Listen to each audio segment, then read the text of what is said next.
Lin Jianshen heard the scraping sound of metal against stone around him. Screech, screech. The sound was slow, sluggish, like a dull saw pulling at his nerves with each grating stroke. Strange. Is there someone else in the room? A sluggish thought surfaced in his mind. His last memory was of the rented room at 1 a.m. The unfinished project on the screen and the sudden stabbing pain in his heart. He had grown up in an orphanage. Working part-time while studying, he managed to graduate from college and became a corporate slave working 996. He had always lived alone. There couldn't possibly be anyone else in the room. Screech, screech. The scraping grew faster, now carrying a strangely cheerful rhythm. Wait, the sound seems to be sharpening a knife. For some reason, Lin Jianshen felt his body and mind were abnormally sluggish, like rusty gears struggling to turn. He tried to open his eyes, but his eyelids were unbearably heavy. Screech, splash. The sharpening sound stopped, replaced by the sound of running water. Lin Jianshen gritted his teeth, mustering all his strength, finally forcing his eyelids open a crack. Light stabbed into his pupils, a sharp pain shot through his head, and everything around him blurred with countless afterimages. A few seconds later his vision cleared, and he finally saw his surroundings. He was lying in an old living room. The space was tiny, furnished only with a yellowed wooden table, 2 chairs, a sagging fabric sofa, and a faded refrigerator with peeling paint. The gray refrigerator was covered in the remnants of various stickers. There was no other furniture. Beer bottles lay scattered everywhere. On the table sat a half-eaten bowl of congee, half a plate of stir-fried shredded potatoes, and some leftover bowsy skins. Next to them, half a bottle of beer. The air was hot and sticky. Several red-headed flies buzzed around the leftovers. The scene was utterly unfamiliar. Lin Jianshen pressed his fingers against his throbbing temples, rubbing hard. A searing pain like a red-hot steel rod was wedged into his skull.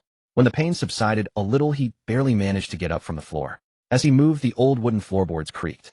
Many spots were worn concave, telling the story of time's cruelty. The moment he stepped forward, his foot kicked a beer bottle.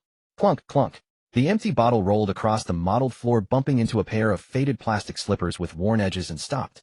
In the slippers, pale toes curled slightly with tension, pressing the slippers down. Above a pale, slender ankle. His gaze slowly traveled upward, seeing the owner of the ankle. A girl stood before him in an ill-fitting gray old dress with several obvious holes. Perhaps the dress was too wide, or she was too thin, making it look empty and loose. Her hair fell, covering most of her face. Through the gaps in her swaying hair, her eyes could be glimpsed. Pitch black, deep, like a bottomless cold pool devoid of any life. In her hand, hanging by her side, she held a kitchen knife. The knife had just been sharpened, its edge glinted with a cold gleam under the dim yellow light. Seeing the girl, a sudden boom in Lin Jianshen's head brought another wave of sharp pain. Countless scattered memory fragments flooded into his mind like a bursting dam. Not belonging to him, yet seemingly rooted deep in this body. Lin Jianshen let out a muffled groan, staggered, and steadied himself against the back of a chair. Based on the memories just now, he arrived at a very unscientific conclusion. He had transmigrated. The original owner of this body was also named Lin Jianshen, and also 22 years old. But unlike his previous life as a corporate slave, this Lin Jianshen was a complete scumbag. His parents, who ran a small business, had both died in a car accident. He was 15 back then, at a rebellious age. He had been ill-behaved since childhood, and without discipline he became even more degenerate. He was always fighting, skipping class, and hanging out with thugs. The homeroom teacher talked until her lips were dry, but he showed no remorse, only worsening. Once after school, he cornered the class beauty in the girls' restroom with ill intentions. Fortunately, the girl had her phone, and the homeroom teacher rushed over after receiving a distress call, or the consequences would have been unthinkable. The school had no choice but to expel him. After dropping out, he loafed around all day, passionate about 3 things: gambling, drinking, and beating his sister. Yes, he had a sister, the girl holding the knife now, Xia Tingwan. A sister with no blood relation. For some reason, the girl's mother had given the original Lin Jianshen's parents a large sum of money, left the girl with them, and never appeared again. She was only 9 then. The original owner had always been mean to her, feeling she stole his parents' love and ruined his family, beating and scolding her daily. After the parents died, no one controlled the house, and Lin Jianshen became even worse. He claimed Xia Tingwan was a jinx who had killed his parents. He tormented her in every way he could think of. For Xia Tingwan, life was bearable when her foster parents were alive. After her foster parents died, she seemed to have fallen into hell. This nightmare had lasted for many years. Over the years, she was treated almost like a family slave by the original owner, not only taking care of his daily needs, but also becoming his punching bag for his temper. He hit her when he was unhappy, when he lost at gambling, when he was drunk. And because Xia Tingwan was beautiful, he had other intentions. Several times the original owner tried to sneak into her room, but she drove him away with a pair of scissors. After quickly sorting through the original owner's memories, Lin Jianshen couldn't help but summarize with a "what the hell." Using the word scumbag to describe this guy seemed almost generous. The only thing connecting him to humanity was that they were both primates. Lin Jianshen frowned and looked at the knife in Xia Tingwan's hand. This adoptive sister had always been submissive, not even daring to speak loudly at home. She wouldn't be holding a knife to kill someone, would she? But the scene before him made him feel a bit creeped out. He wanted to speak, but didn't know what to say. Damn brain, think fast. What would the original owner do? He would scold her, "What are you looking at?" Or just beat her up regardless of the reason. Feel better after that. No, I'm not him. I can't do that. Then try to drag her into the room. She's pretty, it'll be exciting. Forget it, damn brain, stop thinking. Rest now. Just then Xia Tingwan's voice rang out. You're awake. Her tone was devoid of emotion and life, with hardly any inflection. But the timbre was crisp and pleasant, like a nightingale in a valley or a stream hitting a stone. Lin Jianshen raised his eyes to meet her cold, polite gaze. Yeah, I'm awake, he replied, his voice hoarse. It was impossible not to be afraid when someone stood before him holding a knife. Lin Jianshen suppressed the tremor in his heart, forcing his voice to sound as steady as possible. The girl, seeing that he seemed truly awake, trembled slightly, her lips parting to release a low murmur. How could this be? Why is it like this? Lin Jianshen suddenly felt a churning in his stomach. Paying no heed to her words, he rushed toward the bathroom. Seeing Xia Tingwan blocking his way, he squeezed out through his throat. Move. Now. Xia Tingwan stood frozen, as if she hadn't heard. Lin Jianshen roughly shoved her aside with his shoulder and burst into the bathroom. Empty beer bottles clattered and rolled as he kicked them. Herc. He collapsed over the toilet, vomiting violently. Damn it, how much had this body drunk? This guy might as well have stuck the beer bottle straight into his stomach and drowned himself. Thick congee, shredded potatoes, and undigested meat buns mixed together into a paste-like vomit. The stench was nauseating. Smelling the odor, Lin Jianshen couldn't help but vomit even more violently, as if trying to expel his very organs. Behind him came a sharp clang, the sound of the cleaver hitting the floor. Xia Tingwan stood rooted to the spot, her eyes fixed on the cold gleam on the ground, her fingertips icy. Why? Why won't he die even like this? Everything was ready. I even looked up how to dispose of the body. Why did he have to wake up? The girl screamed in agony, within her mind, her nails digging into her palms. Once he was awake, there was no chance. Even with a knife, she would never be a match for him. After vomiting, Lin Jianshen felt somewhat better. His head didn't ache as much, but his stomach was hollow. He stood up, turned on the tap, and rinsed his mouth. Only then did he bother to look up at the mirror, and immediately froze. This body looked exactly like his past life. Even the tiny mole at the outer corner of the right eye was in the same spot. Could it really be a parallel universe version of himself? However, in his past life, he had been thinner, while this body was more robust. Understandable, given that this guy was always brawling in the streets. What bothered him was the messy, glaring yellow hair sticking up every which way, as if afraid no one would mistake him for a thug. Ignoring the pale complexion from vomiting and the garish hair color, the face was actually quite handsome. A standard square face, thick eyebrows, big eyes, a straight nose bridge. But there was a lingering ferocity between his brows, and the unruly eyebrows made him look somewhat fierce. A disastrous start. Lin Jianshen sighed inwardly. Remembering his adopted sister was still outside, he withdrew his gaze and walked out of the bathroom. Xia Tingwan remained frozen in place, her eyes hollow like a puppet whose soul had been drained away. What were you doing with the knife? Lin Jianshen asked, frowning at the polished blade lying on the floor. Xia Tingwan was lost in a daze, thinking cut the body into pieces, dump them at the nearby pig farm. Pigs are omnivores with sharp teeth. In just one night, they could gnaw the flesh down to bones. This man had no parents like a sewer rat. Even if he disappeared, no one would care. That pig farm was tended by an old man who just poured feed and left. Careless, he probably wouldn't notice. The restaurant boss where she worked said the pig farm had no breeding or slaughter licenses. Even if the skeleton was found, they might not dare to call the police. And if they did and traced it to her, that would still be better than living in hell. She couldn't think of a better way. Hey, lost in thought. Lin Jianshen waved a hand in front of her eyes. Xia Tingwan snapped back, trembling, cutting fruit. Lin Jianshen glanced suspiciously toward the kitchen. I don't see any fruit. Xia Tingwan hastily changed her story, dropping her head lower. Too misspoke. I was cutting potatoes and found the knife dull, so I was sharpening it. Lin Jianshen wanted to press further, but his stomach was burning with emptiness. Forget it. He walked toward the dining table, only to kick another rolling bottle. TCH, what a pain, he muttered in irritation. Xia Tingwan's whole body jolted, as if a switch had been flipped. She instantly straightened her back and stammered an apology. Sorry. I'll clean up right away. Sorry. Her voice was no longer flat, it was panicked and clearly terrified. She frantically found a broken cardboard box, crouched down, and began picking up the empty bottles. These could be returned for a discount on the next beer purchase. Her long hair swept forward, dragging on the floor as she moved. While cleaning, she accidentally pressed her hair under her palm, pulling out a strand. She let out a muffled grunt, but immediately bit her lower lip to suppress any more sound. Lin Jianshen watched her crouching back, and something in his heart felt as if stabbed by a sharp object. He tried to make his voice gentle. Leave it. Let me do it. The girl's movements paused for a second, then became even faster. Her heart was filled with fear and pain. She thought this was another prelude to teasing. Lin Jianshen crouched down and grabbed her arm to stop her. Aunt! Xia Tingwan let out a short scream, jerking away from his hand, as if stung. She dropped the box, scrambled backward on all fours, retreating into the narrow shadow between the refrigerator and the wall. She curled up there, clutching her faded, worn-out clothes. Trembling uncontrollably, she said, "I'm sorry. It'll really clean up. Please don't hit me." It'll finish quickly. When her performance didn't satisfy Lin Jianshen, she would inevitably get a beating. Begging was usually useless, but sometimes he found it amusing and would laugh and mock her. Then she might get a few fewer punches. His fists were heavy, the pain was terrible. Even one fewer punch was a mercy. So Xia Tingwan had developed a conditioned reflex, begging. Lin Jianshen stood frozen, watching her curl into an even smaller ball, trembling in the shadows. Like a wounded little cat. His nose suddenly stung with bitterness. In his past life, he was an orphan with no family, no one to love him, and he had a hard life. But at least he had never been tortured like this. This girl before him lived a life worse than the loneliest child in his memory of the orphanage. The fear and emptiness deep in her eyes even hinted at the brink of collapse. For a long time he couldn't speak. In the shadows, Xia Tingwan closed her eyes tightly, letting tears roll silently down her cheeks. She wailed in her heart, Why won't this scumbag die? Why must I stay in this hell? Why? Lin Jianshen slowly stood up, stepped back a few paces, and sat down at the dining table. Creating distance might give her some sense of safety. Xia Tingwan deliberately turned her back to him. Wounds on the back were hard to treat, but if her arms were injured and she couldn't work, things would get even worse. The expected pain never came. She stopped crying, somewhat bewildered, feeling that his behavior today was unusual.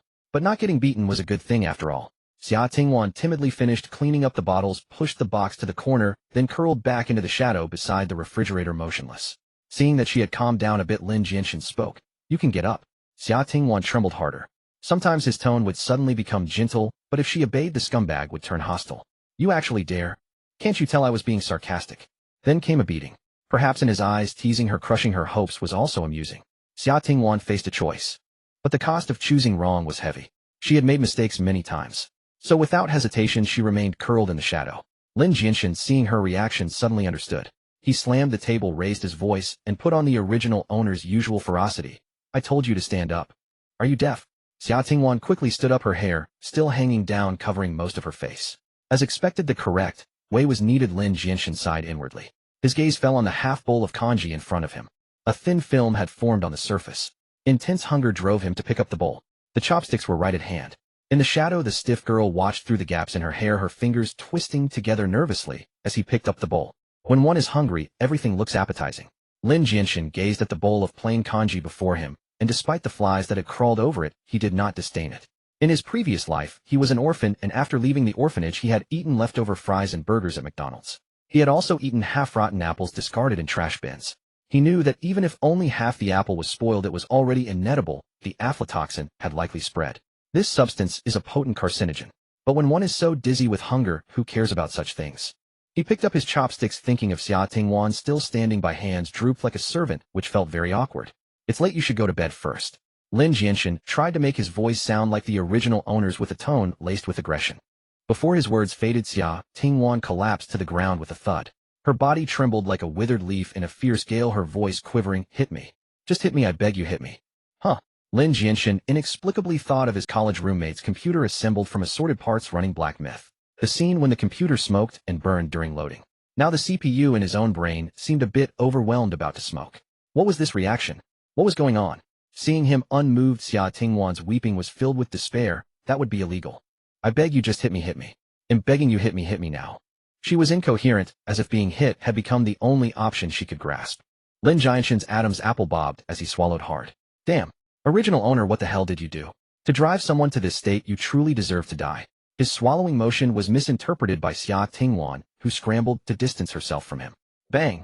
Lin Jianshen slammed the table abruptly. He broke the deadlock in the way most fitting his persona. Get the hell back to your room. Stop being an eyesore here. Disturbing my meal, believe he'll whip you. Xia Tingwan's tense shoulders visibly relaxed a little. She lowered her head, quickly got up from the floor, and returned to her room. Correct command. Sigh, but speaking in such a tone always carried a sense of guilt. The apartment was pitifully small, with just 2 bedrooms, a living room, a bathroom, and a kitchen. It was about 40 square meters.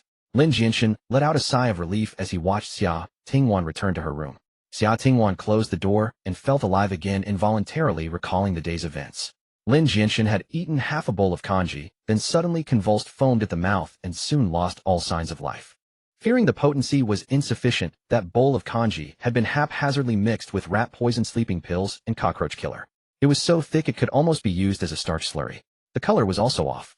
Fortunately, Lin Jianshen had been drinking earlier and was already drunk during the meal, so he didn't notice the anomaly. She had checked at the time and confirmed he had no pulse. How had he come back to life? Had he merely fallen into a brief coma? Was this scum's vitality so tenacious? Xia Tingwan quietly cracked the door open and peered through the gap. Lin Jianshen was lifting the bowl, but he had already drunk most of the kanji and hadn't died. Could the remaining half achieve the intended effect? If he discovered she had drugged him, would her life become worse than death? He would surely tear off all pretense and humiliate and abuse her without restraint.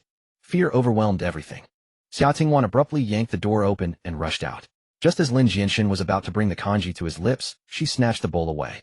Along with the half plate of shredded potatoes on the table, she dumped it all into the corner trash bin. What are you doing? Lin Jianshen was stunned. His empty stomach growled in protest. His questioning made Xia Tingwan instantly retreat into the shadow beside the refrigerator, cowering in panic. Yes, what am I doing? Why have I lost even the courage to poison him? Am I truly afraid? Or did his recent behavior stir a glimmer of expectation in me? Will I be beaten black and blue again? He often fought in the streets and knew how to inflict the most pain. Just then a fly suddenly dropped from midair onto the table, twitched a few times, and lay still. Immediately after, several more flies fell with crackling sounds. Lin Jianshen stared at the flies, then at the kitchen knife still lying on the floor. Holy shit, did the original owner get poisoned to death by this girl? Lin Jianshen was startled. But it doesn't quite fit. In the memories, she was always timid and submissive. Where would she get such guts?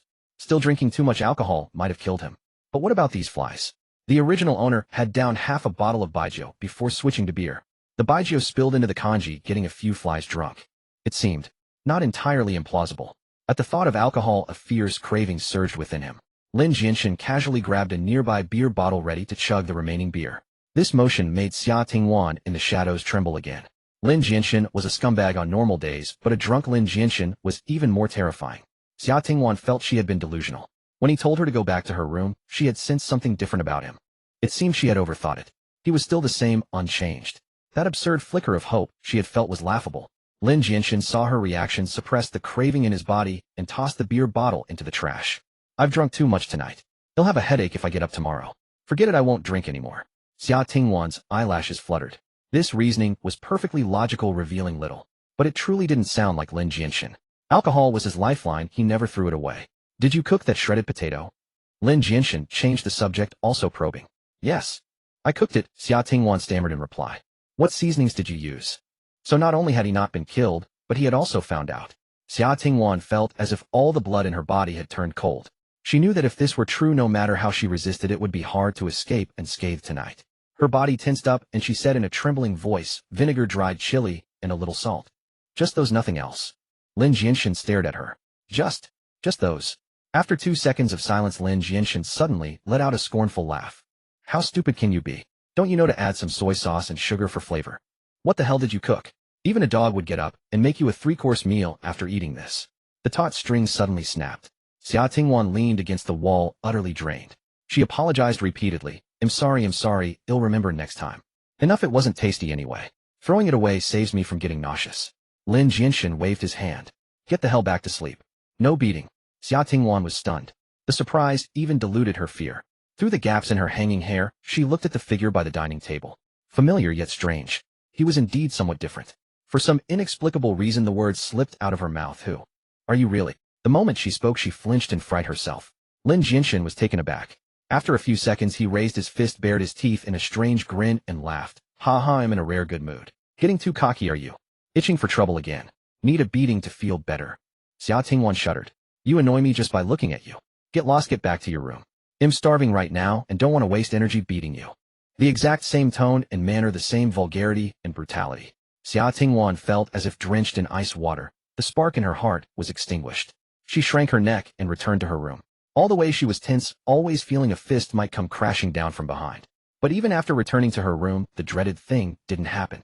Lin Jianshen slowly lowered his loosely clenched fist, his palm cold and damp. He mustn't slip up. Absolutely not. His experience as an orphan had made him wary of the world since childhood. He didn't want to be sent to a mental hospital as a lunatic.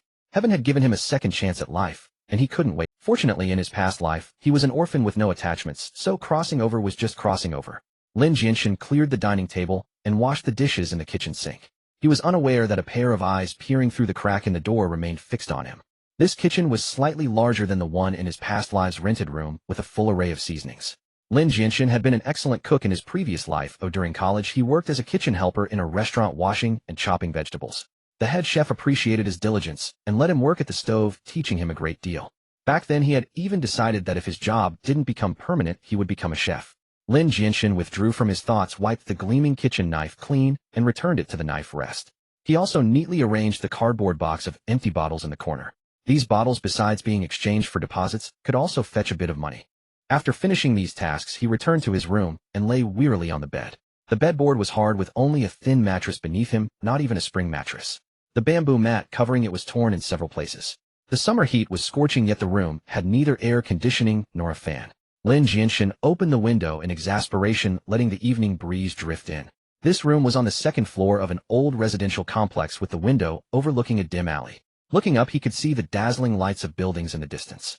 A thought flashed through Lin Jianshen's mind: should I add a security grill? The window was only a few meters above the ground. Someone agile could easily climb in. Lin Jianshen then laughed at himself. His home was bare with nothing worth stealing. Besides, he couldn't even afford the rent, let alone money for a security grill. In truth, his original self shouldn't have been this destitute. After his parents died in a car accident, the driver didn't evade responsibility and paid a large sum of compensation, as ordered by the court. The substantial amount of money brought by Xia Tingwan for foster care wasn't spent by his parents. They kept it as her dowry. Both sums of money became inheritance, falling into his hands. The amount was enough to make him middle class, allowing him to live a very comfortable life, even without working for the rest of his days. Unfortunately, no amount of money could withstand his love for gambling. The thrill and the rush of bloodlust were addictions he couldn't escape. The money was all squandered. Lin Jianshen sorted through his memories as his stomach growled again. He had thought that sleeping would stave off hunger, but he had vomited so thoroughly earlier. An emptiness gnawed at his nerves like ants, making sleep impossible. Helpless, Lin Jianshen got up and went to the kitchen to look around. The cabinets were completely empty, with only a single potato left which had sprouted. Could Xia Tingwan have cooked for me with a sprouted potato? Were those flies also because of the sprouted potato? Not that fragile. Forget it, let's find food first. Hunger left him no time to overthink, so he continued searching through the kitchen. The noodle packaging bag held only a few measly strands. The plastic container for rice was cleaner than a dog's bowl. Making that bowl of porridge for him must have used up all the rice. It seems Xia Tingwan hadn't eaten dinner either. Lin Jianshen rubbed his forehead weakly. He pulled out his phone and checked his WeChat and Alipay balances, then couldn't help cursing again. Damn it, the balance was negative. He owed 3,000 on both WeChat and Alipay, totaling 6,000. Recalling carefully, he remembered that besides the 6,000 borrowed today, he also owed 20,000 in gambling debts. Those had been outstanding for a while. Lin Jianshen opened the payment records, all of which were various gambling expenses. If he had crossed over a few days later, it wouldn't have been just 26,000. Just today alone, he had lost 6,000. That was even on the low side. This starting situation was so awful it made one want to curse. An irrepressible thought surfaced: why don't I just run away? After all, this mess isn't my doing. That girl might really want to kill me. Lin Jianshen's mind churned with random thoughts. Eat first, fill my stomach, then I'll have the strength to run. But to eat, he had to go out and buy groceries, and to buy groceries, he needed money. This guy's credit rating was terrible. Neither WeChat nor Alipay would lend him any more. To get money, he had to go to Xia Tingwan. Lin Jianshen looked toward her tightly shut door. From his memories, under the original self's insistence, this sister had been out of school for over 4 months. She had been working at a restaurant, clearing dishes and washing plates. The original self thought getting money once a month was too long a cycle, so the sister had to beg the boss. In truth, it was already kind of the restaurant owner to take her in, as she shouldn't have pressed for daily wages. But unable to endure the beatings, she had to steel herself and beg. The boss, soft-hearted, still agreed to her request. After her wages were settled each day, she brought them home and handed them over to him to fund his drinking and gambling. Lin Jianshen hesitated for a long time until his stomach growled again, before finally deciding to ask Xia Tingwan for money. In his past life, after leaving the orphanage, there was a time when he never knew where his next meal would come from. He had fought a homeless man, bloodied and bruised, for a piece of expired bread. Hunger was something he deeply feared. He walked to Xia Tingwan's door, knocked, and imitating the original self's tone, asked, "Are you asleep?" Xia Tingwan was staring blankly at a drawer where several medicine bottles lay scattered. She had just checked again if they were indeed not expired. It had taken her a long time to gather these pills. Each time, she would nervously pocket a yuan or two from the money, she handed over to Lin Jianshen. If she took too much, she would be discovered, and a beating would follow. The knock startled her. She quickly let her hair fall over her face. Not yet. Xia Tingwan knew that pretending to be asleep was useless, as he would keep knocking until she responded. She grabbed the scissors from under her pillow and held them tightly. How ironic. She remembered a long time ago watching TV in the living room with her foster mother. In a period drama, it was said that scissors resemble a pair of butterflies, and giving them at a wedding was a beautiful blessing. Her foster parents were actually good to her and gave her a lot of love. Whenever Lin Jianshen bullied her, they would stand up for her. But this only fueled Lin Jianshen's rebelliousness. The more he was criticized, the worse he became. Her foster parents tried reasoning with him, tried hitting him, but they could never change him. Now her foster parents were dead, and the TV, along with the house, had been sold by him. Only she remained trapped in this endless nightmare. Give me some money, a voice came from outside the door. Hearing that it was for money, Xia Tingwan knew he was going out to buy alcohol or gamble, and her tense nerves suddenly relaxed. Then an indescribable disappointment surged within her. Strange, what was I expecting? I must be going crazy. Long-term stress, having hallucinations. Would he change? Impossible. Xia Tingwan put down the scissors and took a small stack of change from the desk drawer. She opened the door a crack and handed the money out. Lin Jianshen looked down. Her arm was thin and pale, almost glaring under the light. The fingers holding the change trembled slightly. The bills in the stack were of varying lengths, clearly of different denominations. The crumpled edges had been carefully smoothed out. On top was a 1 yuan coin. Seeing him hesitate, Xia Tingwan thought he found it too little and explained in panic, "This is really all the money I have." Lin Jianshen still kept his eyes lowered, unmoving. Xia Tingwan didn't notice the yellow hair hanging over his forehead and hastily explained, "3. The restaurant has me off tomorrow. He'll go out and collect scrap. He'll leave early and work longer. But, today this is all I have." Lin Jianshen heard the chattering of her teeth. He remembered his own childhood, helpless and alone in the orphanage. Back then there was an older kid who always bullied him. He couldn't win in a fight, and if he tattled, the kid would only hit him harder after being scolded. One rainy night, that kid demanded he hand over the bread the director had rewarded him. Young Lin Jianshen curled up in a corner, his teeth chattering. He never understood why he had that reaction. He didn't know if it was from the cold, or from fear, or from the despair of being powerless against reality. This scene made Lin Jianshen see his past self. He felt that his intention to run away seemed to waver a little. "Here, take your money." Seeing him remain motionless, Xia Tingwan's voice trembled slightly, as if she was on the verge of tears again. Lin Jianshen accepted the money and silently turned to leave. Xia Tingwan closed the door. Though her movements were gentle, there was an unmistakable urgency in them. He returned to his room, pocketed the keys, and counted the money as he walked out. It totaled 81 yuan. At the mouth of the alley stood his old black motorcycle, plastered with stickers like "Must drive Route 318 in this lifetime." He had bought it back when his finances were decent. Sometimes, when not too drunk, he would ride out at night with a gang of delinquents. They would roar with delight amidst the residents' curses. Lin Jianshen left it untouched.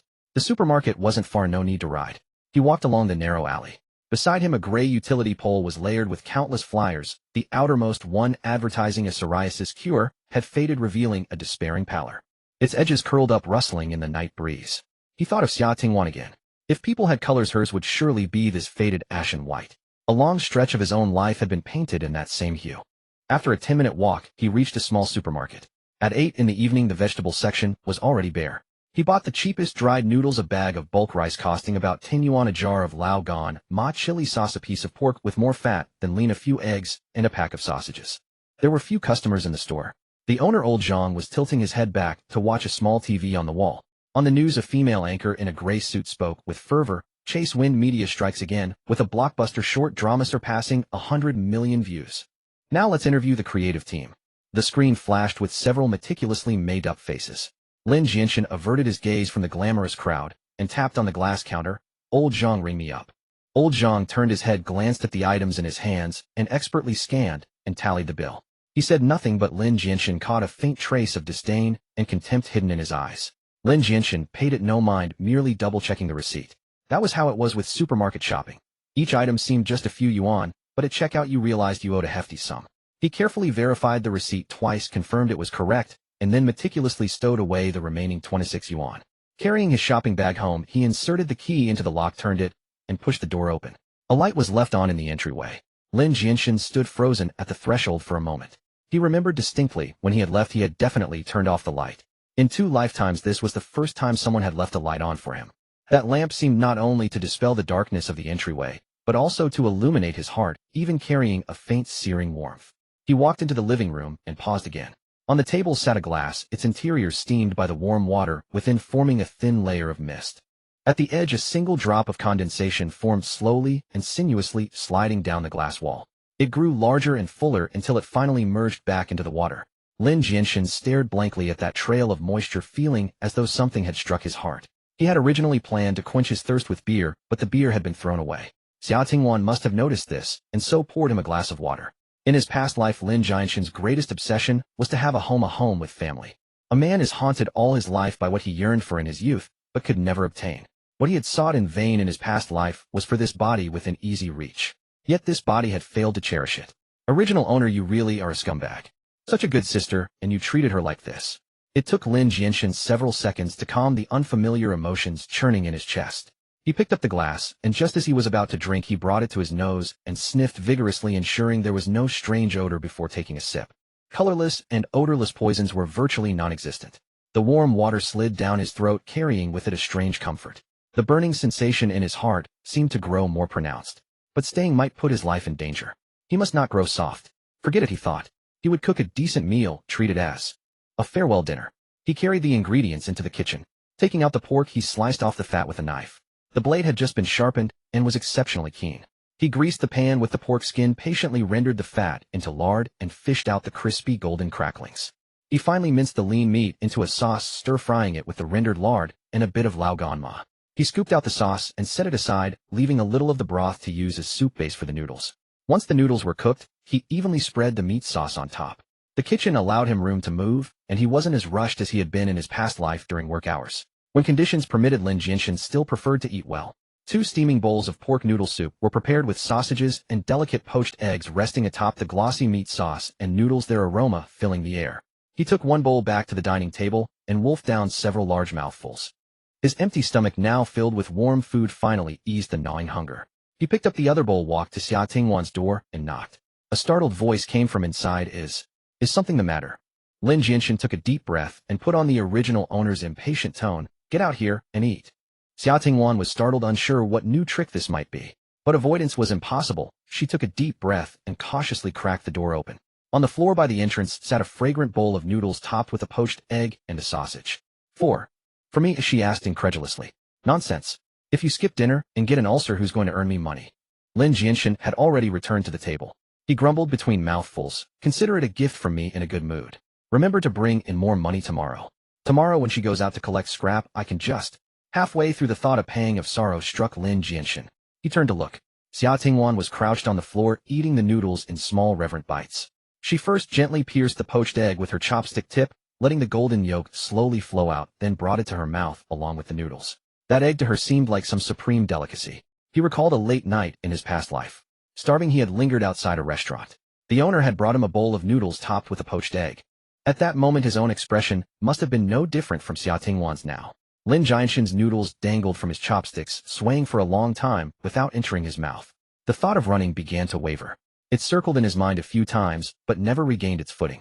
Lin Jianshen mechanically took a bite of noodles. The bowl was excellently made, its skill rivaling that of a noodle shop chef. Yet as he ate it now, it was utterly tasteless. Xia Tingwan's shoulders trembled slightly, as if she were crying. She looked utterly pitiful. Damn it, it's just a bowl of noodles, what's there to cry about? Lin Jianshen turned away, thinking fiercely, I hate it when people cry. Does crying solve anything? Don't forget, Lin Jianshen, just a few hours ago, she might have killed you. And you just saw it yourself. That knife was sharpened so well, so keen. Maybe it was meant for dismemberment. Lin Jianshen's hands trembled. The noodles slipped from his chopsticks back into the bowl, splashing soup. Irritably, he wiped the grease stain off his gray t-shirt with his fingers. I have to run. If I don't, I might end up dead here one day for no reason. This place is these people. They're all too dangerous. He forcefully shoveled a large mouthful of noodles into his mouth, chewing mechanically. The steam from the noodle soup rose in a haze, blurring his eyes. But there is something here that I have sought but cannot obtain. This body belongs to an alternate version of myself. The sins I have committed must eventually be atoned. I cannot run. Lin Jianshen, you have lived alone until the age of 22. What have you ever feared? Are you afraid now? Are you trying to escape? No, it's not that. To run or not to run. This thought swung back and forth like a pendulum. Reason screamed at him to leave. Yet in his mind, the image of the lamp left on the cup of warm water and the frail figure crouched on the ground, trembling, as she ate noodles, constantly surfaced. After finishing his meal, Lin Jianshen washed his own bowl in the kitchen. When he returned to the room, Xia Tingwan was still crouched by the door, sipping the soup from her noodles. Lin Jianshen spoke in a gruff tone. Wash your own bowl after you've eaten. With a loud bang, the door to Lin Jianshen's bedroom slammed shut. Xia Tingwan lifted her head and murmured, has he changed after all? The him from before would never have cooked noodles for me. And the taste is so good. Inside the room, Lin Jianshen leaned against the door panel and pulled a coin from his pocket. The original owner was a gambler. Whenever faced with an indecisive matter, usually whether to bet big or small, or to follow a bet, he would resolve it by flipping a coin. Since this life is a gift, he'll use the original owner's method and take a gamble. Heads I stay, tails I leave. He flicked his thumb with force. A faint crisp ding sounded. The coin spun through the air under the light, its edge tracing a faint arc of brilliance. With a slap, Lin Jianshen's right hand covered the back of his left hand. His heart raced. He carefully lifted his palm a crack. The gleam of the national emblem seeped through the crevice. Lin Jianshen froze for 2 seconds, then suddenly let out a low chuckle. Many people think the number side is heads. But actually the national emblem side is heads. He muttered to himself, since fate wills it, it'll stay. This is the karma from the alternate version of me. I'll slowly repay it. Lying back on the hard bedboard, he stared into the darkness and began to sort out this mess. A list of tasks formed in his mind. First, he had to pay the rent. There were only 7 days left until the payment deadline. Time was extremely tight. Next, he needed to earn enough for Xia Tingwan's tuition for the next semester, and then find a way to send her back to school. She deserved a bright youth. She should bloom like a flower, not wither in the mud like this. It was July now, and there was still some time before high school started in September. He said, it's not too late. I can make it. After that, he had to improve her living conditions.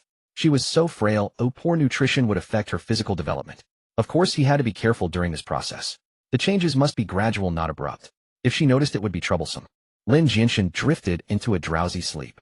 He had never been a heavy sleeper, but the original owner was a carefree soul. Perhaps influenced by the original owner, he slept well this time. When he woke up, the day was already bright. Outside, the cicadas were chirping noisily. Staring at the unfamiliar ceiling for a long time, Lin Jianshen only then recalled that he had transmigrated. He went to the bathroom to wash up and found that his toothbrush was new with neat bristles. Xia Tingwan's toothbrush, however, was almost worn down to the nub. What a sin. Xia Tingwan had been up early. Seeing him finish washing, she brought over a bowl of porridge and placed it on the table. In her usual timid tone, she explained softly, I'm sorry I gave you all my money yesterday, so I couldn't afford meat buns. Lin Jianshen narrowed his eyes, feeling that Xia Tingwan was testing him. The original owner never shortchanged himself. When eating porridge, he always paired it with meat buns or braised dishes. If Xia Tingwan had only served him plain porridge before, he would definitely have hit her. He couldn't reveal himself. He suddenly reached out, grabbed the collar of Xia Tingwan's gray old dress, and yanked her forward. The girl's body was frail. She was as light as a feather. Lin Jianshen raised his other hand high, clenching it into a fist. The muscles on his face tightened, instantly filling it with the original owner's usual brutality. Xia Tingwan gasped in fright, hastily raising her hands to protect her face, bracing for the familiar pain. Could it be? I was wrong. If he didn't want to expose himself, the best course was to throw a few punches and hurl some curses. Lin Jianshen's fist trembled, suspended in the air, but he couldn't bring it down. After a 2-second standoff, he suddenly released her collar and shoved her back roughly. But with his other hand, he pulled 5 yuan from his pocket and slammed it on the table. Are you trying to get me to hurt you so you can go out and play the victim?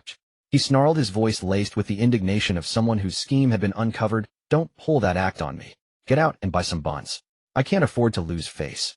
Xia Tingwan staggered back a step, still shaken. She glanced at him, then at the money on the table. After a moment's hesitation, she grabbed the money swiftly and ran out with her head down. Before long, Xia Tingwan returned with 2 sauce-filled meat buns. Lin Jianshen was already sitting at the dining table sipping porridge. He picked up one bun and took a big bite, the rich aroma of fat spreading in his mouth. Xia Tingwan clutched her bowl, daring only to stand by the table and sip her porridge quietly. He frowned and threw the untouched bun still in its plastic bag at her. I drank too much last night and my appetite's off. This bun is yours. Don't put on that pathetic face. Xia Tingwan didn't dare to sit at the table to eat because the original owner believed she was a jinx and that eating at the same table was unlucky. She picked up the bun and silently retreated into the shadow beside the refrigerator, leaning against its cold metal surface. In a very soft voice, she said, "Thank you." Her voice was very gentle and pleasant to the ear. Lin Jianshen didn't notice that this time she didn't stutter. After gulping down his porridge, he pushed the empty bowl aside, stood up, and left. Bang! The security door slammed shut behind him. Normally, Lin Jianshen would have gone to hang out with his disreputable friends, to surf the internet, or have breakfast. In the afternoon, he would gamble and drink. In the evening, he would come home to eat, demand money, and hit people. But he couldn't do that. Lin Jianshen walked for a long time until he found a shopping mall. On the walls of the mall, many job postings were plastered. Lin Jianshen noted down the stores that were hiring and visited them one by one. Yet he faced rejection at every turn. No industry experience. Why are you looking for a job? Sorry, you don't fit the image. We're not hiring. Go away, don't disrupt my business. Do you have a chef's license and a health certificate? No. Then why are you here? This is a legitimate chain restaurant, not some small shop. Don't waste my time. His eyebrows were messy and he had a head of yellow hair. He clearly looked like trouble. No one wanted him. By noon, a wave of frustration and hunger washed over him. He shamelessly went to KFC and before the staff clearing the tables could stop him, picked up some leftover fries that others hadn't eaten. These fries had a prime taste window of only 15 minutes after being cooked. They quickly became soft and lost their texture, so they were often left behind. Although these fries were cold, they were deep-fried and high in calories, enough to stave off hunger. This was a trick he had learned during his days as an orphan. He was unlucky today he hadn't found any leftover original recipe chicken or chicken nuggets. Sitting on a bench in the mall, he slowly chewed the bland fries. His stomach barely stopped its protest, but a hollow, anxious feeling gnawed at his heart. Time was like an invisible rope, slowly tightening. He had to hurry and earn the rent. He couldn't bear to spend the little over 10 yuan left in his pocket. Because the original owner never left money for Xia Tingwan, he hadn't left any either. He wondered if that girl knew to go home and cook. There were still noodles and rice at home. Just as he was lost in thought, suddenly a voice came from behind. Bro Biao. Lin Jianshen turned his head and saw a guy with hair of all colors walking toward him. Mengzi. Lin Jianshen raised his chin slightly, acknowledging him. This guy, whose hair looked like a spilled paint palette, was named Song Siyuan. Like him, he had a glorious profession, a street punk. Lin Jianshen thought his own name wasn't tough enough, so he gave himself a nickname, Bro Biao. Song Siyuan, inspired by this, also gave himself a nickname, Mengzi. When you're out on the streets, you have to make your own reputation. These two kindred spirits had always been on good terms. Song Siyuan came over, plopped down beside him, and pulled out a cigarette, offering one. Bro Biao, what are you up to? Forget it, you can't smoke in the mall. Lin Jianshen pushed away the cigarette and said, looking for a job. Huh. Song Siyuan stared at him like he was an alien. The cigarette in his mouth would have fallen off if not held by the saliva on his lower lip. Looking for a job. You. Lin Jianshen nodded. Yes, looking for a job. Me. Song Siyuan looked up and pretended to glance around before saying, well, the sun didn't rise from the west after all. Lin Jianshen let out a sneer. You can't see the damn sun in a mall. Song Siyuan stared at him for a few seconds, then slapped his thigh as if struck by a sudden realization. I get it. Brother Biao, you lost again, huh? Short on cash. I told you long ago 9 out of 10 gambles end in loss. That stuff is poison. See, you didn't listen to your brother's advice. Lin Jianshen slung an arm around his shoulder. I know, Mengzi. You're right. From now on I'll listen to you. No more gambling. One of these days you're going to gamble yourself away. What? Song Siyuan seemed to freeze as if struck by an acupoint, his mouth agape, unmoving, until the cigarette slipped from his lips and bounced once on the smooth floor.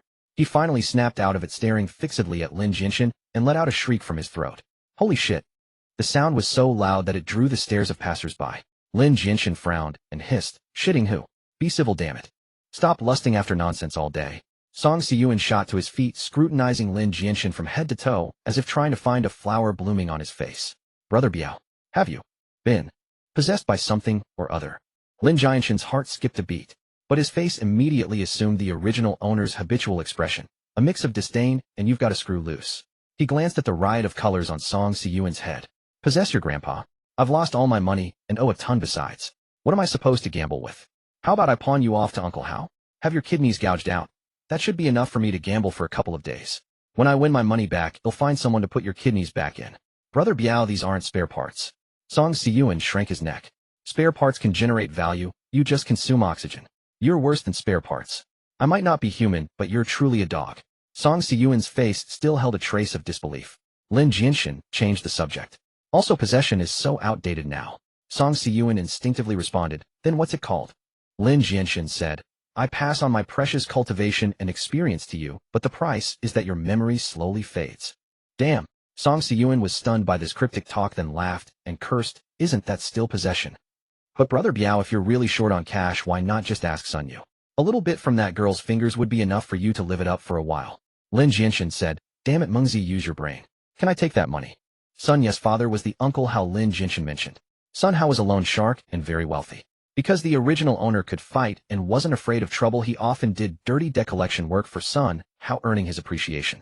And Sun Yu, strictly controlled by her father, somehow got drawn to the original owner's street thug coolness. After riding on his motorcycle and raising hell a few times, she became infatuated with him. When Sun Hao saw Sun Yu hanging out with Lin Jianshen, dyed yellow hair, wearing slip-in shoes, spewing profanities, he nearly choked on his breath. He never expected that despite all his precautions, a yellow-haired punk would steal his daughter away. If he hadn't had things to do back then, he would have definitely come to teach him a lesson. Lin Jianshen said, "First of all, Sun Yu is grounded by Uncle Hao now. Am I supposed to climb over the wall to find her? Secondly, is taking money from Sun Yu any different from sticking my hand directly into Uncle Hao's pocket? And Uncle Hao warned me not to go near her. Do you want me to taste his methods?" Song Siyuan shuddered. "Forget it then. But come to think of it, Uncle Hao's men haven't called us for work in a few days." He picked up the cigarette from the floor, a look of melancholy on his face. "I'm almost out of smokes. The occasional debt collection jobs Sun Hao sent their way were dangerous, but paid extremely fast. Every time they collected money, the guys there would directly pull out a wad and toss it to them. Sun Hao loaned sharking debt collection gambling debts, and that sister at home, who might have killed himself. He seemed to owe money to others too. A tangled mess. The original owner, you truly deserve to die." Lin Jianshen tried not to overthink it, and said, "He's probably busy competing with rivals right now.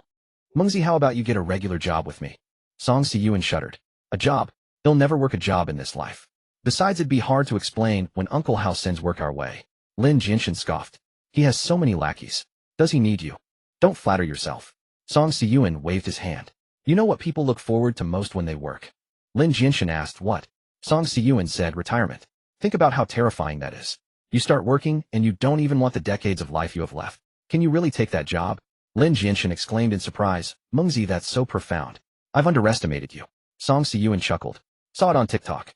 When people ask why I don't work, I use this excuse to shut them up. Pretty philosophical, huh? But Brother Biao, when I came through the alley behind the mall, just now I saw someone hiring for flyer distributors. You should check it out. I've still got $50. I'm off to the internet cafe." Lin Jianshen cursed. "You're going to die on that porn one day. Lay off the sugar heart, 8 big families got it." Song Siyuan waved dismissively. "I can't afford the energy drinks lately, so I've been watching less. I'm going to play Valorant later. No wonder you're always crying, mommy. What a loser." Song Siyuan, instead of being ashamed, proudly waved back. His steps were springy, bouncing as he headed toward the internet cafe. "All right, let's earn some food money by handing out flyers first. Better than doing nothing."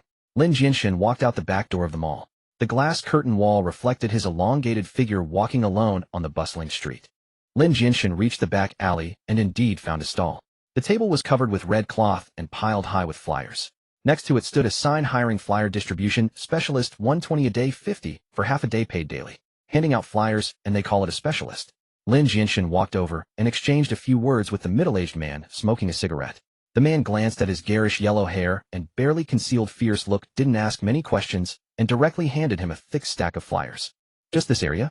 Come back for your pay when you're done. Don't slack off, and don't litter. I have people watching." As the flyers touched his hand, Lin Jianshen glanced at the content and couldn't help but twitch his mouth. It was for a store selling ancient secret recipe medicinal liquor, specializing in all sorts of unspeakable male ailments. The copy was explicit, the images exaggerated, and every line was filled with salacious words. The kind that wouldn't even pass censorship if written into a novel. Lin Jianshen took another serious look and realized his eyes had automatically rearranged the text. The words on it were actually head turtle and sun milk. Damn, a genius. So good at evading censorship, it's a shame he's not writing novels. The flyer also included case studies and a historical origin. It practically screamed that drinking this liquor would instantly turn you into a legendary stallion. No wonder they were willing to pay daily and hire someone like him. People with dignity really couldn't bear to hand this out. "All right, let's earn 50 first, just enough for today's meal." He picked up the flyers and walked into the alley. The reactions of passers-by varied. Some walked quickly by without looking. Some frowned and glanced, avoiding it like it was something dirty. While calling this flyer dirty wouldn't be an insult, others waved their hands impatiently to shoo him away. Occasionally 1 or 2 curious people would take one, but most would toss it into the trash can after a few steps. Lin Jianshen kept a smile on his face, greeting people, offering flyers, getting rejected, then offering again. The July weather was oppressively hot, and he was drenched in sweat. His black t-shirt printed with a tiger head and golden wings on the chest was soaked through. Lin Jianshen wiped his sweat and asked for a cup of water at a Wallace fast food shop on the roadside. The front desk clerk, seeing his fierce look and not wanting trouble, filled a cola cup with water and handed it to him. The sun gradually slanted westward, making him dizzy from the heat, but the stack of flyers in his hand was finally thinning. After distributing the last bundle, he returned to the alley entrance. The middle-aged man was packing up. Seeing him return, he was straightforward and pulled out 50 yuan to hand over. "You handed them out cleanly, didn't just toss them. Coming back tomorrow. They'll save a spot for you. Full day 120. Yes, I'll come. Thank you, boss." Lin Jianshen thanked him repeatedly. As dusk fell, the streetlights lit up one by one. Lin Jianshen trudged home wearily. Deep within his body, a burning craving began to awaken like countless tiny ants crawling through his veins. The alcohol craving had hit. His fingers began to tremble involuntarily, and his throat went dry. Buy one bottle, the cheapest beer will do. Just one bottle. This thought carried a powerful inertia, almost pulling his steps toward the supermarket. He gritted his teeth, pinching his thigh hard, using the sharp pain to fight against that physiological craving. It was only the second day. He couldn't let desire defeat him just yet. Absolutely not. The alcohol addiction surged even stronger. Lin Jianshen spat on the ground and pounded his chest. Come on, let me show you who's the master of this body. Did a mere craving for alcohol think it could beat him? Dream on. He forced himself to move, staggering toward home, with every step feeling like breaking free from an invisible swamp. Finally, he reached the building and climbed the stairs. The green paint on the security door had peeled off in many places, and the door was cluttered with small ads. Lin Jianshen tried to insert the key into the lock, but his hands trembled uncontrollably. He failed several times. The faint clinking of metal seemed to mock his clumsiness. Under the influence of the alcohol addiction, he grew irritable. With a click, the door opened. You're back, Xia Tingwan said, standing at the entrance. She seemed to have just showered. Her slightly yellowed hair hung wetly over her shoulders, tiny droplets of water clinging to the ends. She wore an old gray men's shirt, its cuffs washed white. The shirt was too loose, the collar sagging down to reveal a delicate collarbone. Below, she wore a pair of blue jeans, also somewhat worn. This attire made her look even frailly, yet it oddly shed some of the lifeless gloom from the daytime. Warm yellow light spilled from the hallway, illuminating Lin Jianshen and dispelling the darkness behind him on the stairs. On the old dining table in the living room sat a cup of hot water, a large bowl of plain congee, and a small dish of glistening soy sauce braised pork head meat. Another plastic bag held 2 steamed buns. Lin Jianshen froze at the entrance as if spellbound by the scene. The alcohol addiction within him seemed to hit a warm, soft wall and gradually receded. Though not entirely gone, it was much better than the state that had nearly overwhelmed him. In his chest, his heart beat steadily, pumping some unfamiliar aching emotion through his limbs. Home was a luxurious, abstract term for him. He had only a den, not a home. Now there was light inside the door, food, and a sister. Whether she did this out of fear of him or not, this scene was something he had never experienced. It was a glimmer he could only touch in dreams across 2 lifetimes. Xia Tingwan, after opening the door, stepped back warily. Wait! Lin Jianshen called out. Xia Tingwan's body trembled reflexively. Is something the matter? Lin Jianshen walked to the dining table, sat down, picked up chopsticks, and pointed to the chair opposite him, using the original owner's commanding tone. Sit down. The original owner treated her like a servant, forbidding her from sitting at the table. Xia Tingwan felt his tone lacked the usual brutality. There was even a hint of inexplicable gentleness. She hesitated, but ultimately shook her head. I dare not. Lin Jianshen didn't insist. He took a big gulp of congee, lifted his eyelids, and looked at her lowered head across from him. Did you eat dinner? I did. You're not lying to me, are you? What did you eat? He pressed. Plain congee. Lin Jianshen paused mid-swallow, then tapped the table impatiently. From now on, buy 1 more steamed bun in the evening. 2 aren't enough. Oh, okay. Buy meat buns, understand? Understood. He nodded in satisfaction and asked casually, how much did you earn from collecting scrap today? Xia Tingwan, as if prepared, pulled a small stack of crumpled bills from her pants pocket. The edges of the notes were carefully smoothed, folded neatly by denomination, with a few coins on top. She handed it over with both hands, her wrists so thin that the bones stood out prominently. Lin Jianshen didn't take it. Watching her posture, a dense, indescribable ache rose in his heart. She was only 16, the age for schooling. In a normal family, she would be a cherished little princess. Yet here she was taking care of his daily life, serving tables and mopping floors in restaurants, bending over greasy sinks in smoke-filled kitchens, and on her rare days off, scavenging through filthy trash piles. After a day of exhausting labor, she exchanged it for these crumpled tins of yuan, only to offer them up in fear, terrified that a shortfall might earn her a beating. Seeing him lost in thought, Xia Tingwan carefully watched his expression, her hand still held out, not daring to withdraw the money. Lin Jianshen sighed inwardly and waved his hand dismissively. 40. That number's unlucky. Keep it yourself so the bad luck doesn't rub off on me. Xia Tingwan hadn't expected this reaction. She hesitated, then glanced at him quickly. He frowned, his messy brows knit together in a look of disgust, as if he truly just disliked the number. Oh, she murmured, slowly pulling her hand back and carefully placing the money back into her pocket. A faint ripple passed through her eyes. He really seemed a bit different. That's all you earned after a whole day, Lin Jianshen said, clearing his throat, his voice still stiff. Are you off tomorrow? Don't go out scavenging through the trash. Xia Tingwan looked puzzled. Huh, not go. Lin Jianshen raised his voice. I'm a big shot on this street, you know. You digging through trash bins and collecting scrap makes me lose face. Today I ran into Song Siyuan, and that punk said he saw you picking through garbage, laughing at me for ages. At that moment, a handsome guy still soaking in an internet cafe sneezed and yelled, Manager, turn up the air conditioning. Xia Tingwan lowered her head in shame. Sorry for embarrassing you.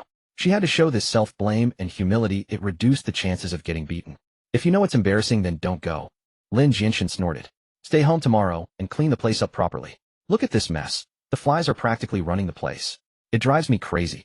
Xia Tingwan was silent for a few seconds, twisting her clothes with her fingers, then whispered, but our rent is almost due. The landlord came by to remind us before. Had money before and paid half a year's rent in one go. 6 months had passed, and it was time to pay again. The landlord had specifically come to warn them that if they couldn't afford the rent, they should pack up and leave. Although the location was a bit remote, Donghai City had many migrants. Renting out was never a problem. $1,000 or so is nothing. Lin Jianshen scoffed, putting on a roguish air. Who do you think you're looking down on? Mind your own business. They'll figure it out. In truth, he was racked with worry. Just handing out flyers, even without eating or drinking, would take over 10 days. There was no way to scrape together the money in time. He had crossed over to a parallel world on the same date. He wasn't reborn with no useful information gaps to exploit and no golden finger awakened. After finishing his meal, Lin Jianshen dropped his bowl and chopsticks and returned to his room. From the kitchen came the sound of Xia Tingwan washing dishes. Leaning against the door, he slowly let out a heavy sigh. Acting was exhausting. Facing Xia Tingwan, that mix of guilt, pity, and a desire to do something always surfaced uncontrollably. One slip and he might reveal himself. If she sensed he wasn't him, she could borrow someone's phone and have him committed as a madman. This hard-won second chance at life would be utterly ruined. He had to take it slow, like boiling a frog in warm water, he repeatedly reminded himself. Back in her room, Xia Tingwan found it utterly unbelievable. Today was the second day without a beating. He hadn't demanded her tribute, nor had he drunk. A thought suddenly crossed her mind. Could it be that he really did die back then, and the one who woke up is someone else? Lin Jianshen's body had many flaws, but one thing was undeniable. His sleep quality was superb. He had been worrying about money, but the moment his head hit the pillow, he was asleep. The next day, he woke up to broad daylight. As soon as he stepped out of the bedroom, he saw Xia Tingwan standing at the door ready to go out. He frowned, his tone clearly displeased. What are you doing? Didn't I tell you not to scavenge for trash? Xia Tingwan quickly explained. No, I went out to buy some steamed buns. Lin Jianshen relaxed his brow, yawned widely, rubbed his messy yellow hair, and said casually, oh. Then, bring me a carton of milk while you're at it. With that, he shuffled toward the bathroom in his slippers. Hadn't he previously refused to drink milk? He used to say it was for kids and women, that it tasted gamey, and a real man should drink alcohol. Xia Tingwan was puzzled, but said nothing, merely nodding. Okay. He'll be right back. She stepped out wearing a pair of canvas shoes that looked filthy. It wasn't that she was unhygienic. These shoes had been salvaged from a garbage heap, and the stains had seeped into the fabric. No matter how much she scrubbed, they always appeared dirty. The breakfast stall was nearby, run by Pei Fong, a brisk, middle-aged woman. She took a carton of milk from a shelf and packed it in a plastic bag. Her tone carried undisguised contempt. That worthless scoundrel is getting more high and mighty by the day, huh? Demanding milk in the morning. He didn't earn this money himself. Acting like some old-school master, freeloading and ordering people around. I'm telling you, Xiaowan, you're just too soft. If he bullies you, you come tell Andy. She handed the plastic bag printed with Qinji to Xia Tingwan, asking with concern, he hasn't laid a hand on you lately, has he? Yeah.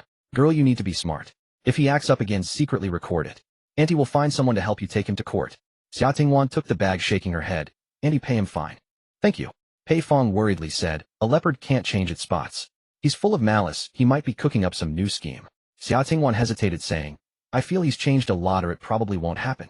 What do you mean probably not? Pei Fong urged, old habits die hard. There's a man in our neighborhood who beats his wife badly, then kneels at the door crying and snotting, swearing he's reformed. And then, he was good for only 3 days, then hit his wife again over some trivial thing. This time she ended up in the hospital with 3 broken ribs. Pei Fong waved 3 fingers. That kind of person is rotten to the core. Girl, don't let your guard down. Her words felt like a bucket of cold water over Xia Tingwan. Xia Tingwan grew fearful again. A drowning person fears most that the drifting log is just a dead branch. It gave hope only to plunge one into despair upon discovering the truth. What if he was still the same? Xia Tingwan dared not think further. She carried the bag and walked back slowly. It felt like every other morning, each step sinking into deeper, colder waters. Seeing her return, Lin Jianshen asked, just buying buns, what took you so long? Xia Tingwan didn't dare admit she'd been chatting with the breakfast stall owner, so she lied. It was crowded when I got there, I had to queue. Lin Jianshen pointed at the table, saying, eat. Xia Tingwan glanced over and saw that the table already had congee ladled out and 2 sets of chopsticks and bowls laid. The braised pork head from last night, which had barely touched, was now taken from the fridge and placed in a small dish. Seeing her frozen, Lin Jianshen already seated and sipping his congee said, what, you have to eat standing? Xia Tingwan hesitated, recalling the breakfast stall owner's words, and ultimately dared not move. Fine, do whatever you want. I can't be bothered with you. Give me the buns and milk. Xia Tingwan handed him the plastic bag. She picked up her bowl of congee and habitually moved to the shadow beside the refrigerator, sipping in small mouthfuls. Lin Jianshen opened the milk, inserted the straw, and just as he brought it to his lips, he suddenly paused. He furrowed his brows, held the carton farther away, inspected the packaging, and let out a disgusted tsk. Mengmius. He looked up at Xia Tingwan in the shadows, his tone harsh. This brand is disgustingly gamey. I've never drunk it, don't you know? Xia Tingwan's hand froze mid-motion as she sipped her congee, her blood running cold. Here it comes. Just as expected. An excuse. Picking a fight. Next head throw things, then raise his fists. Annie Pei was right. Fear engulfed her like icy seawater, and she couldn't stop trembling, her fingers digging into the bowl's rim. She could even foresee the milk carton smashing into her face the next second. Yet the anticipated event did not happen. Lin Jianshen merely pushed the milk carton impatiently toward her edge of the table. Taste it yourself. Isn't it gamey? His tone was foul. It's disgusting. A gift for you. Take it away, and don't let it offend my sight here. Xia Tingwan was stunned. She looked at the milk carton pushed toward her, then at Lin Jianshen, who was gulping down his congee. He wasn't going to hit her. Just found it unpalatable, so gave it to her. After a few seconds of hesitation, she cautiously reached out and took the milk carton. The paper box still held the residual warmth from his hand. She bit the straw and took a small sip. Ignoring the inevitable gamey taste of pure milk, the milky fragrance dissolved in her mouth, carrying a faint sweetness. For her, this was a long-lost, almost luxurious flavor. Was he really just disgusted by the taste? Or, a bolder conjecture uncontrollably surfaced. Was he using this method to let me drink milk? Xia Tingwan, don't flatter yourself. Don't you know what kind of person he is? There's no such thing as transmigration in this world. Stop daydreaming. Lin Jianshen finished his meal, quickly pointing at the leftover braised pork head on the table, and said, throw away what's left. Buy fresh tonight. I don't want to keep eating leftovers. After eating, he left in a hurry. The security door slammed shut with a bang. Xia Tingwan waited a long time, making sure he wouldn't suddenly return, before slowly walking over to sit at the dining table. She finished the milk, then silently ate all the remaining braised pork head. Her stomach was full, but her heart was in turmoil. Lin Jianshen left half an hour later and arrived at the place where Head distributed flyers yesterday. There were still over 40 minutes until the agreed time. Lin Jianshen sat on the curb to wait. He had no choice. For some reason, he suddenly sensed that Xia Tingwan's guard was up again. When he was home, she didn't even dare eat at the table. He needed to give her space. The weather was exceptionally hot today. As soon as the sun came out, the ground felt like a layer of fire had descended. Even the cicadas' chirping seemed feeble. Low in the sky hung something between cloud and mist, making the air stifling. Finally, the middle-aged man arrived on his electric tricycle. Seeing Lin Jianshen waiting early, he was somewhat surprised. He discreetly sized up Lin Jianshen, the yellow hair, the tiger print short-sleeved shirt, the cropped pants, and the loafers. Whoa, you're early, kid. The man pulled out a cigarette pack and flicked one out to offer. Lin Jianshen took it, thanked him, and casually tucked it behind his ear. Thanks, uncle. I'll work first and smoke after. The sooner I finish, the sooner I can get home and have an early meal. He changed, go back to home. Saying it stirred something in his own heart. The man gave an ambiguous smile. Someone cooking at home. Didn't see that coming. Lin Jianshen caught his implication, but didn't argue, just smiled back. Yeah. The man asked no more, shoving a thick stack of flyers into his hands. Same as before, cover this area. Lin Jianshen acknowledged, picked up the flyers, and merged into the bustling crowd. The sun was scorching. The short-sleeved shirt on his back was never dry. Fortunately, with yesterday's experience, he was a bit faster today. In the evening, he dragged his sun-scorched body back to the alley entrance. The man hadn't packed up yet today. Seeing him return, he counted out 120 yuan and handed it over. Lin Jianshen took the money and asked, do you need me tomorrow? The man shook his head, exhaling a smoke ring. The boss said the results weren't good these past 2 days. We're not coming here anymore. We'll try a different approach. Out of work so soon. Lin Jianshen felt a twinge of disappointment. Yet upon reflection, it seemed only natural. In this day and age, using such methods for promotion was bound to yield poor results. He thanked the man and turned to leave. Wait, the man suddenly called out. Lin Jianshen looked back. The man's gaze fell on his straight back. Really want to find work? Lin Jianshen's eyes lit up, and he nodded. The middle-aged man asked, can you endure hardship? Lin Jianshen nodded again. The middle-aged man said, he'll give you a phone number. Call this number tomorrow morning and say old Sue referred you. Whether it works out or not depends on you. Lin Jianshen saved the number on his phone, thanked him, and slipped his hand into his pocket, clutching the money as he walked back. This meager sum was a drop in the bucket. He wondered what kind of job the middle-aged man had referred him to. Rent was due in a few days, a truly worrisome prospect. Lin Jianshen turned a few corners in the maze-like alleyways and found an internet cafe. The sign for Speed Internet Cafe was broken with only the words Internet Cafe still lit. Pushing open the door, Lin Jianshen was hit by an indescribable foul odor. It was a mix of sweat, instant noodle broth, and foot odor. The machines here were old and the keyboards greasy, but it had one irresistible advantage: it was cheap. Internet cafes in Donghai City typically charged at least 10 yuan an hour, but this one was only 3. As a result, many drifters gathered here, filling the place with an atmosphere of decadence and numbness. This was Song Siyuan's usual haunt. Sure enough, after a few steps, he spotted a head of hair in every color of the rainbow. Sporting that spectral crown, Song Siyuan wasn't playing Valorant this time. He was on League of Legends. He had picked Yon, and while the game loaded, he scrolled through Douyin on his phone connected to the Wi-Fi. On the phone screen, a voluptuous streamer was dancing seductively. Grinning, he contributed a barrage comment: Lu Ji 10,000 coins. Lin Jianshen walked over and unceremoniously slapped his rainbow-colored head. Stop scrolling. Lu Ji is out of money. Song Siyuan hated having his head touched. He was about to flare up, but seeing it was Lin Jianshen, he restrained his anger and asked, Bro Biao, what brings you here? Lin Jianshen replied gruffly, You think I wanted to come? I was afraid you'd been holed up in this internet cafe for days and died, here, messing up someone's business. Song Siyuan said, Damn Bro Biao, your tongue is still as sharp. Lin Jianshen took the cigarette from behind his ear, ready to hand it over, only to find it was already soaked through with sweat. He tossed the cigarette into a nearby trash can, pulled out 20 yuan, and handed it to Song Siyuan. Go out and get a good meal later. Don't actually die here. Song Siyuan took the money solemnly. Got it, Bro Biao. After Lin Jianshen left, Song Siyuan stared blankly at the 20 yuan in his hand, even forgetting to play his game. From the cheap headphones, a faint voice murmured, The wind also has a path home. Song Siyuan's father had died early, leaving him with a silent, frail mother. She worked in a textile factory, scraping by on a meager salary to raise him until he was 15. Back then he was still a child with a mother. Though they were poor, there was always a hot meal waiting at home, and when he was bullied, there was someone to say, Mom will go talk to them. Until his mother was diagnosed with lung cancer. She jumped from the rooftop, believing she wouldn't burden her child, and would instead bring him a 2,000 yuan insurance payout. What she didn't know was that the accident insurance she had bought for 420 yuan had long since expired. At 15, holding his mother's body, Song Siyuan became an orphan with no one to care for him, left to wander the streets. No one ever cared again whether he could get a meal. Slowly, Song Siyuan clenched the 20 yuan tightly and pressed it against his chest. Lin Jianshen left the internet cafe and trudged back with his weary body. The scorching heat of the day had subsided slightly, but the ground still radiated residual warmth. As night fell, many people had set up stalls along the curb selling clothes, toys, and daily necessities like slippers and toothbrushes.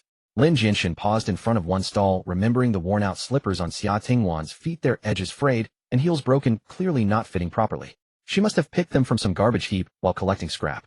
Clutching the 100 yuan in his pocket, he crouched down and selected a pair of pink slippers and 2 toothbrushes. 20 in total, said the elderly stall owner, his eyelids drooping, the radio beside him blaring loudly. Qingshan Group has launched a new type of robot currently in the testing phase. Lin Jianshen paid and walked back, carrying the plastic bag. Passing by a convenience store, he saw shelves stocked with various bottles of alcohol through the glass window. The dormant craving within him surged again. His throat went dry and his fingers uncontrollably curled. He closed his eyes and cursed himself fiercely in his mind. Broke fool, drink my ass. Forcing himself to look away, he returned to the drab residential building. Climbing to the second floor, he stopped in front of his door, leaning against the cold, rough wall, panting heavily. Cold sweat beaded on his forehead. The craving for alcohol made his hands tremble constantly. The sound-activated light went out, leaving only his suppressed breathing in the darkness. After what felt like an eternity, the craving gradually subsided and his body steadied. He rubbed his face vigorously, pulled out his key, and inserted it into the lock. Click! The door opened. Warm yellow light and the aroma of food spilled out, as if from another world. The oil stains on the tables and chairs were gone. Xia Tingwan had cleaned, meticulously polishing the floor and windows until they shone. The dusty curtains were also washed clean. The spices in the kitchen were arranged by height, so neatly that even someone with OCD couldn't find fault. Xia Tingwan had already cooked congee and bought some braised dishes. Today she had bought some braised beef cheek. 3 steamed buns were placed on the table. Lin Jianshen's hands were still trembling slightly. He handed over the plastic bag. You've been doing well lately. Xia Tingwan was silent for a few seconds before reaching out to take the bag. It was light. She opened it and looked down. Inside was a pair of pink plastic slippers printed with a slightly distorted snow-white pattern. The edges of the slippers still had some burrs from the injection, molding a clear sign of shoddy craftsmanship from a street stall. Next to them lay 2 unopened toothbrushes, the simplest kind. She stared at that hint of pink for several seconds, her long hair falling forward, obscuring her expression. Her fingers slowly tightened, gripping the handle of the plastic bag in her palm. Thank you. Lin Jianshen sat at the dining table, sipping his kanji, and pointed to the chair opposite him. Sit down. I have something to tell you. She hesitated for a moment before finally walking over, cautiously perching on the edge of the chair, with only half her hip. As he drank his kanji, Lin Jianshen said, I figured it out. You have to go back to school. Don't go to the restaurant to wait tables tomorrow. Focus on your studies. Once you study hard and make something of yourself, you can earn more money. Xia Tingwan shuddered. School. Though she had only dropped out a few months ago, the word already felt incredibly distant from her life, as distant as something from a past life. Lin Jianshen pointed at her and laughed heartily. When you graduate from university, you have to earn me at least $1 million before you can leave. If you can't make $1 million, it'll be stuck with you as my little sister for life. His words were met with dead silence in the room. After a moment, the honk of an electric scooter drifted in from the alley. Xia Tingwan snapped back to reality, pinching the hem of her clothes as she replied in a very soft voice. Okay, I understand. Lin Jianshen ate 2 meat buns and tossed the third onto the table. I'm full. Not eating anymore. After finishing his meal, he put down his bowl and chopsticks and went back to his room. He didn't want to have too much contact with Xia Tingwan. Lin Jianshen scratched his hair in frustration. He knew he shouldn't be changing so quickly, but he really couldn't control himself. He had been through the rain too. He knew how miserable it felt to be caught in a storm. And Xia Tingwan's ordeal was far worse than what he had once endured. Fortunately, Xia Tingwan didn't seem to overthink it, as she probably hadn't seen through his facade. The quality of this boat's sleep was bafflingly good. He had been worrying about money just moments before. But the moment his head hit the pillow, he was asleep again. Young people really do have excellent sleep quality. Xia Tingwan, however, was plagued by insomnia. Lying on the hard bed, she tossed and turned restlessly. She recalled what had happened over 4 months ago. That day she had returned home with her backpack. To avoid Lin Jianshen as much as possible, she had chosen to board at school, reducing the frequency of her visits. But during holidays she inevitably had to come home. Unfortunately, the moment she pushed open the door, she saw Lin Jianshen sitting drunkenly at the table. Numerous empty bottles were scattered across the surface, and the pungent stench of alcohol mixed with smoke assaulted her senses. Her heart plummeted to the depths. Hearing the door open, Lin Jianshen turned his head to glance at her. Seeing his expression, Xia Tingwan knew he must have lost money gambling again, and a significant amount at that. A heavy aura of malevolence hung between his brows.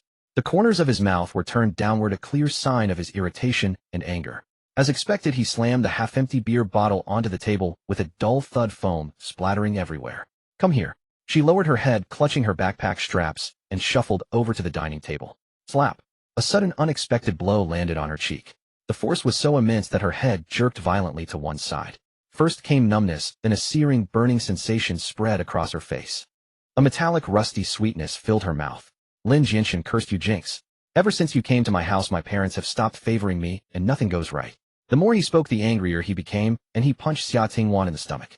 She felt as if her internal organs were shattering. Her body involuntarily curled up, resembling a boiled shrimp. Lin Jianshen continued, damn it, now my parents are dead because of you.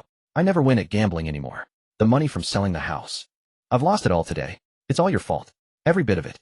His rage escalating, he kicked Xia Tingwan's shin. Losing her balance, she collapsed to the ground with a thud, a searing pain shooting through her leg. She curled up, clutching her shin, not daring to cry out, only drawing in sharp breaths of cold air. Get up. Don't play pitiful in front of me, Lin Jianshen roared again. Xia Tingwan slowly rose, supporting herself against the wall. Why did you come back today? Speak. Are you mute? Lin Jianshen stepped closer, his breath reeking of alcohol. School. School's on holiday. Xia Tingwan's voice trembled with tears.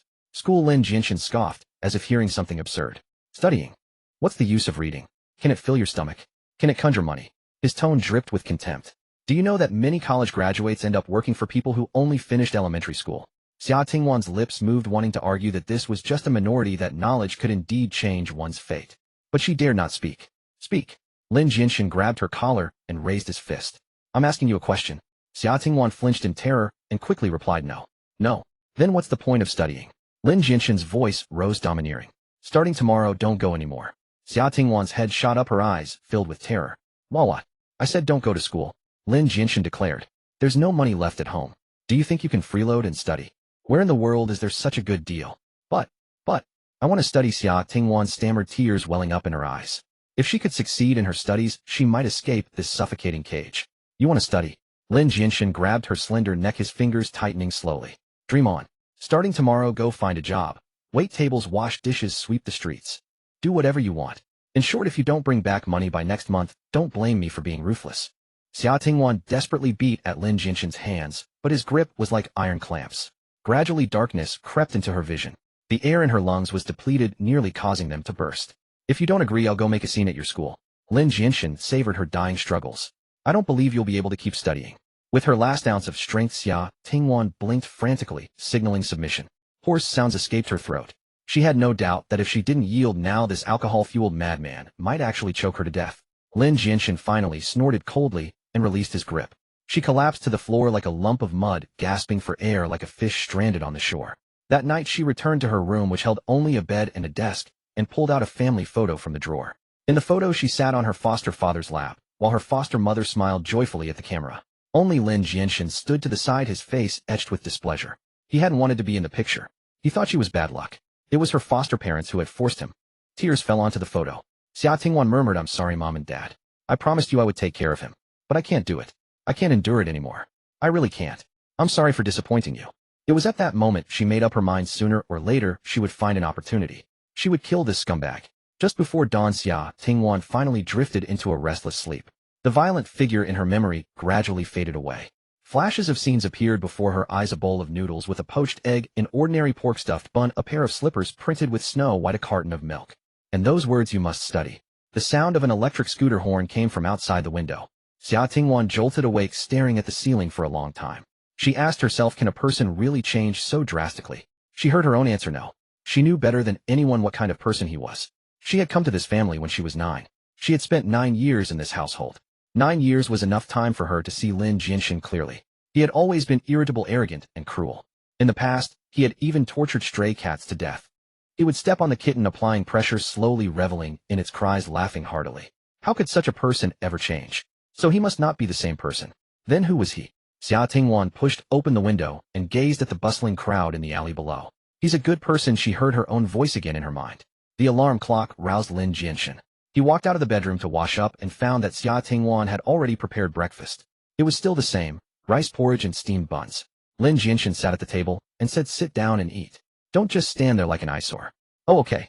This time Xia Tingwan didn't hesitate and sat at the table. Lin Jianshen tapped the table. "Remember what I said?" Xia Tingwan lowered her head. "Yes, I will study hard and earn you $1 million. Lin Jianshen nodded with satisfaction. "Starting today, don't go wait tables at the restaurant. Stay home and study hard." Xia Tingwan replied softly, "Okay, but I still need to go tell the restaurant." Lin Jianshen didn't detect her probing and nodded. "Go tell them, then come back and study. When I get back tonight, I'll test you. If your performance doesn't satisfy me, I'll make you taste my fists."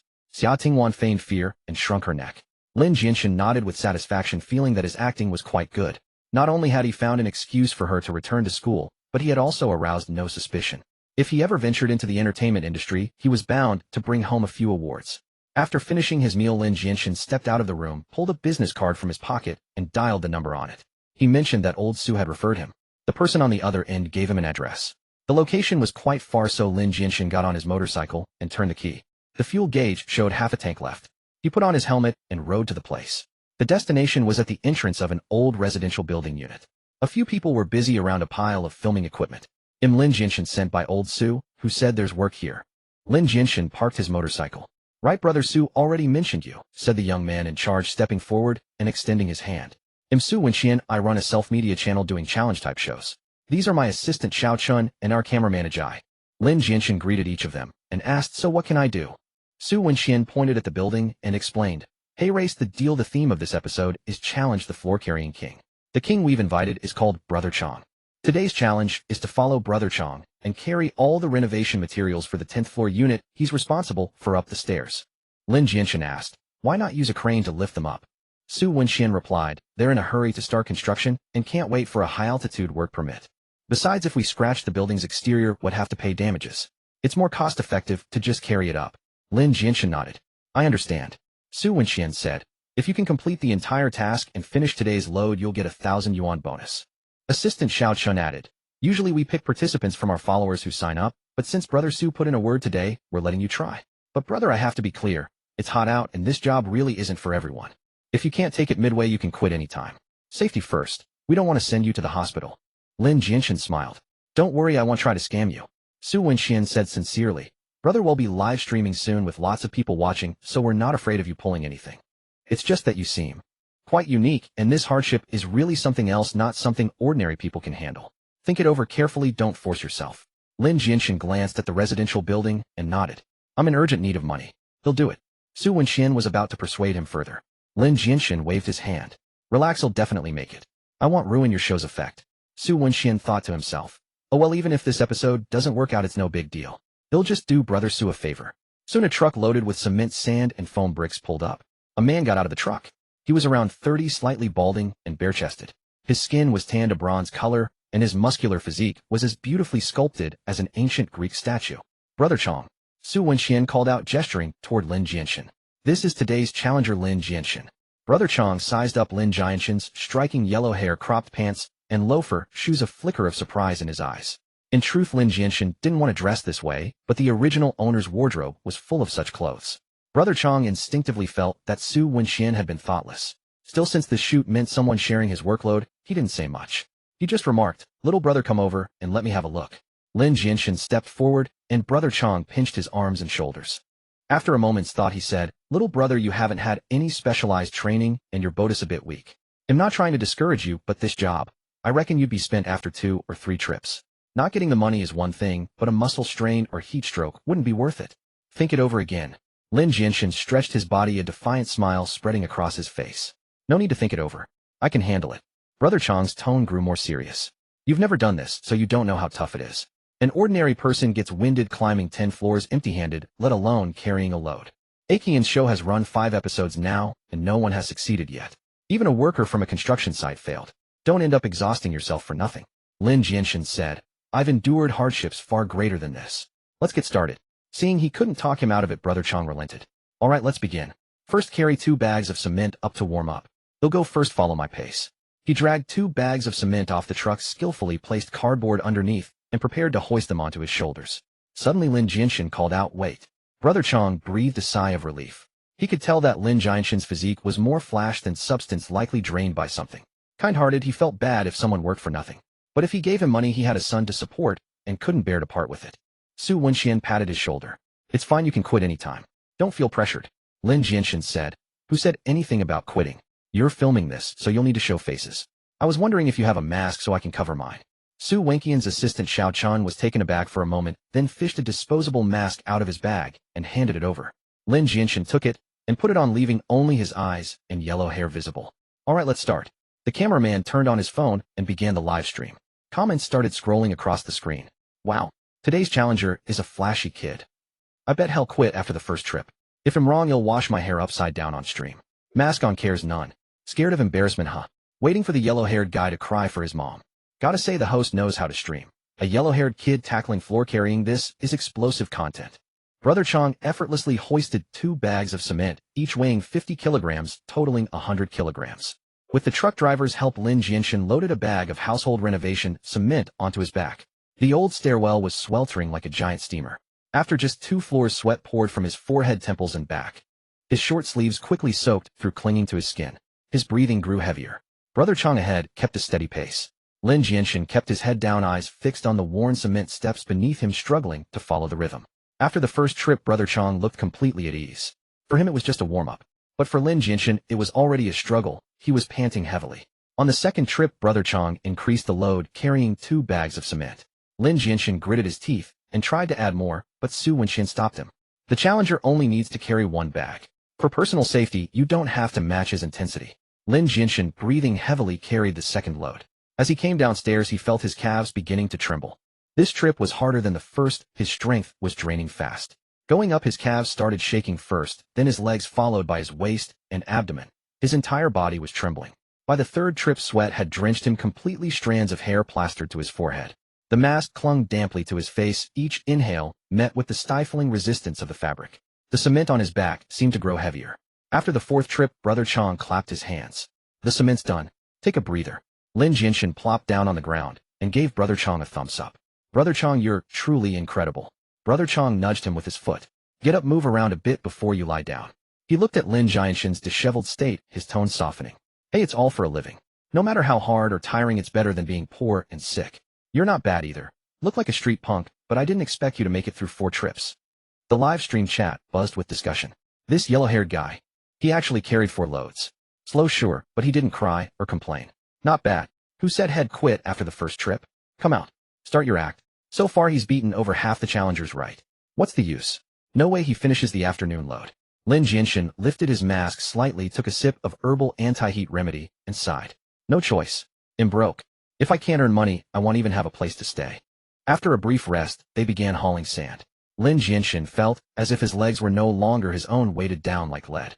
Every bone in his body groaned under the unbearable strain. Each step seemed to push him to the brink of physical exhaustion. He moved solely on sheer willpower. Finally, the morning's haul was finished. At noon, Su Wenxian treated them to a meal at a small eatery, ordering 8 dishes and a bowl of seaweed egg drop soup. Lin Jianshen discovered for the first time just how much he could eat. He polished off 5 bowls of rice. But his hands trembled violently like a drunkard craving another drink, uncontrollable and unable to pick up food. After eating and resting for a while, Chang led him into the afternoon's work. They were moving foam bricks, hundreds of them. Su Wenxian said, "This afternoon's challenge is 50 pounds per trip. Whatever Chang does, you do." Lin Jianshen nodded. Foam bricks were the hardest to move. Despite the name, they were far from light. Their bulk made them difficult to grip and secure. Lin Jianshen gritted his teeth and followed Chang for 2 more trips. As the third began, his face was pale, his breathing rapid, his steps unsteady. When climbing the stairs, his body swayed. Su Wenxian saw he was nearing his limit and feared an accident, urging, "Forget it, let's call it a day. I can do it." Lin Jianshen glared at him, a stubborn light burning in his eyes. Opportunities to earn 1,000 in a day were rare. If he made that today and scraped together a bit more, he could cover this month's rent. He and Xia Tingwan wouldn't be homeless. Su Wenxian said, "I'll count it as half success and give you 500. Lin Jianshen shook his head again. Su Wenxian grew anxious. "You're staggering now. You need at least 3 more trips. You can't do it." Lin Jianshen thought of that pitiful figure crouching by the door, carefully eating noodles. "I can." Assistant Xiaochen also advised, "Qian's right. In your state, you really can't." Lin Jianshen gritted his teeth. "I will." "You can't." "I damn well can," he growled, his voice like an enraged beast. Lin Jianshen hoisted the bundled bricks onto his back, grunted lowly, and struggled upward. His shoes were completely soaked with sweat, leaving wet footprints with every step. His entire body trembled. His breathing was as rough as a worn-out bellows echoing in the narrow stairwell. The mask on his face was also drenched, clinging tightly to his skin. Each breath felt like a form of torture. Lin Jianshen reached the corner, grabbed the railing, and said to the cameraman, "Please help me tear this mask off. I can't breathe." At that moment, the live stream was thriving with comments flying across the screen. "Zoom in. Let me see what this punk really looks like. He's really risking it. This is beyond just showmanship, right? Honestly, I'm a bit stunned." Moments like these are the hardest. Your boat's defense mechanisms make you want to quit. That construction worker last time dropped the bricks right about here. Betting's open. Type 1 if you think he'll give up this trip. Type 2 if he'll hold on. Su Wenxian, savvy about streaming, launched a real-time poll. Under the option, "Can the challenger complete the afternoon task?" votes for no still held at 60. Su Wenxian and the cameraman followed behind, climbing up and down, exhausted, even empty-handed. They couldn't help but admire Lin Jianshen. Hearing he wanted to remove the mask, they hurried to help. The camera captured Lin Jianshen's face fully for the first time. It was drenched in sweat, pale with a twisted and ferocious expression. Damn, his face looks like that. Not afraid he won't get out of bed tomorrow. If he gets rhabdomyolysis, 1,000 won't even cover a fraction of the medical bills. Su Wenxian urged again, "Bro, if you really can't, just give up. I'll count it as 80 success." Lin Jianshen turned his head, eyes fierce. "I said I will." The comments paused for a moment, then exploded. "That look. I've got goosebumps. He's a tough guy. That expression. What a waste he's not an actor. Not saying he's faking it." Lin Jianshen turned back, gripping the railing tightly, veins bulging on the back of his hands. His ears buzzed. The 50-pound foam bricks on his back now felt like a crushing weight of 1,000 pounds. He recalled a scorching summer in his past life, standing on an open-air wedding stage delivering witty lines. Under the brutal sun, wearing a cheap, ill-fitting suit, he was dizzy from the heat. It seemed his sweat had run dry. The stifling air made it nearly impossible to breathe. Standing on the stage, gasping, his vision darkened. Fortunately, the applause from below roused him. "Yes, grit your teeth, endure it, and it'll be over." Nothing could defeat him. Not the loneliness of his past life, not the mess left by the original owner, and certainly not this 50-pound weight. His spirit lifted slightly, and he climbed a few more steps. The camera zoomed in on him. He opened his mouth, panting heavily, his tongue hanging out like a dying wolf. The expression on his face was incredibly complex, twisted, angry, fierce, sorrowful, pained, guilty, remorseful. His eyes were bloodshot. Su Wenxian and the livestream viewers had never seen such intense and intricate emotions on anyone's face. He swallowed, moistening his parched throat, and growled fiercely, "I don't believe it. If Chang can do it, so can I. I'm finishing this challenge today." His vision grew blurry. Countless stars danced before his eyes. He dragged himself along the railing with his arms moving numbly. Xiaochen secretly gave the bricks on his back a slight lift. Cameraman Ajay subtly shifted the phone's lens to avoid capturing Xiao Chen's hand. After what felt like an eternity, when Lin Jianshen, almost crawling, moved the last bundle of bricks to the 10th floor, a thick, strong hand steadied him. Su Wenxian handed him a bottle of sports drink and gave a thumbs up. Bro, you're incredible. You're the first in our show to succeed. The voice seemed to drift from an ethereal void into this mortal world. Lin Jianshen bent over, letting out a hoarse laugh. Is it over? Chang stood beside him, smiling. It's over. Xiao Chen added, it's over. You did it. Lin Jianshen threw his head back and laughed. I told you I could do it. Sweat trickled down his neck. Someone in the live stream said, I think that laugh of his head thrown back is kind of sexy. Look at his Adam's apple glistening with sweat. Damn, buddy, you're not right. Wake up. He's a punk with yellow hair. And he's still wearing that pain mask. That buddy's from Sichuan, probably lives on Chuanxi Road. He's perfectly normal. Last time I was on a business trip staying at a nearby hotel, I didn't dare use the shower head. Don't believe me. Look for yourselves. His features aren't bad. Buddy, that's enough. This is a brick-carrying challenge, not a dating show. Xiao Chen looked away from the comments and extended the microphone to Lin Jianshen. Some viewers asked me to find out why you're pushing so hard to finish this challenge. Lin Jianshen slowly straightened up. No choice. I've got a little cat to feed at home. Xiao Chen was taken aback. A little cat? What kind? Lin Jianshen smiled weakly. A little cat that looks pitiful, very thin, but also very cute. Xiao Chen smiled, knowing the little cat was certainly more than just a cat. The viewers were all speculating. I bet it's his girlfriend. Maybe it really is a cat. In reporting this, there's an honest guy here. Take him out and shoot him. Su Wenxian transferred 1500 via WeChat. Lin Jianshen said, Bro, you sent too much. Su Wenxian shook his head. No, I didn't. 1,000 is the challenge reward. The other 500 is a special tip from the viewers. These are longtime fans, I wouldn't dare offend them. Lin Jianshen faced the camera and bowed solemnly. Bending down was still difficult, his whole body The bullet comments drifted across the live stream again. Alright, go back and rest. Yeah, go home, and let your cat make you something nice to eat to replenish your strength. What an enviable bond. The live stream ended. Brother Chang walked over and handed him a bottle of medicinal wine. Use this for a bath tonight, or you can rub it on your body. Otherwise you might not even be able to get out of bed tomorrow. Lin Jianshen took the medicinal wine and said sincerely, Thank you, Brother Chang. Actually, I know you slowed down the pace this afternoon just to wait for me, otherwise you would have finished moving long ago. Sorry for delaying your work. Brother Chang laughed heartily. You're too polite. To be honest, you're much better than I was the first time I carried loads up a building. Su Wenxian also arranged, Xiao Chen, you ride Brother Lin's motorcycle and take him home later. It's too dangerous for him to ride in this condition. They'll go back to the company to edit the footage first. Xiao Chen quickly nodded. Don't worry, Brother Qian. Lin Jianshen didn't put up a brave front. He indeed felt weak and his limbs dizzy, and it was unsafe for him to ride. He thanked Xiao Chen and Su Wenxian again. The cameraman Jie joked, Brother Lin, with all this bowing and thanking, it's quite a contrast to your usual persona.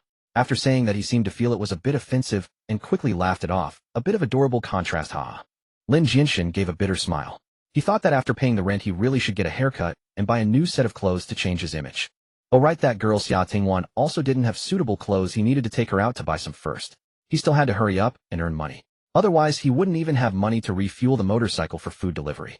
Xiao Chen rode Lin Jianshen's motorcycle and dropped him off at the building entrance. Lin Jianshen declined Xiao Chen's offer to escort him upstairs. He had always been very guarded and didn't want others to know exactly which room he lived in. Seeing this, Xiao Chen didn't insist and was about to leave. Suddenly Lin Jianshen heard an argument coming from the second floor. It seemed to be mixed with Xia Tingwan's voice. Her tone was very distinctive and easy to recognize. Startled, Lin Jianshen mustered the last ounce of strength from his exhausted body and stumbled up the stairs. Hesitating for a moment, Xiao Chen, worried something might happen, quickly followed.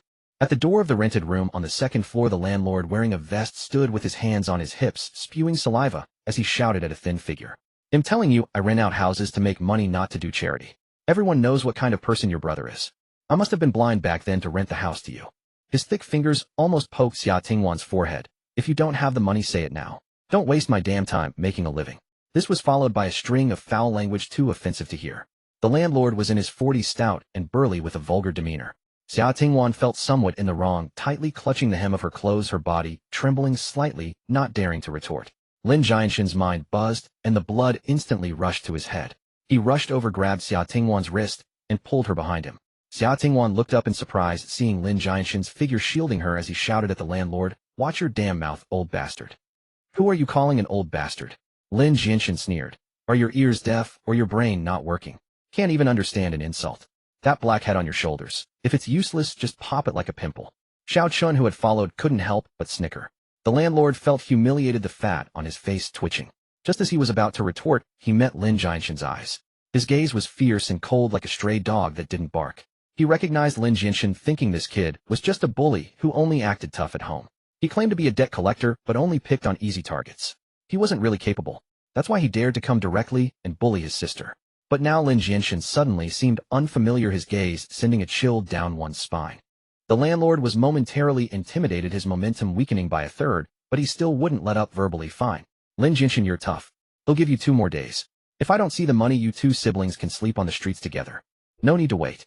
Lin Jianshen cut him off, pulled out his phone, and transferred 120 yuan, the rent, not a cent less. From now on, I'll pay on time. No need for you to come and demand it. He stepped forward, his tone fierce. But if you dare to come and bully my sister when I'm not home again, don't blame me for being rude. The landlord received the money and left, cursing under his breath. Xia Tingwan breathed a sigh of relief, hesitated, and asked in a very small voice, "Where did you get the money?" Lin Jianshen pointed at Xiao Chun beside him and said, "I borrowed it from a friend." Xia Tingwan quickly thanked Xiao Chun, her voice soft, "Thank you." Hearing her voice up close, Xiao Chun was startled.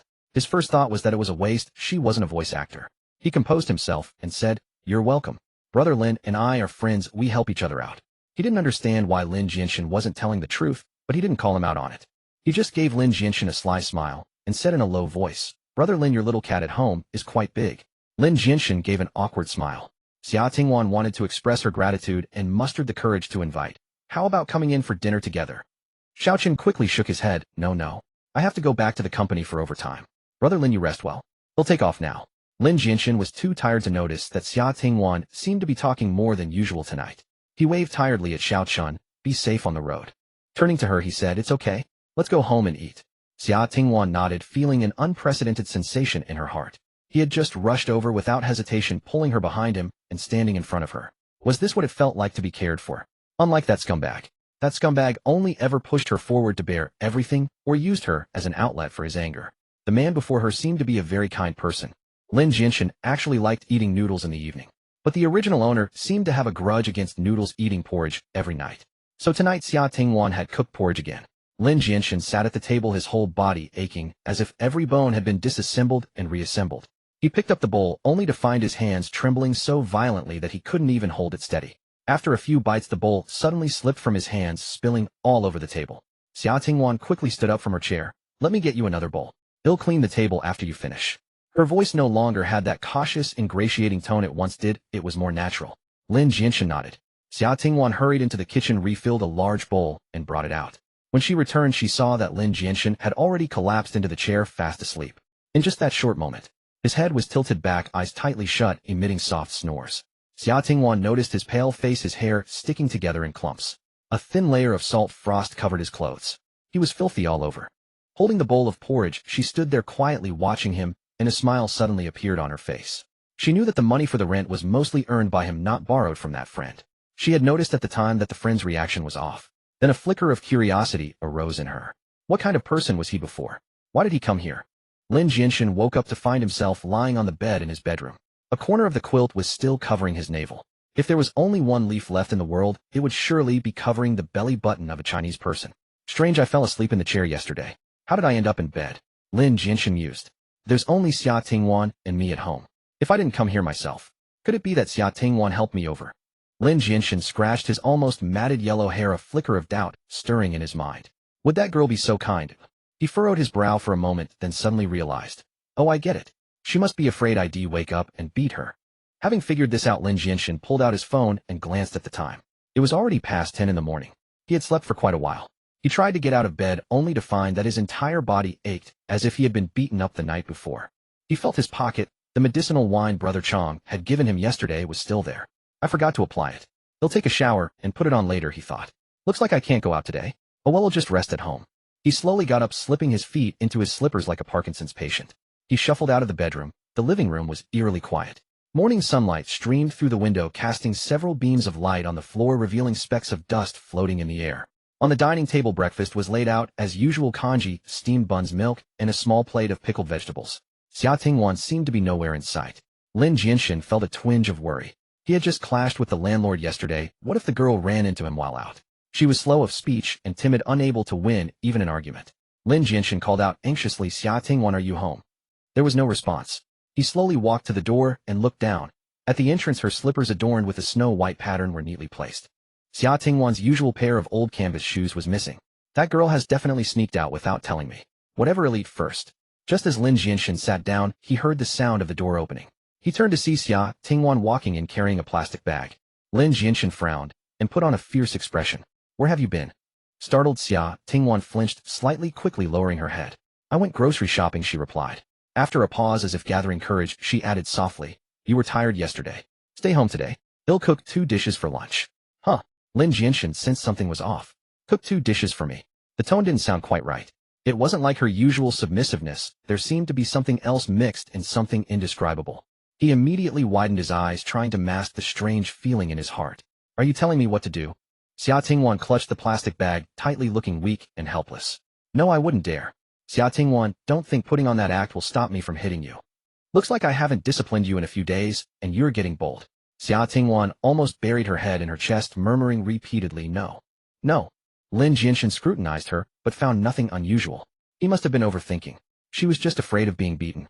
Lin Jianshen cleared his throat and asked, do you remember my requirement? Xia Tingwan nodded her small head. Yes, to study hard. Lin Jianshen said with satisfaction, good. Since I'm home today, he'll personally check on your studies. Later recite 2 texts for me. If you don't satisfy me. Lin Jianshen raised his fist and let out a strange laugh. Humph, don't blame me for being ruthless. See this? A fist as big as a sandbag. Xia Tingwan was terrified, twisting the hem of her clothes with her fingers, looking pitiful. Lin Jianshen stopped looking at her and turned to deal with his breakfast. The soreness in his body was worse than yesterday. Having learned his lesson, he didn't use his hands to lift the bowl. Instead, he placed the bowl on the table, slurped the food with his mouth, and licked at it with his tongue, when he couldn't reach it, eating like a dog. After a while, he remembered he wasn't alone. Xia Tingwan was still there. He barked, why aren't you in your room studying? Waiting for an invitation. Xia Tingwan let out an oh, and scurried into her bedroom like a frightened kitten, gently closing the door. But just as the door shut, Lin Jianshen seemed to catch a glimpse of her shoulders trembling slightly. He thought regretfully, was I too harsh? I scared her to tears. Xia Tingwan leaned against the door, struggling to suppress the sound threatening to escape her throat. She wasn't crying as she was laughing, because the way he had just looked ferocious, with his head drooping like a large dog, stretching out his tongue to lap up the kanji from the bowl, was simply too hilarious. She quickly snapped back to reality. I laughed. She pulled open the drawer, took out the mirror, parted her hair to both sides, and revealed a delicate face. In the mirror, the girl's nose, mouth, and eyes remained still. Yet a faint trace of a smile clearly lingered on her face, bringing life to her pale complexion. She stared blankly at the mirror for a long time before putting it back in the drawer. In that drawer were also a few band-aids, half a bottle of iodine, and some cotton swabs, items she had secretly stashed away to treat her injuries. She lifted the ill-fitting men's shirt to check her wounds. The last wound had also scabbed over. It would likely heal soon. How wonderful. Lin Jianshen finished his breakfast and grimaced as he went to the bathroom for a shower. His arms ached so much he could barely lift them. After the shower, he gritted his teeth and applied the medicinal wine. The wine was potent, penetrating his skin with a fiery, burning sensation. But after application, his muscles did feel less sore. Lin Jianshen dressed again, moving like a Parkinson's patient, and felt much better. He slowly walked out and collapsed onto the sofa with a long sigh. Xia Tingwan pulled her school bag out from under the bed and took out her books. She opened the textbook and began to recite. There was no phone or timer in her room. She had no idea how much time had passed when she heard Lin Jianshen call out, if you're done reciting, come out. I'm going to quiz you. Xia Tingwan walked out of the room with her Chinese textbook. Lin Jianshen asked, which texts have you memorized? She replied, I've memorized Preface to the Pavilion of Prince Tung and The Peacock Flies Southeast. Lin Jianshen said, start with Preface to the Pavilion of Prince Tung. Just as Xia Tingwan was about to begin, Lin Jianshen suddenly added, give me the book. The mountain pass is hard to cross. Who pities the lost traveler? Meeting by chance, all are strangers in a foreign land. Upon hearing these words, Lin Jianshen's heart trembled. Having lived 2 lives and traversed time, he truly understood for the first time the boundless desolation and helplessness behind those few words. He had arrived in this world without a path of origin, nor could he see the road ahead. He was truly a lost traveler, a stranger in a foreign land. Fortunately, he had a sister. Though their relationship was far from harmonious, at least he had a home. If I had not met Yang Yi, I would cherish my talents alone, as since I have encountered Zhong Ziki, why be ashamed to play the flowing waters? Her voice flowed like a babbling brook, softly chanting like dewdrops falling on bamboo leaves. As she recited, her tones rose and fell melodiously, a sheer delight to hear. Lin Jianshen silently cursed the original owner again. You really are inhuman. Letting such a beautiful voice cry every day. If it were me, I'd have her recite texts every day. So pleasant to listen to. After Xia Tingwan finished reciting, she stole a glance, and saw Lin Jianshen seemed lost in thought. Summoning her courage, she suddenly asked, I don't quite understand. In the line, the setting clouds and the solitary wild duck fly together. The autumn river shares a single color with the vast sky. What does solitary wild duck mean? Lin Jianshen answered casually, a wild duck is a mallard. A solitary wild duck means a lone duck. Then out of habit he added in the original owner's tone, so dumb haven't you even learned swarming like ducks? Xia Tingwan softly said, oh, her eyes flickering. Lin Jianshen had no idea that the original owner, being a good for nothing, would neither have answered her nor known the meaning. He might not even have recognized the character duck. Xia Tingwan thought. He answered fluently and naturally, so he must have at least finished the first year of high school. He's older than me. Completely unaware of the glaring flaw he had exposed, Lin Jianshen feigned impatience and said, don't just stand there. There's another piece. Keep reciting. Oh, the peacock flies southeast, lingering every 5 miles. You should be a firm rock, and I will be the creeping vine. The vine is tough as silk, the rock unmovable. After Xia Tingwan finished, the room fell silent. Even the noisy cicadas outside seemed moved by her voice. Pausing for a moment, Lin Jianshen looked at her frail figure, recalling how he had been a bit harsh with her earlier, scaring her to tears. Now was the time to encourage her and boost her confidence. A slap must be followed by a sweet date. So he cleared his throat and somewhat awkwardly praised her. You recited well. Under her disheveled hair, Xia Tingwan's lips curled into a joyful arc. Lin Jianshen thought for a moment, then suddenly said, you only bought vegetables this morning. Well, you did well today. They'll make a hearty dish for lunch. How about braised pork?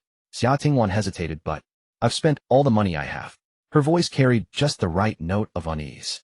I didn't say you'd pay, Lin Jianshen replied. Stay home and study. They'll go buy it. Ignoring the aches in his body, he slowly stood up, ready to head out. Wait, Xia Tingwan suddenly spoke. Lin Jianshen turned around. Xia Tingwan said timidly, can I come along? I'm tired from reciting, and a walk would do me good. Lin Jianshen was about to refuse. If Xia Tingwan came with him, he'd have to keep up the act. It was truly exhausting. But seeing her pitiful look, the refusal lingered on his tongue before he swallowed it back. Fine, he said stiffly. Xia Tingwan thought to herself, got it. Just act pitiful, and he can't say no. I got him right in the palm of my hand. She praised herself inwardly. Xia Tingwan, you're amazing. Stepping out of the house, Xia Tingwan still felt surreal. She was going out with him, to buy groceries no less. Back in school, she often heard classmates discussing topics like reincarnation and time travel in novels. She never thought she'd experienced such a bizarre event herself. The demon who had pushed her into the abyss had truly been replaced by a soul from elsewhere. The days of suffering were over, the future was slowly brightening. Yet soon she fell into self-pity. She was a child nobody wanted. Her biological parents had abandoned her, and her adoptive parents had died. She was that solitary wild duck from the prose poem, a duck nobody wanted. Did she deserve such happiness? Lost in her thoughts, Xia Tingwan lowered her head and followed Lin Jianshen toward the market. The market was bustling with noise, vendors hawking chickens and ducks clattering in cages, all blending into a vibrant tapestry of life. Xia Tingwan knew the place well, as she came here almost every day, carefully budgeting for ingredients. She noticed a fashionably dressed girl nearby, clinging to a boy's arm and wheedling, brother, I want fish. Can we buy this one? The boy smiled indulgently, sure, let's get this grass carp. Xia Tingwan lowered her head enviously. They arrived at the pork stall. The fat butcher's black leather apron was greasy, with a patina-like sheen. Hey girl, haven't seen you buy meat in a while. Xia Tingwan gave a shy smile. Yeah. The butcher's gaze swept over Lin Jianshen, surprised. Found a boyfriend. He remembered the girl always came alone, quiet and withdrawn. Her habit of keeping her hair loose and her lovely voice made her memorable. From neighborhood gossip, he knew she had a worthless, delinquent brother, a scumbag who drank, gambled, and was violent. Such a brother would never accompany her to the market. So this guy must be her self-chosen boyfriend. The butcher felt a pang of regret. Such a nice girl, why pick a punk as a boyfriend? Was she trying to fight fire with fire, finding a tough boyfriend to deal with that scumbag brother? Xia Tingwan blushed deeply, hastily explaining, no. The butcher interrupted. What's there to be shy about? That brother of yours is a real piece of trash. He deserves a lesson. This young man, though his look is, well, unique, stands straight and doesn't seem crooked. He's also big-built, perfect for dealing with your brother. Lin Jianshen pointed expressionlessly at a piece of pork belly and said, boss, I'll take this one. The butcher cheerfully sliced it off. No problem, I'll give you a bit extra. That girl's brother is no pushover. Eat up, don't lose a fight. A vein pulsed on Lin Jianshen's forehead. Losing his patience, he said, I am her brother. The scumbag you're talking about. The butcher, ever the businessman, didn't miss a beat. Seeing is believing, hearing is deceiving. I think you're a good lad. Xia Tingwan's shoulders began to tremble again. Initially the plan was to make braised pork belly. But as Lin Jianshen glanced at the fresh ingredients on the stalls, and then at Xia Tingwan, who looked like a gust of wind could blow her away, he slipped into a shopping frenzy. He said, since there's hardly anything left after paying the rent, we might as well have a good meal. If we run out of money, they'll earn more tomorrow. Thus the plastic bags in his hands multiplied. Once the shopping was done, they headed back. Suddenly a hand reached out. Let me carry some. Xia Tingwan's voice was soft. Lin Jianshen looked at her slender arms and legs, suppressing the ache in his own arms. Who do you think you're underestimating? I don't need your help. Xia Tingwan mumbled, I can manage. Before she could finish, she was pulled back. She stumbled and looked up in confusion. She found Lin Jianshen had encircled her with one arm, his eyes fixed intently ahead. Xia Tingwan turned to see a delivery rider speeding away on an electric scooter with no intention of stopping. Lin Jianshen quickly released her, stepped back half a pace, and asked, Are you hurt? Xia Tingwan snapped back to reality and lowered her head hastily. No. She marveled inwardly at how fast his reflexes were. Had he been watching out for her all along? Lin Jianshen snorted. Lucky for him he got away, or I'd have given him a piece of my mind. Xia Tingwan shook her head. Forget it, he probably didn't mean it. Maybe he was in a hurry. Lin Jianshen's face darkened. You're too kind. But he did it on purpose. Oh, just look at the tire marks on the ground. There was a wider road he could have taken, but he chose to rush straight at us. He cursed under his breath, bastard. Xia Tingwan found it hard to describe her feelings at that moment. An utterly unfamiliar warmth mingled with a hint of bitterness quietly flooded her heart. He was angry, because I almost got hit. He was protecting me. Unlike that scumbag. That scumbag would only have found her a nuisance. If she had actually been hit, he'd probably have called her blind, or said she deserved it. He might even have beaten her for causing trouble. She felt it wasn't just the physical wounds that were healing. The wounds in her heart seemed to be itching too. Lin Jianshen picked up the bags and walked on. Xia Tingwan looked down and found herself stepping on his shadow. At that moment their shadows overlapped. She caught up and walked beside him. At the stairwell, Lin Jianshen coughed twice. You go up first and wash the vegetables. He picked the smallest bag and handed it to her. Just wash these. They'll make a call and come up. Xia Tingwan took the plastic bag and headed upstairs. Only after he heard the door slam shut did Lin Jianshen turn around. Then he began climbing the stairs in an extremely awkward posture, legs apart, moving sideways like a slow crab. He had no choice. The medicinal oil had been applied, but his legs still hurt, especially when he lifted it.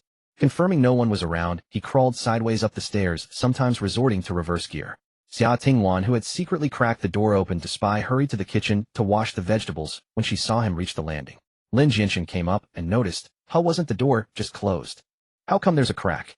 Could it be that the girl remembered I had my hands full and couldn't open the door, so she left it ajar? Not bad, very thoughtful. Xia Tingwan washed some vegetables, sorted the rest, and prepared to start cooking. Lin Jianshen shooed her out. Your cooking is terrible, go sit somewhere else. If you're bored, go read. He was a resilient and meticulous person. He had put great effort into learning from a chef back then. That evening the braised spare ribs, sweet and sour pork fillet, steamed fish, and garlic shrimp were all delicious. While he cooked, Xia Tingwan guessed he must have worked in a kitchen before. The knife skills and the way he flipped the pan were impossibly smooth without specialized practice.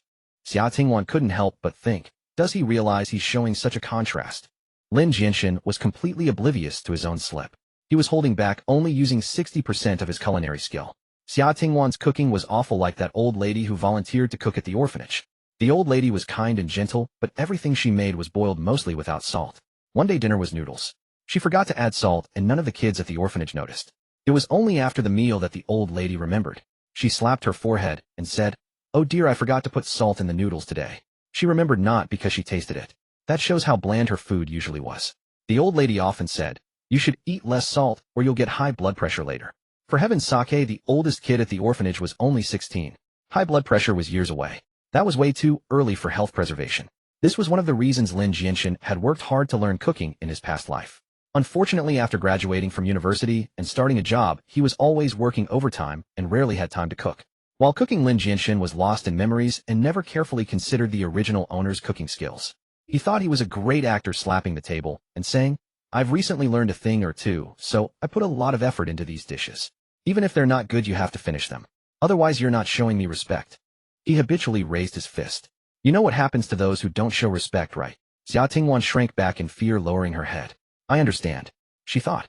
Right now he looks as silly as that tuft of yellow hair on his head. If I expose him, would it scare him away? Forget it, having a brother like this is nice, it's better not to take the risk. Let's see how long you can keep up the act, humph. Lin Jianshen was pleased with her reaction. Alright, let's eat. Since her adoptive parents passed away, Xia Tingwan had never had so many meat dishes. And his cooking was truly excellent. The braised spare ribs were tender and falling off the bone, the sweet and sour pork fillet was perfectly tangy, the steamed fish was delicate, The garlic shrimp were springy. She felt she had eaten an enormous amount. Her stomach was slightly bulging. Lin Jianshen had actually controlled the portions, estimating based on his own appetite. Though there was variety, each dish was made for two. The leftover ingredients were stored in the fridge. Seeing Xia Tingwan eat so much, he ate a little less. The dishes on the table were gradually polished off. Xia Tingwan volunteered to do the dishes. Lin Jianshen sat on the sofa pondering what to do next. Xia Tingwan attended a public school. In autumn, she would start her sophomore year of high school with tuition over 3,000 yuan per semester. It wasn't much, but it was tough for him, because this body had only dropped out of high school with at most a junior high education. Donghai City was a municipality directly under the central government with a highly developed economy and education. It was a city teeming with elites of all kinds. With his qualifications, finding a formal job was difficult. After much thought to earn that money in a month and a half, he had only a few options. One was to deliver food, but too many migrant workers in Donghai took that as a stopgap when they couldn't find work. Competition was fierce. Moreover, the job had no technical barriers and little room for growth, so it wasn't the best choice. The second option was to work in a small restaurant, but without a chef's license he could only be a kitchen helper. The third was manual labor. Like Brother Chong, the load-carrying warrior, he decided to rest for the day and then go door-to-door at restaurants tomorrow. He knew a snack street where he might find an opportunity. Working in a restaurant while getting his chef's license would offer room for development. He was quite confident in his cooking skills. With a rough plan in place, he felt a bit more at ease. He lay down on the bed for a nap. Xia Tingwan finished the dishes and also returned to her bedroom to lie down. The summer cicadas chirped tirelessly. Xia Tingwan had initially planned to read for a while, but she was too full and overwhelmingly drowsy. Lying in bed in a daze she recalled when she was 8 years old. Back then she disliked napping and her mother would always come to supervise her. Reclining on the floral print bedsheet, she said, "Mom, I read a book today that said a name is just a symbol. Is my name just a symbol too?" Gu Qingyin sat at the head of the bed, her brows curved and her smile tender. The book is right to some extent. A name is indeed a symbol. She gently stroked Xia Tingwan's hair, but a name is more than just a symbol. It carries parents' hopes and blessings for their child. Xia Tingwan looked up. Then what hopes and blessings does my name hold? Gu Qingyin didn't answer directly, but said softly, "A poet once said the world is not lacking in beauty, but in eyes that can see it. But Mom thinks when it comes to beauty we can not only see it with our eyes, but also hear it with our ears, and even feel it with our hearts. Come on, listen carefully. What sounds do you hear outside?"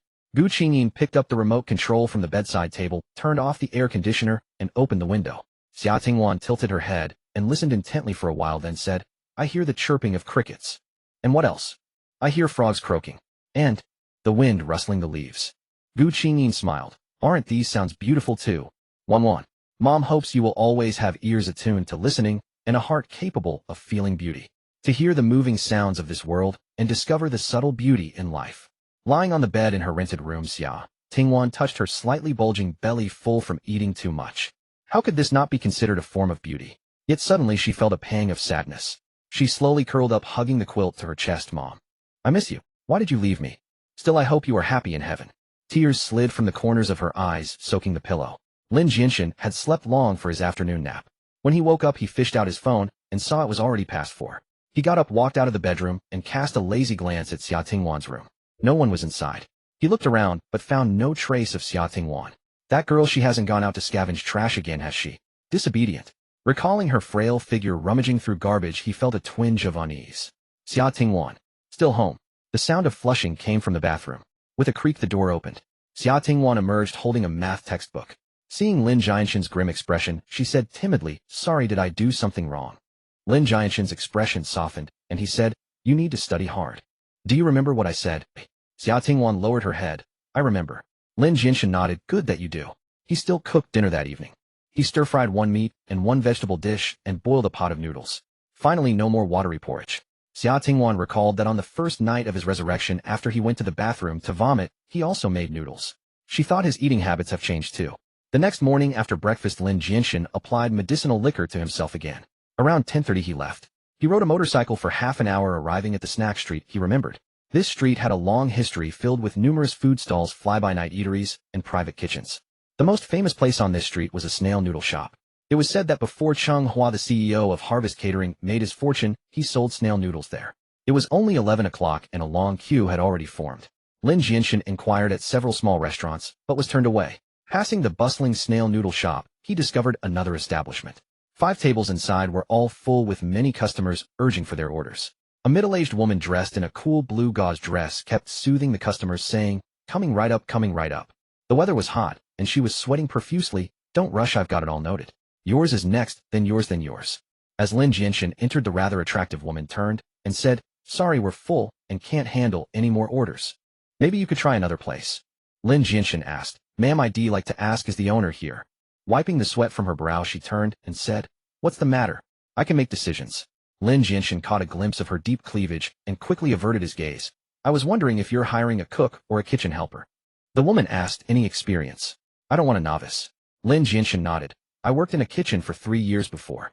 In his past life, while working part-time in university, he had won the favor of a restaurant head chef. Under the chef's guidance, he had worked part-time at the stove for 3 years, so it wasn't a lie. The woman's eyes lit up. All right, come with me for a trial. She had a waiter attend to the customers and led Lin Jianshen to the back kitchen. My husband is busy lately, so I'm managing the shop. Business has been booming these past few days for some reason, and we're short a cook. If you can handle it, I'll pay you wages. The boss' lattice blue dress accentuated her voluptuous figure, and she was quite good-looking. No wonder business was thriving. Lin Jianshen felt he had come to the right place. In the back kitchen, a hefty cook was sweating profusely. Ever since the boss lady started managing the shop, the workload had become overwhelming. The back kitchen had a 4-burner stove, but the hefty cook was struggling, even using 2 burners simultaneously. Old Wu, this young man says he has kitchen experience. How about letting him give you a hand? Old Wu's back was completely soaked. Boss lady, this kid looks like a thug, unreliable. I'm already swamped in you. Aren't you just messing around? Lin Jianshen said, Chef Wu, I can see you're busy, so I won't take up too much of your time. Braised fish would take too long. How about I stir-fry a yuxiang rosy fish, fragrant shredded pork for you to taste? Old Wu plated the dish he was cooking and handed it to a waiter, letting out an I wouldn't have guessed you've actually done this before. It was common practice in back kitchens to have a trial for stovetop cooks. The simplest and most basic test was stir-fried shredded potatoes. It was a home-style dish with no difficulty, just requiring knife skills and cooking ability. For a more advanced test, applicants were usually asked to cook yuxiang rosy. Though still in the realm of home cooking, blending several flavors together made it more challenging. For a cook capable of working independently, the test typically involved a substantial dish, often braised fish. It required cooking the fish through without breaking the skin, achieving an appealing color, and ensuring it was well seasoned. This tested not only skill, but also mastery of heat and timing. So the moment Lin Jianshen spoke, Old Wu knew he had genuine kitchen experience. While continuing to prepare the next dish, he gestured with his chin towards the wall. There's a wok over there. It's been idle since my partner left. It's been about a month now. Resistant it. This was an acknowledgement of Lin Jianshen's experience and a test of his skill. Lin Jianshen picked up the wok, turned on the valve, and heated it over high heat. When the wok turned completely black with a slight bluish tint, he used a brush to remove the residue. He controlled the temperature, dry heated it until it slightly smoked, turned off the heat, and poured in rapeseed oil to coat the wok thoroughly. Then he turned on the heat, heated the oil, and discarded it.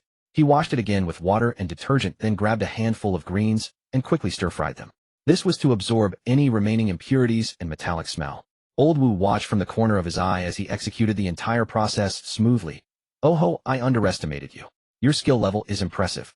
He took the order slips from the clip, divided a portion for Lin Jianshen, and said to the boss lady, he's the one. The landlady, a woman of considerable charm, wore a relieved smile. Work hard, and I won't treat you unfairly. With Lin Jianshen's addition, the efficiency of the kitchen improved markedly. Yet the conditions were harsh, equipped with only a single exhaust fan, not even a high-powered one. The several high-powered stoves blazed without pause, radiating immense heat. Both Lin Jianshen and Old Wu looked as if they had been pulled from the water. They toiled from just past 11 in the morning until 2 in the afternoon, only catching their breath after serving the last wave of the lunchtime rush. The two of them plopped down on the steps outside, utterly exhausted. Old Wu pulled a pack of cigarettes from his pocket and offered one to Lin Jianshen. Lin Jianshen waved his hand. Thanks, Chef Wu, but I don't smoke. I have a cat at home. I'm afraid the smell will bother it. Old Wu shot him a surprised glance, lit his own cigarette, and took a deep drag. Smoke billowed from his mouth. Such a picky cat, eh? He took off his chef's hat to fan himself. You keep a cat for your own happiness, not to become its servant. You are the master.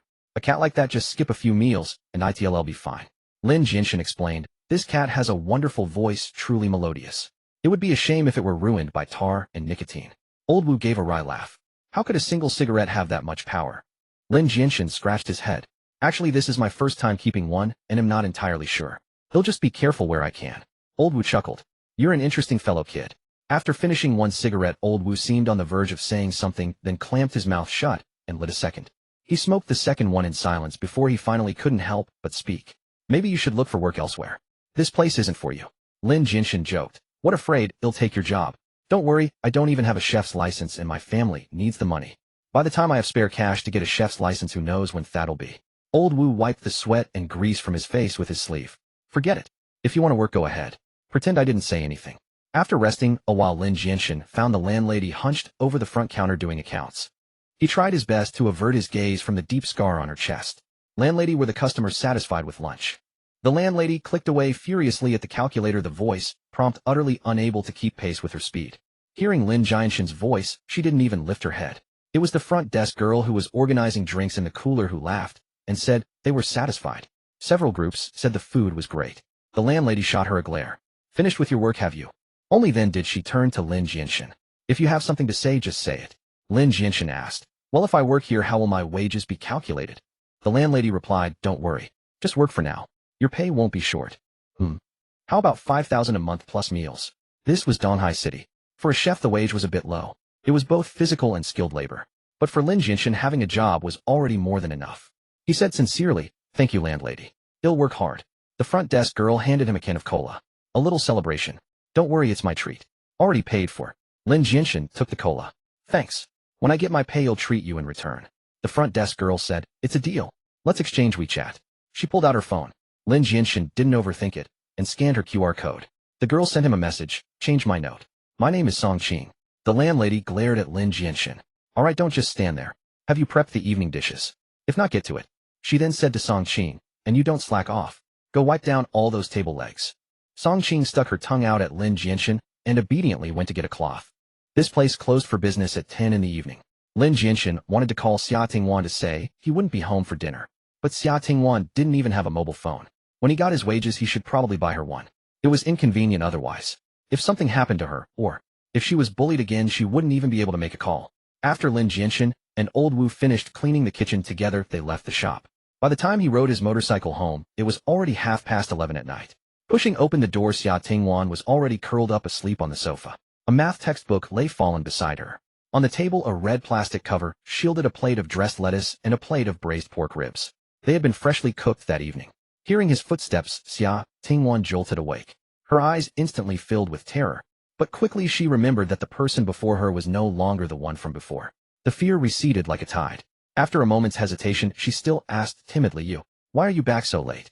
Her fingers twisted the hem of her clothes as if she had mustered great courage just to ask the second half of the question.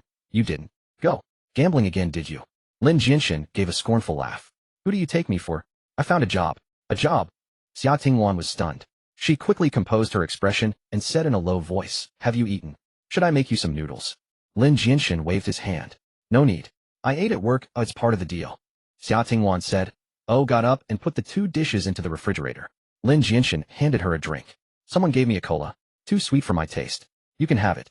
Thanks, she said softly. Lin Jianshen didn't reply. He turned and walked towards his room, saying as he went, kids shouldn't stay up late. Get some sleep early, or you'll get dull.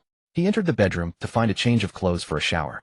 Xia Tingwan curled her lips into a smile. Leaning in the shadow of the refrigerator, she gently twisted open the cap. A soft PSSHD sounded as air rushed in and fine bubbles surged upward. She took a small sip. Although it had gone lukewarm, it was very sweet with a stimulating texture. I had almost forgotten what cola tasted like.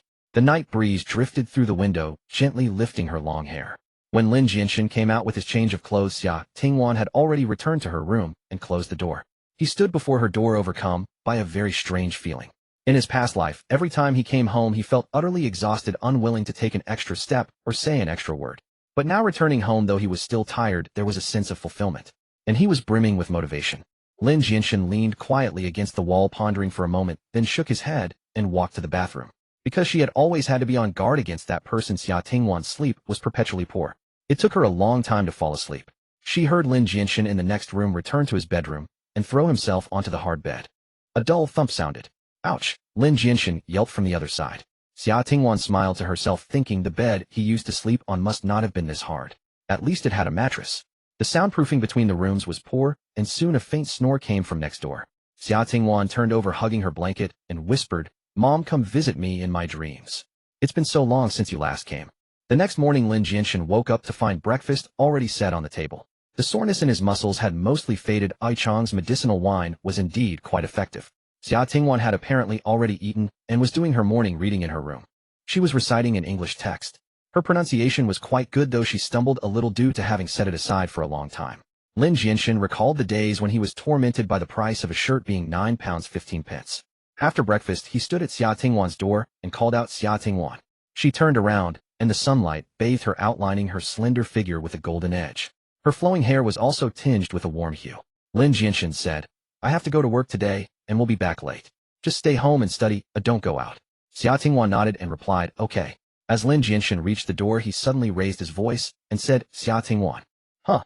The girl in the room seemed startled by the louder voice. "Remember to cook for yourself. There should be enough ingredients in the fridge. Go to bed early tonight, and don't stay up." After a few seconds, Xia Tingwan's voice drifted back, "Got it." Lin Jianshen left the house. Xia Tingwan put down her book and stood by the window, hiding behind the faded curtains, secretly peering down. Lin Jianshen emerged from the building, rubbed his shoulder, walked to his motorcycle, and mounted it. The engine roared, spewing heat as it propelled the black bike forward. He disappeared into the stream of people. Xia Tingwan whispered, "Be safe. He'll wait for you to come home." Fearing traffic jams, Lin Jianshen had given himself plenty of time. He arrived at the shop at 8:30 in the morning. Most eateries on this street didn't serve breakfast, officially opening after 9 o'clock. He sat on the steps and waited for a while, watching office workers hurry past and listening to the beeping of electric scooters. It was a vibrant, lively morning. After about 10 minutes, old Wu ambled over unhurriedly. "Yo, young man, you're quite early." Lin Jianshen stood up from the steps and dusted off his pants. "Morning, Master Wu." Old Wu took out the keys and rolled up the rolling shutter door with a clatter, saying, "You're a solid worker, kid, quick and steady. But haven't you thought about changing your look?" Before Lin Jianshen could answer, old Wu glanced at his loafers and rattled on. "Also, since you've worked in the kitchen, you should know you need to wear closed-toe leather shoes. Getting scalded by hot oil in this heat is no joke." Lin Jianshen laughed. "I've thought about it, but I'm short on cash, so I have to be frugal. Changing my look and getting gear costs a lot." Old Wu opened the door and turned on the main gas valve, then asked over his shoulder, "Family in trouble?" Lin Jianshen didn't hide it. "Yeah." Old Wu was silent for a moment, then suddenly said, "Work for 3 days first. After 3 days, go to the boss lady and ask for your wages for these 3 days. Lin Jianshen was puzzled. "Is that okay? Isn't pay usually monthly?" Old Wu said with displeasure, "Do as I say. I won't steer you wrong. And don't mention me when you ask for the money." Lin Jianshen nodded. "All right, thanks for the advice, Master Wu. When I get paid, I'll buy you some cigarettes." Old Wu gave a meaningful smile. "No need for that. I can still afford my own smokes." Lin Jianshen couldn't figure out why he smiled so strangely. The small shop had no kitchen helpers. The cook also had to wash and cut vegetables. There was no distinction between pastry and main course chefs. Lin Jianshen pulled out a chef's knife and began slicing on a wooden cutting board. The charming boss lady Qi Xiaomei swayed into the shop with a hip-driven gait. Today she wore a form-fitting sheer long dress, but this time in pink. Her bosom was ample with a grandeur that could embrace 100 rivers. Even old Wu's gaze occasionally drifted her way. Lin Jianshen clicked his tongue. "Master Wu, I didn't know you had a taste for this." Old Wu feigned anger. "Scram, kid. What do you know? Youth doesn't know the charm of a married woman, only treasures a maiden." Lin Jianshen chuckled. "Well, someone who's usually quiet sure has a lot to say on this topic. Who might that be? I won't say." Old Wu shot a sharp glance at the boss lady and shook his head. "This flower is in full bloom." As Qi Xiaomei approached, old Wu quickly averted his gaze. Unexpectedly, she came looking for Lin Jianshen. Qi Xiaomei said, "Shaolin, old Wu says you're a good cook. Did you apprentice under a master and study professionally?" Lin Jianshen was neatly chopping scallions with a rhythmic motion. "Yes, I did. In his past life, the master he apprenticed under had mainly worked in hotels doing Huayan cuisine. He had aimed to become an executive chef, but lost out to a rival. After the rival took the position, he was pushed out. He thought that with his decades of experience and top skills, becoming executive chef was a sure thing. But he hadn't expected to lose to a rival who was better at sucking up to the bosses. He was getting older and losing energy, and his heart had grown cold, so he just found a random restaurant to be the head chef. At that time, he and Lin Jianshen were only a step away from a formal apprenticeship ceremony. Hearing Lin Jianshen's direct answer, Qi Xiaomei asked, "So you must have a few signature dishes. I mean something upscale, something you can charge for." Lin Jianshen hesitated for a moment, then said, "There's one. The dish is called shrimp paste beef rolls with crispy bean curd skin." Qi Xiaomei had never heard of it. "What is it?" Lin Jianshen explained. "Soak the crispy bean curd skin in warm water until soft, spread it out, then place beef rolls and shrimp paste on it. Then roll the bean curd skin up, tie it with enoki mushrooms. Or skip that if it's too much trouble, and stir fry with tomatoes to bring out the flavor. It combines several tastes and has a great texture." Qi Xiaomei asked, "So what price do you think is appropriate for this dish?" Lin Jianshen thought for a moment. 100. Qi Xiaomei stared at him for a long while. "Shaolin, are you joking? Do you know this is a small restaurant? Our most expensive dish is just over 80. Lin Jianshen said, "This dish is time-consuming and labor-intensive, and the ingredients aren't cheap. In a hotel a plate costs at least 200. If we price it at 100 the cost rate would be at least 35%. I've looked at our menu, the signature dishes are quite ordinary. We could try this as a signature dish for a day." Qi Xiaomei stared at him for a moment then asked, "It sounds promising. Old Wu, do you think he should do a trial run?" Old Wu shook his head. "No need. Shaolin's skills are good yet won't turn out badly." He hesitated then added, "Not to pour cold water, but our menu is already set. There's no need to add more." Qi Xiaomei said, "Business is tough these days. With the two of you, you can handle adding one more dish." Song Qing chimed in from the side, "Boss lady, why not try it as a signature dish?" But Old Wu kept objecting, saying it would increase the workload. Qi Xiaomei always respected Old Wu's opinion, so she hesitated. "Shaolin, is it really feasible?" Lin Jianshen said, "A man can't say no. It's definitely feasible." Qi Xiaomei finally made the decision. "All right, let's try it as a signature dish for a day. If it works out, I'll give you a bonus this month." When she mentioned bonus, Lin Jianshen noticed Old Wu's brow furrow slightly. Lin Jianshen smiled. "Then thank you, boss lady."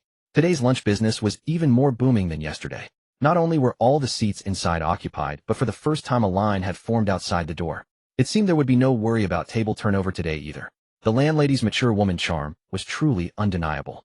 Those diners deliberately ordered the most expensive dishes just to exchange a few more words with her and steal a glance at her deep cleavage. After all, in a small eatery like this, even ordering a full table of dishes wouldn't cost much. Consequently, on the menu reprinted with A4 colored paper, the dish of shrimp paste fatty beef and crispy bell rolls became a hot seller. One table ordered it, and the next followed suit, quickly racking up 5 or 6 orders. This dish was time-consuming and labor-intensive to prepare, and Lin Jianshen had no kitchen assistant to help with the ingredients, relying entirely on himself. Efficiency instantly slowed down. However, with 2 head chefs in such a small shop, the pace could still be maintained. But Old Wu was somehow slacking off today, always appearing unhurried. Seeing that their dishes were delayed and the landlady was no longer attending to them, customers grew increasingly impatient with the wait. 2 male waiters, untrained, served the rice first when pressed by the diners. The food service industry has many taboos. In some places, serving rice before the dishes arrive implies a subtle insult, suggesting the guest is only here for a free meal. If you were a guest at someone's home and they did this, it would mean they looked down on you and were urging you to leave. Unfortunately, a table of guests today happened to be particular about this custom. That table of guests immediately erupted in anger. "We came here to eat, haven't even been given peanuts, haven't finished our wine, and you serve the rice. Where's your etiquette?" The shop's business had never been good before, and the waiters had never faced such a situation. Lacking service awareness, they felt embarrassed, exchanged a few words with the customers, and retreated to the kitchen to rush the orders. Qi Xiaomei quickly pulled the thin gauze on her chest lower, revealing more of her curves, and went forward to apologize and calm the guests. Then she too entered the kitchen to hurry the orders. Inside the kitchen, no matter how anxious they were, Old Wu still cooked at his own leisurely pace, a cigarette dangling from his lips. Lin Jianshen was busy preparing the newly added signature dish. Kneading the shrimp paste, rolling the crispy bell rolls, he had no free hands for anything else. Qi Xiaomei paced around frantically. There were only 5 tables, and over 20 dishes, yet after all this time, not a single dish had been served. Qi Xiaomei frowned. "This won't do. The customers outside are causing an uproar. We can barely run the business like this. Shaolin, stop making this dish, it's too time-consuming. Just get the other dishes out first. They'll go explain to the customers and offer some complimentary drinks." Just then a customer outside shouted, "What's wrong with your chef? If you don't want to work, get lost. There are plenty of others who do. Don't hold up our meal." Old Wu flew into a rage, grabbed his cleaver, and stormed out through the kitchen curtain, bellowing, "Who's the brat with such a foul mouth?" A burly man with dark skin turned around, staring coldly at him. Old Wu was a seasoned veteran. A one look told him this man was not to be trifled with. He immediately said, "It was indeed my fault for being slow. He'll speed things up right away." As he walked back into the kitchen, he muttered, "A wise man adapts to circumstances. Kid learned from this." Of the 4-burner stove, Old Wu had used 2 yesterday, but only 1 today. Lin Jianshen abandoned the new signature dish, lit the adjacent burner, and began operating 2 woks simultaneously. Having received guidance from a master and put in hard work, he now fully demonstrated his skill. His movements were fluid and seamless. Qi Xiaomei watched dumbfounded. Soon 2 dishes were finished and divided into 4 plates. Song Qing rushed in to urge, "Boss lady, the customers are pressing again." The landlady lifted the curtain, carried the tray of dishes out, and announced, "Food's here." She served 2 plates to the nearby table and 2 to the burly man's table. The burly man, expressionless, slapped Qi Xiaomei on the backside. Everyone else was content with just eyeing her, but no one had dared to touch her yet. Qi Xiaomei let out a startled cry, then forced a smile. "Brother, what are you doing?" The burly man said, "Call me Brother Qing. Stop bustling around. Sit down and have a drink with me." A lackey beside him immediately pulled out a spare red plastic stool from the stack in the aisle. With a thud, he placed it on the empty spot next to Brother Qing, signaling for Xia Tingwan to sit. Xia Tingwan hesitated for 2 seconds, then smiled again. Brother Qing, I still have so many dishes to serve. Could you let me get the food out first? The lackey beside him said, don't you have waiters? Don't they have hands to serve the food? Or does Brother Qing's word not carry weight? A nearby diner couldn't stand it anymore. The landlady had recently been captured in a video by someone else and had become quite popular on short video platforms. Tired of just watching on his phone, he had come with a few friends who had heard of the place. He himself had only dared to sneak glances, but this guy had not only touched her, but was also demanding she sit and drink with him. He was about to stand up, but his friend pulled him back. His friend shook his head. Don't move. I recognize that guy in the black t-shirt. He works for Brother Hao. You mean that Brother Hao? Exactly, Sun Hao. Upon hearing Sun Hao's name, the diner slowly sat back down. Brother Hao used to be just an ordinary loan shark. He would pick up the scraps that the Bai family didn't want. Later, the head of the Bai family allegedly joined some alliance, got involved in illegal monopolies, and drove someone to their death, landing in prison. The Bai family's only daughter, Bai Xiaoya, couldn't quite hold things together, and a large portion of their business fell into Sun Hao's hands. That guy really soared to prominence. In recent years, Sun Hao had somehow found a new connection and ventured into other gray industries, expanding his business even further. His power was absolutely not to be underestimated. Since this man was Sun Hao's subordinate, he truly couldn't be offended. Xia Tingwan could also see that the man before her was not someone to mess with, caught in a dilemma. Brother Qing twirled his cup, looking as if he had reached his limit. Boss lady, we waited half an hour for the first dish. My time is very valuable. I don't know how much I've lost in this half hour. Just asking you to have a drink isn't too much, is it? Xia Tingwan's heart sank. She knew this was far from just having a drink. Once she gave in, he would only push for more. True enough, before anything else happened, another lackey spoke up. Your front desk girl isn't bad looking either. Have a drink with me, and like Brother Qing, I won't hold it against you. Lin Jianshen dropped his spatula, ready to go help. Old Wu grabbed him and said in a low voice, don't go. Lin Jianshen said, the landlady took me in and Song Qing bought me a cola yesterday. I should go? Old Wu laughed bitterly. A bottle of cola, is it worth it? Do you know who that is out there? Lin Jianshen said, it is worth it. I'm going simply because I should. It has nothing to do with who's out there. He strode out. Old Wu sighed. Youth is true. Lin Jianshen stepped forward, picked up a bottle of beer, and said, our boss lady can't drink, gentlemen. My apologies, I'll drink on her behalf. Brother Qing's subordinate eyed him up and down. His chef's hat was drenched in sweat, his face slick with perspiration. The golden wings on his short-sleeved shirt were peeling, flaking off in many places like poorly scraped fish scales. He wore bean-toe shoes, his exposed instep tanned a deep dark hue. Where did this greenhorn come from? He sneered. Ignoring the mockery, Lin Jianshen grabbed a bottle of beer and cracked open the cap with a single chop of his hand. Using a folder table edge or chopsticks to open a bottle was nothing special. This move made even Brother Qing take a second look at his hand. The young man's knuckles were distinct, his hands covered in a thin layer of calluses, clearly trained. Brother Qing habitually glanced at his fist ridge, also bearing calluses. He swiftly concluded this kid must have been in many fights. Judging by his attire, he was the lowest tier of punk, not even initiated. Only such types dyed their hair and wore outlandish clothes, desperate to be recognized as thugs. Those who truly made a name for themselves dressed modestly. They aimed to have as few distinguishing features as possible, lest enemies remember them. At the level of his boss Sun Hao, they typically ran companies and drove luxury cars, presenting themselves as upscale businessmen. Greenhorns like Lin Jianshen often had no backing, yet they were troublesome. Having faced few trials, they feared nothing and were recklessly stubborn. They didn't know the rules and had no sense of restraint. At that moment, Lin Jianshen, ignoring his recent vow to quit drinking, raised the bottle to his lips. He swirled it, creating a vortex inside. Before the vortex disappeared, he downed the entire bottle in one breath. This was called swirling one. Simple as it seemed, it was quite challenging. Then he grabbed a second bottle, exuding formidable momentum. This kid's got skills. Seeing it out, Brother Qing's anger subsided, not wanting trouble. He took a sip from his glass, accepting Lin Jianshen's gesture. An old hand, his eyes were sharp. Lin Jianshen's gaze was calm, his back straight. Young as he was, he had experienced much and feared nothing. Brother Qing saw no need to engage further. Lin Jianshen swirled and finished a third bottle in 10 seconds. A nearby subordinate held back the fourth. You're not here just to freeload drinks, are you? With skills like that, why waste them as a cook? Why not join us? Our boss is Brother Hao. Brother Qing suddenly snapped, quiet. Don't mention the boss name carelessly outside. The subordinate wilted immediately. Brother Qing snorted, forgotten the rules. They'll deal with you later. Brother Hao. Lin Jianshen burped, pondering. Is this Brother Hao Sun Hao? If they follow him, why haven't I seen them? But then again, Sun Hao has many business lines. As a low-level debt collector on the fringes, it's no surprise I don't know them. Xia Tingwan, relieved that Lin Jianshen had calmed Brother Qing, said, sorry, Brother Qing, they'll give you a discount on today's drinks. Brother Qing waved dismissively. Business is business. Pay the full price. Go about your work. Qi Xiaomei, as if pardoned, nodded repeatedly.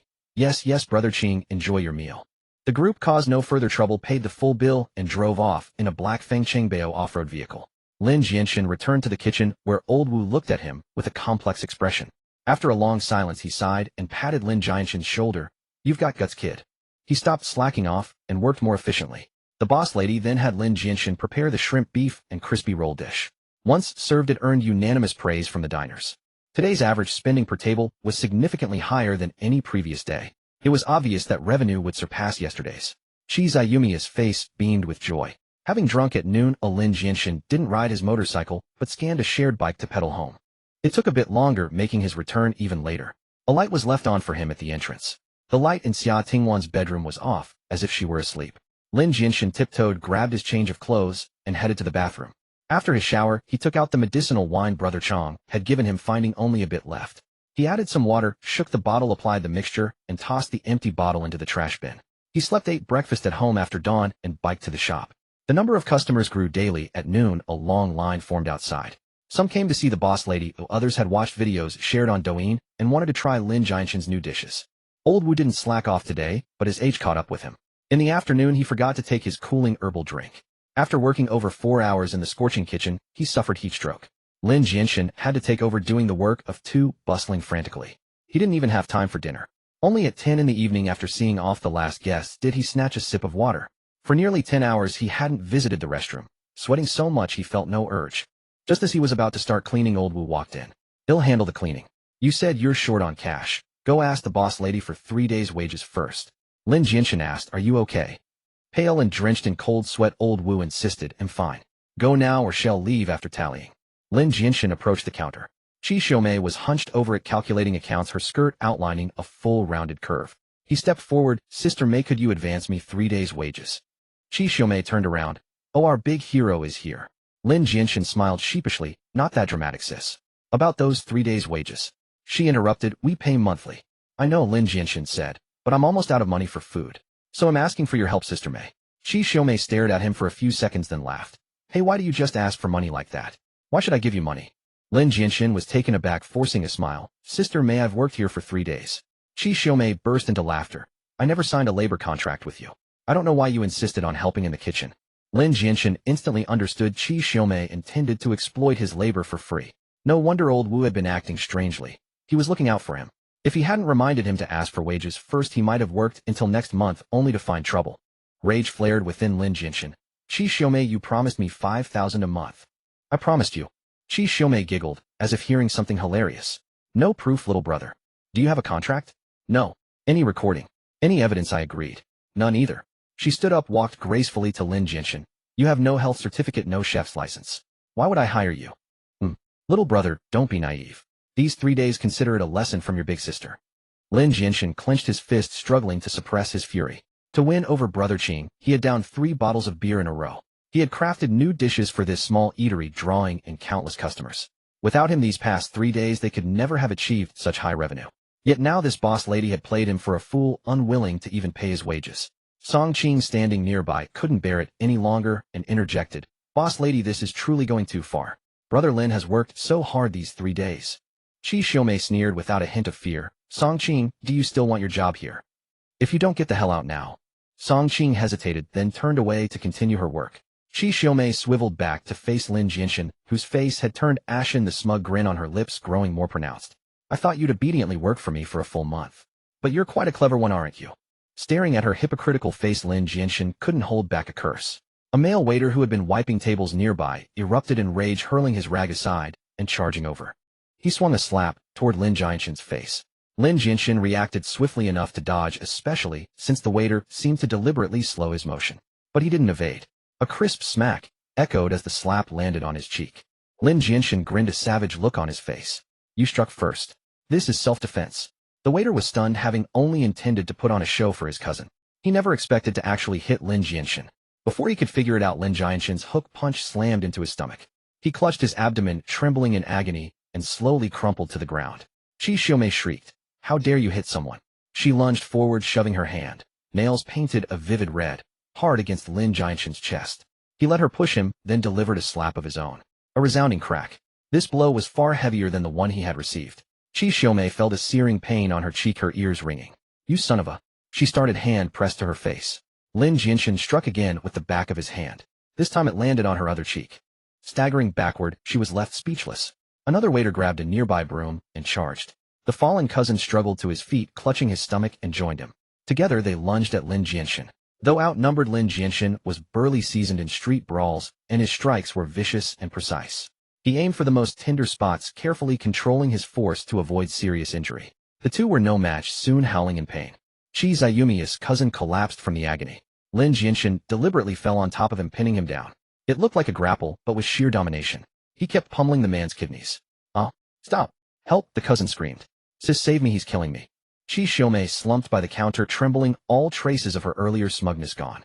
Old Wu rushed out at the commotion, stunned by the chaos. Someone had called the police amid the confusion. Soon a patrol car arrived with sirens blaring. In the mediation room at the station, the officer pointed at Qi Xiaomei. You say he provoked you, and the three of you were beaten by him alone. She nodded frantically. The officer then turned to Lin Jianshen. And you claim they started at 3 against 1 and you acted in self-defense. Lin Jianshen nodded vigorously. That waiter slapped me first. I'm dizzy and nauseous. I still feel terrible. If I took another hit like that, who knows what would happen. So I had to fight back. The officer said to his colleague, pull up the surveillance footage. Lin Jianshen had known the restaurant had cameras. On screen, Qi Xiaomei was talking to Lin Jianshen when a waiter suddenly rushed in and slapped him. His head snapped to the side, and he retaliated. Qi Xiaomei joined the fray, shoving him, only to be stunned by 2 slaps, frozen momentarily. Then a third waiter entered, plunging the restaurant into a full-blown brawl. One thing was clear: Qi Xiaomei's side had struck first. Having roamed the streets in this body for years, Lin Jianshen knew the ropes. Knowing he had the upper hand, he kept groaning about feeling sick, claiming a concussion, and demanding criminal charges. Exhausted from the day, dehydrated, and unfed, he genuinely looked pale and listless. The officer gave a knowing smile. Try to mediate first. Qi Xiaomei was already in the wrong for exploiting free labor, and striking first made it worse. In the mediation room, she grew wary. Reluctantly, she said, Fine, I have business tomorrow. I don't want to drag this out. You're just after your wages, right? The deal was $5,000 a month. For 3 days, I'll give you $500. The officer silently scorned her. So Lin Jianshen had been telling the truth. She really tried to stiff him. Lin Jianshen spread his fingers. Qi Xiaomei flinched, haunted by his slaps. But he wasn't going to hit her. He sneered and wiggled 5 fingers. 5,000. She fumed. That's highway robbery. Lin Jianshen gagged a few times, then collapsed weakly to the floor. I need a medical exam. Definitely a concussion. Qi Xiaomei couldn't believe it. The same man who fought so fiercely was now putting on an act, lying down in front of everyone. And he was quite convincing. Just then her phone rang. Officer, may I? Go ahead. It was old Wu. Boss, someone just smeared a rotten durian all over our entrance. The stench is unbearable. Qi Xiaomei glared at Lin Jianshen. You did this. He retorted weakly. In this lawful society, do you have proof? Officer, I want to sue her for defamation. Old Wu continued.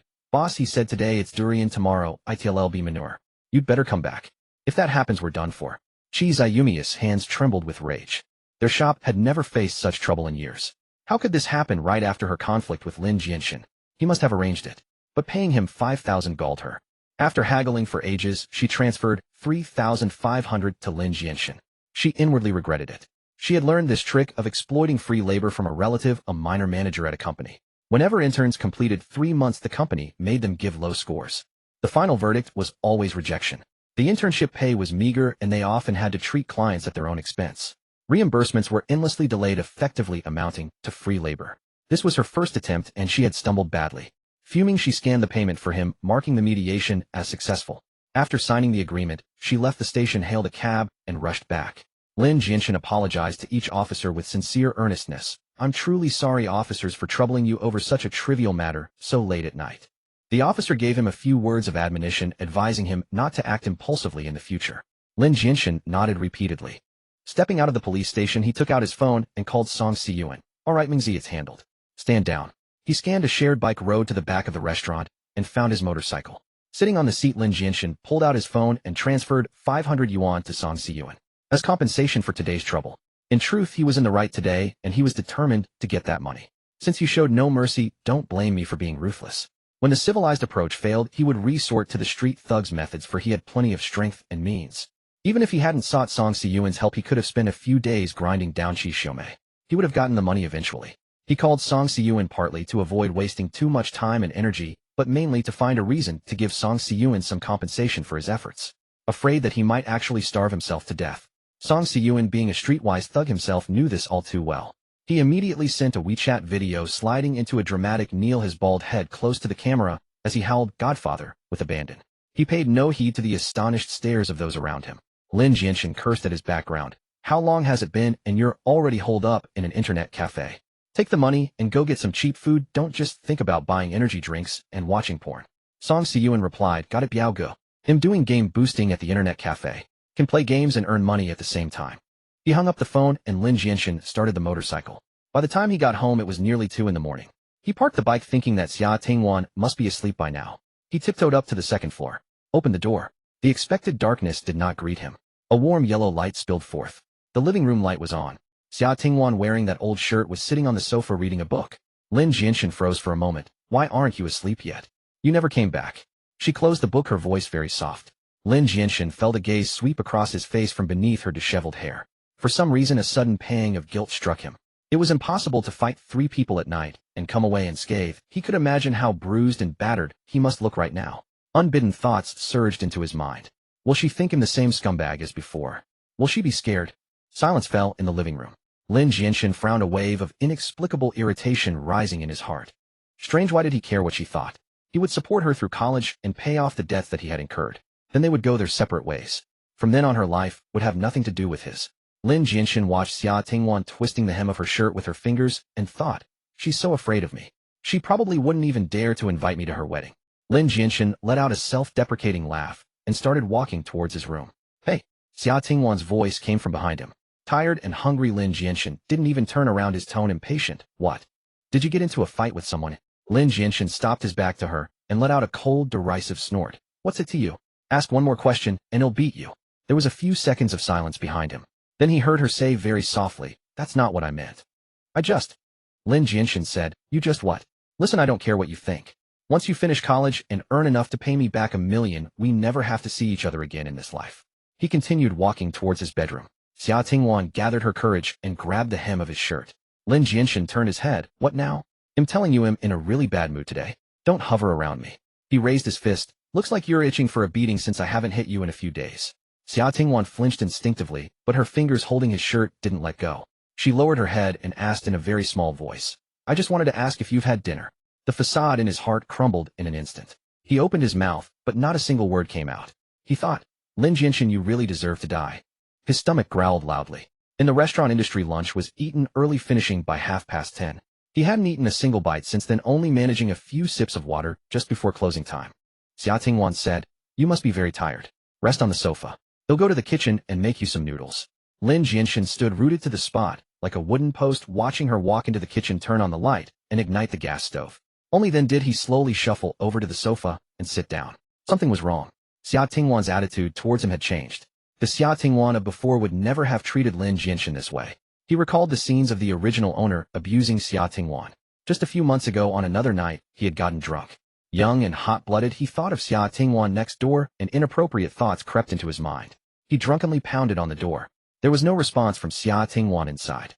His fist slammed against the door panel, making a booming sound accompanied by vicious threats. "Xia Tingwan, stop pretending. I know you're in there. Starting from now, for every minute you don't open up, I'll add one more punch when I get in. Let's take it slow. How long do you think this wooden door can hold me?" With a creak, the door opened. The original owner grabbed Xia Tingwan. "You girl, you're not just a jinx, you're a money pit. You'll be married off sooner or later. You always wear your hair down, all gloomy skinny, as a bean sprout too. But your voice isn't bad, at least you've got one good point. Since you're going to end up with someone else anyway, why not keep me company? How about it?" Xia Tingwan's hand holding the scissors trembled. "You can hit me, but don't do anything else to me." The original owner sneered. "Even if I do something else to you, what can you do about it?" She pointed the scissors at him. "Don't come any closer, or I'll go to the police and have you spend the rest of your life in jail." The original owner laughed loudly. "Little girl, go to the police." He raised his hand and slapped her. "Do you even have a phone to call the police?" He struck with immense force, and blood immediately began to flow from Xia Tingwan's nose. The original owner sneered coldly and backhanded her again. "What did my parents tell you before they died?" "They told you to serve me, ha ha ha. Come on, keep me company." Xia Tingwan still held the scissors tightly. "They told me to take care of you, not serve you. You dare to talk back, you bitch." The original owner grabbed her hair and raised his fist to beat her. She was very thin, and he found hitting her hurt his hand. So he unplugged a power strip from the socket and used its cord to lash her again and again. Her piercing screams lit up the sound-activated lights of the entire building. That night she screamed for a long time. In the end it was the neighbors who couldn't bear it anymore and came to warn him that they would call the police if he didn't stop. The original owner casually tossed a small tuft of hair he had yanked from Xia Tingwan's head onto the floor, cursing, "Nosy busybodies." But since he had been beating her for quite a while and was indeed tired, he went back to his room and fell asleep. Xia Tingwan lay on the floor, still clutching the scissors. The blood from her nose snaked across the floor like a small serpent, leaving a winding trail of dark red. She hissed in pain, sucking in cold air. That night, when the original owner got up to use the bathroom, he saw her still lying on the floor. Her body was twitching as if she were crying. "Original owner, you really are a piece of trash," Lin Jianshen thought to himself. How could such harm, such hatred simply dissipate? How could she wait for him to come home late at night and ask him if he was hungry, offering to cook him noodles? From the kitchen came the gurgling sound of water boiling. Lin Jianshen gazed at the white steam rising from the pot, his thoughts drifting. Has she sensed something? Sensed that I am not that person? He felt a flicker of unease. But this time he had no urge to flee. Here he had begun to form a tangible concept of home. He realized that he was actually clinging to this trace of warmth. Inexplicably, the phrase, drinking poison to quench thirst, surfaced in his mind. Zhan was a legendary venomous bird, its feathers said to be lethally toxic. When steeped in wine, the drink became a gut-wrenching poison. When a man is parched, even knowing the wine is poisoned, he cannot resist drinking to slake his thirst. He felt he was that thirsty man. For this faint warmth, he risked exposure. Faced with this dire situation, he still refused to escape. He quickly found a reason to console himself. What am I thinking? How could she possibly guess something as absurd as time travel? Drinking poison to quench thirst. I'm definitely overthinking it. I've concealed it so well. Maybe she thinks that scumbag brother of hers has finally changed and wants to try mending their relationship. The noodles were served. In the clear broth lay a poached egg, its yolk runny. Scallions and cilantro adorned the soup, their fragrance mingling with the rising steam. Lin Jianshen picked up his chopsticks and took a bite. The flavor was surprisingly good. Xia Tingwan went to the kitchen, grabbed a glass, and opened the fridge. Inside, a bottle of cola was half empty. She poured the remaining cola into the glass and brought it over. It's hot. Have some cola. Lin Jianshen was indeed thirsty, so he lifted the glass and took a sip. The cola had been chilled, offering a refreshing coolness in the sweltering summer night. But having been opened for a while, it had gone flat. Only a trace of soft sweetness bloomed in his mouth. It flowed down his throat, seeping all the way to his heart. Lin Jianshen quickly finished the bowl of noodles and stood up to wash the dishes. "I'll do the dishes, you get some sleep." Unexpectedly, Xia Tingwan picked up the bowl. "I'll wash them." Lin Jianshen watched her retreating figure and thought, this girl is quite sensible. It's good that our relationship is improving, but does feel a bit like family. Take it slow, don't rush. He felt his acting was passable. Lin Jianshen took a shower, changed into clean clothes, and tossed the dirty ones into the hamper. Back in his room, just as he lay down on the bed, a knock came at the door. Only he and Xia Tingwan were home. This girl was growing bolder, daring to knock on his door. Isn't this progress too fast? Should I act a bit fiercer? Lin Jianshen pulled open the door and growled, "What is it?" "I was about to fall asleep. I hate being disturbed when I'm sleeping, so you'd better have a good reason. Or else I'm definitely going to hit you tonight." Xia Tingwan's body flinched instinctively, her hands clenching involuntarily. Even though she knew the person inside had changed, the shadow cast by this shell was too deep. In some moments, despite knowing that the person inside now was actually kind, he wouldn't truly scold or beat her, she still felt a primal fear. As if the original occupant of this body had never truly left. She paused for a few seconds before extending a trembling fist. Lin Jianshen asked in confusion, "What's this? You call me out in the middle of the night just to fist bump? What's wrong with you, Xia Tingwan?" Xia Tingwan forced herself to steady her hand and slowly opened her palm. In it lay a band-aid.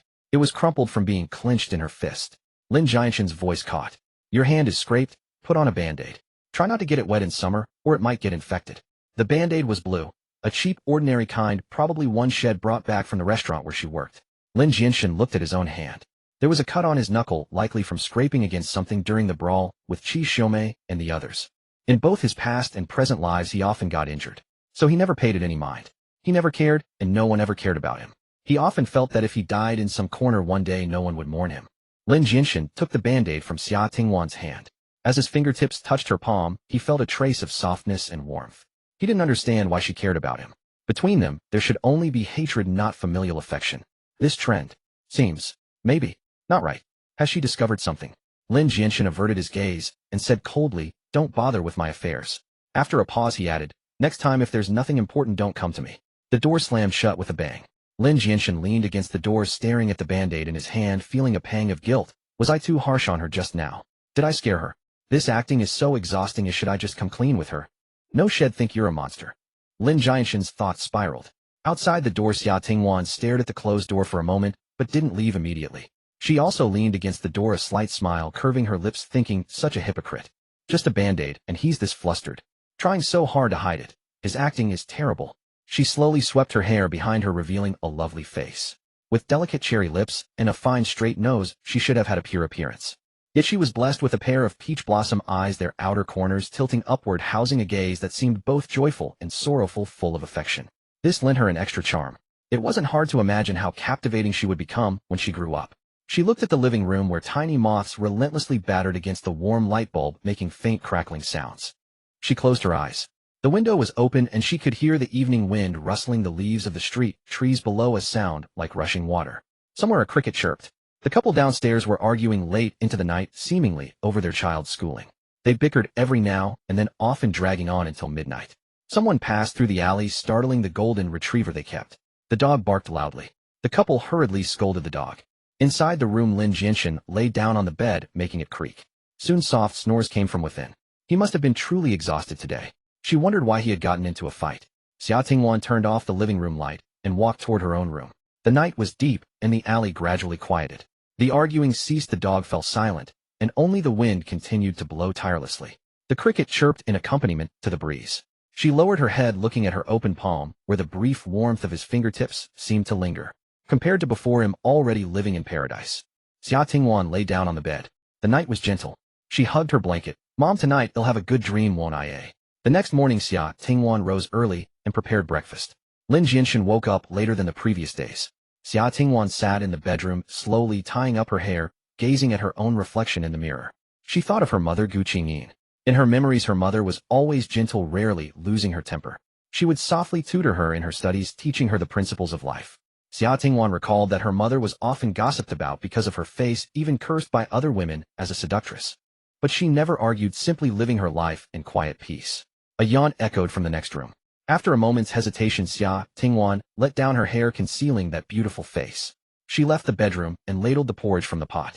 The rice cooker had been on warm, so the porridge was still hot. Steamed buns and shredded radish salad were set on the table. As Lin Jianshen emerged from his room, Xia Tingwan noticed the blue band-aid on his hand. She lowered her head, and through the gaps in her flowing hair, a faint smile curled at the corner of her lips. Lin Jianshen sat at the table and asked, "Have you eaten?" "I have." "Then sit down and recite your Chinese texts. I need to check on your recent progress." He picked up his chopsticks, his tone less harsh than before. "Oh, all right." Xia Tingwan handed him the book and sat down. The zither of 50 strings, each string and peg recalls a youthful year. Zhuangzi dreams of a butterfly at dawn, the emperor's longing heart entrusted to the cuckoo. Upon hearing this line, Lin Jianshen felt a slight tremor in his heart. The illusion of Zhuangzi dreaming of a butterfly originates from the Zhuangzi on the equality of things. It tells of Zhuangzi dreaming he became a butterfly, and upon waking he could not distinguish whether he was Zhuangzhou who had dreamed of being a butterfly, or a butterfly dreaming of being Zhuangzhou. There is a disorienting sense of being unable to separate reality from illusion. And what of his transmigration? Was he dreaming becoming Lin Jianshen of this world, or was the Lin Jianshen of this world dreaming of a life that did not belong to him? He shook his head, casting aside these fleeting thoughts. Xia Tingwan recited several texts. Her voice remained as melodious as ever. Those verses flowed from her lips, crystal clear, tinged with a youthful innocence. Each word was articulated distinctly, unhurried, like water in a mountain stream gliding over smooth pebbles. Her loose hair covered most of her face, revealing only a delicate chin and the opening and closing of her cherry lips. As her lips parted, those ancient verses came to life, word by word, like pearls, round and smooth. Wow, how beautiful. What is it about wanting to hear her recite forever? It's fine, there's plenty of time. As her brother, I can listen whenever I want. Lin Jianshen, that thought is really perverse. Lin Jianshen suddenly shook his head again, as if trying to shake the thought out of his mind. He cleared his throat, and to divert his attention casually asked, "Hey, weren't you still in your first year of high school? Where did you get the second-year textbooks?" Xia Tingwan replied, "Our school is fast-paced. They gave us the second-year books at the end of the first year. We basically finished the third-year material in the second year, and the entire third year is just review and exams." Lin Jianshen grew a little worried. It had been nearly 4 months since she last attended school. It was summer break now, and many students must have signed up for tutoring classes. Even though it was officially banned, in reality the competition remained as fierce as ever. Xia Tingwan had fallen far behind in her studies. A thought crossed Lin Jianshen's mind. What if she can't keep up, doesn't get into a good university, and can't find a decent job? With competition so intense now she might struggle to support herself. A voice whispered from the depths of his heart. Then work hard to earn money and support her for a few more years. Lin Jianshen was startled by this voice. He dared not dwell on it, and quickly lowered his head to eat. After the recitation, Xia Tingwan asked, "Will you be home for lunch today? If you are ill, make a few more dishes." Lin Jianshen nodded. She didn't ask why he had slept so late or why he hadn't gone to work today. Given the injury on his face from last night, she had probably guessed something. Lin Jianshen had been exhausted these past few days. Since transmigrating, he had either been handing out flyers under the scorching sun or challenging himself as a floor-carrying warrior, or he had been working in the kitchen for over 10 hours straight. After eating, he lay back on the bed ready for a nap. But he ended up sleeping until noon. Xia Tingwan knocked on the door to call him for lunch. There were only 4 vegetable dishes on the table. Lin Jianshen asked in surprise, "Why no meat? Don't you like it?" "That's not right. I remember you ate quite a lot last time, didn't you?" Xia Tingwan kept her head down, her fingers unconsciously twisting the hem of her shirt, stammering without speaking. The hem constantly picked at by her had already worn through in places. Lin Jianshen got up and opened the fridge. It was empty. He remembered buying quite a bit a few days ago, enough for 2 people for 3 days. He hadn't been home much to eat these days. So, had this girl eaten all that food by herself? His gaze fell on Xia Tingwan. Xia Tingwan felt her face must have turned completely red, even her ears burning. Fortunately, her loose hair covered it. She nearly buried her head in her chest. "Oh no, I've been found out as a foodie. What do I do? Whoa, how embarrassing. But I'm really so hungry. I just can't help wanting to eat more." Lin Jianshen was stunned for a few seconds, then suddenly understood. Xia Tingwan had long been malnourished, and she was in the middle of a growth spurt. It was normal for her appetite to be larger. At her age, he had also been exceptionally hungry, constantly crying out for food. Yesterday, Qi Xiaomei had transferred 3,500 yuan. After giving 500 to Mengzi, he had 3,000 left. He calculated first take out 1,000 yuan to buy more meat for Xia Tingwan. And maybe buy a few sets of clothes too. The poor kid didn't even have a decent outfit. Her shirt and pants were probably picked up from outside. Oh, and he should also buy her a cheap phone to use, so she could keep in touch with her classmates. Socializing more would be good for her mental health. Staying cooped up at home all the time could lead to problems. There were too many things to spend money on. He wondered if this 1,000 yuan would be enough. If not, it didn't matter. He would register for a delivery service tomorrow. There was still a month before school started, plenty of time. He would save the remaining money. Fortunately, the loans the original owner had taken online were from legitimate platforms, and the repayment date hadn't arrived yet. If necessary, he could pay in installments. Lin Jianshen felt a kind of fatherly mindset. No matter how tough things got, he couldn't let the child suffer. She had already suffered enough. After the meal, Xia Tingwan got up to clear the dishes. Lin Jianshen stopped her. "Go study. He'll wash up and walk off the meal. You have a wound on your hand.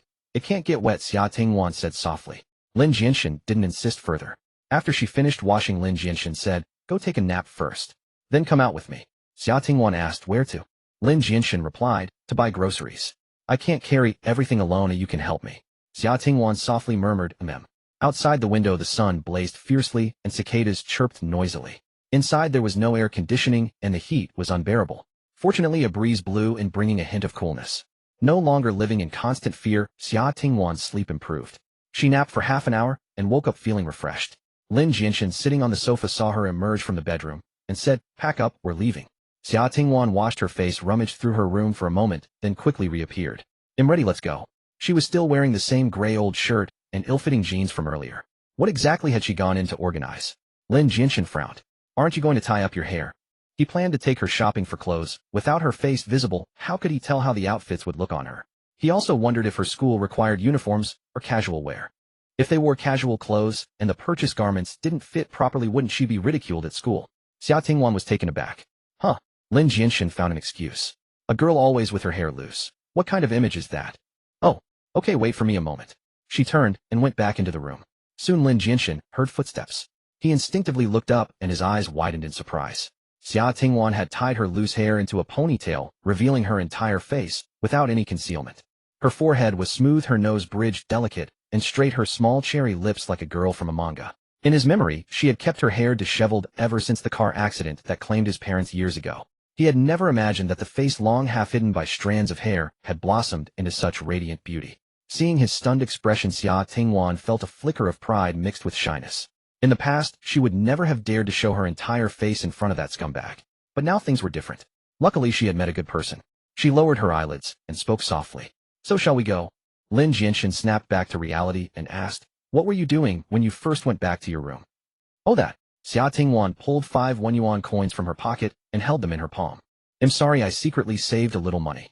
Xia Tingwan didn't dare admit that this was what she had saved to buy poison. These few coins were all she had left in the world. Why are you giving this to me? Lin Jianshen looked at her. Aren't we going to buy groceries? Xia Tingwan gazed at him with her big misty eyes. I've worked before, I know how hard it is to earn money. It's only 5 yuan, but it can still buy some vegetables. She lowered her head again, her voice dropping. I'm sorry, I've been eating too much lately. Lin Jianshen curled his lip dismissively. Keep it yourself. I can earn money, don't look down on me. He opened the door and strode out. Xia Tingwan hurried after him, insisting in a small voice, but I stay home all day reading and doing nothing. It makes me uneasy. I want to be useful, even just a little. Lin Jianshen kept walking. You cook, wash clothes, wipe tables, and sweep the floor. How is that not contributing? After a few seconds, he suddenly turned back. He picked up the 5 coins from her palm. But an extra 5 yuan can indeed buy a bit more vegetables. He continued forward. Behind him, Xia Tingwan secretly clenched her fist, gave a little wave, and cheered inwardly. Lin Jianshen turned his head. I felt a draft at the back of my head. Were you trying to ambush me? Xia Tingwan obediently followed, denying it 3 times. No, it wasn't me, I wouldn't dare. Seeing her innocent look, he turned back, puzzled. Maybe I was mistaken. As they stepped out of the apartment building, a wave of heat hit them. Xia Tingwan squinted in the strong light. Aren't we going to the market to buy groceries? This doesn't seem like the right direction. Just follow along. So many questions. Lin Jianshen didn't look back. He led Xia Tingwan westward toward 2 old streets. That area was packed with various small shops, many selling clothes at prices far lower than in shopping malls. In the afternoon, the old streets were sparsely populated with shadows of plane trees scattered on the ground. Lin Jianshen stopped in front of a women's clothing store and pushed open the door. Only then did Xia Tingwan realize he had brought her to buy clothes. The cool air rushed out, dispelling the summer heat. She stood at the entrance stunned. Lin Jianshen grabbed her wrist and pulled her inside. At noon, there were few customers. The shop owner was behind the counter watching a short drama and crying her eyes out. Seeing customers enter, she quickly stood up to greet them, dabbing her tears with a tissue. Sorry I got too into the show. Feel free to look around. The new arrivals are inside. In the service industry, unless it's a high-end luxury brand or untrained staff, it's rare to see customers looked down upon. Despite Lin Jianshen's cheap clothes and Xia Tingwan's shabby appearance, the owner didn't put on a stern face. She enthusiastically introduced various styles to Xia Tingwan. Xia Tingwan, being introverted, felt a bit uncomfortable with the owner constantly following her. Lin Jianshen sat down on a plastic stool against the wall and said, "Sis, let her choose on her own. By the way, is that short drama you were watching any good?" The owner's eyes lit up. She left Xia Tingwan, pulled up a stool next to Lin Jianshen, and held up her phone. Look, this young actor's performance is absolutely amazing. He's a newcomer at Xuefeng Media. Wow, he's truly talented. Born for this line of work. You know Xuefeng Media, right? It's a company from our city, Donghai. Lin Jianshen nodded. The owner felt she had found a kindred spirit and excitedly shared. Xuefeng Media recently released a historical costume series. Half are sweet romances, half are tragic love stories. You must watch it sometime. Everything this company produces is top-notch. If you don't like it, come find me. Lin Jianshen smiled. So do you prefer sweet dramas or tragic love stories? Sweet ones, of course. Life is already bitter enough. Suddenly a timid voice came from nearby. I'm changed. Lin Jianshen and the owner turned simultaneously and both froze. After a few seconds, the owner exclaimed, "Oh my, this outfit on you is just. She fumbled for words, but couldn't find the right adjective. Lin Jianshen asked, "Does it make the clothes feel honored?" The owner slapped her thigh. Exactly that. Though her words were somewhat exaggerated and flattering, Xia Tingwan did look different in proper attire. A simple white women's t-shirt and light blue jeans perfectly fitted. A pure sweet aura radiated from her, as clean as a gardenia after rain. Her peach blossom eyes fluttered nervously like a butterfly gently beating its wings. The owner finally found her words. "Young lady, you're so pretty. You look good even in ordinary styles." She turned to Lin Jianshen. "Want to try more? We have skirts too." Xia Tingwan quickly shook her head. "No need. Try some," Lin Jianshen said. Seeing that Lin Jianshen had no intention of leaving, Xia Tingwan lowered her head and agreed. She browsed through the selection, mainly checking price tags and choosing the cheapest items. The fitting room door closed. The owner leaned closer to Lin Jianshen and whispered, "Your girlfriend." Lin Jianshen shook his head. "My little sister." The owner looked puzzled. "You don't look alike." Lin Jianshen smiled and didn't elaborate. "She's really beautiful," the owner remarked. "But too thin. She needs to eat more." Lin Jianshen nodded in heartfelt agreement. "You can say that again." Lin Jianshen sighed and said, "There's no helping it. I'm at that age where I can eat a lot. At home the two of us are always fighting over food, and I've even starved my little sister. Boss lady, I can tell you have a kind heart. How about when we settle the bill later you give us a discount?" so I can buy more meat for my sister. The boss lady chuckled. You sure know how to talk. Fine, I'll give you the member price. Just as they were speaking, Xia Tingwan emerged. She wore a black dress with a fitted waist accentuating her slender figure that seemed delicate enough to snap.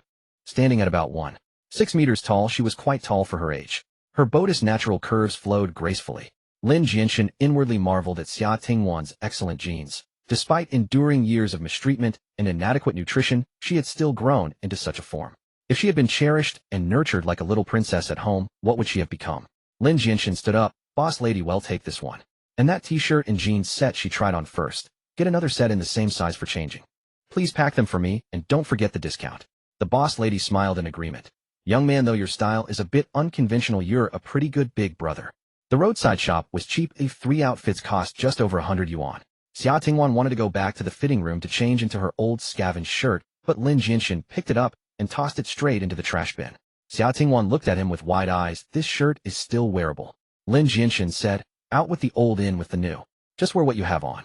He took the clothes from the boss lady and thrust them into Xia Tingwan's arms. Carry the rest yourself. Leaving the clothing store, Xia Tingwan asked, so are we going to buy groceries now? Lin Jianshen pondered for a moment. First, let's go to the barber shop. I need a haircut. His messy mop of yellow hair had caused him plenty of trouble. After looking around, he found a quick-cut barber shop charging 15 yuan per session and simply asked for a shaved head. Waiting for the dye to fade would take too long. It was better to just shave it all off and let it grow back. The barber said, a shaved head won't look good, and the summer UV rays are strong. He'll hurt your scalp. The new hair growing underneath is black. If you don't want the yellow, I can keep that part for you. Lin Jianshen said fine. The clippers hummed. Half an hour later, Lin Jianshen finally bid farewell to his yellow mane. The remaining hair was very short, just a layer of stubble clinging to his scalp, making him look like he'd just come down from the mountains. Still, it was much more pleasant to look at than the previous yellow mess. Xia Tingwan sat quietly on the chair waiting for him, lost in thought, her mind elsewhere. When Lin Jianshen left, he had to call her twice before she heard him. Leaving the barbershop, he took her to a phone store and spent over 600 yuan on a Redmi phone. Xia Tingwan said, this is too expensive. I don't need a phone. Lin Jianshen ignored her, opened the box, and shoved the phone into her hands. Then he used his own ID to get a secondary SIM card and handed it to her. Install the card in your own phone yourself. It adds a sense of ceremony. Xia Tingwan pursed her lips and carefully inserted the card into the slot. She pressed the power button and the screen lit up. It's on. She looked up, a faint light glimmering in her eyes. Lin Jianshen took her phone, saved his number, and instructed, if anything comes up, you can call me. Xia Tingwan lowered her head and murmured, okay. Lin Jianshen said, all right, now we can go buy groceries. The wind lifted the hem of her black dress. She suddenly whispered, thank you. Without stopping, Lin Jianshen replied, no need for that. This is an investment, understand? When you can earn money someday, remember to give me 1,000,000. She answered softly, then said earnestly, I will. Silence fell between them as they walked quietly ahead. This summer day was still long, yet something seemed to have changed. The weather was scorching hot, and both were drenched in sweat. Lin Jianshen spotted a Mishua ice cream shop across the street, and suddenly said, wait here for me. Xia Tingwan, unsure of his intent, still nodded, okay.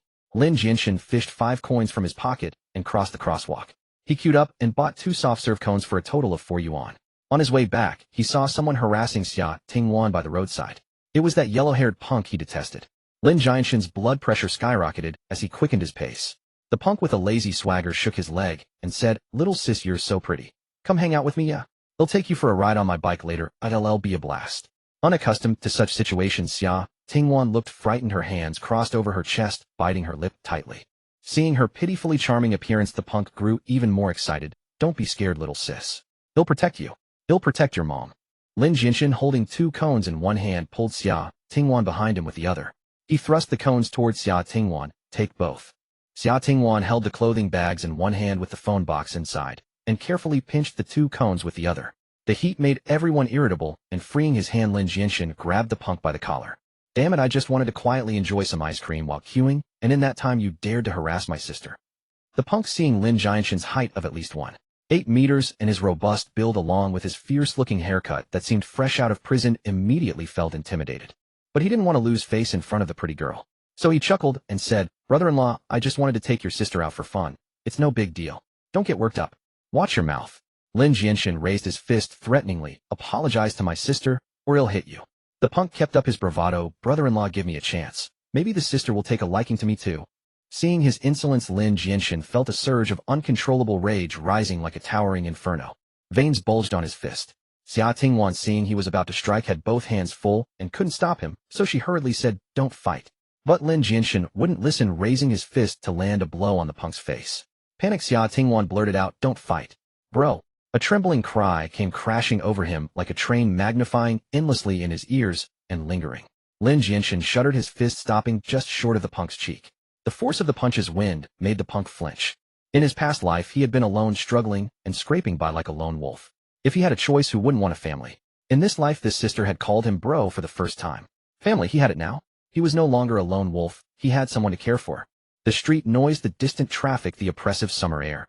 Everything seemed to freeze in that moment. He felt as if he were healing and also burning. Xia Tingwan said again, "Bro, don't fight. Winning or losing, it's not good." The punk saw the ferocity in Lin Jianshen's eyes suddenly dissipate, replaced by something complex he couldn't comprehend, as if carrying a tremor of the soul. Then he watched as Lin Jianshen's iron-like grip slowly loosened. "Get lost," Lin Jianshen said. The punk, knowing he was outmatched, turned to flee. But he paused, looked at Lin Jianshen's face and hesitated. "Bro, biao." Lin Jianshen didn't recall meeting him anywhere, and just said coldly, "I don't care who you are. If not for my sister's sake, I'd beat you today." The punk didn't dare linger and scrambled away. Lin Jianshen took an ice cream cone from Xia Tingwan's hand. After a brief delay, the cone had already begun to melt. Cream trickled slowly along the edge of the cone. He hurriedly extended his tongue to lick it as he walked toward the market. Xia Tingwan followed behind him, carrying a bag. Lin Jianshen felt that he had changed somewhat compared to his past life. In his previous life, he was not someone who could not control his temper, nor would he casually resort to violence. Perhaps it was the influence of this body after his transmigration. He then recalled Xia Tingwan's call of brother. In the original owner's memory, after their parents died, their relationship rapidly deteriorated, and she had never addressed him that way since. An improvement in their relationship was a good thing. Was it supposed to be a good thing? But has this girl grown suspicious of my identity? A voice interrupted his thoughts.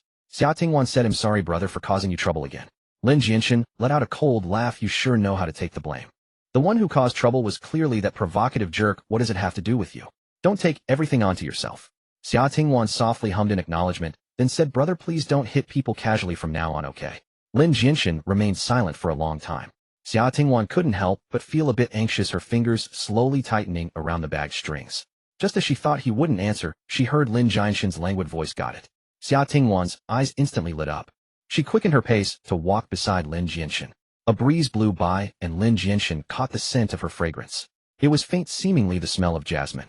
He recalled the shampoo and body wash in the bathroom, which also had a jasmine scent. But those were cheap products, their inferior fragrance barely covering the smell of his own sweat. Why was the scent so pronounced on Xia Tingwan?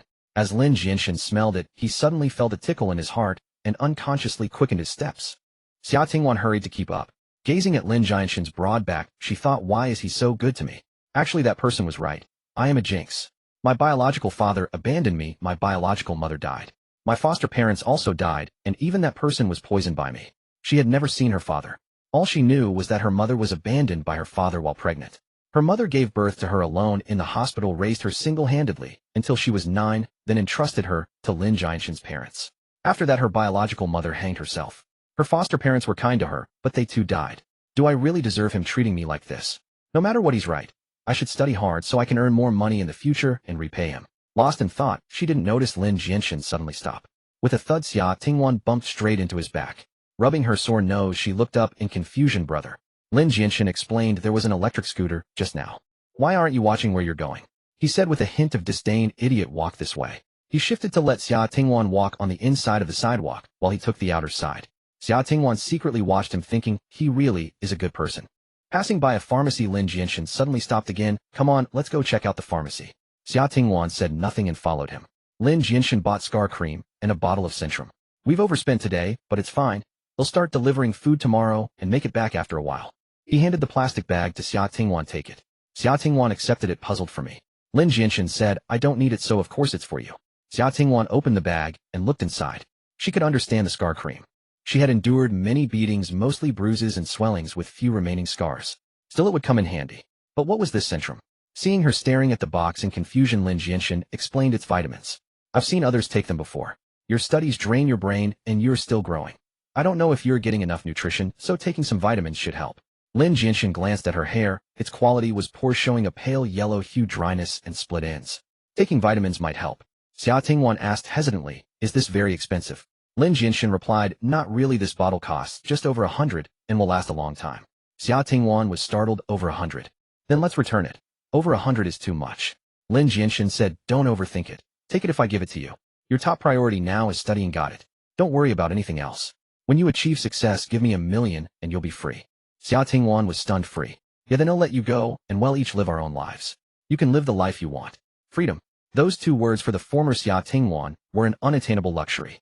But for her now, she lowered her head, looking at the bag in her hands containing clothes, a phone, and vitamins. A voice echoed in her heart, actually, I don't really want that kind of freedom anymore. I want you to keep taking care of me like this. The 2 finally arrived at the market. Lin Jianshen bought many things: pork ribs, fresh fish, eggs.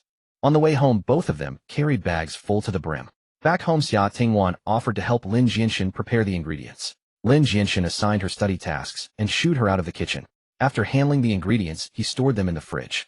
Tonight he made braised pork ribs. This time Lin Jianshen brought out 80% of his skill.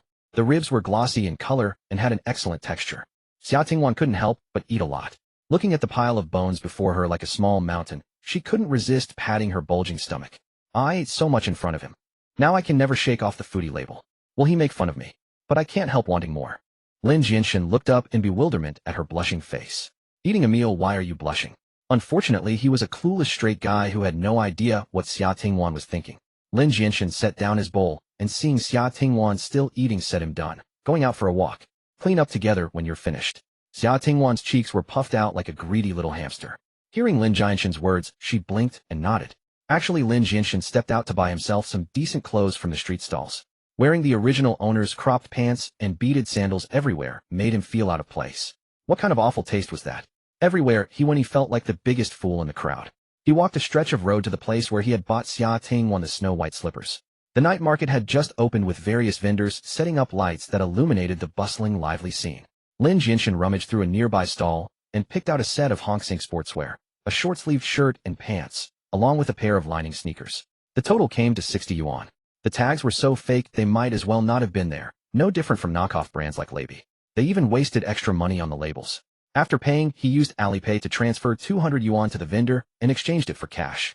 As he walked back, he pondered how to get Xia Tingwan to return to school. He had a rough idea. If the conventional approach failed, he planned to seek out Xia Tingwan's music teacher. He recalled that teacher had greatly admired Xia Tingwan. When Xia Tingwan first dropped out, the teacher had even visited their rental home. Back then he had offended her deeply.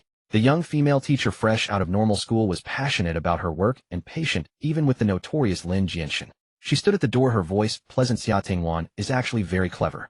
It's a shame to give up on her education now. The original owner drunk squinted at her and said, she's my sister. What business is it of yours? The homeroom teacher didn't say anything, so why are you blabbering on? Besides, women are all losses. They'll marry off sooner or later. She might as well work now and earn me some money. Teacher Su suppressed her anger. How can you think that way? Everyone is equal. The original owner laughed loudly. So what if I think that? If it weren't for this wretch causing my parents' death, would I be in this mess? When she marries, I'll demand a hefty bride price and live comfortably for the rest of my life. Teacher Su finally snapped. How can you irresponsibly manipulate someone else's life? The original owner retorted, you're meddling too much, woman. Busybody with nothing better to do. Does she have anything to do with you? Even if I hit her now, what can you do? With that, he actually turned and grabbed Xia Tingwan's hair as she cowered trembling in the shadow of the refrigerator.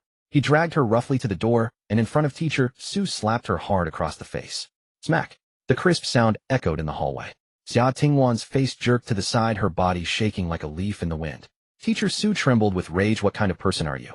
If you hit her again, You'll what? The original owner shrugged nonchalantly and slapped her again on the other cheek. Teacher Su pulled out her phone and threatened, I'll call the police. The original owner spread his hands and laughed. Go ahead. Even if she gets examined, it won't be considered serious injury. And even if I hurt her badly, what good would locking me up for a few days do? He leaned close to Teacher Su, reeking of alcohol. When I get out, I'll take out all the suffering I endured in jail on her. Then remember, it's your meddling that caused her pain. Teacher Su stomped her foot. How can there be someone like you in this world? The original owner waved his hand. What kind of person I am is none of your business. Get lost. Teacher Su, her chest tight with anger, found herself stuck between staying and leaving. The original owner asked again, hey, why are you still hanging around here? He widened his eyes as if suddenly understanding. Don't tell me you think I'm handsome and have taken a fancy to me. Want to sleep with me tonight? Though I have high standards, you look decent and have a good figure. He'll make an exception. Then came a stream of vulgar street talk unbearable to hear. Suyin had grown up in a well-off family with socially prominent parents, No one had ever dared speak to her like that. She had been a good student all through school, and after finishing her master's, she taught at the school, where colleagues treated her with courtesy. Who would dare humiliate her like this? So she was reduced to tears by Lin Jianshen on the spot. As she went downstairs, she stomped her foot so hard that the heel of her YSL shoe broke off. Recalling this, Lin Jianshen couldn't help cursing inwardly. Original owner, you really are the scum of the earth. He decided to check the school procedures before the semester started, hoping it would go smoothly. It would be best if he didn't have to involve the music teacher. He had offended her too badly back then, and he didn't know how to ask for her help now. As he was thinking this while passing by a hotel entrance, someone bumped into him from the side, scattering his newly bought clothes all over the ground covered in dust. Sorry.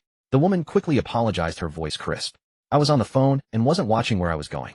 I'm really sorry. Lin Jianshen smiled. It's fine. I was distracted too. The woman, seeing his tall, imposing figure and the stubble on his head, had initially worried he might be aggressive. His friendly attitude put her at ease. Noticing the clothes were dirty, she felt guilty. How much were these clothes? Let me compensate you. Lin Jianshen casually brushed off the pants and shoes, stuffed them back into the plastic bag, and waved his hand. No need. I just bought them at a street stall. They weren't expensive, and they need washing anyway. The woman was clearly well-dressed and not short of money, but Lin Jianshen didn't want to take advantage. She tried to insist, but he waved again. Really, it's nothing. See you. He quickly walked away. The woman turned back to her phone. Hey, Yin. It's nothing. I just came out of the hotel, walked too fast, and bumped into someone. Yeah, it was mostly my fault, but the other person was understanding and didn't make a fuss. If Lin Jianshen still remembered the music teacher's voice, he would have recognized the person on the other end as Xia Tingwan's music teacher. Su Yin asked with concern, Zhongran, are you okay? Zhongran laughed. I'm fine, my bestie. Su Yin asked again, are you sure you want to make a comeback? Zhongran nodded. Yes, I've decided to start over and join Juefeng Media. Su Yin worried, but you offended someone who wanted to blacklist you. Won't you still be blacklisted at Juefeng Media? Zhongran said, don't worry, Yin. Do you know what Juefeng Media's background is? Su Yin shook her head. I only know their short dramas are very popular. I can't stop watching them. Ever since I started binge watching those short dramas, I've stopped practicing piano and yoga. I just stay home crying over my phone. My mom asked me how many months I had left to be crying like that. Zhongran chuckled. You've really gone downhill during summer break. No wonder Annie worries about you. Let me tell you, Juefeng Media's parent company is Qingshan Group. Now you know? On the other end, Su Yin gasped. Qingshan Group. That big a deal? Then I guess there's nothing to worry about. In Donghai City, there were 4 top-tier families. Ranking first was the Chung family with deep connections. The current mayor of Donghai City bore the surname Chung.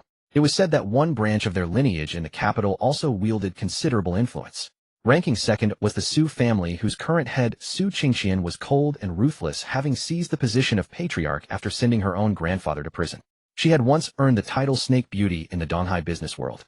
Ranking third was the Liu family, whose current patriarch Liu Shizhou was Su Qingqian's husband. A man of stunning brilliance, he had once created a stock market legend and was a rising star in the commerce sector. The Qingshan Group, under which numerous tech companies thrived, represented the new productive forces of Donghai City. Ranking fourth was the Song family, headed by Song Qiuyue. Liu Shizhou was not only Su Qingqian's husband, but his sister Qing Qiuling had once been fostered by the Chung family. He himself was also a close friend of the Chung family patriarch Cheng Jihua. It was rumored that Song Qiuyue, the head of the Song family, had once harbored feelings for him. This man possessed a face like a model's. Though he had married early and was off the market, it did not stop him from being the Prince Charming in the hearts of countless young women in Donghai City. His fame was immense. Thus, even though Su Yin had no interest in business affairs, she still knew of the Qingshan Group's background. Zhongran had once been an actress. Her strength was her stunning beauty, but her weakness was also her stunning beauty. In a place like the entertainment industry, being too beautiful with no background was not a good thing. Once in a hotel, a bigwig from the investment side, using the pretext of discussing a project, locked her in a room. He wanted to exploit her, and everyone knew what that meant. She cried out to heaven and earth, but no one came to her aid. In desperation, she grabbed the bigwig's windproof lighter, which he used for smoking, and set his pubic hair on fire. The flames made the man howl in pain. As a result, though she escaped the hotel, she was blacklisted. No one dared to hire her to this day. Su Yin then grew worried. Ran, what if they don't want you?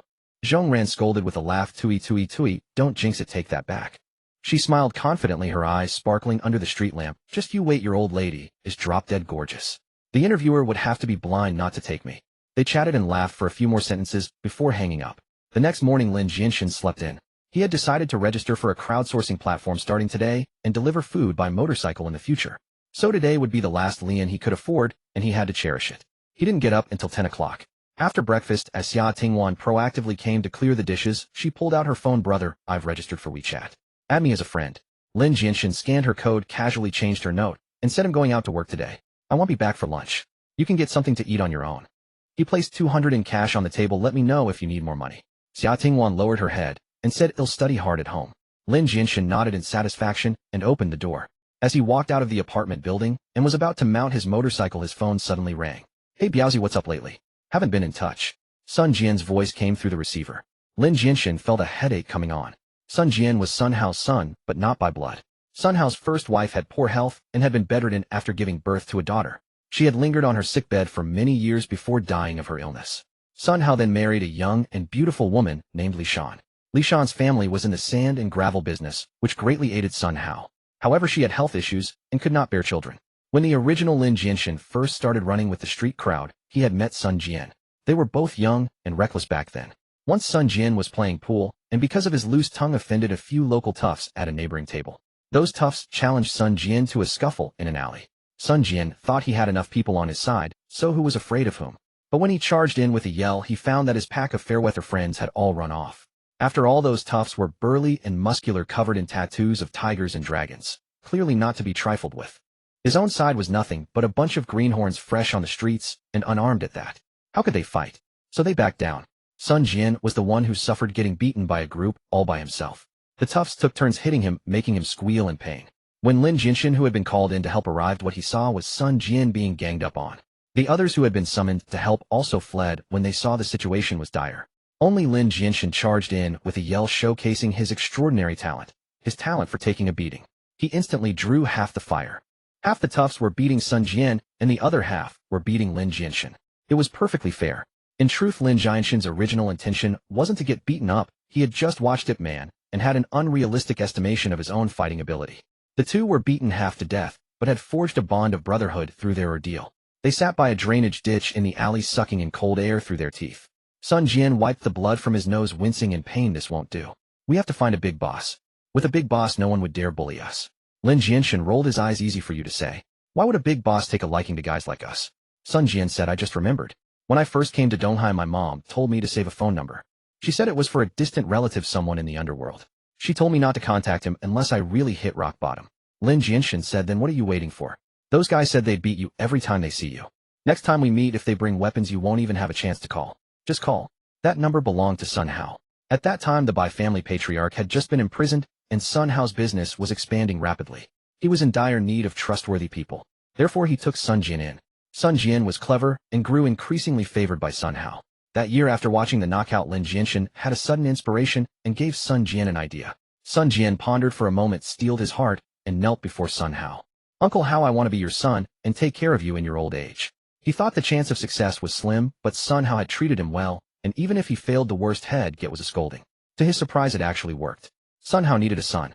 With an heir, some of his veteran subordinates would abandon their ambitions to rise, and his current territory would be secured. Sun Jian's fortunes were completely reversed from that point on. This was also a chance for Lin Jianshen to rise to prominence. Because of Sun Jian's, Sun Hao's fondness extended to him as well. Lin Jianshen's strength was also evident. He was adept at finding people's weaknesses to complete debt collection tasks. Thus, Sun Hao held him in high regard for a time. But this guy was a hopeless gambler and a heavy drinker who would go on a rampage when drunk, and he couldn't kick either habit. Having a weakness in a subordinate was one thing, but when the weakness was too glaring, that person could not be a trusted confidant. Otherwise, they could easily be manipulated by oneself, and just as easily by one's enemies. Moreover, he had caused several delays. Sun Hao had an ever-growing number of enforcers, and was not short of talent, so he gradually distanced himself from Lin Jianshen. He always kept him as the most peripheral underling, only occasionally giving him small tasks, as a favor to Sun Jian. But Sun Jian never gave up on him. He even brought Lin Jianshen to a party thrown by Sun Yu, trying to introduce him to more influential figures and expand his connections. It was on that occasion that Sun Yu, finding her classmates too boring, went out with Lin Jianshen to joyride. Things spiraled out of control from there. After Lin Jianshen had transmigrated, he actually didn't want to get entangled with Sun Jian and his crew. He just wanted to live his own life in peace. He was silent for a long moment before replying with little enthusiasm, I drank way too much some time ago and passed out from it. My boat has been feeling off, so I've been resting at home. Sun Jian, not knowing whether he believed the excuse or not, shouted, cut the crap. I'm at the entrance of your alley. Get out here, we'll talk face to face.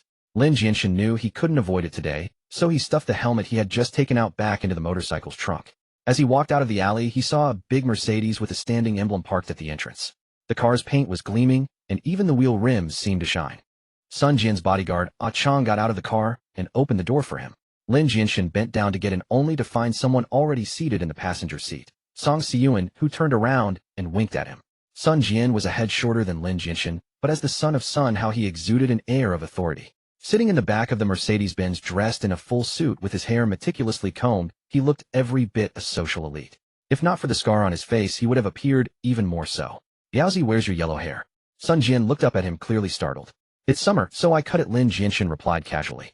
Sun Jian didn't press, further fiddling with the intricately patterned silver lighter in his hand. Yaozi, my sister's birthday is coming up. She's waiting for your gift. I've lost all my money. Lin Jianshen answered.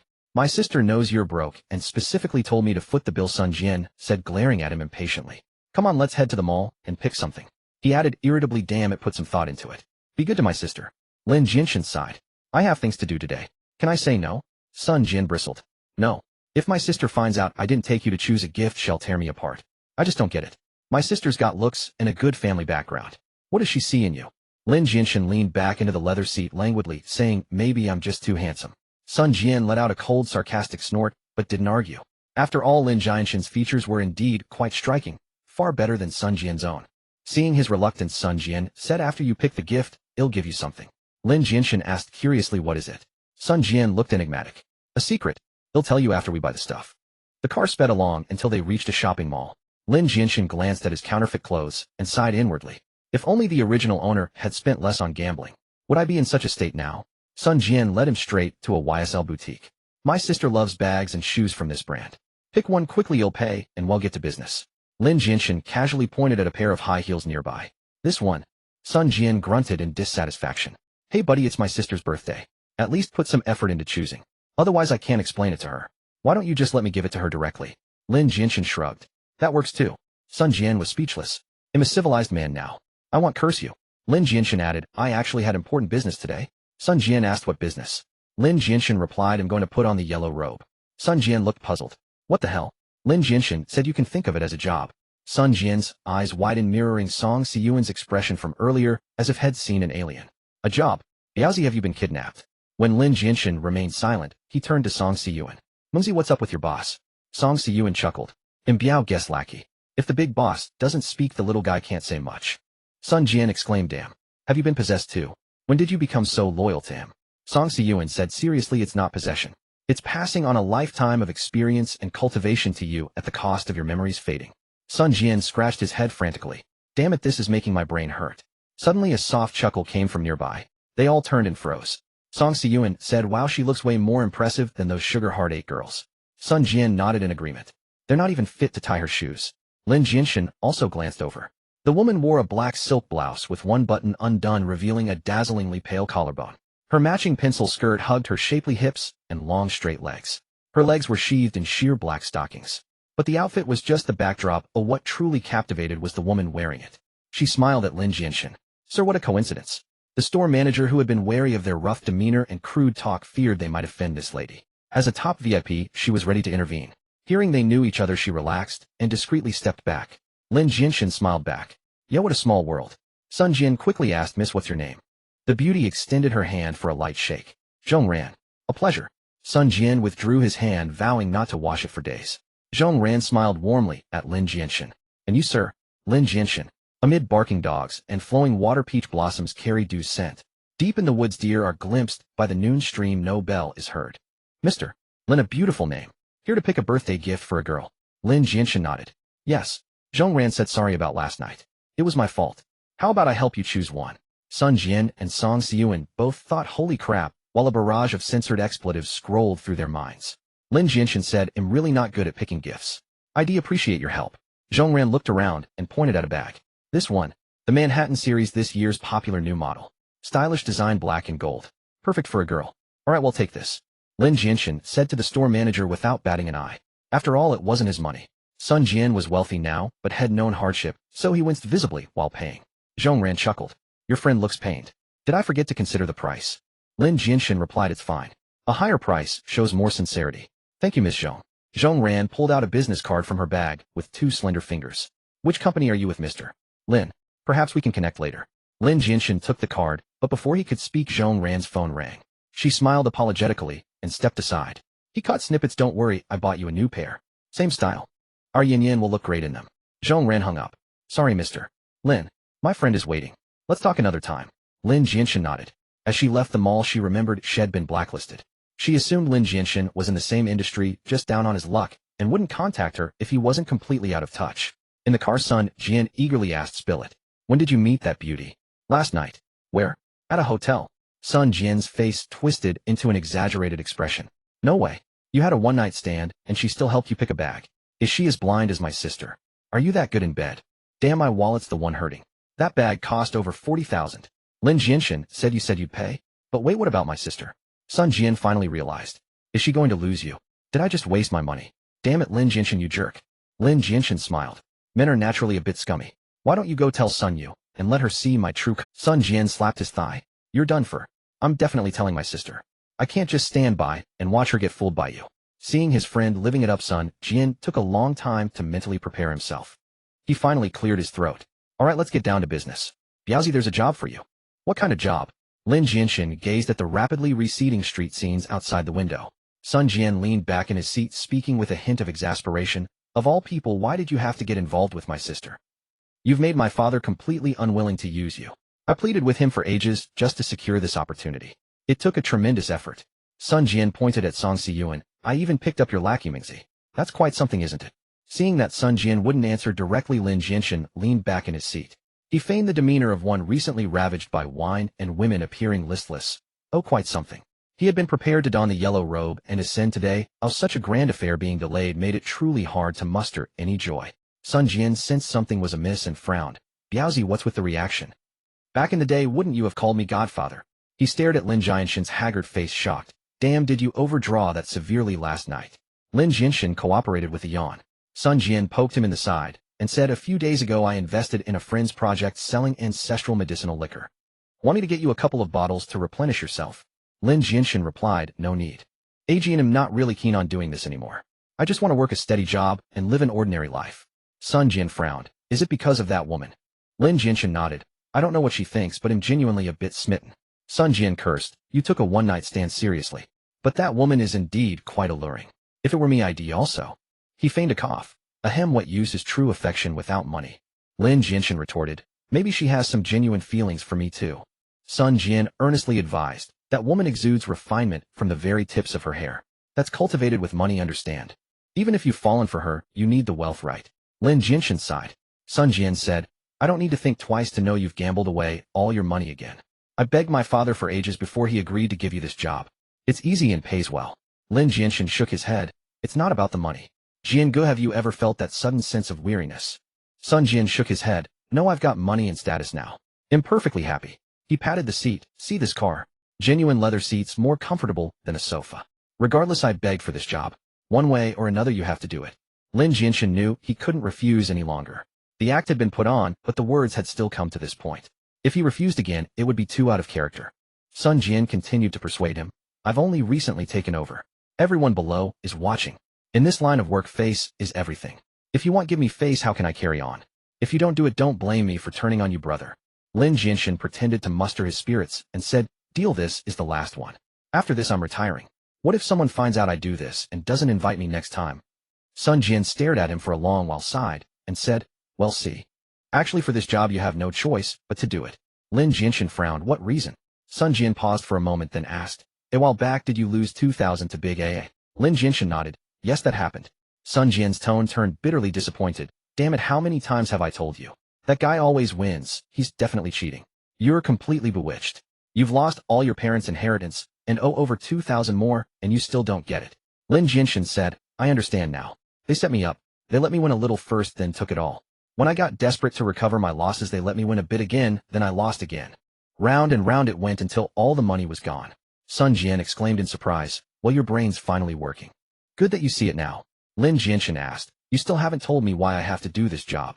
Sun Jian said. When you lost that 2,000, remember what else you lost? Lin Jianshen shook his head. I had a bit too much to drink. I don't recall. Sun Jian cursed. You're a damn fool. You even gambled away your own sister. Lin Jianshen was startled. Xia Tingwan. Sun Jian pointed at his nose. No wonder my father doesn't want to use you. Your head's full of mush. You've lost the tool that makes you money. Who's going to earn for you now? What will you stand at the door and drink the north wind from now on? Will that fill you up? Lin Jianshen asked. Jiange, how do you know all this so clearly?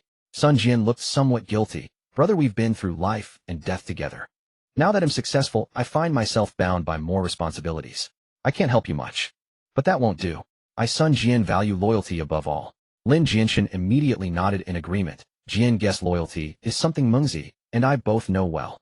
Jiange, that's the truth. Song Siyuan gave a thumbs up. Sun Jian patted his chest. Of course. I figured, how dare this blind bastard mess with my brother. I investigated him, and who'd have thought he had no backing at all. So I set a trap for him. Lin Jianshen asked curiously, what kind of trap? Sun Jian said, I brought in a gambling master from Macau, who cleaned him out completely. He shook his head smugly. This is what they call using his own trick against him. He couldn't believe he was losing, so he had to borrow money to turn it around. Tisk tisk, the guy was hooked. He borrowed quite a bit. Lin Jianshen suddenly understood. I see. You lent him money at interest. Sun Jian spread his hands. What can I say? I'm kind-hearted. He wanted to borrow, how could I refuse? The contract even had compound interest. Sun Jian's compound interest meant usury, with interest accumulating on interest. This job is to collect from him. Don't go easy, brother. Let's get our revenge fair and square. Lin Jianshen pondered for a moment and said, the contract where I lost my sister. Sun Jian replied, of course I won that too. Don't worry, once this is done, I'll give you the contract. The debt's been transferred to me now. It's not like I'd come after you for it, right? Lin Jianshen breathed a sigh of relief and said sincerely, brother, thank you. Sun Jian laughed heartily. Thank me for nothing. We're brothers who've been through life and death. The Mercedes sped along until it reached a bar. The bluestone steps gleamed like jade, 9 in total. From the last step to the door, it was exactly 5 paces. This was known as the 9-5 number. In the Book of Changes, 9 represents the yang line. 5 refers to the 5th position from the bottom of a hexagram. Thus 9-5 is the 5th line of the Qian hexagram, symbolizing the flying dragon in the heavens. The bar faced east to west with 2 artificial channels in front. Water flowed slowly into the troughs beside the main entrance, circling endlessly. It symbolized all rivers flowing east into the sea, bringing endless wealth. This place was once Sun Hao's stronghold. Later it was gifted to Sun Jian as a redemption gift. The first floor was the customer area. It was still early, so there were few patrons. Servers lined up and bowed one after another. Jiange. Sun Jian gave a faint in response. Lin Jianshen followed Sun Jian into a private elevator. The basement level 1 housed the bar's staff, offices, and storage. Basement level 2 was where Sun Hao conducted his business. Lin Jianshen silently reminded himself to be cautious. Sun Jian was not as simple as he appeared on the surface. There was one thing the original host hadn't figured out. If Sun Jian truly wanted to help him rise, he only needed to put out the word. Given his status, the casino wouldn't have allowed Lin Jianshen's opponents to keep cheating. So Sun Jian was definitely not as straightforward as he seemed. Thus today's matter might not be as easy as he made it out to be. Where is the man? Sun Jian asked the black-clad bodyguard at the door. He's hanging inside. The bodyguard replied with reverence. Hanging? Sun Jian furrowed his brow. Relax, we know our limits, the bodyguard said, standing with hands at his sides. Sun Jian's face suddenly darkened. Who told you to act? This man belongs to my brother Biaozi. If you finish the job yourselves, where will my brother vent his anger? Why? You blind fools. The bodyguard stammered in fear. Sorry, brother Jian, we were just following standard procedure. Sun Jian sneered. You used to work for Manager Jiang, so you don't take me seriously, do you? The bodyguard at the door turned pale, trembling. Brother Jian, that's not it. Sun Jian lifted his gaze. Next time go find Manager Jiang in Southeast Asia. Manager Jiang had tried to seize power, so Sun Hao had sent him to expand business there. He encountered warlord conflicts along the way and died without a trace, not even leaving anyone to claim his body. Sun Jian's implication in sending him to find Manager Jiang was unmistakable. Yes. The black-clad bodyguard broke out in a cold sweat. Sun Jian suddenly draped his arm around Lin Jianshen's shoulder, his face instantly shifting to a smile, tinged with helplessness. My men are tactless, brother, don't take offense. They pushed open the door. In the center of the room, a man completely naked was suspended with padded cuffs on his wrists. His feet couldn't reach the ground, so if he wanted to find a foothold, he had to step downward. Below him was a massive square ice-cold object. The air conditioner was turned to its lowest setting, at most a few degrees above freezing. The cold air vent was directly above the man's head, hissing frigid air onto his body. The man shivered uncontrollably, his face a livid purple. His soles, due to prolonged contact with the low temperature, had taken on a deathly pallid blue-white, like the feet of a corpse in a morgue. His mouth was stuffed with a large handful of lit stick-like objects. Whenever he breathed through his mouth, the airflow passed over them, drawing a scorching, pungent smoke straight into his lungs. Unfortunately, at this temperature, his nose was already completely blocked. He could only breathe through his mouth. He wanted to cough, but feared dislodging the sticks. His face was swollen to a terrifying purple. Tears, snot, and saliva mingled dripping from his chin. Because if he accidentally dropped the stick, it would be replaced with a new one. If he endured, he would instead get a brief respite. This was one of Uncle Hao's usual tactics, a form of torture that left no marks on the body. Sun Jian suddenly laughed. That guy at the door may have acted on his own, but at least he avenged you, brother. Luckily Boss Fong has a tight lip and hasn't cracked. You still have room to operate. He pulled out a cigarette, placed it between his lips, lit a silver lighter, and tilted his head toward the hand holding the cigarette. The minty smoke drifted away. Sun Jian pointed the cigarette pinched between his fingers at the man. Let him down. Xiangzi immediately stepped forward and untied the ropes. The man's feet, beyond a piercing pain, had no other sensation. He couldn't stand steady and collapsed onto the carpet. He curled up like a shrimp, trembling violently. On the jet-black carpet, it was as if an ugly white flower had bloomed. Sun Jian said, "For a cheat, no method is too harsh." He brought it on himself. "Biaozi, don't go easy on him later." Lin Jianshen said, "Brother Jian, I appreciate the favor, but after this job, I just want to live a peaceful life." Sun Jian patted his back heartily. "To each his own, I understand, no problem." Lin Jianshen clenched his fist and stepped forward. "He'll ask him for the money." Sun Jian blew a smoke ring and said casually, "See how much he can give up anyway. He owes me 5 million. Lin Jianshen was stunned. That much? In his past collections, the amounts had never exceeded 100,000. Sun Jian shrugged. No choice, gamblers, when they're on a high, they don't care about these things. They'd stake their lives, let alone money. Lin Jianshen added, "Setting up such a scheme, won't there be trouble?" Sun Jian waved dismissively. "What's there to fear? If you want, dare call the police. Otherwise his wife and kids are done for." Lin Jianshen hesitated for a moment. Sun Jian chuckled. "What first big job, getting cold feet?" His interest suddenly piqued. "Fine, since it's a big job, it'll give you another option." Sun Jian said to Xiangzi beside him, "Go get his wife." Xiangzi nodded and dragged a woman in from the next room. He threw her onto the carpet without any mercy, producing a dull thud. She was a woman in her 30s, wearing a low-cut blue gauze dress. Mature, alluring, full of charm. It was Qi Xiaomei, who had previously tried to cheat Lin Jianshen out of his wages. Qi Xiaomei saw Lin Jianshen, and a glimmer of hope suddenly lit up her lifeless eyes. She scrambled over on all fours, grabbed Lin Jianshen's pant leg, and wailed, "Xiao Lin, you know them right. I was blind before and offended you. I was driven to desperation by debts at home. I was bewitched. Please say a good word to the big brothers. We'll repay the money, we will." She trembled all over, pointing at the man. "Please don't torture him anymore." Sun Jian raised an eyebrow, a playful smile on his face. "Oh, what a coincidence, you know each other." Qi Xiaomei clung to this lifeline, nodding frantically. "Yes, yes, Xiao Lin. I know brother Lin once looked after me for a few days." Sun Jian's smile turned mocking. "That makes it easier. With strangers it doesn't really hit home. Knowing no one, no fun." His smile deepened. "With acquaintances it's different. Knowing the background makes it real, makes it satisfying. No way around it, sister. Don't look at me like that. Blame your husband for cheating at cards and owing me money." He crouched down and patted the woman's face. "If you're going to blame anyone, blame your husband for not repaying his debt. Tsk tisk, what a figure, plump and round. Your husband eats well." He stood up and pushed Lin Jianshen. "Go on, do it. She's quite pretty, you know. Don't worry, well, I'll step out." He made as if to walk toward the door, then suddenly pointed at the man on the carpet. "He stays here to watch. It's fine, he's no threat. Let him see what we're capable of." Lin Jianshen cast a covert glance at the camera in the corner, a shadow of gloom passing through his eyes. The original owner was too foolish, never seeing Sun Jian for what he truly was. A man who knew to the streets, already knew to call in help when fighting. A man who earned Sun Hao's trust and became his successor. A man who took over Manager Jiang's underlings. How could he be a simple character? Withdraw? It wasn't that easy. Recording such a video, Sun Jian would likely use it to blackmail him later. Lin Jianshen suddenly asked with a playful grin, "Brother Jian, what about the contract I signed back then?" Sun Jian ordered Xiangzi, "Go get it." Xiangzi immediately brought over a contract. Sun Jian flicked the contract. "This is the contract between you and Boss Fong. You owe him 20,000 and one little sister. For this you really should thank me properly." Lin Jianshen forced a smile. "Brother Jian, I do thank you. But this is a society ruled by law. Losing your sister to someone in a bet violates public order and good customs. The law probably wouldn't recognize it, right?" Sun Jian looked at him as if he were an idiot. "The law also prohibits gambling, but plenty of people still gamble. If I hadn't gotten that contract, do you think Boss Fong wouldn't come to you demanding your sister? You'd sue him. Before you even get to court, your sister would be taken away and sold off into the mountains. You talk about the law with someone like him." He seemed to be losing patience. "Biaozi, what the hell is wrong with you dragging your feet? I've gone to all this trouble. Oh, would I set you up? Finish this job, and he'll return the contract." Song Siyuan suddenly spoke up. "Brother Jian, before it was always about spraying shit and paint on people's doors. At worst, we'd barge into their homes to threaten and harass. We've never seen this kind of setup before." Brother Biao is probably a bit dazed. He laughed twice. "I'm his underling, why don't I do it for him?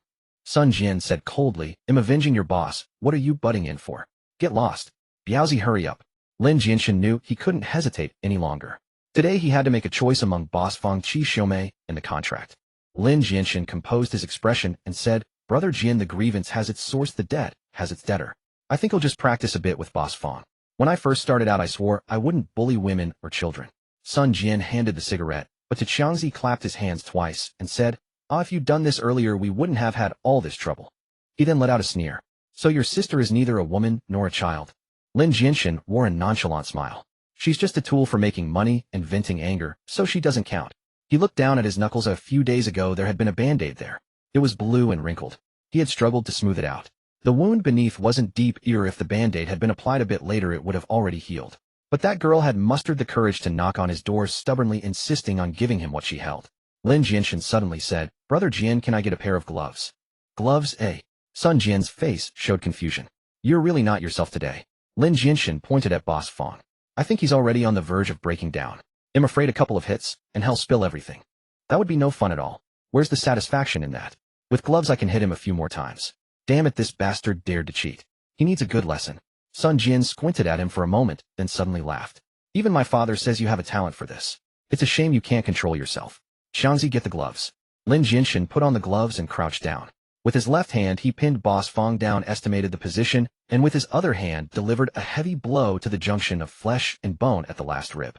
There was no direct bone protection there, the nerves were dense, and it was close to the internal organs. Even through the gloves the sensation of inflicting violence made him deeply uncomfortable. A tingling sensation spread across his scalp, as if his very soul was shaking and trembling. In a daze he heard a voice that seemed not his own. What a nostalgic feel. A roar echoed in his mind. Boss Fang trembled in pain, but Lin Jianshen held him firmly down. The corners of his mouth pulled unnaturally upward, forming a strange smile. Boss Fang, no rush. Take your time, get used to it. We'll play slowly. His voice was filled with malevolence. Qi Xiumei wept beside him, utterly despairing. Seeing that Boss Fang had caught his breath, Lin Jianshen suddenly struck again, this time with noticeably more force. Boss Fang's entire body convulsed, as if electrocuted. Lin Jianshen held him down, his expression excited, as if he had become a different person. Oh dear Boss Fang, how could you be so careless?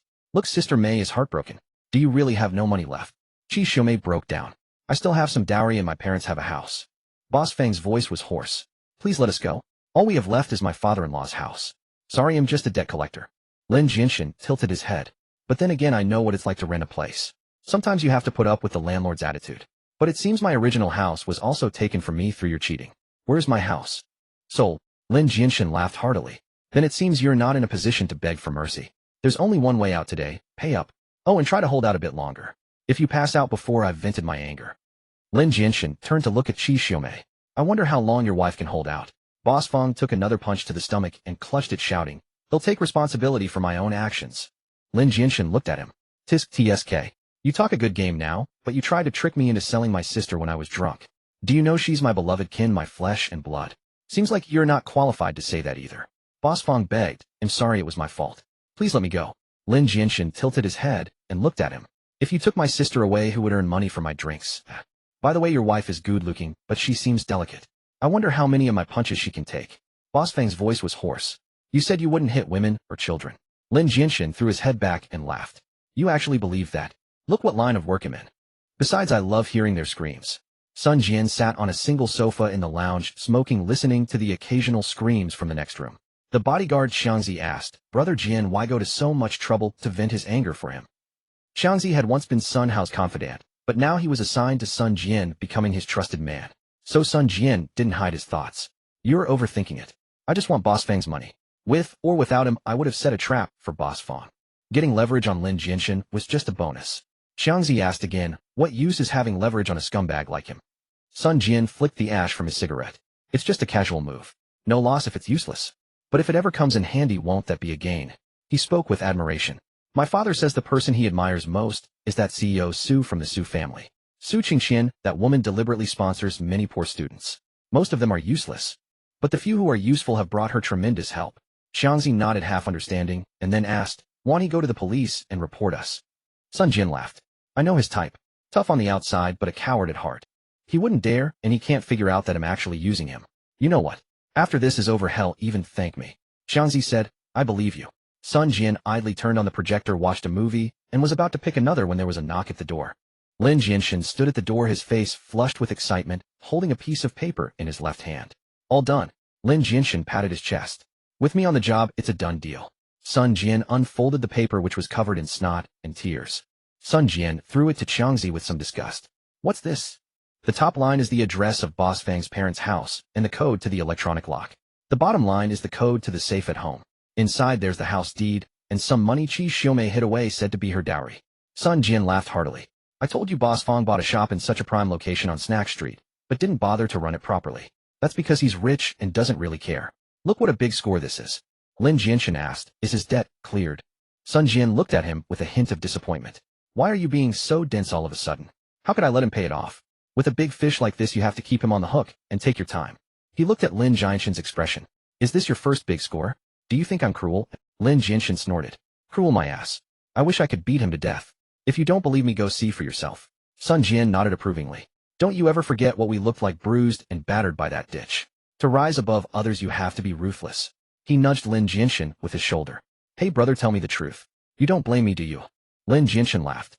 Haha, he cheated me out of so much. How could I blame you? Don't overthink it, brother. Sun Jian winked at Qiangzi. Lin Jianshen said, Brother Jian, give me the contract. Sun Jian handed him the contract and pointed to the table on the other side. The shredder's over there. Lin Jianshen glanced at the contract, then fed it into the shredder. As he listened to the machine working, his body trembled. When he turned around, his expression seemed to have changed slightly. Brother Jian, thank you. If there's nothing else, it'll take Siyuan home now. Sun Jian said, wait. Lin Jianshen turned back. Brother Jian, any other orders? Sun Jian handed him an envelope. I told you this job pays well. 30,000, that's generous, right? Lin Jianshen pointed to the shredder. No need. You've already paid me. I don't need the money. Sun Jian pushed it into his hands. What's this? Not giving your brother face. Lin Jianshen grinned. It's not that. It's just that the bag I bought this morning was a bit expensive. I was afraid it might make you feel bad. Sun Jian pointed at him and laughed heartily. You've got a good heart, kid. But ever since my sister was grounded, she's been in a terrible mood. She told me to pay, so I wouldn't dare disobey. Keep the money for yourself. Lin Jianshen didn't stand on ceremony and took the envelope. All right, I won't be polite then. Song Siyuan followed behind him. The two walked along the corridor, the surrounding noise gradually fading away. Lin Jianshen suddenly fell silent. Song Siyuan watched his back. The lights in the passageway paused on him one by one, then swept past. Lin Jianshen stood in the elevator staring blankly at his own fist. Just moments ago, after the first punch landed, it felt as though a demon within his body had been awakened. He had even lost control of his own body. By the time he came to his senses, he was already standing before the paper shredder. The experience during that time was akin to watching a movie. Was it the lingering desires of the original owner within his body, or some other reason? He dared not dwell on it. But one thing was certain, this body truly knew how to strike with greater pain. Even Boss Fang couldn't withstand it. His mind flashed back to the first night of his transmigration, when Xia Tingwan tidied up the liquor bottles, accidentally pulling out a clump of hair, yet not daring to make a sound. It also flashed to Xia Tingwan trembling, huddled in the shadow of the refrigerator. She had endured such pain many times before. Lin Jianshen felt a chilling aura seeping into his body from his fingers. His heart seemed to be peeling away, rotting. A dense, pervasive ache spread throughout his entire being. I'm sorry. I'm late. He murmured softly. Stepping out of the bar, Lin Jianshen felt as if an eternity had passed. Just a few hours ago, he had been in the brightly lit mall, selecting a gift for Sun Yu in a luxury boutique. A few hours later, he was in the basement, turned into a perpetrator of violence. Song Siyuan suddenly spoke up. Brother Biao. Song Siyuan said, you're a bit strange today. Lin Jianshen asked, what's strange about me? Song Siyuan replied, after finishing this kind of job, before you'd light a cigarette and smile, asking where to go have some fun. Lin Jianshen let out an, oh, and said, I'm just tired from wearing gloves to punch people today.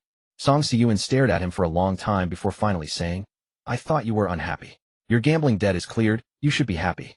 He shook his head again, giving a meaningful smile. But Brother Biao, you'll always be my boss. Lin Jianshen nodded, pulled 30,000 yuan from the envelope, counted out 20,000, and handed it to Song Siyuan. Take it. Song Siyuan was startled and quickly stepped back half a pace. Brother Shin, this isn't right. I didn't do anything today. Actually, I don't even know why Brother Jin insisted on calling me today. Lin Jianshen let out a scornful laugh. He's just taken over, and many people are paying him lip service. He doesn't have many reliable men under him. You're not doing well for yourself, so he wanted to show you how easy it is to make money, so you'll work for him later. He pointed at Song Siyuan and said, you kid, remember what I just said. I am your big brother. Song Siyuan replied, don't worry, I won't be a turncoat. But I can't take this money. Lin Jianshen said, Give 10,000 of it to Chi Zayumia's parents for me. Let them use the money to rent a place outside. Boss Fong may be despicable, but the old folks are innocent. Song Siyuan replied, okay. Lin Jianshen continued, keep the remaining 10,000 for yourself. When has a big brother ever not given his little brother a reward? Use it to rent a place too. Sleeping in internet cafes or under bridges every day? What kind of life is that? Song Siyuan stared at him for a long time, so long that Lin Jianshen thought he would refuse. But in the end he only said again, okay. Lin Jianshen looked at the envelope in his hand and slowly walked forward. Song Siyuan fixed his gaze on his retreating figure, feeling he resembled a lone wolf. Lin Jianshen wandered aimlessly. It was lunchtime, yet he felt no appetite. He also lost the interest in signing up for crowdsourced delivery. The weather was scorching hot, the leaves of the roadside trees were coated in dust curled up and listless. He suddenly felt a strong urge to drink. After gulping down cans of ice-cold beer, a hazy drunkenness crept in, slowly numbing his mind. Then he would forget these things. Lin Jianshen paced in front of the convenience store, remembering he was trying to quit drinking. He let out a deep sigh and forced himself to leave. He avoided the crowds, walking toward places with fewer people. Unknowingly, he arrived at a riverside. 2 people were fishing under sun umbrellas. Fishing was a very stress-relieving activity. Lin Jianshen plopped down on the ground, watching the 2 men fish, trying to empty his mind. No one spoke. It went on like this until the sun set in the west. The 2 men had a good catch. One put away his rod, stood up, and stretched. Then he bent down, took a bottle of Evian from the bag beside him, and tossed it to Lin Jianshen. Kid, you've been sitting in the sun all afternoon. What's got you so troubled? Lin Jianshen caught it, holding the mineral water in his hand. Fulfilling another's goodwill was also a form of kindness. The man had a slender build and an elegant demeanor. He was casually dressed in a white short-sleeved shirt and shorts, yet it couldn't conceal the innate nobility about him. Seeing that Lin Jianshen wasn't drinking, he chuckled lightly. Not drinking any water all afternoon. Aren't you thirsty? Lin Jianshen replied, this is my first time seeing this brand of bottled water. They'll take it home for my sister. The man asked, what about the rest of your family? Not giving any to your parents? Lin Jianshen shook his head. No parents. It's just her and me. The man bent down, took another bottle from his bag, and tossed it over. Catch. Lin Jianshen caught it. Thanks. The man packed up his fishing gear while saying, kid, when you encounter a problem, go solve it. Sitting in the sun punishing yourself like this in the middle of summer is useless. Lin Jianshen was taken aback. You can tell, eh? The man chuckled softly. Yeah, I can. Young man, let me give you a piece of advice. Life presents many high mountains. Cross one mountain, and you'll be higher than that mountain. Lin Jianshen asked, what if the mountain is too high to cross? The man looked up and said, then use your wits to cross it. If you truly can't, then die on the path trying to cross it. That's still better than doing nothing and baking in the sun. He was very handsome, with eyes that seemed affectionate even when looking at a dog, leaving a deep impression. Lin Jianshen twisted open a bottle of Evian, chugged it all in one go, and said thank you. He slowly stood up and headed back. The man said to his companion, who hadn't moved, all right, Xiaohu, take your hand off your waist. He's just a stressed out, down and out young man.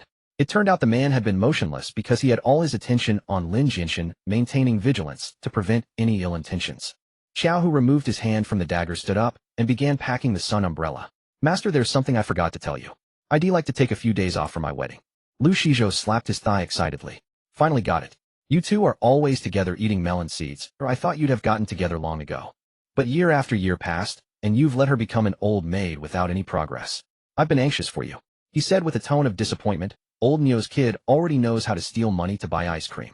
Xiaohu said a little sheepishly, Xiaowan is too outstanding. I feel I'm not good enough for her. Lu Shizhou disagreed. I knew you two had something going on years ago when we went to the hot springs. The incident about me mistakenly wearing my wife's underwear must have leaked from your mouth. Xiaohu asked, why couldn't it be Niu Zhanshan or Zhang Shiji? No one else has as loose a tongue as you. Xiaohu neither confirmed nor denied, just chuckled. Let's go. Heading home to have dinner with the wife. Xiaohu asked in confusion, aren't you going to tutor little Grape on his homework? Lu Ziz's face instantly clouded with worry. You just had to bring that up. Sai, I can't tutor him at all. That kid is too mischievous. He's practically a little demon king. I don't know how many feather dusters I've broken on him. Xiaohu winked. Cross one mountain, and you'll be higher than that mountain. But some people can't even cross the mountain of helping a kid with homework. Lu Shizhou waved his hand.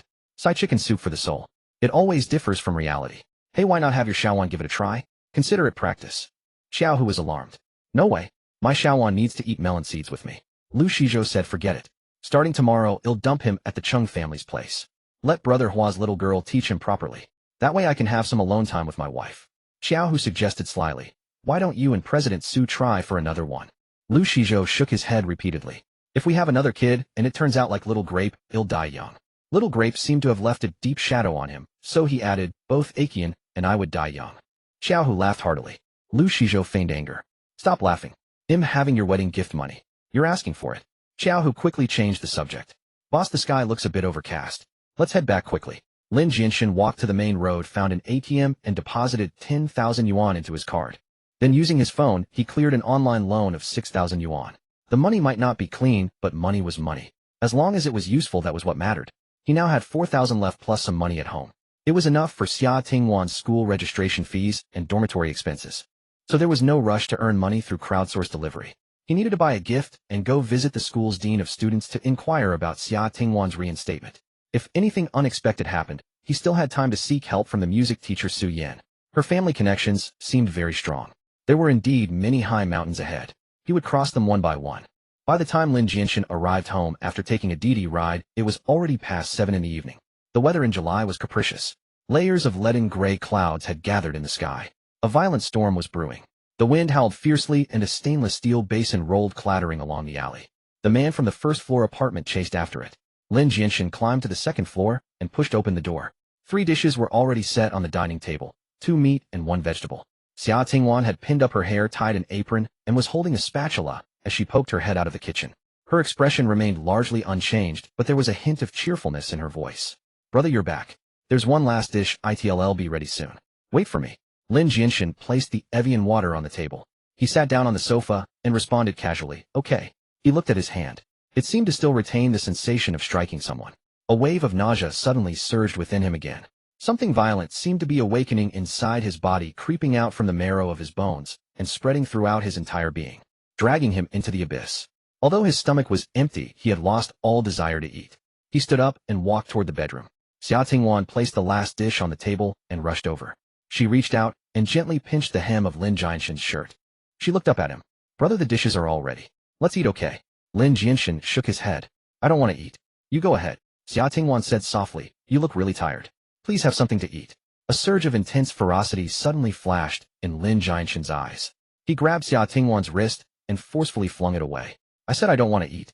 Can't you hear me? The force was so great that the frail Xia Tingwan staggered back 2 steps. Outside, the sky had darkened and the wind blew even more fiercely, as if countless malevolent spirits were wailing in the air. Xia Tingwan stood still, her voice filled with grievance. Brother, you've been working so hard lately. I wanted to cook a meal to thank you. I put a lot of heart into this meal. Please just take 1 bite. Lin Jianshen felt his fists slowly clenching. The sound of her crying and screaming when she gets beaten is really wonderful. So stress-relieving. He bit his tongue hard, forcing himself to stay awake with the pain. Strange, why do I have such bizarre thoughts? Xia Tingwan came up again and tugged at his sleeve. Sensing something was wrong with himself, Lin Jianshen pushed her away. Go away. Get lost. His voice was tinged with aggression. Who do you think you are? Just because you cooked I have to eat. He turned around, grabbed Xia Tingwan by the collar, and growled like a wild beast. He'll say it again, don't bother me. Lin Jianshen pushed her hard, struggling to control his fists, and walked quickly toward the bedroom. Xia Tingwan staggered back a few steps, then suddenly rushed over and grabbed his arm. Her voice choked with tears. Brother, is it something I did wrong? Am I putting too much pressure on you? I'm sorry. I won't go to school anymore. He'll go out and work tomorrow. Lin Jianshen stood still silent. Her tears fell like raindrops. Do you hate me? Can you please not be like this? Don't abandon me. Whatever I did wrong I can change. Tear after tear landed on his arm, trickling down his skin. The warm sensation brought Lin Jianshen back to his senses. The ferocity in his eyes gradually dissipated. He said softly, I'm sorry. I was too harsh. Let's eat. Xia Tingwan wiped her tears in a fluster and smiled. Okay, brother. I'll get you chopsticks. You eat first. She asked, shall I cook some noodles? Her voice carried a tone of appeasement and hesitation. Lin Jianshen felt a pang of sadness and nodded silently. 10 minutes later, Xia Tingwan finished cooking the noodles. She served a bowl for Lin Jianshen, then took a bowl for herself and sat down at the table to eat. Xia Tingwan lowered her head. Brother, please don't hate me. Lin Jianshen swallowed the noodles in his mouth. You're my cash cow. How could I hate you? No matter what you have to study. Without a diploma as a stepping stone, it'll be hard for you to earn me $1 million. Don't ever talk about going out to work again. Xia Tingwan seemed to breathe a sigh of relief and gently clenched her little fist. Okay, I'll study hard. I'll earn money for you to spend. She picked up a piece of braised spare ribs with her chopsticks. Brother, don't just eat the noodles. Have some food. Lin Jianshen felt a moment of distraction. This was the second time someone had put food on his plate. The first time was in his past life. He had always been a solitary child, perpetually carrying a sour smell with no family or friends. At lunchtime in the cafeteria, he would always just get a bowl of rice, and then a bowl of the free soup. He would sit alone in a corner eating rice soaked in soup. Sometimes if he was lucky, he could fish out a bit of chicken bone or a fish head from the soup. That was a rare delicacy. Few children in the orphanage did well in their studies, but he was one of them. To support him through high school, the headmistress bore a tremendous financial burden. He didn't want to add to her load. That year he started his sophomore year of high school and got a new deskmate. A girl with a ponytail carrying the scent of gardenias sat down opposite him. From her stainless steel tray, she picked up a piece of braised spare ribs. Hey, you can't just eat rice. Have some meat. That night his dreams were filled with the fragrance of gardenias. A gust of wind blew, rustling the leaves of the gardenia tree. The tree wished to be still, but the wind would not cease. Like the whispers of a young heart, Lin Jianshen felt he had fallen in love with her. Unfortunately, the girl had excellent grades and soon transferred to the advanced class. He never saw her again. Later, Lin Jianshen went to college, took out a student loan, and began a life of part-time work and study. Sometimes on campus, seeing those vibrant faces, he would suddenly think of her. Sometimes in a steamy kitchen, sweating profusely, he would suddenly think of her too. He wondered how she was doing. Had she become even prettier? Once in college, would she have a boyfriend? Was her boyfriend good to her? But time was merciless. Her face gradually faded in his memory, leaving only a vague shadow. Suddenly that shadow became clear, and the face turned into Xia Tingwan's. Lin Jianshen was startled by his own absurd thought. His hand trembled, and the noodle soup spilled. Seeing him eat the spare rib, and then suddenly start daydreaming Xia Tingwan. A moment later he suddenly shuddered. She asked worriedly, "Brother, are you okay? You're really not yourself today." Lin Jianshen forced an unnatural smile. "It's nothing. I was just remembering something from the past." He hurriedly lowered his head to eat the noodles. "Damn it, she's your sister. What are you thinking?" The meal felt warm and cozy. At least that's what Xia Tingwan thought. She asked expectantly, "Brother, my cooking today was pretty good, wasn't it?" Lin Jianshen praised her. "It really is good." He wasn't just being polite. What Xia Tingwan had made with her heart truly tasted excellent, a great improvement from before. Even though his appetite was poor today, he still tried to eat as much as he could. Lin Jianshen stood up. "You cooked, so we'll do the dishes." Xia Tingwan quickly grabbed the dishes. "Brother, you're tired. Let me do it." Without waiting for a reply, she carried the dishes into the kitchen. Her ponytail bounced with each step. Outside, the wind grew louder, its shrill howl piercing the soul. Lin Jianshen finished washing up and lay down to sleep. This body usually slept soundly, but tonight for some reason sleep eluded him. Perhaps it was the howling wind outside, or perhaps it was Boss Fang's screams that lingered in his ears, refusing to fade. He was already incredibly drowsy, having expended so much energy today, yet he simply could not fall asleep. The wind outside grew louder and louder. Lin Jianshen finally resorted to the 478 breathing technique he had used during sleepless nights in his past life, and at last he drifted off. In a daze, he heard someone knocking on the door outside. He rolled out of bed. The wind outside was still piercingly sharp. The room was pitch black, the darkness thick and almost tangible. He felt his way along the bed to determine his bearings and found the switch by the door. He flipped the switch, but the light did not come on. Could the wind have cut the power lines?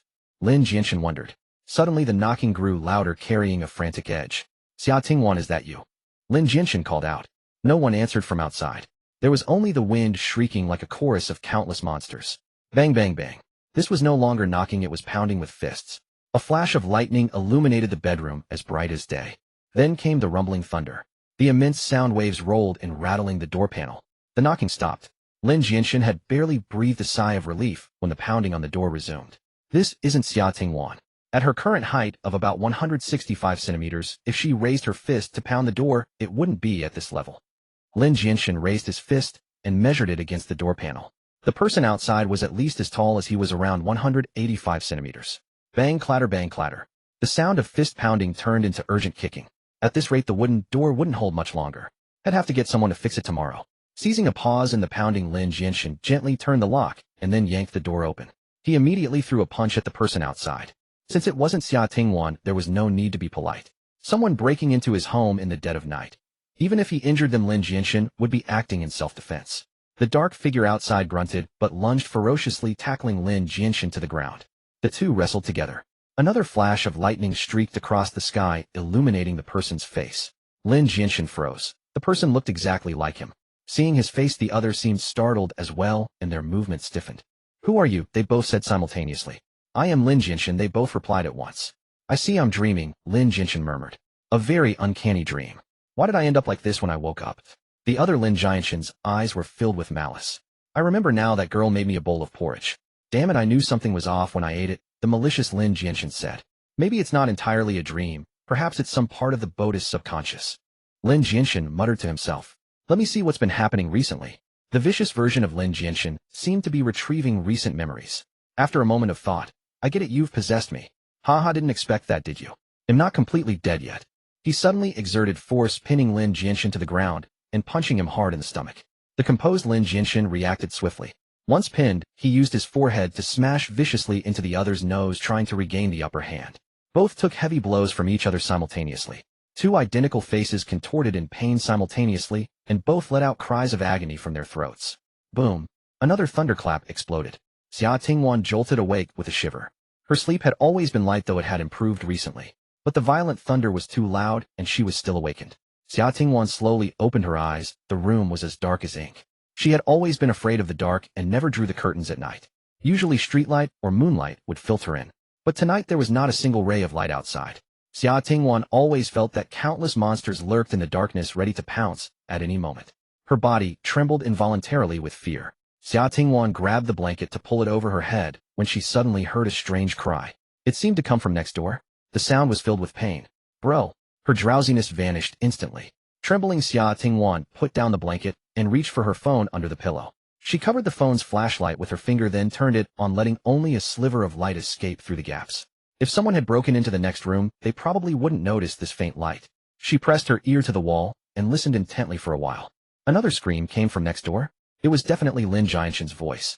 She hurriedly tried the light switch, but the power was out. Gritting her teeth, Xia Tingwan pulled open the door. Countless peering eyes seemed to lurk in the darkness. She took a deep breath, moved her hand away from the flashlight, and let the light spill outward. Using the flashlight, she rushed to the door and checked the lock. The door was still bolted with no signs of forced entry. Her heart pounded, and her breathing was rapid as she raised her phone and quickly shone the light around the room. Everything was normal. There were no signs of intrusion. Another scream came from Lin Jianshen's bedroom. Could it be that no one broke in, but he's sick?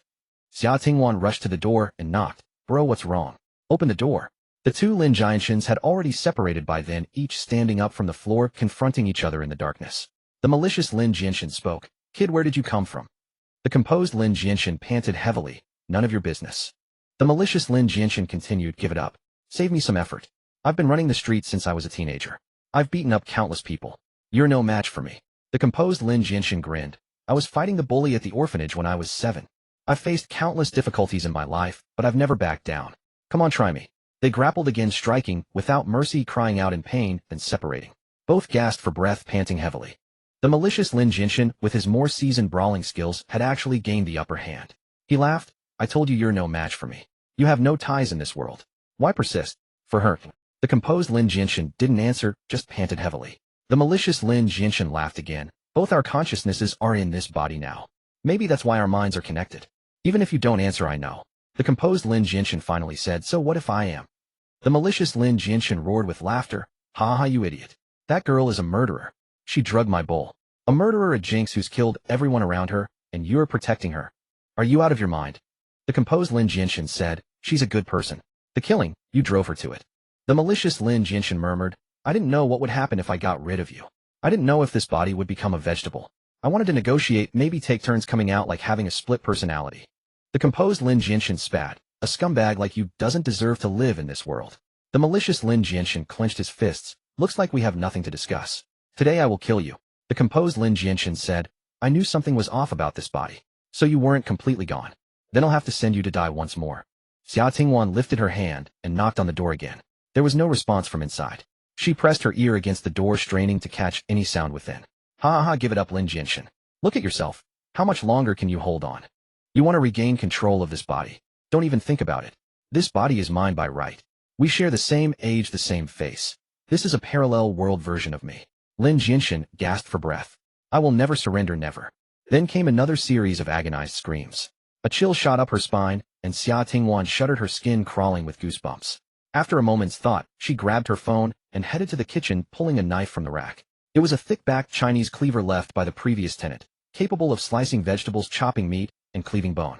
She set her phone on the counter and tested the blade with her fingertip. It hadn't been long since its last sharpening. The edge was still keen. Gripping the wooden handle in her right hand and picking up her phone with her left, she walked to Lin Jianshen's door and began ramming it with her shoulder. The wooden door of the old house wasn't sturdy, but Xia Tingwan was rather frail. It took considerable effort before she finally burst it open. There Lin Jianshen lay slumped beside the wardrobe, clutching his head and groaning in agony. Veins bulged on his forehead like writhing earthworms. Every now and then he would mutter a few words, sometimes in a calm tone, sometimes vicious and savage.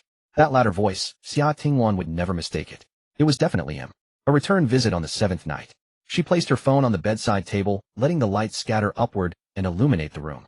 Then she lifted Lin Jianshen's sweat-drenched head and cradled it against her chest. His skin was scorching hot, his body trembling violently. Xia Tingwan pressed her left thumb to his throbbing temple, gently massaging in circles. In her right hand, she slowly positioned the blade near his neck. If Lin Jianshen lost, she would not hesitate to slit his carotid artery. Another lightning bolt streaked across the sky. Amid the dark clouds, a flash of white light blazed. The blade gleamed with a dazzling cold sheen. The wardrobe cast sharp lines of shadow, cleaving the light. Half of Xia Tingwan's face was illuminated, the other half veiled in the wardrobe's darkness. The rain poured down in torrents. Raindrops pelted the glass window with a crackling din. Thunder rumbled again, rolling in with a cataclysmic might. I heard everything you just said. You're also called Lin Jianshen. You look exactly like him, and you're the same age. Xia Tingwan murmured, how wonderful. Now I know your name. Brother. She tightened her embrace, softening her voice further. It's so dark outside, and the thunder is so loud. Are you scared? How about I sing you a song? Lin Jianshen convulsed again. She continued massaging his temples with her left hand while holding the knife in her right, and began to sing. I pray for a transparent heart and eyes that can shed tears. Grant me the courage to believe again, to embrace you beyond all lies. Whenever I lose my sense of purpose, whenever I'm lost in the night. Lin Jianshen collapsed to the ground, and everything in the room gradually dissolved into nothingness. So I'm no match for him after all. Ha, I told you you're wasting your effort. The other Lin Jianshen grabbed him by the collar and hoisted him off the ground. It's only been a few days, and this girl has already bewitched you. If you care about her so much, then you can both die together. Mustering the last of his strength, Lin Jianshen raised his hand and punched him in the face. The other Lin Jianshen sneered, is that all you've got? Admirable spirit, but unfortunately this is my domain. He leaned close to Lin Jianshen's ear. Don't worry. If this body doesn't end up as a vegetable, I'll make sure to savor her for you. This girl is a bit skinny, always hiding behind her hair, gloomy and pale. But her voice is truly lovely. Then I'll take her to the rooftop and throw her off so she can keep you company down there. Lin Jianshen cursed, you scumbag. If you dare touch her, I'll kill you. Hearing this, Xia Tingwan's tears fell. Thank you, brother. What's wrong with being a scumbag? How many good people are there these days? And seriously, who are you threatening in this state? His hand clamped around Lin Jianshen's throat and began to squeeze. You look down on scumbags so much, yet you still lost to one. Lin Jianshen felt himself falling into an abyss. Countless monsters howled and shrieked below. They reached out, trying to tear a piece from him. Did I lose? Lin Jianshen gave up, resisting his form slowly fading. The other Lin Jianshen roared with laughter. I'm about to come back. Amid the fall, fragments of memory flashed through his mind like a lantern show. Don't worry, he'll definitely get into university, find a good job after graduation, and send you money every month, he had said to the orphanage director. No matter how tight the deadline, I can finish this project. I definitely can, he had told his company boss. I have to send her to college. What's a little wait? I can definitely make it, he had told himself, following the building-carrying champion. But in the end, had he kept any of his promises? Not in his past life. And now in this life, could he fail again? Cross one mountain, and you rise above it. If you truly can't make it, then die on the path to crossing it, the handsome middle-aged man had said. A surge of blazing energy erupted from the deepest part of his soul, bursting into a roar. I definitely can. Can what? The other Lin Jianshen raised an eyebrow, slightly surprised. Look at that, so tenacious, still holding on. But this is just a final flicker. Give up. Lin Jianshen dredged up every ounce of his strength and lunged at the other self, locking him in a fierce embrace. He sank his teeth into the other's neck. Up. The other let out a furious, pained roar. Strands of crystalline, faintly glowing substance flowed from the wound and were absorbed by Lin Jianshen. Let go, you madman. The other Lin Jianshen struck wildly, each punch heavy and laden with soul-crushing agony. His fists hurt so much. Lin Jianshen felt his consciousness blur and sink again. Then from the darkness, a melodious song drifted in. How brief the bright day, 100 years passed too soon. Vast the azure sky, eternal through myriad kalpas. Mega's temples are half frosted with gray. It was Xia Tingwan. If I die, she won't survive either. Lin Jianshen's eyes snapped open, his unfocused gaze sharpening, his jaw clenching tighter. He refused to let go no matter what. Transparent energy continued to spill from the other Lin Jianshen's body, flowing into his mouth. His own form gradually solidified while the others began to fade. Damn it, let go. He punched desperately. Every blow landed on the most painful spots, just as he had once treated Xia Tingwan. I will win. I will. The other's fists kept falling, but their force was clearly weakening. His body grew thin and translucent. Fear finally crept onto his face. No. This can't be. It shouldn't end like this. His voice became fragmented, his punches feeble. Lin Jianshen released his bite, grabbed the other by the collar, and raised his fist. Your domain, huh? He threw a fierce punch. Your body, huh? Another punch. Mercy. Mercy. You can keep me around. Let me out when you need to fight. Lin Jianshen sneered. ID lose to a scumbag, huh? Another punch. You like hitting people, huh? He lost count of the blows. The original's form flickered like a TV with a poor signal. Lin Jianshen released his collar, and with the last of his strength delivered the final punch. Die one more time, you scumbag. Please spare me. With a snap, the original's form burst like a bubble. Lin Jianshen knew that this time he was finally and utterly dead. He exhaled in relief. Sister, I won. He panted heavily a few times, then fell into a deep sleep. Sleep? Xia Tingwan whispered, tossing the knife under the bed and cradling his head as tears streamed down her face. Sleep, brother. When Lin Jianshen woke up, he found himself lying in bed. Waves of hangover-like pain throbbed through his skull. Yet the lingering resentment that had once weighed on his chest had vanished. He pressed firmly against his pulsating temples, mustered his spirits, and climbed out of bed. As he stepped out of the bedroom, he muttered in confusion. How did the door get broken? Could the kicks in my dream have somehow affected reality? Xia Tingwan was sitting at the dining table reading a book, dressed in that black dress, revealing a slender stretch of her calf. She used to study only in her own room. This was the first time she was reading in the living room. Hearing the noise from the bedroom, she turned her head, paused for a second, then said, Brother, you're awake. Her tone carried an unfamiliar intimacy and reliance. I'm awake, Lin Jianshen nodded. They'll go get breakfast, Xia Tingwan said, heading toward the kitchen. I was afraid it would get cold, so I kept it warm in the pot. Her ponytail bounced with each step, as if she were in a good mood. Strange, what's she so happy about? Lin Jianshen wondered, even more puzzled, and walked to the bathroom to wash up. In the mirror, the fierceness in his brows and eyes had completely faded, making him look much more agreeable. Like a young Louis Koo. Now my temperament matches my past life exactly. Lin Jianshen touched his own face. This body had been well-nourished since childhood. Even with his past drinking, his complexion was far better than in his previous life. His physique was also stronger. After finishing breakfast, Xia Tingwan proactively handed him a book. Brother, I've been studying hard lately. Do you want to check on me? Lin Jianshen gasped sharply. What's going on? Am I still dreaming? What's with this coquettish tone? Talking like that, I can't handle it. My heart's melting.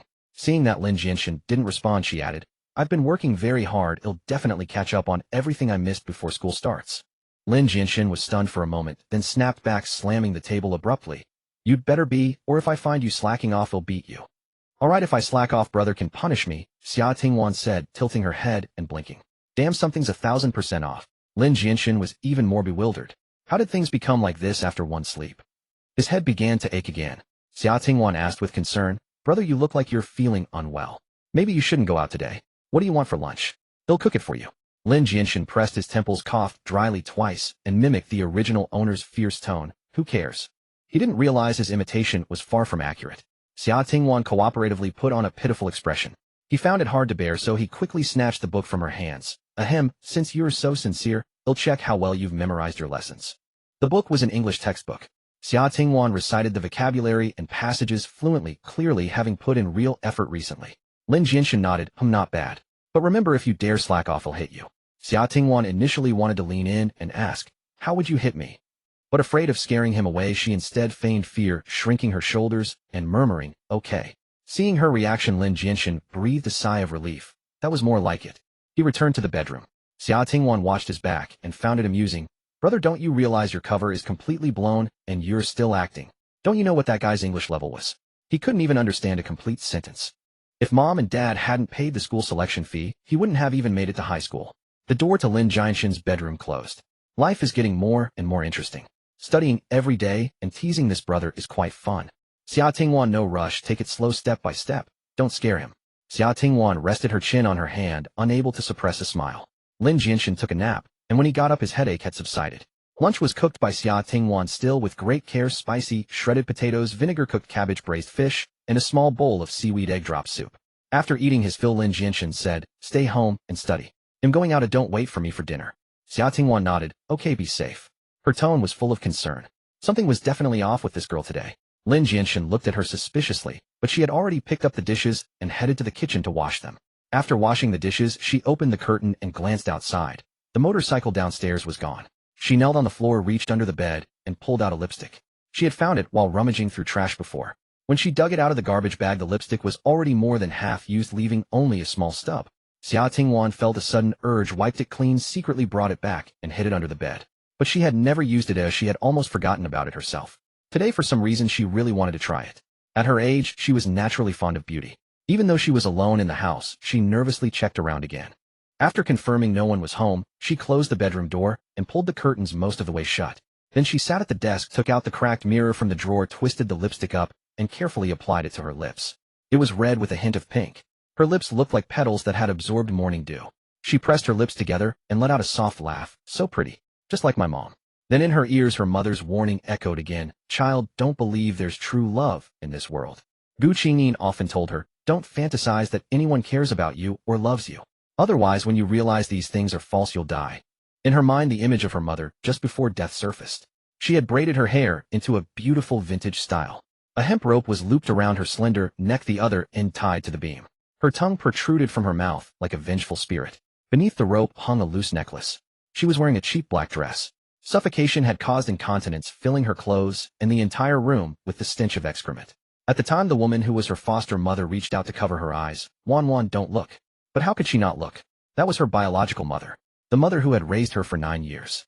Xia Tingwan slowly wiped off the lipstick, the traces on her fingers as red as blood. She whispered softly, Mom, he's different. I want to believe once. Just once.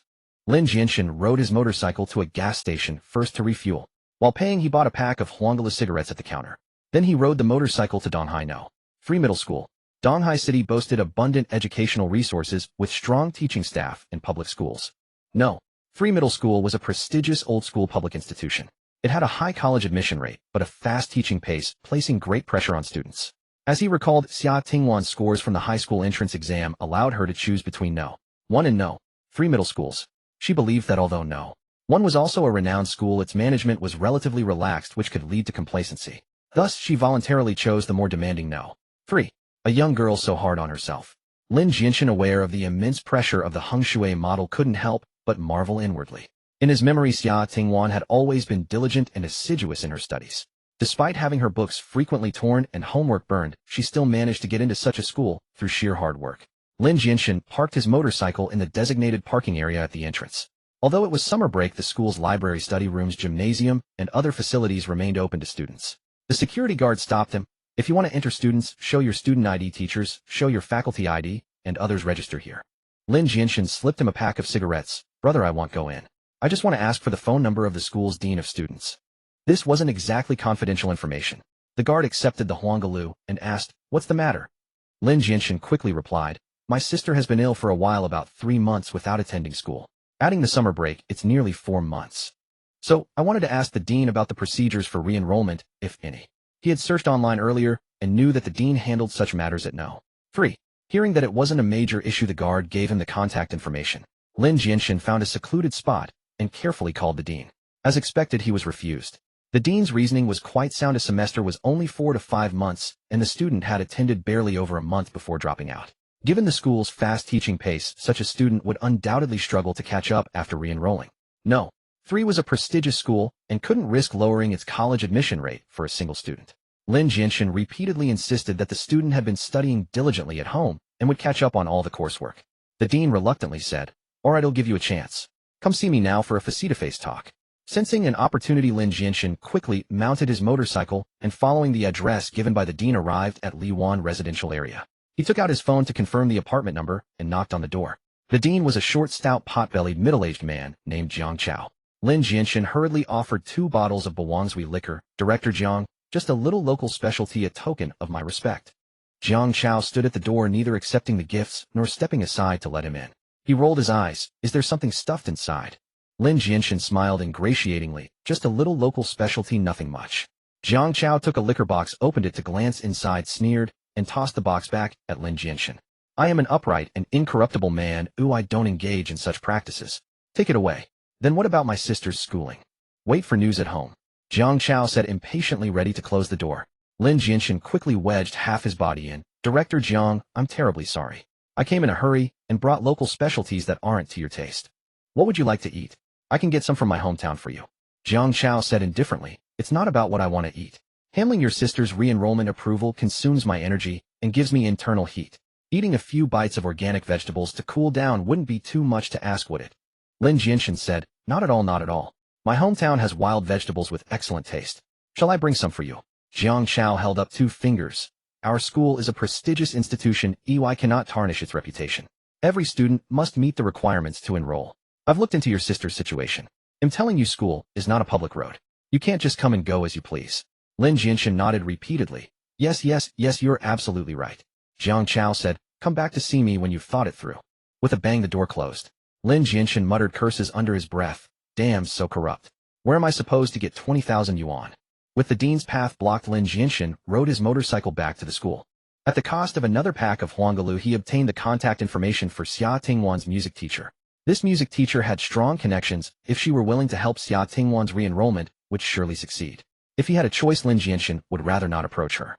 Because his predecessor had offended her deeply. Stealing himself, Lin Jianshen dialed her number. Suyin had bought a large pile of groceries at the supermarket, nearly overflowing the kitchen counter. As she washed the vegetables, her long, beautiful hair kept falling forward. She brushed it back with the back of her hand, but within seconds it fell again. So standing by the sink, she called out Zhong Ran.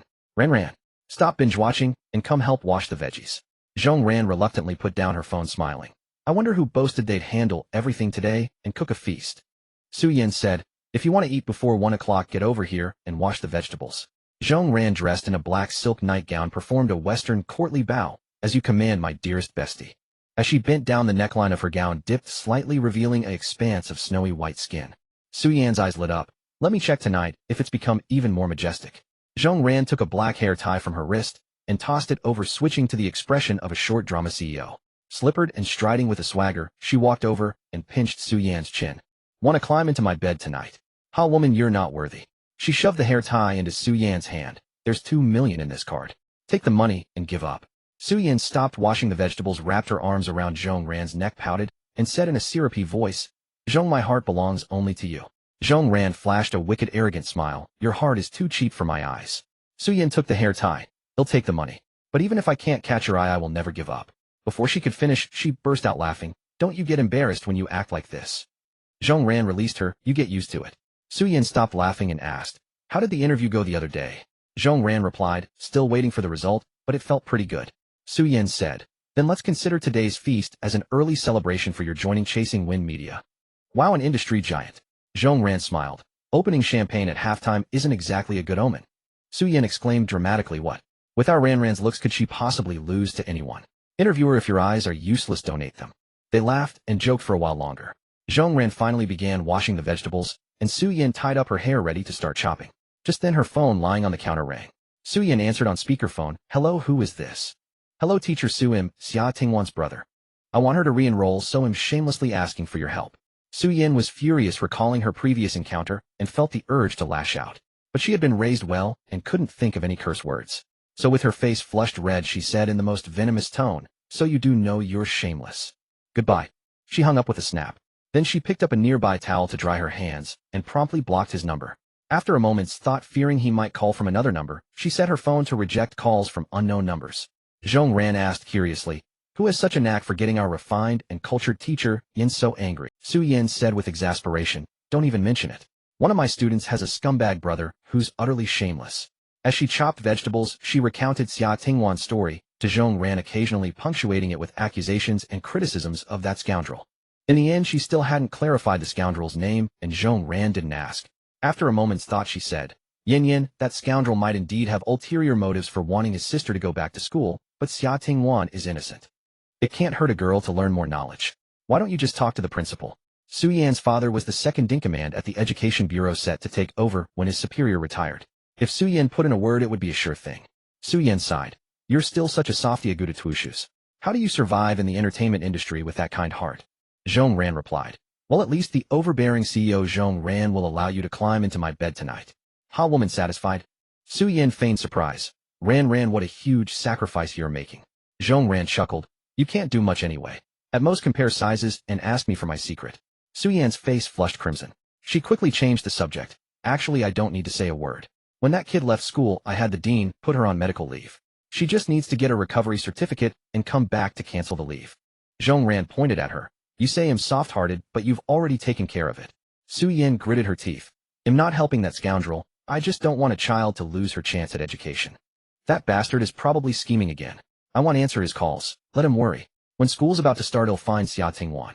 Lin Jianshen made several calls, but all he heard was a busy tone. He knew had been blocked. He opened WeChat and searched by phone number, finding Teacher's Us profile. Her avatar was a beautiful woman in an evening gown playing the piano. It was her. Unfortunately, her privacy settings prevented others from adding her. Only she could initiate contact. Understandable. With her high education looks and family background, she must have countless suitors.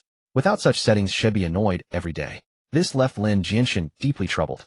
Luckily, it was only July 28th, nearly a month before school started.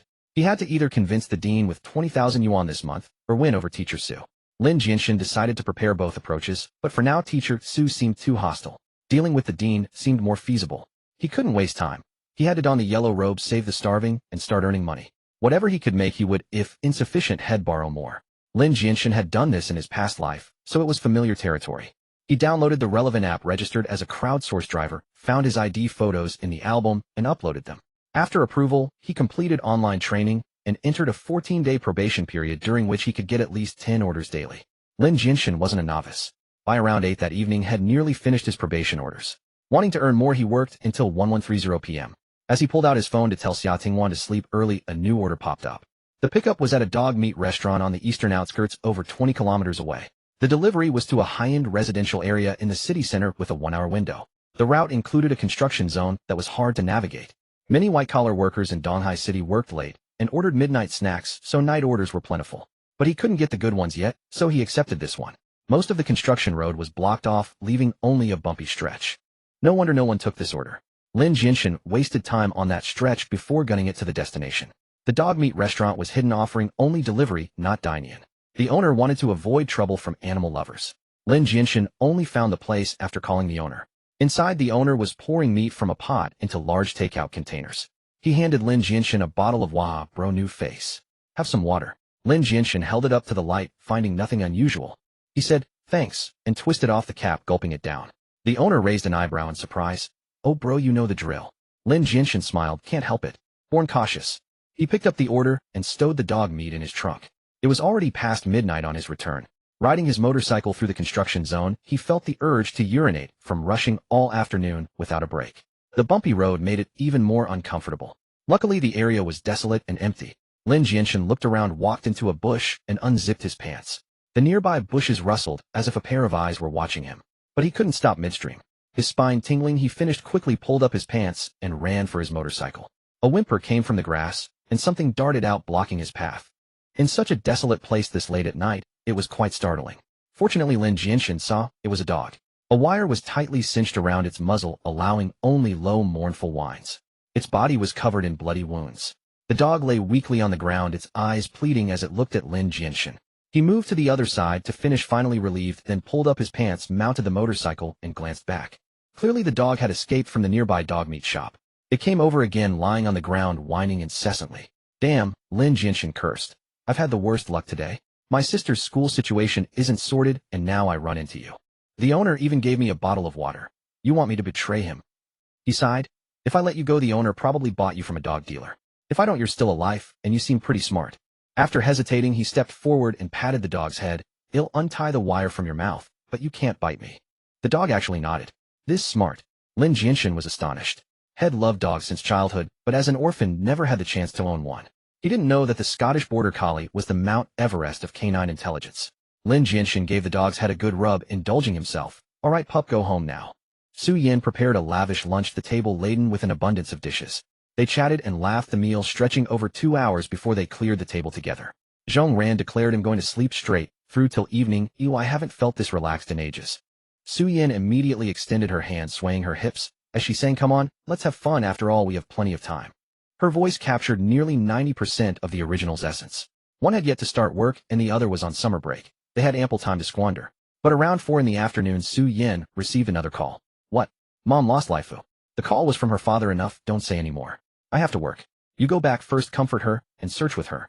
They'll discuss it when I get off work. Call me anytime if there's progress."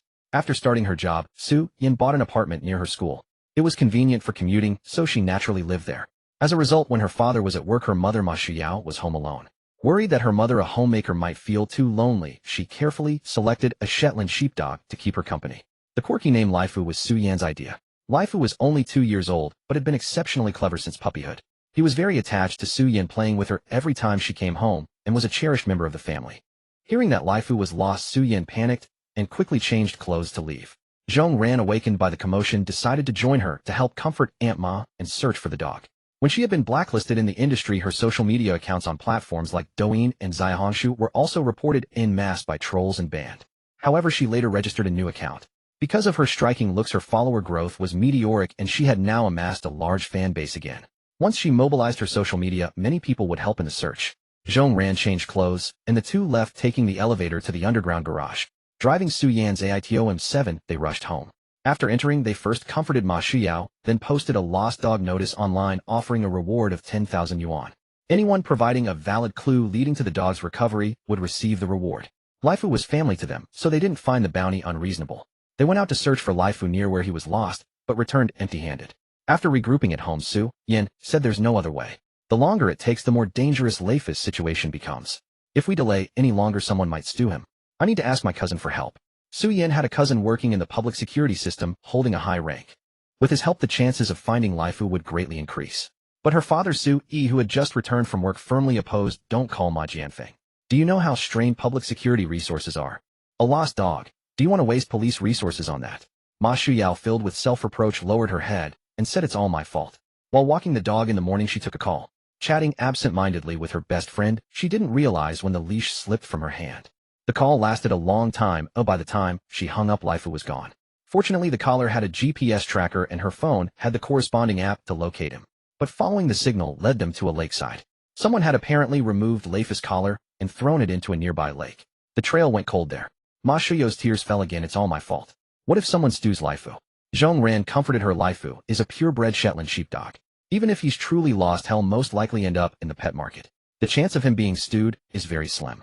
Besides, Lifu is so smart he might have already escaped. Ma Shuyao found her words reasonable and calmed down a bit. But Su Yan's anger flared up again. Dad, I just wanted to ask my cousin for a personal favor after work. He definitely has more ways and connections. How is that using public resources? You're always making a mountain out of a molehill. Su Yi slammed the table. I said no, and that's final. Just as Su Yan was about to argue with him, Zhong Ran quickly pulled her back. Uncle Su has a point. Don't put him in a difficult position. The head of Su Yi's department was retiring in a few years, and Su Yi was the most likely candidate to take over. So in these years, he absolutely couldn't do anything as absurd as using police resources to find a dog. Otherwise, during the public announcement period, someone might report him, causing trouble. It could even undo years of hard work. Zhong Ran kept soothing Su Yan, but she herself felt a pang of sadness. She was a frequent guest at the Su household. Every time she visited, Lifu would bring her slippers and rub affectionately against her leg. He was her friend too. Time ticked by. Night had fallen, and everyone grew anxious. But it was too late, and with no lead, sitting around was useless. Zhong Ran urged them one by one to get some rest. She kept checking her messages, hoping someone would see the lost dog notice and provide a useful clue. Meanwhile, Lin Jianshen was about to leave when the dog suddenly grabbed his pants. Lin Jianshen panicked. Don't bite, don't bite. If you tear them, I'll have to spend money. I've already lost 2 packs of Huanggalu today. The dog immediately let go and kept bowing to him. So intelligent. Lin Jianshen hesitated for a moment, then opened Taobao to check the price of dog food. Then he turned and walked away. Sorry, we're not a match. Farewell, I still have a sister to support. Lin Jianshen got on his motorcycle and rode a short distance.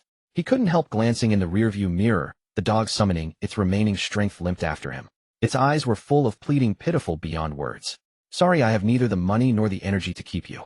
Lin Jianshen had heard that dogs need daily walks, or they can't defecate properly. He was already exhausted from delivering food all day, and how could he find the time and energy to care for a dog? As for Xia Tingwan, she was even less suitable. She needed to study at home and couldn't waste time on such matters. Besides, if this large dog went mad and bit her, what then? He pondered the many hassles of keeping a dog as he drove on. After riding a dozen meters, Lin Jianshen suddenly braked. The narrow path left by construction made it hard to turn around.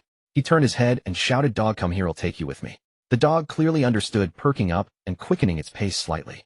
When the dog reached the motorcycle, Lin Jianshen patted the back seat. Hop on, I'll ride slowly. The dog bowed to him first as if thanking him for saving its life, then climbed onto the back seat. As the motorcycle started, the dog crouched on the seat, even knowing to place its front paws on Lin Jianshen's shoulders for balance. Lin Jianshen muttered, it's practically a genius. Because of the delay and being cautious with the dog, this delivery nearly timed out. He parked, instructed, "Don't move, I'll be right back." The dog even nodded. Lin Jianshen dashed into the elevator, barely making it in the last minute to deliver the late-night snack, then breathed a sigh of relief. Returning to the motorcycle, he saw the dog confronting a security guard who had appeared from nowhere. The guard seemed about to lock the bike, but the dog bared its teeth at him, snarling with a fierce expression and a low growl. The guard hesitated. The dog was covered in wounds, perhaps from fighting for mating rights.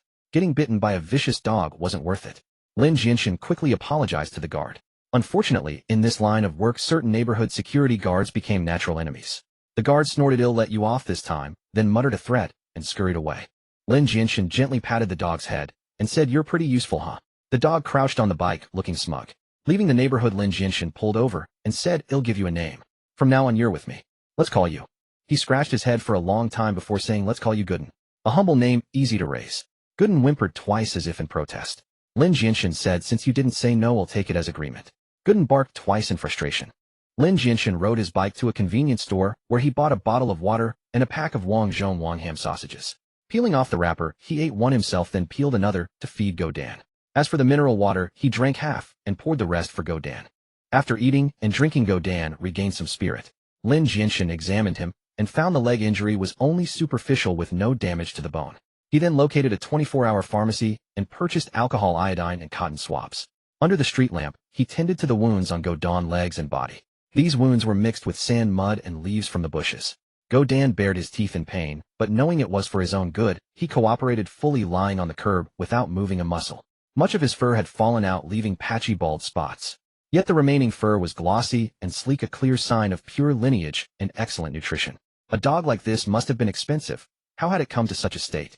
Lin Jianshen found it puzzling. By the time he returned home, it was already past 1 a.m. As usual, a light was left on for him in the entryway, and a glass of water sat on the table, now cold. Though not thirsty, Lin Jianshen still drank it. He patted Godan on the head and whispered, pointing to his own room, "You sleep in my bedroom.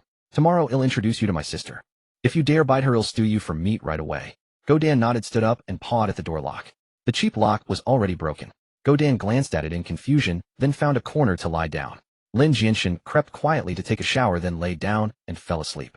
In the next room, Xia Tingwan, hearing Lin Jianshen return, finally closed her eyes in peace and drifted off to sleep. The next morning, Lin Jianshen woke up to the touch of something furry and was startled. As he sat up, he saw Godan drooling at him, his eyes clearly saying, "I'm hungry. Get down, get down. You're about to drool all over my bed." Godan quickly jumped off the bed, continuing to gaze at him with pitiful eyes. Lin Jianshen patted his head. "All right, stop playing the victim. Come on, let's go eat." Xia Tingwan, dressed in a t-shirt and jeans, sat at the table reading a book. Her diet and sleep had been good in recent days, and her complexion had improved significantly. Like a flower absorbing nutrients, she was slowly beginning to bloom. Even in simple attire, she radiated the aura of a youthful beauty. When she saw a dog emerge from Lin Jianshen's room, she raised an eyebrow, slightly seemingly surprised, but asked no questions. Lin Jianshen took the initiative to explain, "I found him by the roadside. He's a very smart dog. Come on, Godan, say hello." Godan immediately bowed with his paws together, then sat obediently to the side. Hearing the name Godan, a faint smile curved at the corner of Xia Tingwan's lips. She said, "Brother, I didn't make extra food for breakfast. They'll cook some noodles for him." Lin Jianshen sat down at the table. "Okay." Godan sat nearby, watching Lin Jianshen drink congee and eat buns and pickled dishes with a look of utter resentment. Lin Jianshen had to console him again. "It's coming. Just wait." It wasn't until Xia Tingwan brought over the bowl of noodles that Godan finally dropped that pitiful expression. Xia Tingwan had never owned a dog, but she used her phone to look up what foods were forbidden for dogs. The noodles were boiled in plain water and then rinsed in cold water. Godan stared at the noodles with a look of utter despair. Back at his old home, his breakfast had always consisted of 4 joy meatballs, chicken breast, and chopped carrots. Lin Jianshen spread his hands. "No choice, this is all we've got." Godan had no option but to lower his head and eat the noodles from a plastic basin, usually used for washing vegetables. After the meal, Lin Jianshen said, "I need to go to work. For lunch and dinner you'll have to eat on your own, and make something for Godan too." Xia Tingwan nodded obediently. But when he was about to leave, Godan insisted on following him, refusing to listen no matter what. What a clingy one. With no other choice, Lin Jianshen had to take him along to deliver food. Once downstairs, Godan dashed ahead joyfully. He stopped by a utility pole plastered with small ads and cheerfully lifted his leg to pee. Lin Jianshen had no idea he was marking territory and couldn't call him away no matter how he tried. He felt as though passers-by were casting contemptuous glances at him, silently judging his lack of manners. His face burned with embarrassment. Finally, after Godan finished, Lin Jianshen rode his bike to the dispatch station, told Godan to wait aside, and went to listen to the station manager's morning meeting. The station manager expressed satisfaction with his performance from the previous day, remarking that it wasn't easy for a newcomer to achieve such results. Lin Jianshen humbly said it was because his motorcycle was fast, and he couldn't compare to the veterans at the station. The manager mentioned that the station was running a competition to unify their image and handed him a helmet. On top of it was a little plastic pinwheel. Lin Jianshen put away his original motorcycle helmet, changed into a short-sleeved shirt emblazoned with a kangaroo logo, donned the helmet with the pinwheel, and began his day's work. Go Dan was very well behaved, always guarding the motorcycle, waiting for Lin Jianshen to return with the food orders. But as they passed by a dollar store after a delivery, Go Dan refused to move, planting himself at the entrance. He stretched out a paw, pointing at a pair of sunglasses on a shelf inside, rolling around and throwing a tantrum. The meaning was obvious. He wanted those sunglasses. With no other choice, Lin Jianshen bought a pair. At checkout, the owner said the second pair was half off and asked if he wanted another. After a moment's thought, Lin Jianshen bought one for himself as well. He helped Go Dan put on the plastic sunglasses, tied them securely with a string, and continued delivering food. And so many people witnessed this scene, a cool delivery guy riding his motorcycle on his rounds. On the seat behind him sat a large dog. The Shetland sheepdog steadied itself by placing its paws on the delivery guy's shoulders, wearing matching sunglasses, perched firmly and proudly. Though much of its fur had fallen out, its face bore an expression of sheer arrogance and coolness. The pinwheel on the delivery guy's helmet spun rapidly while the dog stuck out its tongue, occasionally reaching out a paw to press it down, then letting go. It was having a grand time. Someone captured this scene from the passenger seat and posted it online. The title read, "Life, the Delivery Guy and His Dog." Realizing he had been filmed, Lin Jianshen's heart stirred. He thought he could start a Douyin account to document his life delivering food with Go Dan. Go Dan was so smart. Maybe he could become an internet-famous dog. If that happened, wouldn't making money become a simple matter? Wouldn't all their problems be solved? During lunch, Lin Jianshen munched on a bun while stroking Go Dan's head and said, "Brother dog, you've got to step up. From now on, I'm counting on you." After eating, he registered a Douyin account and recorded a video of Go Dan. Though somewhat reluctant, Go Dan cooperated fully out of gratitude to his rescuer. In the video, his face showed a reluctant, forced-to-work expression as he bowed and acted cute. Lin Jianshen uploaded the vlog and casually scrolled through Douyin. Since he had only posted one video related to dogs, the algorithm recommended mostly cute pet content. After swiping through a few videos, Lin Jianshen came across a lost dog notice. It said the dog had gone missing in a park and asked anyone who found it to contact the owner immediately. A reward of 10,000 yuan would be given to anyone who helped find it. Below were a contact number and a photo of the dog. Because of the substantial reward, the Douyin post had been widely shared. "Live Fu!" Lin Jianshen called out. Go Dan barked excitedly twice. Go Dan. Go Dan also barked excitedly twice. Lin Jianshen studied the photo for a long time. In it, Lai Fu wore a black vest and had a glossy, beautiful coat. But the dog before him had patches of bald spots. Its mouth was swollen from being cut by wire, forming a ring that looked like a fleshy necklace. There was even gunk in its eyes. The more he looked, the less they seemed alike. Lin Jianshen had never owned a dog and hadn't yet mastered the skill of telling them apart. He was a bit face-blind when it came to canines. And so Lai Fu missed his chance to go home. On the other side, Su Yin was nearly frantic with worry. A whole night had passed, yet there was still no solid clue about Lai Fu. Su Yi had gone to work and Ma Shuyao was again shedding tears at home. Zhong Ran comforted Su Yin, then went to console Ma Shuyao. She was practically an emotional triage manager. After comforting the two, she still had to check and reply to fan messages, leaving her busier than ever.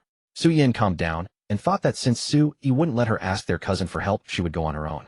Holding the printed lost dog notices, she said, "I've decided to visit the park. It's better than sitting at home worrying. I must bring Lai Fu back." This idea seemed good. Ma Shuyao now had a direction and stopped wiping tears on the sofa, saying she would go out too.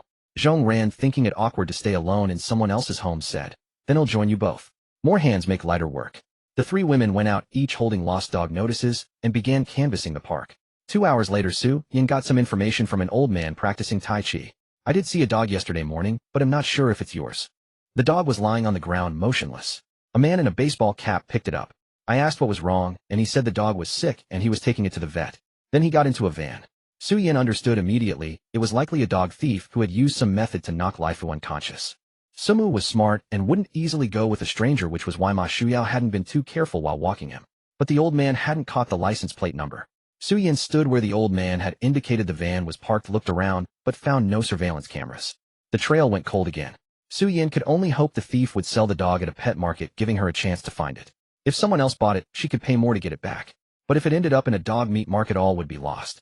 Meanwhile, Lin Jianshen had just finished a delivery when he noticed 4 people standing by his motorcycle, 2 men and 2 women. They were fans of Zhong Ran, the kind with money and free time. The car owner who had casually filmed a video earlier had unexpectedly made it go mildly viral. By afternoon, the video had garnered over 20,000 likes. In the footage, the dog and the man appeared perfectly at ease, radiating a harmonious beauty that sparked widespread discussion and resonance. Among the four, a girl stumbled upon the video and immediately compared it with the lost dog notice Zhong Ran had posted. Once she confirmed, the girl slapped her thigh. This was exactly the dog Zhong Ran was helping her friend find. She promptly messaged the person who filmed it. The filmer told her the location and details of that morning's shoot. The girl then contacted the other three. They put their heads together and devised a plan to stake out the intersection first. The duo of man and dog was quite conspicuous, so the odds of finding them were high. To their surprise, this crude method actually worked. In the afternoon, they spotted the delivery guy riding by again with the dog, presumably heading to a nearby residential area for a delivery. The four hailed a taxi and told the driver to follow the delivery guy. The taxi driver's imagination ran wild, conjuring a whole Mission Impossible scenario in his head as he drove. Despite his daydreaming, his hands never wavered. The BYD Chin EV's motor spun swiftly. After a series of flashy maneuvers, the car screeched to a halt. The driver pointed triumphantly at the motorcycle parked by the roadside. Ever since I switched cars, the power is much better. Driving fast is way more fun. See that? Impressive, huh? Even if his motorcycle's agile, he can't shake me off. They paid the fare and lined up beside the motorcycle. While waiting for Lin Jianshen to come down, they leaned toward the curb and vomited. One of the guys, even as he threw up, didn't forget to call the police, reporting that they'd caught a dog thief. A girl, still retching, messaged Zhong Ran saying they'd found the dog. It was squatting on the motorcycle. The motorcycle was now surrounded. Zhong Ran checked her messages every few minutes. When she saw this, she was overjoyed and immediately called Su Yan. Su Yan didn't wait for Zhong Ran and Ma Shuyao to meet up. She hurriedly got into her 80M7.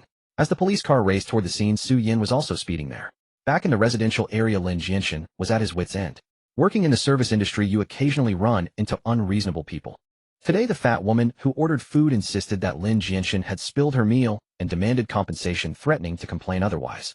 Lin Jianshen was a seasoned deliverman, had carried the food steadily the whole way. Now that someone was waiting for him at home every day, he seemed to have grown more cautious, even avoiding sharp turns. The woman had ordered a rice bowl with toppings. The packaging was intact, with not a trace of grease seeping from the sealed edges. Lin Jianshen naturally refused to give in. He pulled out his phone and took photos as evidence. Seeing him photograph it, the woman tore off the seal, lifted the lid, and deliberately spilled some of the rice bowl into the takeout bag. She also took a picture. See, it's clearly spilled. Where else would the rice in the bag come from?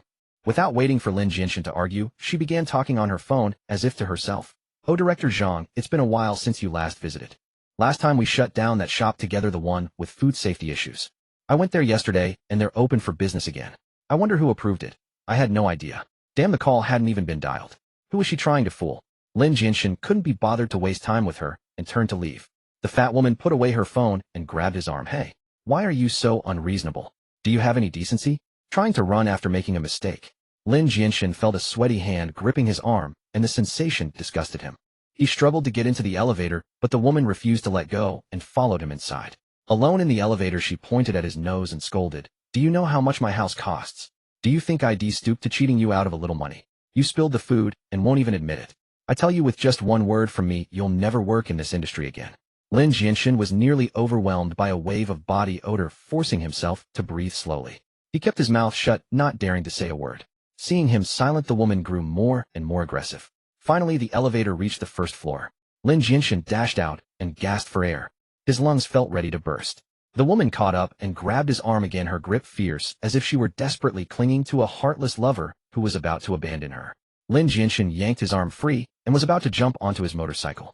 But four people blocked his way. You're not leaving. Lin Jianshen felt his head spin. Who the hell were these people? What the fuck was going on? Damn it, Mercury must be in retrograde. Nothing was going right. Sure enough, with this delay, the fat woman, like a stubborn stain, caught up again. A wave of body odor assaulted him. Lin Jianshen suppressed his anger and asked, why are you blocking my motorcycle? A girl stepped forward. You thief. You stole someone's dog. We've already called the police. You're not leaving until they get here. Another guy added. We've already photographed your license plate. You can't escape. The fat woman snapped. Don't you know the meaning of first come, first served? I don't care about your business. I have a score to settle with him first. Lin Jianshen asked, do you know who this dog belongs to? A female student nodded. Lin Jianshen inquired further, Gooden, do you recognize her? Gooden shook his head. Hey, are you deaf? Can't you hear me? The plump woman squeezed between the two men and two women, positioning herself between them and Lin Jianshen. A gust of wind carried the woman's scent into their nostrils, and the four who had just barely recovered turned around in unison to vomit again. The woman pointed once more at Lin Jianshen, spewing obscenities. Gooden leaped off the seat, charged over, and bared his teeth at the plump woman. The plump woman showed no fear and kicked Sumo. Gooden, clever as he was clearly not adept at fighting. After receiving the kick, he whimpered miserably and hid behind Lin Jianshen. All that size wasted. One of the female students, anxious, turned and shouted at the plump woman, "Ugh, how can you, ugh, treat Laifu like that? Do you even know, ugh, whose dog Laifu is?" The plump woman planted her hands on her hips and cursed. "What about it? It's just a dog. I kicked it, so what? You care so much about a dog. What is it, your boyfriend? Does your current boyfriend know he's the other man?" The female student's lips trembled with rage. The other man and two women, seeing their companion humiliated, also turned to join the verbal fray. Unfortunately, they were all decent people, no match for this shrew. The few of them were flushed red from the scolding, their hands shaking with anger. The plump woman, facing four opponents alone, was immensely satisfied with her steady and outstanding performance. Just then a police car arrived. Everyone seemed to find their pillar of support at once. "Officer, this person spilled my takeout and refuses to pay." The plump woman pointed at Lin Jianshen. "Officer, I have evidence that she spilled it herself. She's slandering me." Lin Jianshen pointed back at the plump woman. "Officer, we've caught a dog thief." A female student pointed at Lin Jianshen. "Officer, this person insulted our dignity." Another female student pointed at the plump woman. "Officer, I'm not a dog thief. Oh, I found this dog." Lin Jianshen pointed at Sumo. Gooden, experiencing such a lively scene for the first time, barked excitedly. 6 mouths on the scene, all talking at once. Including Gooden, that made 7 mouths. It was utter chaos. The police officer felt his head spinning. The two newly recruited auxiliary police officers behind him also experienced a slight shock in their careers. The officer tried to mediate, but everyone insisted they were in the right. They argued with each other, then crossed arguments and tangled up again. There was no way to align their stories. A bullet comment slowly emerged in the auxiliary officer's mind. The entire northwest Shaanxi has turned into a chaotic stew. At that moment, a Wenjia M7 pulled over. The door opened. Su Yan rushed down, tears in her eyes. "Laifu, I've finally found you." Laifu turned and dashed towards Su Yan, jumping up on her excitedly, licking her face. The scene clearly showed that this was the rightful owner. The two men and two women glared hatefully at Lin Jianshen. "A dog is an important family member to others. Don't you have a conscience stealing it like this?" The officer said to the plump woman, "Regarding your takeout, the evidence is complete. The facts are clear. The meal wasn't spilled. You can leave." The plump woman claimed she knew Director Chung. The officer replied, "Sorry, our director's surname is Ma." The plump woman slunk away. Now finally they could sort out the dog matter. The four were chattering away, making it impossible to understand what was being said. Lin Jianshen, not wanting to waste time, said, "Stop. Choose one representative to speak." They selected a female student as the representative, who detailed their process of finding the dog. Su Yan saw Laifu covered in wounds, her heart aching. A lot of its fur had fallen out, leaving large bald patches. Its mouth bore marks from being tied with something wire-like swollen in a ring. And this person before her was the very scoundrel who had once humiliated her. A drunkard, gambler, abuser, someone who forced his sister to drop out of school. She decided to teach Lin Jianshen a lesson. Stealing a dog today, tomorrow head cross other lines. The bolder he got, the worse it would be for Xia Tingwan. "Tell me, how did you steal the dog?" Su Yan glared fiercely at Lin Jianshen. Lin Jianshen knew the situation was against him, but he stayed calm and explained, "I was delivering takeout and encountered it near a dog meat restaurant. I even treated its injuries." Su Yan refused to believe his story. "Such a coincidence. Do you think you're writing a novel? Such a coincidence, readers wouldn't believe it." Lin Jianshen said, "But it really was that coincidental. If you don't believe me, look good and come here." Sumu turned to go to Lin Jianshen. Su Yan snapped, "Laifu, don't you dare." Laifu stared at them with innocent dog eyes torn for a moment, then simply spun in circles between them, offending neither. The officer said, "Don't stand here. Let's go to the station to resolve this." They each got into their cars and headed to the police station. An auxiliary officer also rode Lin Jianshen's motorcycle back. Upon hearing it was Su Yan's lost dog, the station took it very seriously. Su Yan's cousin Ma Jianfeng, known as the Tireless Warrior, had a fierce temper and was daring. He was a role model in the police force. Young as he was, he served as the leader of the Serious Crime Unit in the Criminal Investigation Department with a high rank. It was no secret that Ma Jianfeng had a sister of exquisite beauty. Countless people sought through Ma Jianfeng to get her contact information. Ma Jianfeng's father was the highly respected director of this very police station. He also had an uncle who was a criminal police officer who died a heroic death, stabbed 8 times while fighting criminals. For both reason and sentiment, matters concerning Su Yan were taken very seriously at the station. The director was at a meeting and not present. The most senior officer on site with the highest rank handled it personally. Su Yan said, "Officer Wang, you must punish the dog thief severely." Otherwise he won't learn his lesson and will surely do something worse next time. Officer Wang nodded in agreement and asked how much was this dog. Su Yan replied, Laifu cost over 10,000 when bought with a pedigree certificate. Officer Wang nodded, don't worry, the amount is enough to file a case. It'll give him a real headache. Su Yan said, Officer Wang, I'm going to take Laifu for treatment. He'll contact you by phone if anything comes up. Officer Wang saw her out, take care Miss Su. Seeing Su Yan get into the car, Officer Wang immediately called Ma Jianfeng and recounted the matter in detail. Ma Jianfeng was off duty today, but upon hearing the news, he drove over right away. Officer Wang approached Lin Jianshen. Kid, you really have no sense. Stealing any dog, but you had to steal Officer Ma's sister's dog. Lin Jianshen defended himself. I really didn't steal this dog. You need evidence in your investigations. Officer Wang said, we'll look into it. Let's take your statement first. After completing the statement, Officer Wang reviewed it twice carefully and felt Lin Jianshen was likely telling the truth. He had used some interrogation techniques during the statement and found that Lin Jianshen knew nothing about the dog theft. It didn't seem like an act. All right, the statement ends here. Officer Wang had Lin Jianshen sign after the line. I have read the above content, and it is consistent with what I said. Then he poured him a glass of water. Miss Su requested that you be taught a lesson. Wait in the lobby for a while before leaving. That way I can give Miss Su an explanation. Lin Jianshen took the water, expressed his thanks, and sat down on the row of plastic stools to drink. Before long, Ma Jianfeng burst in with a whirlwind of energy. The man had sharp eyes, a robust physique, moved with agility, and exuded a powerful aura. Ma Jianfeng found Officer Wang and asked, Lao Wang, where is the person? Officer Wang pointed toward Lin Jianshen in the hall. Ma Jianfeng strode over, sat down beside him, and threw an arm around his shoulder. Kid, you're in for it now. Put down that cup. The moment Lin Jianshen set the plastic cup on the adjacent chair, he felt a surge of force. Ma Jianfeng grabbed him by the collar, snarling, Kid, how dare you steal my sister's dog? You've got some nerve. Today I'm going to teach you a lesson. Meeting his gaze, Lin Jianshen said calmly, I didn't steal it.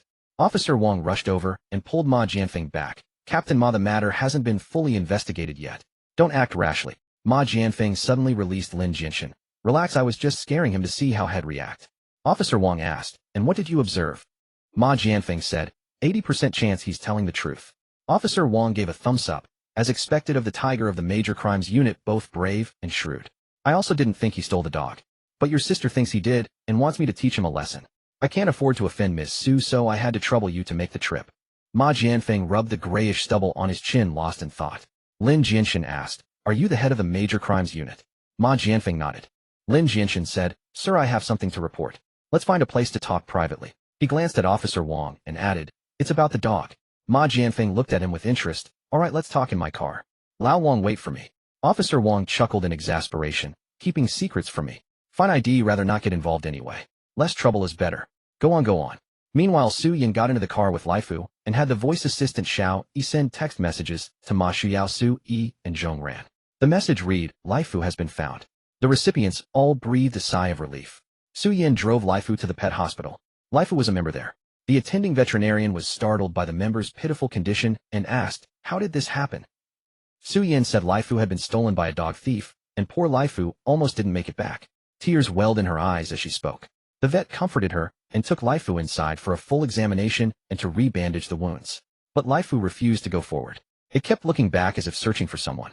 After Su Yan coaxed it for a long time, Laifu finally trudged in dejectedly for the checkup. Su Yan sat on the chair outside, opened Douyin, and found the short video Zhong Ran had posted as a lost dog notice. She left a comment thanking everyone and saying Laifu had been found, attaching a freshly taken photo. The comments section, seeing Laifu's battered state, erupted in outrage, all condemning the despicable dog thief. Someone asked Su Yan who had stolen the dog. Su Yan said it was a delivery driver. The power of netizens was formidable. Within minutes, someone tagged her in the comments. Look at this person's account. Su Yan clicked in. It featured a delivery driver filming a vlog. He said he wanted to record the time delivering food with Laifu from now on. This was the first video, and he'd continue if he had time. Perhaps because it was his first attempt, he seemed a bit stiff, still wearing a mask and sunglasses. But Su Yan recognized him instantly as Lin Jianshen. This guy was the only one who dared to hurl harsh words at her without any pretense. She would know him even if he were reduced to ashes. In the video, Laifu bowed with its paws, its face full of reluctance. It was clearly being forced. Su Yan grew even angrier. Not only did this man steal the dog, but he also brazenly posted a video. He even forced Laifu to bow in the clip. And worst of all, he gave it such a tacky name. Netizens were fiercely righteous. In no time, Lin Jianshen's comment section was inundated. Under his sole video, all sorts of abusive language flooded in. Everyone called him a dog thief. A few argued against jumping to conclusions. He tagged another lifestyle video creator in the comments telling people to watch that person's latest video. In it, Lin Jianshen was riding a motorcycle to deliver food. Laifu stuck its tongue out in the wind occasionally, using its paw to press the bamboo dragonfly on Lin Jianshen's head, looking utterly delighted. Some defended him. This man and his dog are so harmonious. How could he be a thief? This guy is really handsome. There's no way he's a dog thief. Border collies are smart. How could it form such a deep bond with a thief? Su Yin watched the video of Laifu covered in scars and felt heartbroken. She couldn't think clearly anymore. Those netizens were already biased, insisting Lin Jianshen was the thief. Soon people started arguing with him. Defending a dog thief. Have you no conscience? How much per comment? Count me in. A torrent of attacks poured in, drowning out the voices defending Lin Jianshen. Meanwhile, Ma Jianfeng and Lin Jianshen talked for over half an hour. Getting out of the car, Ma Jianfeng said, "Lao Wang, let's go. We've got a case to work on." Officer Wang grumbled. "Now you remember me." Despite his muttering, he went to get a police car.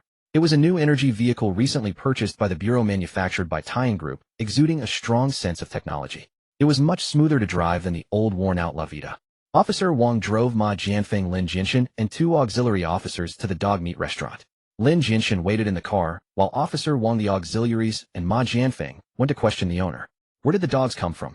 The owner replied, "We usually use regular legitimate channels. Officer, there's no law against eating dog meat. Pigs are smarter than dogs, yet we eat pork. Why not dog meat? I'm just catering to foodies. And I have all the proper permits." Officer Wang said, "Relax, we're just gathering some information. Have you encountered anyone unusual selling dogs recently?" Ma Jianfeng prompted, "Anyone not from your usual supply chain counts." The owner initially hesitated to tell the truth, but Ma Jianfeng's gaze was too piercing, as if it could see through lies. After a moment of hesitation, he pretended to suddenly remember, slapping his forehead. "Actually, yes. 2 days ago someone came in a van to sell dogs." Ma Jianfeng kept his eyes fixed on him, making the owner a bit uneasy. "They offered a cheap price, so I bought some." "That's not illegal, is it, officer?" Officer Wang said, "Sales are under the Market Supervision Administration, not my jurisdiction." "Go on." Relieved, the owner continued. "One of their cages wasn't properly latched. When the van door opened, a few dogs escaped. One of them said there are expensive breeds and they're meant for the pet market, we have to chase them. Another said forget it, don't cause trouble. Let them go." Officer Wang asked, "Do you remember what they looked like?" The owner shook his head. "They all wore baseball caps and masks, I couldn't see their faces." Ma Jianfeng asked, "Do you remember the license plate? What accent did they speak with?" The owner replied, "No, and they spoke Mandarin." Such individuals had some counter-surveillance awareness, making the case more difficult. The restaurant owner said, "But because some dog lovers often dump trash in front of my shop, I installed a surveillance camera at the entrance." The footage was in crisp 1080p HD, capturing everything clearly. A sudden turn of fortune. Officer Wang noted down the license plate number. With that, tracking down the dog traffickers should be manageable. Even if the plates were fake, there would be clues to follow. Ma Jianfeng returned to the car and patted Lin Jianshen on the shoulder. "Your statement matches the owner of the meat shop. My sister really wronged you." He thought for a moment and added, "Being wronged is a terrible feeling. That girl should make it up to you." Lin Jianshen smiled. "No need. As long as everything is clear." Ma Jianfeng shook his head, his tone resolute. "She's an adult. She must take responsibility for her actions." Su Yin returned home with Laifu rummaging through bags to pull out dog treats as compensation. Suddenly the phone rang. Su Yin glanced at the caller ID and asked, "Brother, what's up?" Ma Jianfeng said, "I've investigated Laifu's disappearance. It was 2 dog thieves. We found their records at the station. They're repeat offenders. That young man you brought in didn't steal the dog, nor is he an accomplice." Su Yan's mind buzzed. Ma Jianfeng never lied. Since he said this, he must have looked into it thoroughly. She had indeed wronged someone. Su Yin was instantly consumed by guilt. Ma Jianfeng, sensing the silence on the other end, continued, "He didn't lie. He really saved Laifu." Su Yin felt even more remorseful. Lin Jianshen had saved the dog and been wronged by her. Before leaving, she had even threatened to teach him a lesson. And in Zhong Ran's comment section, netizens had already torn him apart. She couldn't imagine how much abuse he had endured. His own video channel's comments were likely no exception. Su Yin couldn't sit still. She asked Ma Shuyao to watch Laifu and prepared to leave. Laifu, seeing her about to go out, seemed to know who she was looking for and insisted on following. Ma Shuyao, noticing her agitation and distress, was worried and told Zhong Ran to go along. The two of them, along with the dog, got into the car and rushed to the police station. Ma Jianfeng was waiting at the entrance. Su Yin jumped out of the car and asked, "Brother, where is he?" Ma Jianfeng smirked. "You said to teach him a lesson, so the station didn't dare slack off. He's handcuffed on the staircase. He's been there for hours." Su Yin hurried inside. There she found him cuffed to the staircase. The position was terribly awkward. Unable to stand straight or squat down, he could only remain bent over. As soon as Laifu saw him, it rushed over and affectionately jumped on him. Ma Jianfeng spread his hands. It seems Lai Fu truly acknowledges his savior. Officer Wang stepped forward to unlock the handcuffs. Miss Su, as you instructed, he's been taught a lesson and handcuffed for hours. Now that you're here, he's in your hands. Lin Jianshen wore a short-sleeved shirt from Meituan Waimai, with sweatpants and shoes that looked like cheap street market finds. His face was pale, and he appeared exhausted. He petted Lai Fu and slowly straightened up. Su Yin was filled with guilt. I'm sorry I was wrong about you. Lin Jianshen said weakly. I didn't explain clearly, but now that it's clear it's fine. Officer Wang nodded inwardly. This kid is a good actor. Zhong ran standing behind. Su Yin realized she had seen Lin Jianshen before. So that's what he meant by donning the yellow robe. At the YSL boutique, she had mistaken him for an actor from some film crew. Zhong Ran found Lin Jianshen quite intriguing. His friend was decked out in designer brands with leather shoes worth tens of thousands. Yet he was in such a state. How could they be friends? After Su Yin learned Lin Jianshen was the dog thief, she had badmouthed him to Zhong Ran. Only then did Zhong Ran realize he was the despicable brother Su Yin had mentioned who forced his sister to drop out. The man before her seemed gentle and not like a villain. But Su Yin wouldn't lie to her either. It could only be said that he was full of contradictions. Truly interesting. At that moment Lin Jianshen, Officer Wang, and Ma Jianfeng exchanged a subtle glance. Zhong Ran looked at them with some suspicion. Could these people be putting on a show for Su Yin? That didn't make sense. Lin Jianshen was indeed shrouded in mystery. Zhong Ran grew more intrigued. Ma Jianfeng said arrogantly, All right, my sister has apologized to you. You should be grateful. Officer Wang urged impatiently, You can leave now. What do you need us to escort you out? Lin Jianshen said with a wry smile, I'm going. Su Yin snapped angrily, Brother Uncle Wang, he's not a dog thief. Why are you treating him like this? She then softened her voice. I posted a reward earlier. Whoever found my dog would get 10,000 yuan. You saved Lai Fu. He'll give you 15,000. Remembering the vile comments online, she apologized again. It was my fault. I also caused damage to your reputation. The 15,000 is for saving Lai Fu.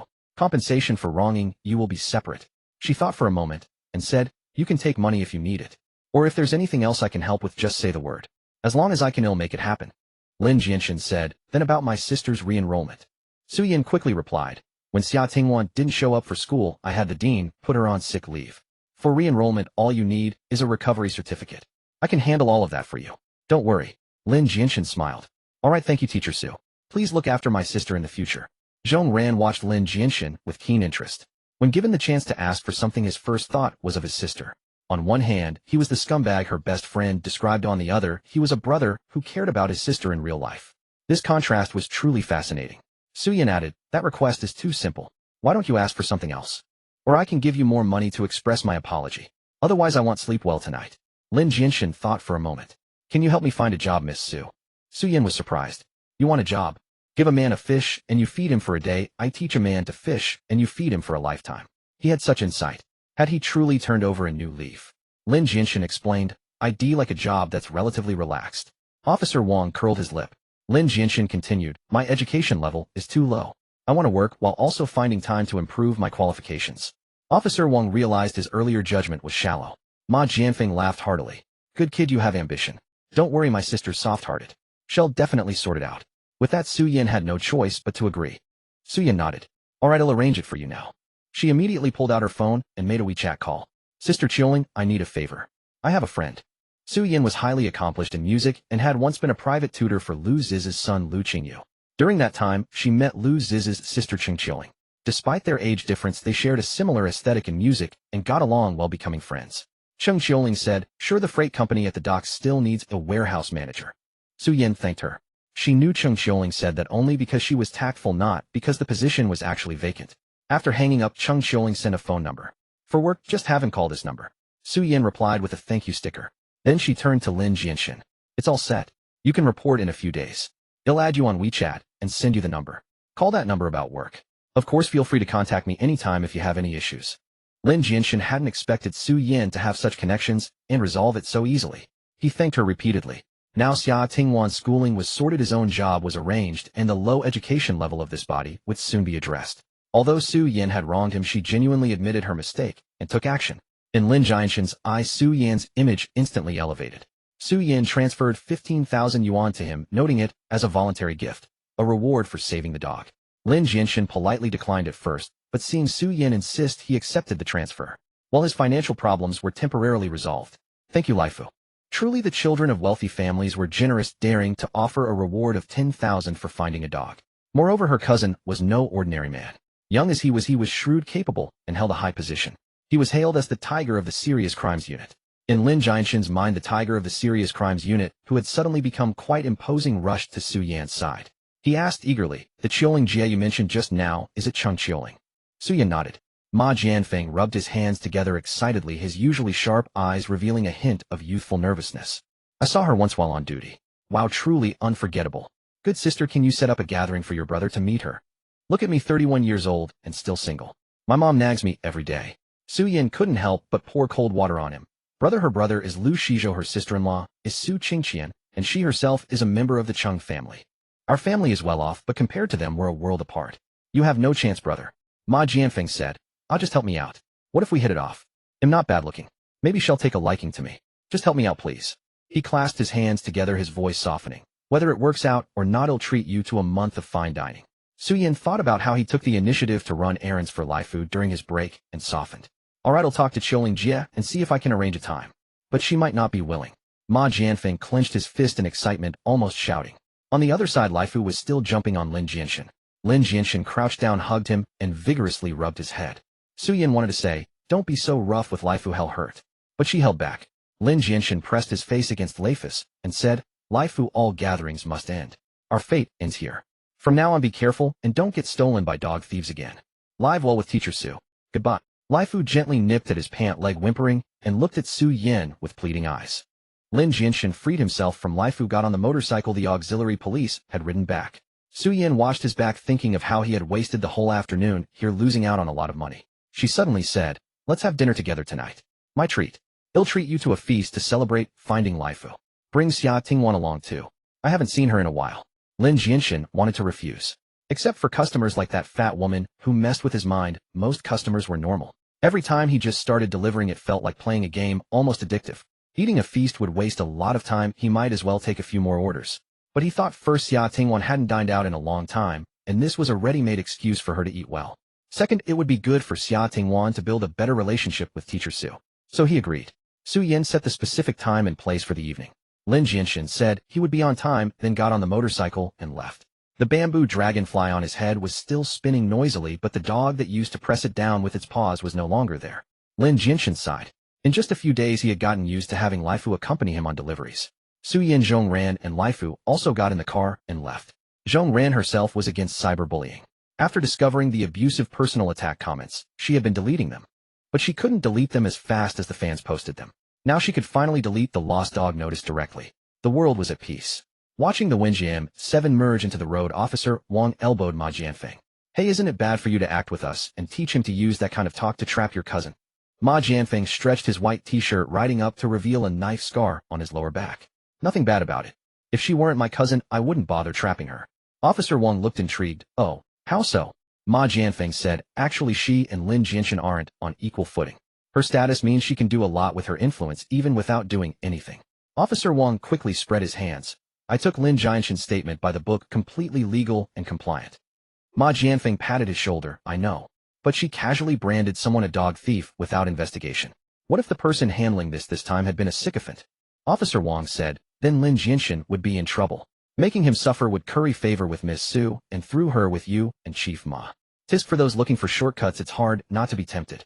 Ma Jianfeng said, "Exactly. Look at the clothes and shoes on that kid, they're all from street stalls. It shows his financial situation is poor, and he's struggling to make a living." He sighed. "Wasting an entire afternoon like this, who knows how much money he lost. What if his family urgently needed money, and was short by just that amount? You see, a casual word from her can cause so much harm." Officer Wang said, "So you want to get some compensation for that young man?" Ma Jianfeng shook his head. "Yes and no. My aunt's family isn't short of that little money." Many thought Ma Shuyao married Su Yi for status, but it was quite the opposite. Ma Shuyao was once a singer, a few of her songs went viral online, and she had already achieved financial freedom before marriage. If Su Yi hadn't married Ma Shuyao, without her financial support, he would never have achieved what he did today. Ma Jianfeng said, "Yin Yin is just like my aunt, very emotional. I have to make her feel guilty. Only then, when she encounters a similar situation, next time, she won't be as hasty. Then neither she nor others will get hurt." Officer Wang remarked, "You're full of tricks, kid. No wonder you've solved so many major cases. I know you won't listen, but I still have to say it, don't be so reckless when handling cases." The knife wound on Ma Jianfeng's lower back had missed his internal organs by just 1 centimeter. He also had a gunshot wound on his leg that had nearly hit a major artery. Young as he was, his leg ached whenever it rained or the wind blew, more accurate than the weather forecast. Ma Jianfeng waved his hand casually. Worry so much and you'll age fast. I'm off. Finally got a day off, I'm going back to catch up on sleep. Officer Wang wanted to drag him out for a drink after work, but he knew how precious Ma Jianfeng's rest time was. After thinking it over, he held back. Ma Jianfeng got into his BYD Han and disappeared down the road. Lin Jianshen delivered 2 more orders before returning home. Xia Tingwan was sitting by the window reading. A drowning person upon finding driftwood always fears it will disappear. Before, she always feared Lin Jianshen would come back because it meant she would be beaten. But now she was afraid he wouldn't come back because that would mean everything she had now would vanish. Somehow she had started to enjoy sitting by the window. Below the window was an alley. If he came back, she would see him. Every night, even if Lin Jianshen came home very late, she would quietly wait for him to return before going to sleep. Suddenly, the sound of a motorcycle came from outside the window. Xia Tingwan tilted her head and looked down. She saw Lin Jianshen putting his delivery helmet into the trunk. She checked the time on her phone, 4:30 p.m. It was the first time he had come back so early. Soon footsteps echoed in the stairwell. Lin Jianshen opened the door and called out Xia Tingwan. Xia Tingwan came out of her room, her voice soft. Lin Jianshen was momentarily stunned. Coming home each day to such a melodious voice seemed to ease the weariness from his body. He cleared his throat, trying to sound as casual and offhand as possible. 2 pieces of good news. First, your re-enrollment is taken care of. Teacher Su said she would handle it. You just go register when the time comes. Xia Tingwan's face lit up with surprise, her limpid eyes fixed on him. Really? Thank you, brother. Lin Jianshen felt a bit embarrassed under her gaze and turned his head slightly. Really? It's all teacher Zu's doing, I didn't do much. Xia Tingwan's eyes sparkled. No, I know you must have put in a lot of effort, brother. Lin Jianshen didn't dwell on the topic. Second, the dog I picked up belongs to Teacher Su, and I've returned it to her. Teacher Su said to celebrate getting her dog back, she wants to treat us to a big meal. She said she hasn't seen you in a long time and wants me to bring you along. A big meal. Bring me along. Xia Tingwan murmured. It had been so long since she had last gone out as a guest. Yet together. Hearing Lin Jianshen's affirmative answer, Xia Tingwan's eyes grew even brighter. Seeing her so elated, Lin Jianshen felt a warmth in his heart. But he had to keep up the act, so he put on a disdainful look. Don't act like you've never seen the world. Try not to embarrass me out there. Xia Tingwan looked at him, her lips pressed together in a smile. I know. The last word trailed off. Her voice was soft and lingering. Like wind stirring willow catkins, spring rain melting the snow, or falling petals sinking into a lake. It quietly stirred a faint ripple in Lin Jianshen's heart. Meanwhile, in a dimly lit bar booth, Sun Jian swirled the ice cubes in his glass, a peculiar expression on his face. A dog thief. Xiangzi nodded. Yeah, he stole a dog and got caught online. The video looking for the dog is gone now, but you can check this out. Sun Jian looked at the phone screen. Xiangzi handed over. In the video, Lin Jianshen, dressed in a delivery uniform, was making a Samyed bow and act cute. Sun Jian stared for a few seconds, then let out a scoff. Rather steal dogs and deliver food, earning pennies under the sun, and win than join me in making a fortune. Ungrateful. What have I, Sun Jian, ever done wrong to him? A flicker of ruthlessness passed through Qiangzi's eyes. Want me to use some methods? Sun Jian shook his head. No need. The most terrifying thing in this world is poverty. I don't believe someone who's tasted easy money can willingly endure being poor. Xiangzi nodded in agreement. Sun Jian downed his drink in one gulp and muttered, Lin Jianshen, what are you really up to? We've been through life and death together, and you still can't trust me. Sun Jian set down his glass and said, Xiangzi, have someone watch him for the next few days. See what he's planning. My old friend is getting more and more interesting. Xiangzi nodded. I'll see to it. Lin Jianshen picked up his phone to check the time and called out Xia Tingwan. It's about time. Let's go. Coming. Xia Tingwan replied. She had tied her hair into 2 ponytails and wore that black dress. She had tried applying a bit of lipstick. She had never learned makeup, but instinctively felt something was off. So she wiped it off with a tissue, leaving only a faint trace of red. Her features were naturally delicate, and a little grooming brought out a clean, pure beauty. Her ponytail swayed lightly, her skirt hem fluttered. She almost had the charm of a heroine from a youth film. Do I look presentable enough not to embarrass you? She asked deliberately. Lin Jianshen gave her a once-over and reluctantly snorted. Passable, I suppose. He put on a stern face. Eat gracefully, or I'll give you a beating when we get back. Got it. Xia Tingwan looked utterly terrified, lowering her head and shrinking her shoulders. But beneath her lowered lashes a glint of amusement flickered, and she muttered to herself. Silly brother, do you really think you're a good actor? The 2 of them kept up their act as they went downstairs. Lin Jianshen took a motorcycle helmet from the trunk and handed it to Xia Tingwan, then put on his own Matewan delivery helmet.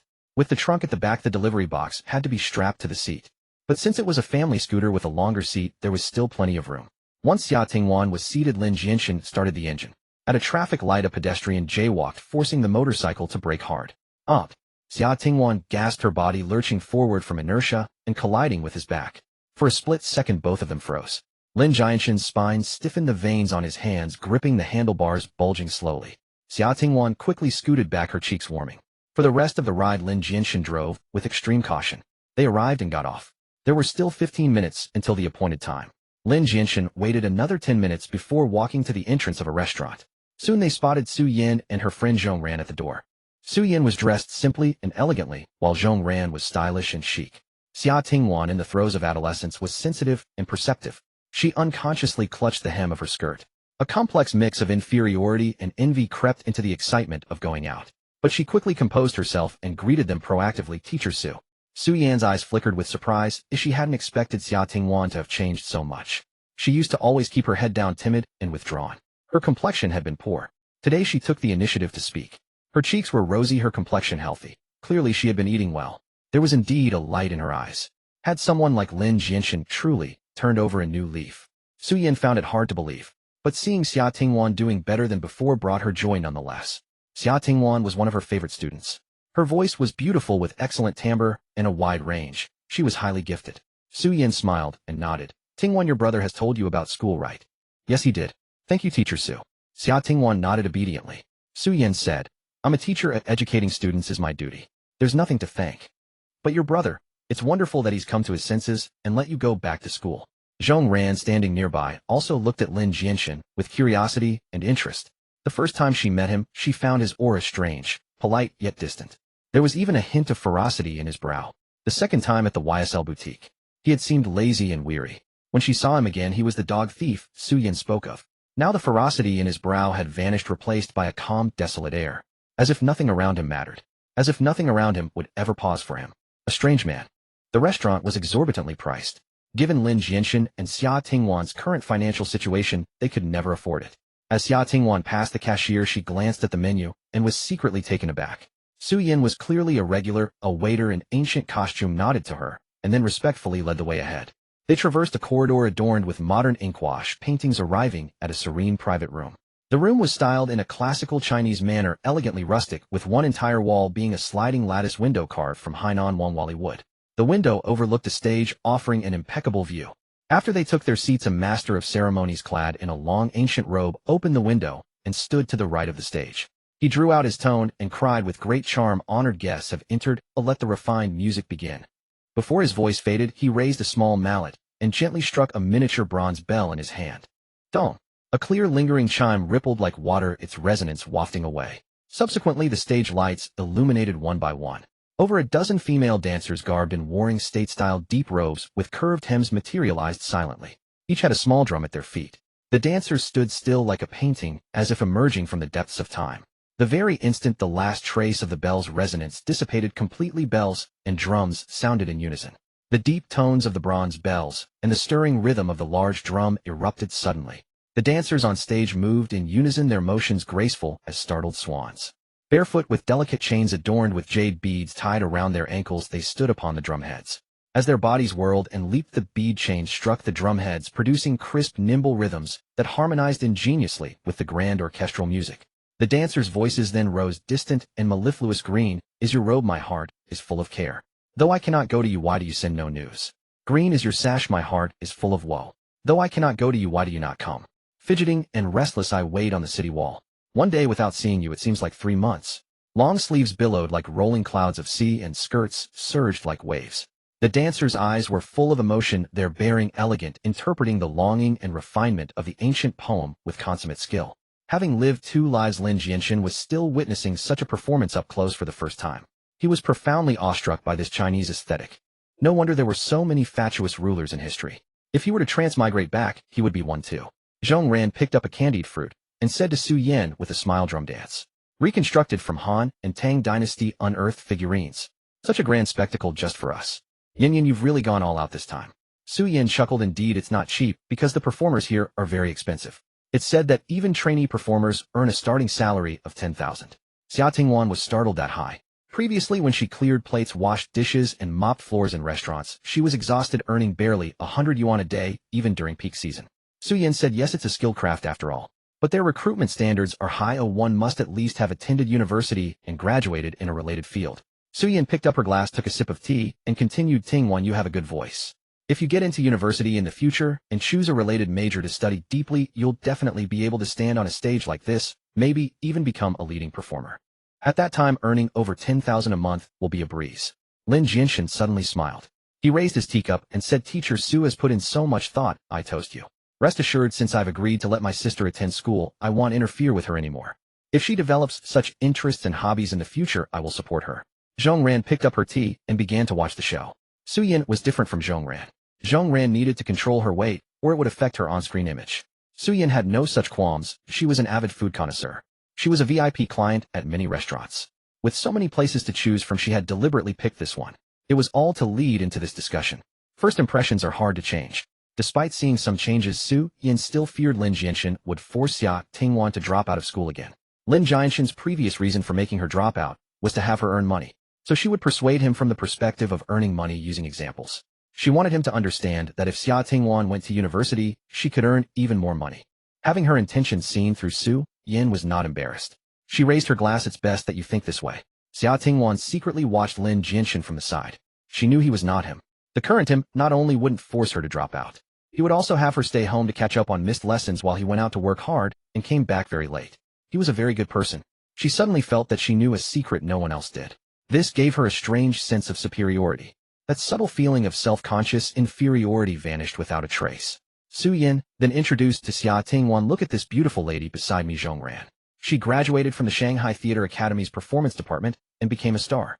Earning several $100,000 a month is effortless for her. Zhong Ran, not expecting her best friend to turn the conversation to her quickly, said this profession is too risky. This classmate should focus on her studies and do what she wants. Lin Jianshen said, it seems Miss Zhong has a story as well. Suyin, always outspoken, said, yes, if Ran hadn't offended someone and been blacklisted, who knows how glamorous she'd be now. Blacklisted?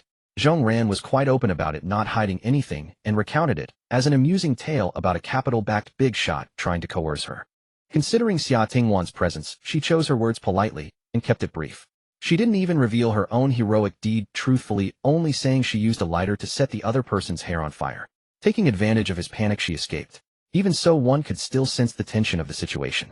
As they chatted, a group of waiters entered with trays beginning to serve the dishes. Lin Jianshen had assumed that at a place like this the performance would be elaborate, but the food ordinary. However, when the large table was fully laden, he realized he knew nothing about the lives of the wealthy. The chef here was exceptionally skilled, making each dish exquisite and delicious. The ingredients were all premium selections. The chicken was free-arranged, the ham was Iberian ham from Spain, and the crab was Alaskan king crab. Rarely having such an opportunity, Lin Jianshen thanked Suyin again. Then he threw caution to the wind and ate ravenously. Xia Tingwan found it amusing. Before they left, he had told her to eat gracefully and not embarrass themselves. Now he himself looked like a starving ghost reincarnated. Lin Jianshen was a man of few words. Xia Tingwan was somewhat introverted and didn't know what to talk about with her teacher and a pretty older sister. The meal thus became somewhat dull. Fortunately, Zhong Ran was there. She talked about some matters regarding Laifu. She also recounted how they searched for Laifu after he went missing. This topic engaged everyone, even Xia Tingwan joined in a few words. The table finally became lively. After the meal, the owner personally came to the private room. He was over 50 with graying temples, but stood tall with a shrewd and capable expression. Miss Su, how did you find the evening's cuisine and performance? Suyin smiled and nodded. The taste was excellent, the performance wonderful. Thank you for your trouble. Seeing that their top VIP client was satisfied, the owner was very pleased. He greeted each guest in the room in turn. When his gaze swept over Zhong Ran, he was stunned for a few seconds, then looked away. When his eyes fell on Xia Tingwan, however, a flash of surprise appeared.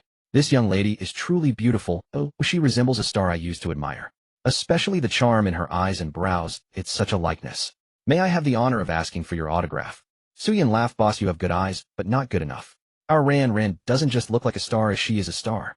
She pointed at Zhong Ran and said, rest assured, our Ran is the most doting to her fans. She'll definitely give an autograph. Even if she doesn't, I'll get one for you. The owner quickly explained, Miss Su, you misunderstand. I was referring to this young lady. He pointed at Xia Tingwan. The room fell silent instantly. Everyone was somewhat taken aback. The boss immediately realized his bluntness might have embarrassed the other lady. Although he didn't know Zhong Ran from Miss Su's words, her friend was also a celebrity. His attitude was a slight and an offense to her. Thus the boss quickly said to Zhong Ran, of course, if this young lady would be so kind as to give me an autograph, that would be my greatest honor. The boss' high emotional intelligence saved the situation. But everyone present knew that his initial target was indeed the young girl in the black dress sitting quietly to the side. Su Yin was extremely puzzled. Xia Tingwan was indeed good-looking, but her temperament was immature and needed time to develop. No matter how she looked at it, she was far inferior to Zhong Ran. She knew that the big shots in the investment circle had seen countless people and wouldn't take just anyone seriously. You could doubt his character, but never doubt his aesthetic taste. Could it be that as men age they prefer more youthful and vibrant women? But Zhong Ran was only in her 20s in the prime of her life. Zhong Ran lowered her eyes, tucked a strand of loose hair behind her ear, and smiled. Then I thanked the boss for his kindness. The boss breathed a sigh of relief. Please wait a moment. He soon returned holding 2 posters and a silver marker. The first was an official still from one of Zhong Ran's period dramas. She was dressed in Ming-style hanfu with cloud-like hair, and her radiant face, her slender waist gently cinched by a plain silk ribbon appearing impossibly delicate. The poster captured the moment she turned around suddenly. Her smile was charming, her eyes sparkling. Zhong Ran thought to herself it was quite an effort for the boss to find out her name in such a short time and even locate a poster of her. Zhong Ran took the marker and signed her name at the bottom right of the poster. Her handwriting was elegant. The boss then looked at Xia Tingwan and said, "Miss, you really look like a celebrity." Lin Jianshen raised an eyebrow. "Oh, my sister looks like a celebrity. Boss, you're not just trying to flatter her, are you?" The boss shook his head. "How could that be? She really looks like a star I chased in my youth." Lin Jianshen asked, "What's the name of that star?" The boss recalled, It's Yi. Something you." Lin Jianshen frowned. "You chased a star, but don't know their name." The boss didn't answer him, just thought carefully, then suddenly slapped his thigh. "Right, it's Yi Xuanyu. Old can't remember clearly, but that should be the name. Miss, please sign this name for me." The boss unfolded the second poster. This poster was clearly aged with slightly worn edges and colors less vibrant than modern prints. In the center of the poster, a woman with a graceful figure wearing a floor-length gown stood under the stage spotlight. On her face was an ornate mask adorned with feathers and rhinestones covering her entire face. Below the stage were cheering audiences. Although her face was hidden, her posture alone exuded an unparalleled elegance and charm. The boss studied Xia Tingwan and said, "Similar, yet not quite." Xia Tingwan had never heard of this person and looked at Lin Jianshen with a questioning gaze. Lin Jianshen found it a bit strange and was about to refuse. The boss seemed to read his mind and quickly said, "I really have no other intentions. When I was young I was crazy about this star, but unfortunately she retired very quickly. Alas, it was truly a flash in the pan." Su Yin said to Lin Jianshen, "I trust this boss character." Su Yin had helped them a lot, and they couldn't turn down her favor. Lin Jianshen nodded at Xia Tingwan. Xia Tingwan took the pen and signed the name Yi Xuanyu on the poster in a delicate handwriting. The boss was overjoyed, his face beaming. "Thank you, miss, for fulfilling my wish. From now on, when you visit our store, you'll be treated as a VIP." The group left the restaurant and said their goodbyes at the door. Lin Jianshen drove Xia Tingwan home. After washing up, they lay on the bed. Lin Jianshen searched on his phone, but couldn't find any celebrity named Yi Xuanyu. No photos, no work records, no encyclopedia entries. It was as if this person had never truly existed in the public eye. Could the boss have remembered the name wrong? Or was the information lost to time? The boss said Xia Tingwan looked like her. Could there be some blood relation between them? Lin Jianshen remembered that Xia Tingwan's biological mother was named Gu Qingyin. What relation was this short-lived flash-in-the-pan female star to her? Could she be her mother's sister or older sister? But they didn't share the same surname. And if that were the case, why didn't her mother entrust Xia Tingwan to this female star? How strange. The next morning, Lin Jianshen got up and made the call Su Yin had given him. A middle-aged man's voice answered, telling him to go to the hospital for a physical examination. Keep the payment receipt, come to work in 2 days, and the expense would be reimbursed. Lin Jianshen skipped breakfast and rode his motorcycle straight to the hospital. The hospital was packed with queues for every medical checkup item. After finishing all the tests, it was already noon. Lin Jianshen called Xia Tingwan in advance, saying he'd be back for lunch. Xia Tingwan quickly replied, "Okay, big brother. The meal is almost ready." When he got home, Xia Tingwan was just bringing out the last dish from the kitchen. Seeing him return, her eyes curved into a smile. "Big brother, wash your hands and eat." Xia Tingwan was eating leftover congee and steamed buns from breakfast while she served him rice. On the table were 2 dishes, shredded pork with green peppers and shredded potatoes. "Why are you eating leftovers?" Lin Jianshen washed his hands and sat down, glancing at her bowl. "It was just cooked this morning, not long ago. Throwing it away would be wasteful." Xia Tingwan lowered her head and took a sip of congee. "You didn't eat breakfast, so have something substantial for lunch." Lin Jianshen's lips curled slightly as he lowered his head to eat. "I have to go out again this afternoon. You study at home by yourself?" Xia Tingwan asked, going out to deliver food. Lin Jianshen nodded. "Actually, you don't have to work so hard," Xia Tingwan said, holding her chopsticks. "It's okay to take a day off. I can eat a little less." No wonder the food in the fridge has been disappearing so slowly. Lin Jianshen frowned. "Food in the fridge goes bad if kept too long. Leftovers must be finished within 3 days, then well buy new ones. Xia Tingwan's mouth fell open. But there's so much food in the fridge. How can we finish it all? Lin Jianshen tapped the table with his knuckles. I don't care, you have to finish it. Otherwise, with a body like yours, can you handle the pressure of studying? If you don't study well, and can't find a good job, when will you ever earn me $1 million? Xia Tingwan said, but... Lin Jianshen interrupted forcefully, but what? Look at you, skinny as a bamboo pole. Then people will think I'm abusing you at home. Don't I have a reputation to uphold? Xia Tingwan lowered her head and mumbled, fine, I understand. Seriously, what kind of strange request was it to finish all the food in the fridge within a time limit? Last time he had stuffed the fridge full and even replenished it once in between. Now more than half of it was still left. She wasn't a little pig. How could she eat that much? And his tone clearly treated her like a child. Xia Tingwan took a big gulp of kanji. What did he mean by skinny as a bamboo pole? She secretly glanced down. She was indeed a bit thin, but it wasn't that bad, right? Humph. Her slightly puffed cheeks betrayed a hint of her feelings. Lin Jianshen turned his face away, finished his meal quickly, and left. It was past noon, still the peak dining period. This rush would last until about 2 in the afternoon, a good time to earn money. Then came the afternoon tea time. Orders would become sparse. The house fell silent again. Xia Tingwan cleaned up the dishes, sat on the bed, propped her chin on her hands, and daydreamed for a while. Actually being treated as a child in need of care didn't feel so bad after all. The hospital was efficient. By the following afternoon the medical report was available for review on his phone. It showed he was in good health, though his visceral fat was slightly elevated, likely a remnant of his past drinking habits. On the agreed-upon day to start work, Lin Jianshen rose early. He checked the required documents and medical forms, stopped at a gas station to refuel his motorcycle, then rode to the eastern suburbs. The freight company named Tongda Shipping was vast, covering an extensive area. Lin Jianshen parked his bike on the open ground and looked up. Massive gantry cranes like steel giants slowly moved their long arms, hoisting containers and placing them in designated areas. There was an aesthetic of the industrial age. Lin Jianshen had loved watching cranes and excavators since childhood, so he stood there captivated for a few minutes. Further in the distance, he could see the sea. A cargo ship was about to depart, its horn low and resonant. The salty sea breeze swept over him, mingled with the cries of seagulls. The place was so vast that, unfamiliar with the environment, finding someone would be like searching for a needle in a haystack. Lin Jianshen dialed the number Su Yin had given him. Before long, a man in his 30s approached. He stood straight-backed with keen eyes, suggesting a military background, though he had put on some weight, giving his face a broader look. Wang Yong, the warehouse supervisor here. Lin Jianshen extended his hand. Lin Jianshen. Wang Yong tilted his head, signaling Lin to follow. You've got some pull, kid. For a warehouse keeper, general manager Chung personally put in a word. Connections. Lin Jianshen smiled. Sort of. Leifa's connection counted as one. Wang Yong glanced at him. Connections are fine, but in this company we value ability above all. If you mess up at work, no connection will save you. Lin Jianshen nodded. Understood. Seeing his proper attitude, Wang Yong breathed a sigh of relief. This placement was odd. Normally someone with connections would be pushed into management, not the most basic frontline position. Moreover, the company's general manager was strict and rarely made exceptions, yet she had personally arranged this. Luckily, Lin Jianshen seemed sensible. Wang Yong advised, we often handle high-tech products here. Be extra careful when moving and counting. Understood, Supervisor Wang. Wang Yong took him to the HR office to complete onboarding, issuing a work badge and safety gear, a yellow hard hat, an orange reflective vest, and steel-toed boots. Then he gave him a tour and a brief overview of the company. Lin Jianshen learned that the company had significant backing. It was a dedicated logistics channel jointly built by 3 local business giants: Lu Ziz's Qingshan Group, Su Qingqian's Taiyin Group, and the Chung family's Hengyuan Daily Chemicals. Qingshan Group focused on high-tech industries requiring high timeliness and safety for importing and exporting precision instruments and core components. Taiyin Group and Hengyuan Daily Chemicals had seen rapid overseas business expansion with enormous cargo throughput. The collaboration of the 3 gave rise to this modern logistics hub helmed by Cheng Qiuling.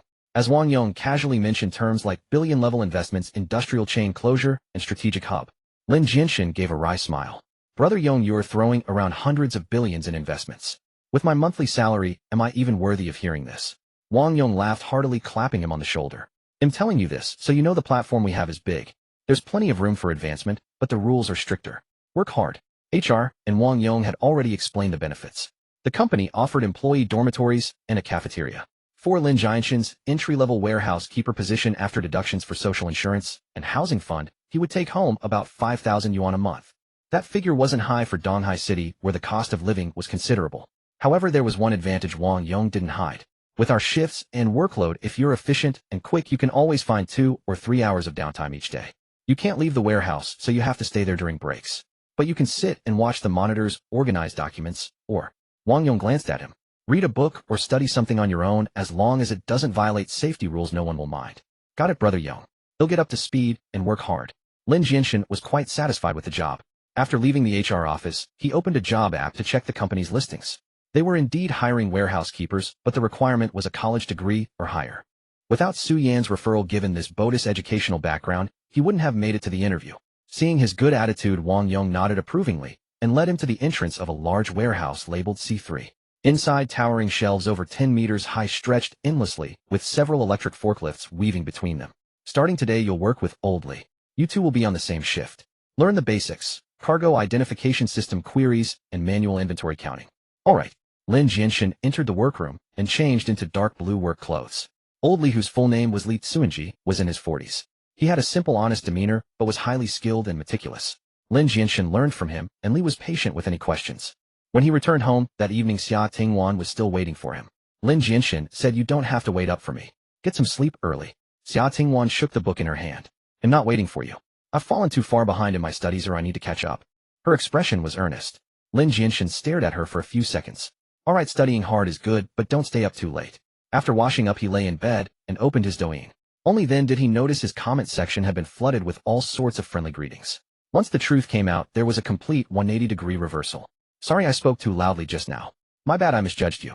I knew it, this guy couldn't be a dog thief." Because of this incident, he even gained over 100 followers on Douyin. Life seemed to settle down.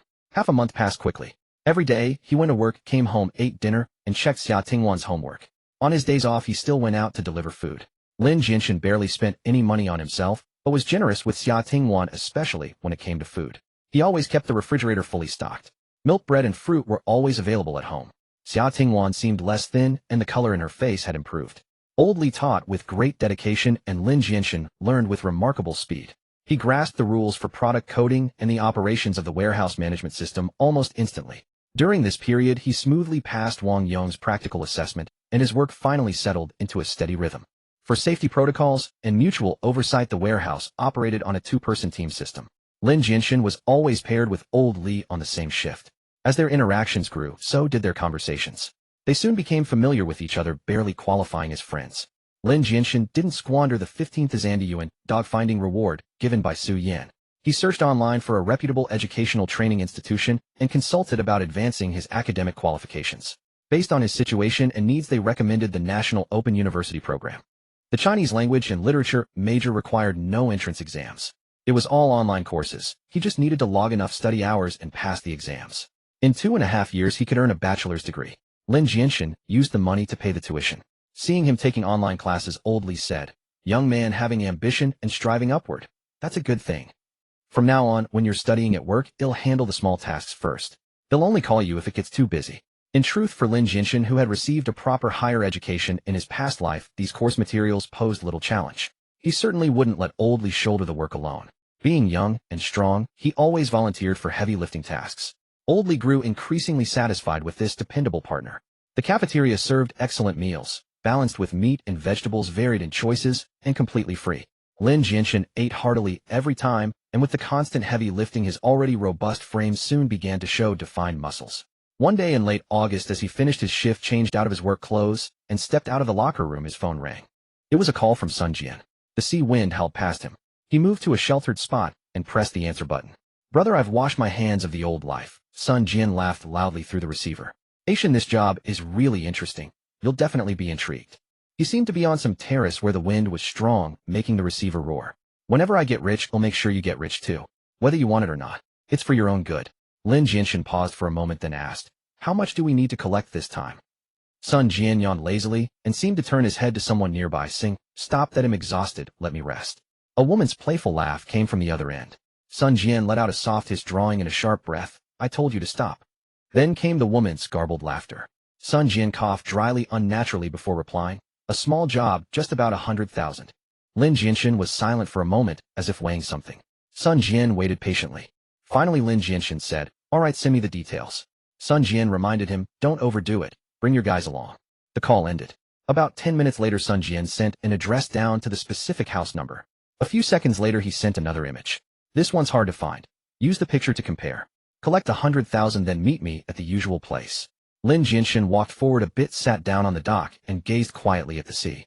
The dock lights were already on, casting their glow over the ink-blue sea surface. The salty, humid wind was coarse, stinging his face slightly. Just as he was lost in thought, his phone rang again. It was Song Siyuan. Brother Biao, Brother Jian sent me a message saying there's work.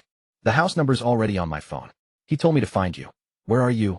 Lin Jianshen said, he'll send you my address too. Call me when you're nearby, and he'll ride over to pick you up. An hour and a half later, Lin Jianshen picked up Song Siyuan. Lin Jianshen wore his own motorcycle helmet and tossed the Matewan delivery helmet to Song Siyuan. Looking at the helmet in his hand, Song Siyuan clicked his tongue. Brother Biao, you really went to deliver food. That's fine. Though Brother Jin's money comes fast, it's too dangerous. You shouldn't do it too often. Delivering food is safer at least. Lin Jianshen asked. You know it's dangerous, yet you still want to do this with me. Song Siyuan smiled. No choice. I'm your guy. Whatever you do, I've got to follow. But Brother Biao, I remember you said last time you wanted to quit this life. Lin Jianshen sighed. It's not that easy. Since Sun Jian called me himself, he didn't leave me room to refuse. Song Siyuan lit a cigarette, standing a bit farther from Lin Jianshen. He took a deep drag, the tip of his cigarette glowing a vivid red brightening, and then quickly fading in the night. Smoke drifted from his nostrils. True, Brother Jian cares too much about face. If we refuse him, he definitely won't let it go. Brother Biao, what's your plan? Lin Jianshen spread his hands. Play it by ear. Come on, time to work. Song Siyuan took 2 more deep puffs, tossed the cigarette butt, and crushed it under his shoe. Then he put on the Matewan delivery helmet. Lin Jianshen set up navigation on his phone, mounted it on the motorcycle handlebar holder, and sped off. They rode for over an hour more before arriving at a coastal village. The moonlight was cold, outlining the village's silhouette. The village roads were well paved with decent cement paths. But the hollowing gout was severe. The workforce had been drained by Donghai City, leaving many houses abandoned. Courtyard walls had collapsed, surrounded by weeds, over a person tall, swaying in the night breeze with a rustling sound. On the rooftops of some 2- or 3-story self-built houses, solar water heaters could still be seen silently crouching on the eaves, reflecting the moonlight. These old-fashioned heaters either produced water that wasn't hot enough or scaldingly hot. They had long been obsolete. Song Siyuan clicked his tongue. Brother Biao, this place is perfect for shooting a period drama or a horror movie. Lin Jianshen opened the photo Sun Jian had sent, compared it repeatedly with the doorways, and finally stopped in front of one house. The two exchanged a glance, both sensing trouble. Because even in 2025, this person still lived in a tile-roofed house. The courtyard door was an old-fashioned wooden double door, common in rural areas. Time was silent, but it left marks everywhere. The door panels were pitted and eroded by wind and rain, clearly showing their age. If age alone were the measure, the two of them might have to call this door Big Brother. The door gods pasted on it had also faded, staring at the two uninvited guests with dull grayish eyes. Based on their experience, collecting debts from such a household would be extremely difficult. Lin Jianshen nodded at Song Siyuan. Song Siyuan pulled down the visor of his Matewan delivery helmet and pounded on the door. Thump, thump, thump. No one answered from inside. Song Siyuan increased the force. Thump, thump, thump. Inside the courtyard, a window on the side of the main house finally lit up. Through the crack in the door, Lin Jianshen saw a dim yellow glow. An impatient male voice rang out. Who is it? In the dead of night, can't you let people sleep? Whatever it is, talk tomorrow. Thump, thump, thump. Song Siyuan kept knocking. The sound was clear in the silent night. Lin Jianshen faintly heard a little girl's drowsy voice. Dad, who is it? It's nothing, Dad's just going out to check. You go back to sleep. Footsteps echoed from the courtyard. What are you doing? A man asked from behind the door. Song Siyuan fabricated casually. I'm here to check the water meter. Open the door. The man, as if anticipating this, replied with a tinge of fear. You're debt collectors, aren't you? Who else would come at this hour? Song Siyuan let out a yo and said pretty sharp. Since you know, don't waste time. Let us in for a chat. Can you come tomorrow? The man's voice carried a plea. No. Your creditor said he wants to see your money by tomorrow. Song Siyuan said coldly. Didn't think about today when you borrowed the money. The door suddenly creaked open.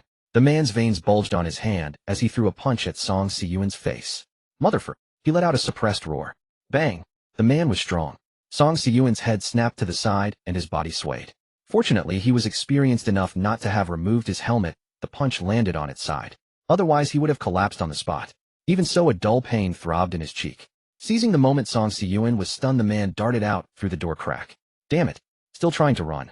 Song Siyuan shook his head and gave chase. All this, though complicated to describe, happened in mere seconds. In the blink of an eye, the man dashed into an abandoned courtyard ahead. Lin Jianshen found his silhouette oddly familiar. Worried about Song Siyuan's safety, given the man's strength, he followed. The deserted yard was eerily gloomy. Leveraging his familiarity with the terrain, the man ran swiftly, vaulting over the wall and out again. Song Siyuan had been a good runner since childhood, once placing third in the 100-meter dash at school. But after his mother passed, he often went hungry. Staying up all night at internet cafes had drained his stamina. Lately, with a fixed abode and regular meals and sleep, his strength had recovered significantly. Now bursting with full force, he was impressively fast. He agilely followed the man over the wall, sprinting down the concrete road. The man, being older, couldn't outrun Song Siyuan and was soon caught up. Song Siyuan reached for his collar. "Stay back. Don't push me." The man turned his head, letting out a beastly growl upon hearing the footsteps behind him. Song Siyuan had no intention of letting him go. In desperation, the man spun around and threw a punch at Song Siyuan's face. The visor of the Mate 1 delivery helmet was clearly no match for it. Song Siyuan ducked to avoid it, then lunged forward, attempting to grapple the man's waist and throw him down. But that punch was a feint. The man's other fist drove into Song Siyuan's abdomen. Ugh! Song Siyuan grunted the searing pain, halting his movement and bending him over. The man seized the opportunity, pouncing on him and using his weight and brute strength to pin Song Siyuan to the ground. He wildly clawed at Song Siyuan's neck, gasping, "Making me do this! Making me do this! I have no money. I really have none." Song Siyuan struggled fiercely, trying to pry the man's fingers away. But the man's strength was astonishing, and in his frenzied state, Song Siyuan couldn't break free. The air in his lungs was rapidly depleting, and darkness crept into his vision. Just as the situation spiraled out of control, Lin Jianshen arrived. Seasoned from years on the streets, he knew exactly what to do. Without a moment's hesitation, he accelerated, leaping into the air when he was 2 steps away. He crashed into the man's side like a cannonball, wrapping his arms tightly around the man's midsection. Using the momentum and his own weight, he hurled the man sideways. Lin Jianshen quickly rolled to absorb the impact. A heavy, dull thud echoed. The man lay sprawled on the concrete, dazed and unable to move, a pained groan escaping his throat. Song Siyuan scrambled to his feet, coughing violently and gulping down fresh air. Furious, he lunged at the man once he recovered, punching him in the stomach. "Damn, this old guy's got some strength. Letting you choke me." "Oh." The man yelped, curling up and clutching his belly. Song Siyuan glared at him in irritation. "I was trying to talk nicely, and you pull this stunt. Think you can get away? Even if you do tonight, tomorrow someone worse than us will come." He raised his foot to kick the man. "Mengzi, stop." Lin Jianshen barked, blocking him. Song Siyuan gestured, "Bro, biao, your turn. Teach him a lesson so he dares not run again. I was talking to him nicely, and he had the nerve to strike." Lin Jianshen crouched down, looking at the man, trembling on the ground from pain and despair. He slowly raised his motorcycle helmet's visor. The man gasped in disbelief. Xiao Lin." Lin Jianshen met his eyes and nodded slowly. "It's me, Old Li." Time seemed to freeze in that moment. Old Li never expected the debt collector to be Lin Jianshen, the one who volunteered for the heavy work in the warehouse. When they worked shifts together, Old Li often said, "This is heavy, let's carry it together." Lin Jianshen would smile. "I've been working out lately, so I'm getting exercise on the job. Don't interrupt me." In truth, Old Li knew he said that out of consideration for his age. How could such a thoughtful young man work for debt collectors? Lin Jianshen, too, never imagined the debtor would be the honest and dependable Old Li. Old Li silently handled many of the registration tasks, giving Lin Jianshen more time to study online courses. When Lin Jianshen made mistakes due to inexperience, Old Li always stayed late to double-check, without a single complaint. Perhaps everyone has another side. This was no coincidence. Lin Jianshen mused about Sun Jian's intentions. The two stared at each other in silence under the moonlight. In the still night, they could hear each other's heavy breathing. "Xiao Lin," Old Li finally spoke. His voice was hoarse and trembling. "How could it be you?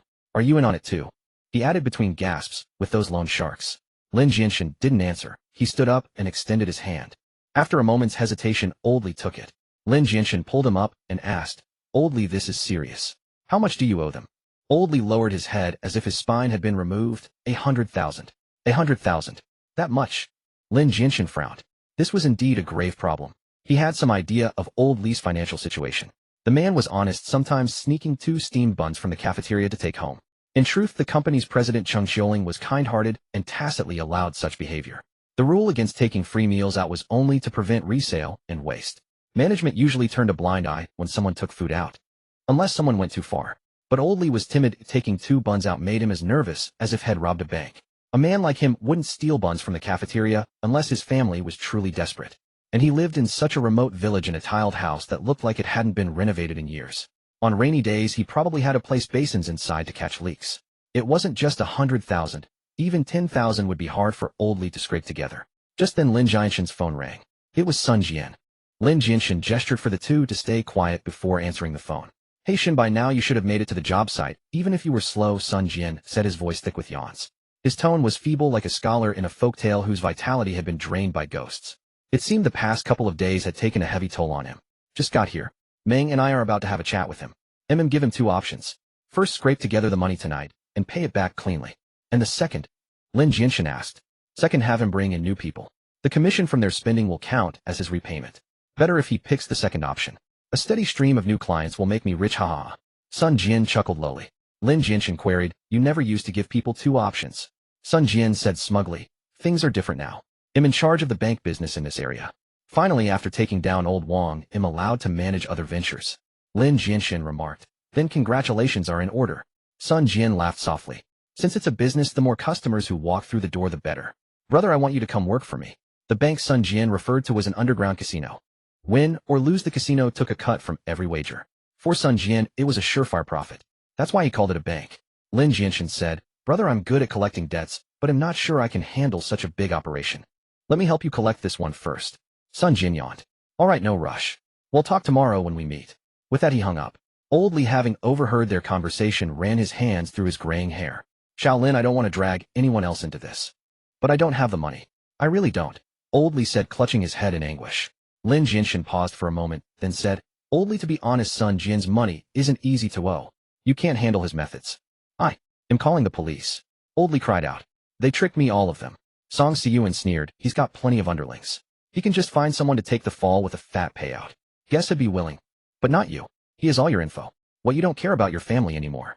Old Li's body began to tremble. The salty sea breeze swept in, making it hard to breathe. Lin Jianshen sighed. For you, the best choice is to pay up and never get involved with them again. Old Li gave Lin Jianshen a long look. All right, I trust you. Let's talk at my place.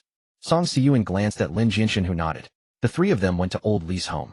He brought out a few wooden stools, had made himself set them in the yard, and poured them each a glass of plain water. A little girl inside the house was woken by the noise. Dad, are you back? She asked, her voice still sleepy. Who was knocking? Old Li hurried to the window, softening his voice. I'm back, sweetie. Go back to sleep. It was just some friends of your dad's knocking. We have things to discuss. Oh, the girl said, reassured. Okay, I'll sleep now. Daddy, you should sleep early too. Don't work too hard. All right, I will, Old Li replied, his voice choking. He returned to the yard, as if desperate to unburden himself. Holding the disposable plastic cup, he began to tell his story. He was 37 when he finally had a daughter, and he doted on her endlessly. But when she was born, the doctor said her heart's foramen ovale hadn't closed. It was a minor issue, since many newborns have it, and it usually closes on its own as they grow. Old Li wasn't too worried. Yet by the time his daughter turned 3, the foramen ovale remained open.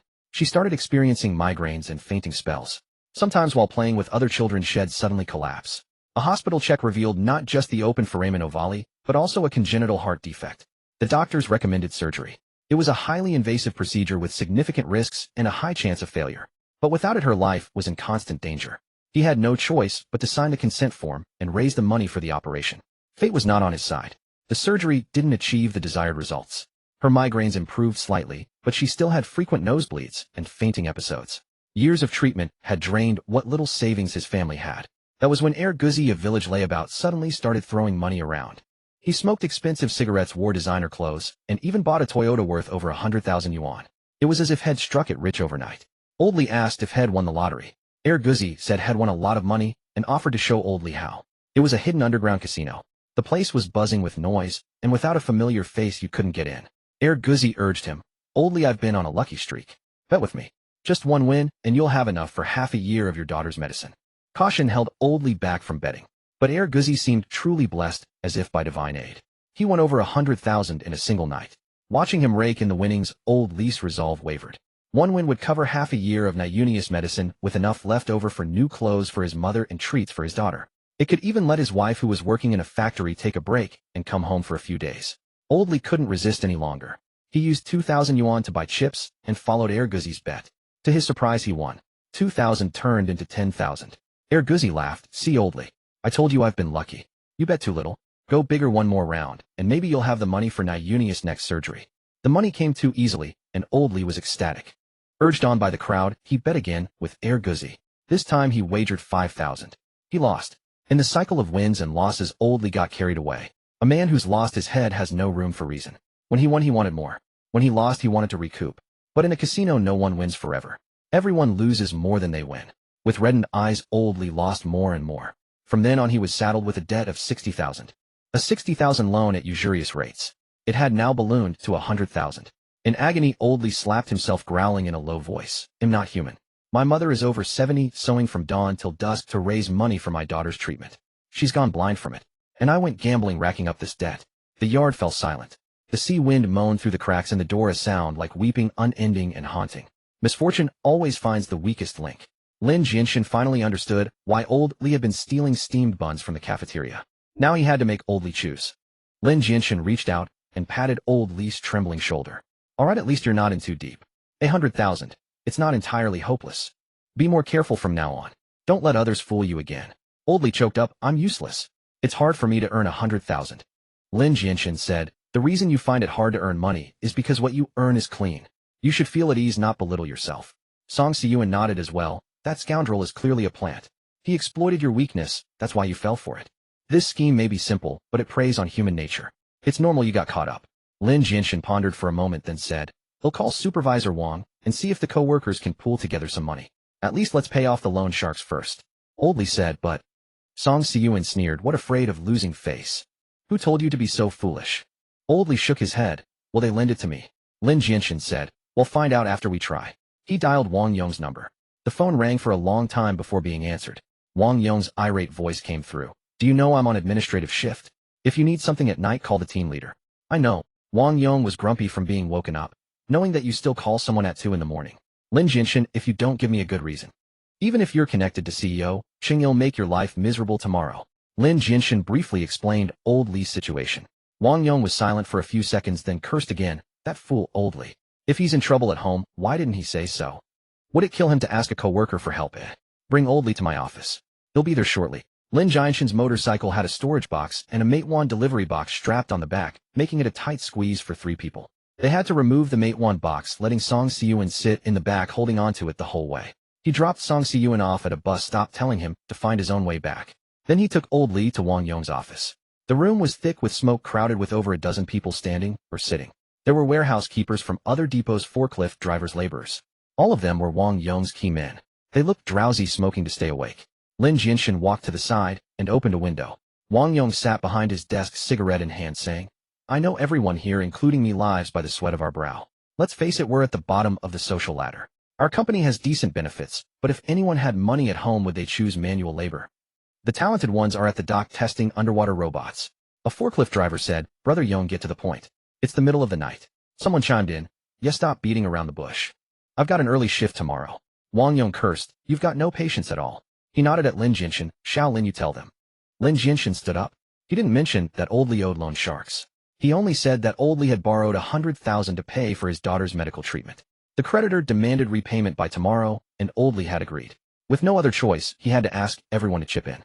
Old Li would write IOUs and repay slowly. The laborer suddenly understood. No wonder Old Li only takes plain steamed buns and doesn't dare touch the stuffed ones. Damn it, doesn't he know CEO Chang actually turns a blind eye to employees in need taking food home? Next time, remember to grab some chicken legs for your little girl. He took a few deep drags of his cigarette, then stubbed it out in the ashtray. Hell, Old Li'll chip in 20,000. This is money I saved from working overtime at a moving company during my off hours, my emergency fund. Send me your account number. They'll transfer it to you now. Remember to write me an IOU. Old Li's eyes reddened instantly, and he choked out, thank you, brother. The laborer quickly stepped aside, cursing, damn it, Old Li, I'm not dead yet. Why are you bowing? The room filled with laughter. The laborer added, you'd better pay me back. If my wife finds out, I'll be sleeping on the floor. The forklift driver stood up. Old Li, you don't treat us as brothers, but we all eat from the same pot. When you hit trouble, you don't come to us. You go borrow from outsiders. He seemed almost gleeful. Now the debt collectors are at your door, and you've got nowhere to turn. I make a bit more, and I just got my quarterly bonus. They'll chip in 25,000. He patted Old Li on the shoulder. Be smarter from now on. Don't be such a fool. The whole room pooled together 150,000 for him. 100,000 to pay off the debt and 50,000 for his daughter's treatment. Old Li wrote IOUs for each one, tears streaming down his face. Lin Jianshen didn't sleep a wink that night. The next morning, as he walked out of the dock, he clutched a bank card with 100,000 in his hand. He rode his motorcycle into the sunrise. Old Li ran after him, his eyes still red. Shaolin, thank you. Lin Jianshen said indifferently, I'm broke. I didn't lend you any money. He had managed to save a few thousand, but that was for Xia Tingwan's meals and school fees. He had no money to lend Old Li. Old Li tried to smile, but it came out twisted.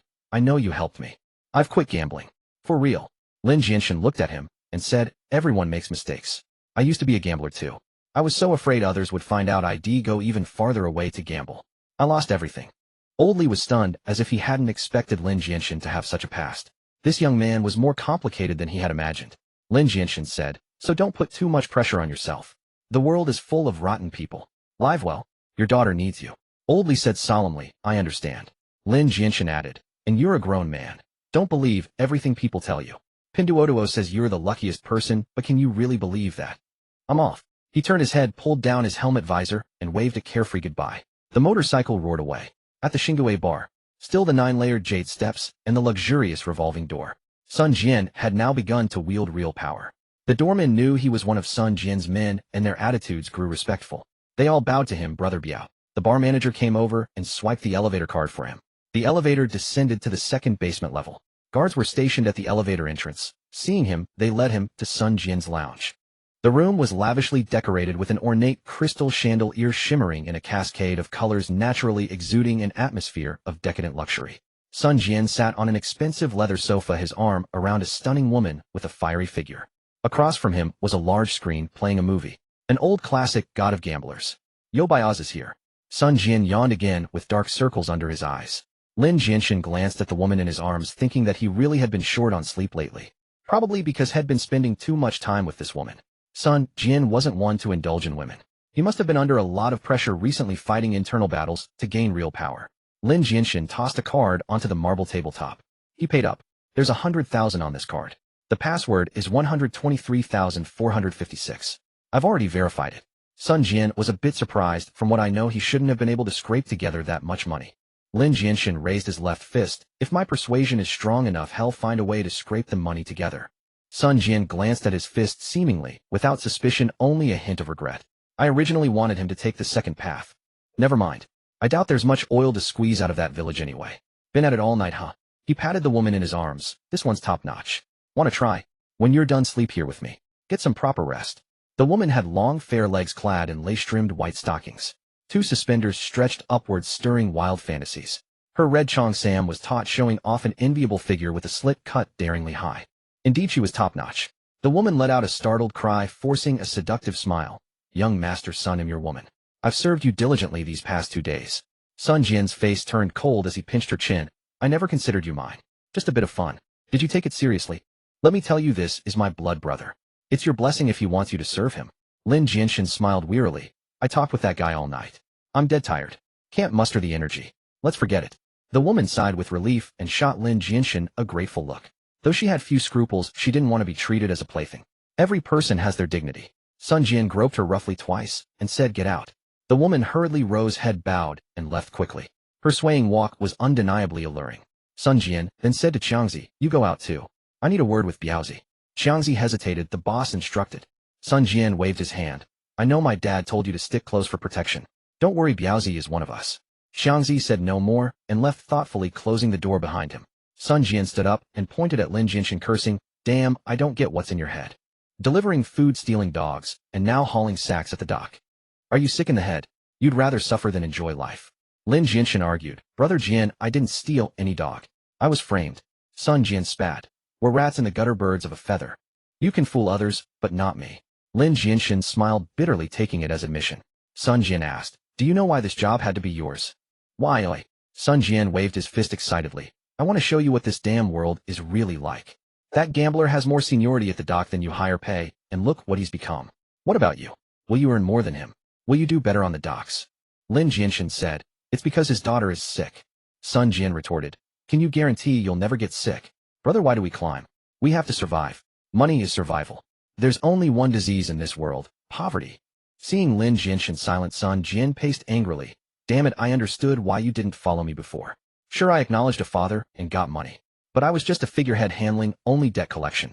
I had no real standing. Although Sun Hao started with debt collection, he later latched on to big shots and had too many profitable ventures. Lending and collecting were no longer as lucrative. Plus, usury had a sky-high default rate, unlike other steady earners. This segment became marginal, perfect to hand over to this adopted son. To gain more power, Sun Jian had to snatch business from the oldtimers. It was a way to test and hone him while also checking and culling the veterans. Sun Jian suddenly waved his fist and laughed heartily. But now I'm different. I took out old Wang and got a few money houses. I have real power now. You get that? Lin Jianshen nodded. Brother Jian, congratulations. Sun Jian stretched out his right hand and poked him in the chest. Just say yes, and he'll put you in charge of the money houses. Do you know how much you can make in one night? Lin Jianshen shook his head. Sun Jian slapped his hand down on the bank card. 100 grand. That's not even the spare change from one night's flow. One night the rake-off is at least $1 million. $1 million in pure profit. And that's just small-time houses. Nothing compared to the gambling ships on the high seas. Sun Jian walked over to Lin Jianshen, excitedly holding up a finger. He'll give you 1% of the rake as management fee. You do nothing. Just sit in the place and watch. Show your face if someone causes trouble. You'll earn at least 10 grand a night.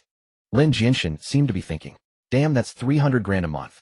What are you hesitating for? He grabbed Lin Jianshen's shoulders. Do you know what the international situation is like? What the job market is like? Plenty of people earn 3,000 a month. After deductions, maybe less than 40% get 5,000. 300 grand. Do you know how many years they'd have to work? Lin Jianshen said, if they don't eat or drink, maybe 5 years. Snap. Sun Jian clapped his hands. Exactly. You make in a month what they make in 5 years. With money you can drive the best cars, drink the finest wine, and bed the most beautiful women. Lin Jianshen sighed. But Jian, don't you know what I'm really like? I can't control myself. I love drinking and gambling. I even lost my sister to someone. One day I might lose your money house too. Sun Jian fell silent. He slumped dejectedly into his leather sofa. You know, I really wanted to bring you along to enjoy the good life. Damn it, why can't you just step up? Last time I tried to slip you some cash I had to make excuses. Do you know how many eyes are on me? Lin Jianshen lowered his head in self-reproach. Sorry, brother Jian. I know I'm a mess. That's why I don't dare drag you down. Sun Jian quickly lifted his head and comforted him. It's okay. You had some savings before. You don't yet understand the terror of poverty. And you haven't figured out what you really want. If you want to haul sacks, go ahead. Keep the debt collection for now. One day you'll see I'm the only one who truly cares. Lin Jianshen moved to tears, hugged Sun Jian. Brother Jian, you're too good to me. Get lost, damn it. Two grown men hugging. How disgusting. He poured himself a glass of wine and took a sip. Go back first. When I've climbed high enough, no one will dare touch you. If you refuse me again, then we're through as brothers. Lin Jianshen smiled. Don't worry. When you're high enough, they'll definitely follow you. Sun Jian opened a safe and casually pulled out a few thousand in cash, handing it over. You're cut for this job. Lin Jianshen looked embarrassed. Brother Jian, could you spare a bit more? He rubbed his hands, itching to have some fun at the tables. Sun Jian cursed. Damn, you've never been able to control yourself since I met you. He tossed over a stack of bills. Hey, race 10 grand. That's your limit for today. I have real power now. He'll have Changzi spread the word. No one should dare cheat you. Have fun. He'll call you when there's a suitable job. Huh. Lin Jianshen laughed. Thanks, brother Jian. Get lost. You annoy me. Just as Lin Jianshen reached the door, Sun Jian called him back. What's up? Lin Jianshen turned. Sun Jian handed him a glass of wine, a vintage Romanicani. This glass alone is worth at least 100 grand. Fished it out of old Wang's place. Besides gambling, this is your only vice. Have a taste before you go. Lin Jianshen took the glass and gazed at the liquid. One sip down was worth several years of old Li's daughter's medicine. He closed his eyes and downed it in one gulp. Good wine. Setting down the glass, he poured himself another. Just as he raised it to his lips, Sun Jian snatched it away. Get lost. If I didn't stop you, you'd drink the whole bottle. I've got several men who haven't even tried it yet. Lin Jianshen chuckled. It really is good. Just one more glass. One more. Sun Jian sighed helplessly. What a character. Fine, drink up. When you leave, call Changzi in for me. Moments later, Changzi entered. Brother Jian, what's the word? Sun Jian said. No need to tail him anymore. No more testing either. People change. We have important things to do. No need to dwell on it. Next step, we seize the gambling ship. In the afternoon, Xia Tingwan awoke from her bed. With a hint of anticipation, she walked into the living room, only to find that she was still the only one at home. Crestfallen, she went to the bathroom and splashed water on her face. The house was silent, the blazing sunlight spilling across the floor through the gaps in the curtains, forming several crisscrossing patches of light. The temperature inside the house rose accordingly. The air was sticky and stifling. In the past, Xia Tingwan would have been delighted to be home alone, because it meant safety. But now for some reason, and she didn't know when it started, every time she woke up and found herself alone at home, a deep sense of emptiness would arise in her heart, as if she had been abandoned by the world. She recalled her childhood. Back then when she napped, she would always see her mother's beautiful, gentle face upon waking. Later, from some unknown day onward, when she woke up, the bedside was empty and her mother was gone. She seemed to have suddenly become very busy. She said people always have to grow up slowly and become independent little by little. Xia Tingwan knew her mother was hiding something from her, but she asked nothing. She simply looked up with her small face and said, Mom, I don't want to grow up and I don't want to become independent. I only want you to stay with me. Gu Qingyin smiled and said, I can't stay with you for your whole life. A trace of sadness suddenly appeared on her face. You have to learn to live on your own. Xia Tingwan stubbornly replied, I don't want to live alone. Oh, I want Mom to stay with me forever. Mom, I only have you. Gu Qingyin lifted her head, tears streaming down her cheeks. She gently tapped Xia Tingwan's nose and said, silly child, I am merely a passerby in your life. The only one who can accompany you through your entire life is yourself. Gu Qingyin grew increasingly gaunt, and her time at home became rarer, as if she had stepped out of Xia Tingwan's small world. Later she was sent to Lin Jianshen's home. Xia Tingwan sighed, drew the curtains, opened a book, and began to read. She tried to dispel the loneliness and helplessness in her heart by diverting her attention. But after more than 10 minutes, she hadn't absorbed a single word. She put down the book, walked to the living room, and placed the dishes covered by a red plastic lid on the table into the refrigerator. She remembered Lin Jianshen had said earlier that he would be off today and would eat at home. Therefore she had specially prepared a large table of dishes, cooking with great care. Even the greens were stir-fried with lard. Now it had congealed, forming white patches at the edges of the leaves. After closing the refrigerator, she returned to the bedroom. Suddenly her phone buzzed. There was a red dot on WeChat. It was a message from Lin Jianshen. Are you up yet? Are you studying at home? Xia Tingwan quickly replied him up. Then she typed studying at home. Just as she was about to press send, she sat on the chair, tilted her head in thought, and deleted that sentence. She retyped, I've been good studying hard. They'll be home in about 10 minutes. Come down and help me carry something. Xia Tingwan looked at the screen, then suddenly lifted her face, revealing a radiant smile in the sunlight. She tapped out a rapid reply, okay. Though she no longer had her mother, she still had a brother now. There was no further message from him. He was probably already on his way. About 10 minutes later, the sound of a motorcycle indeed came from the alley. Xia Tingwan could already distinguish from the engine sound whether it was his motorcycle. He was back. Happily, she jumped off her chair, pulled open the door, and rushed downstairs. Lin Jianshen sat on the motorcycle, yawning wearily. After leaving the bar in the morning, he had first made a phone call. I know where the money house is. Don't rush. Oh, what we want isn't the money house, but their core business. Be patient and play the long game. What is the core business? When it's time for you to know, you'll naturally know. Until then, take it slow. He wanted me to manage the money house today, but I refused. You did the right thing. Sun Jian didn't defeat the other elders through simple means. He's definitely not as simple as he appears. If you push too hard, it will arouse his suspicion. I know. He was testing me today. Sun Jian had tested him 3 times today. The first was with women. Lin Jianshen refused because the original host wasn't overly obsessed with women and disliked those used by others. He preferred the innocent type. The second was power, with money being merely incidental. Lin Jianshen refused again because the original host was a street thug who was outwardly tough, but inwardly weak. He wasn't completely brainless, though. He knew he couldn't handle these matters. If he made a mistake, he couldn't bear the consequences. Given his original personality, he would most likely refuse. The third was alcohol.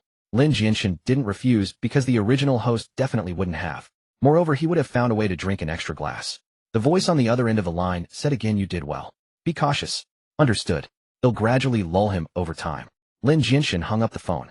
To keep up the act, he took 10,000 yuan to the casino and gambled a few rounds. Unexpectedly, his luck was good today, and he even won 2,000. He gave that 10,000 to Old Li. He didn't say it was the commission he had asked for. He only said that the other party had miscalculated the compound interest and overcharged by 10,000. In reality, he only owed 90,000. But Old Li clearly understood and thanked him repeatedly. Lin Jianshen also transferred 1,000 to Song Siyuan, calling it today's hard-earned money. Song Siyuan didn't accept it, saying that the last time he had given him enough. It was only natural for a subordinate to work for the boss. Only then did Lin Jianshen rush back from the dock, stopping by the mall on the way. Counting from yesterday to today, he hadn't slept a wink and was exhausted. As soon as he cut the engine, he saw Xia Tingwan bounding out of the stairwell. On Lin Jianshen's motorcycle seat, 2 cardboard boxes were tied, one on each side. They were printed with a picture of an electric fan. He untied the rope, took down one fan, and handed it to Xia Tingwan. Unpack this and put it in your room. It's too hot. He picked up the other fan, took off his helmet, and as he placed it in the trunk, he pulled out a plastic bag. The two went upstairs. Lin Jianshen casually put the plastic bag into the refrigerator and noticed the leftover dishes. He froze for a few seconds before closing the refrigerator door. Yawning, he walked toward the bedroom.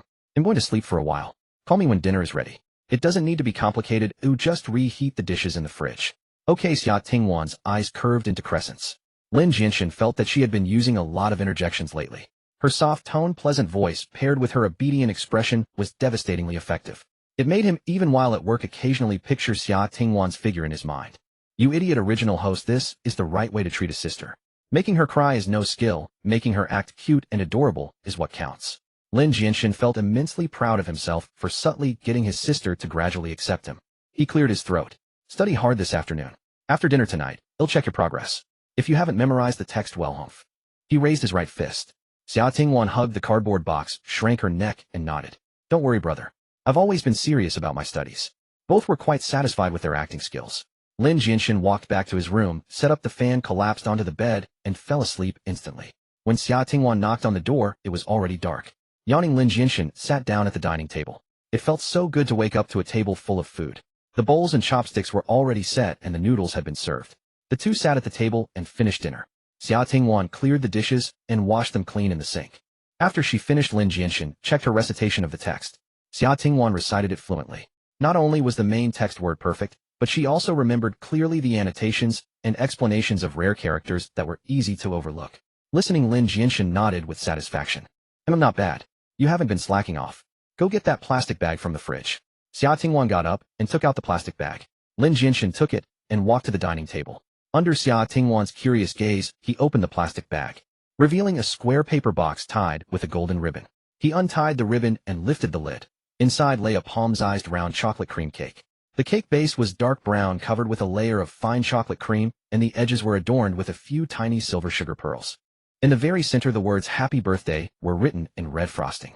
Under the warm yellow light, it exuded a sweet and tempting aroma. This was something Lin Jianshen bought from a cake shop after purchasing an electric fan at the mall. The cakes inside were all very expensive, so Lin Jianshen gritted his teeth and bought a small one. A cake the size of a palm cost 66 yuan. The clerk said it was made with animal cream, not traditional plant-based cream, hence the higher price. Lin Jianshen had never celebrated a birthday before and didn't understand such things. Following the clerk's recommendation, he bought the store's best-selling chocolate cream series. Now the cake sat in the center of the dining table. Under the warm yellow light, the chocolate cream glistened faintly. Xia Tingwan looked utterly bewildered. Birthday. Cake. Brother, is someone celebrating a birthday? Lin Jianshen's birthday was in mid-June, over a month ago. Xia Tingwan's birthday was at the beginning of July, and it had already passed by over 10 days when he transmigrated here. Lin Jianshen looked at her. You've been doing well lately. You recited your lessons perfectly. This is a reward for you. For me, eh? Xia Tingwan was stunned. A few seconds later, she seemed to have finally processed this information. But my birthday has already passed. Can't I make it up to you? Lin Jianshen sat on the sofa, legs crossed, his tone extremely casual. A smile slowly bloomed on Xia Tingwan's face.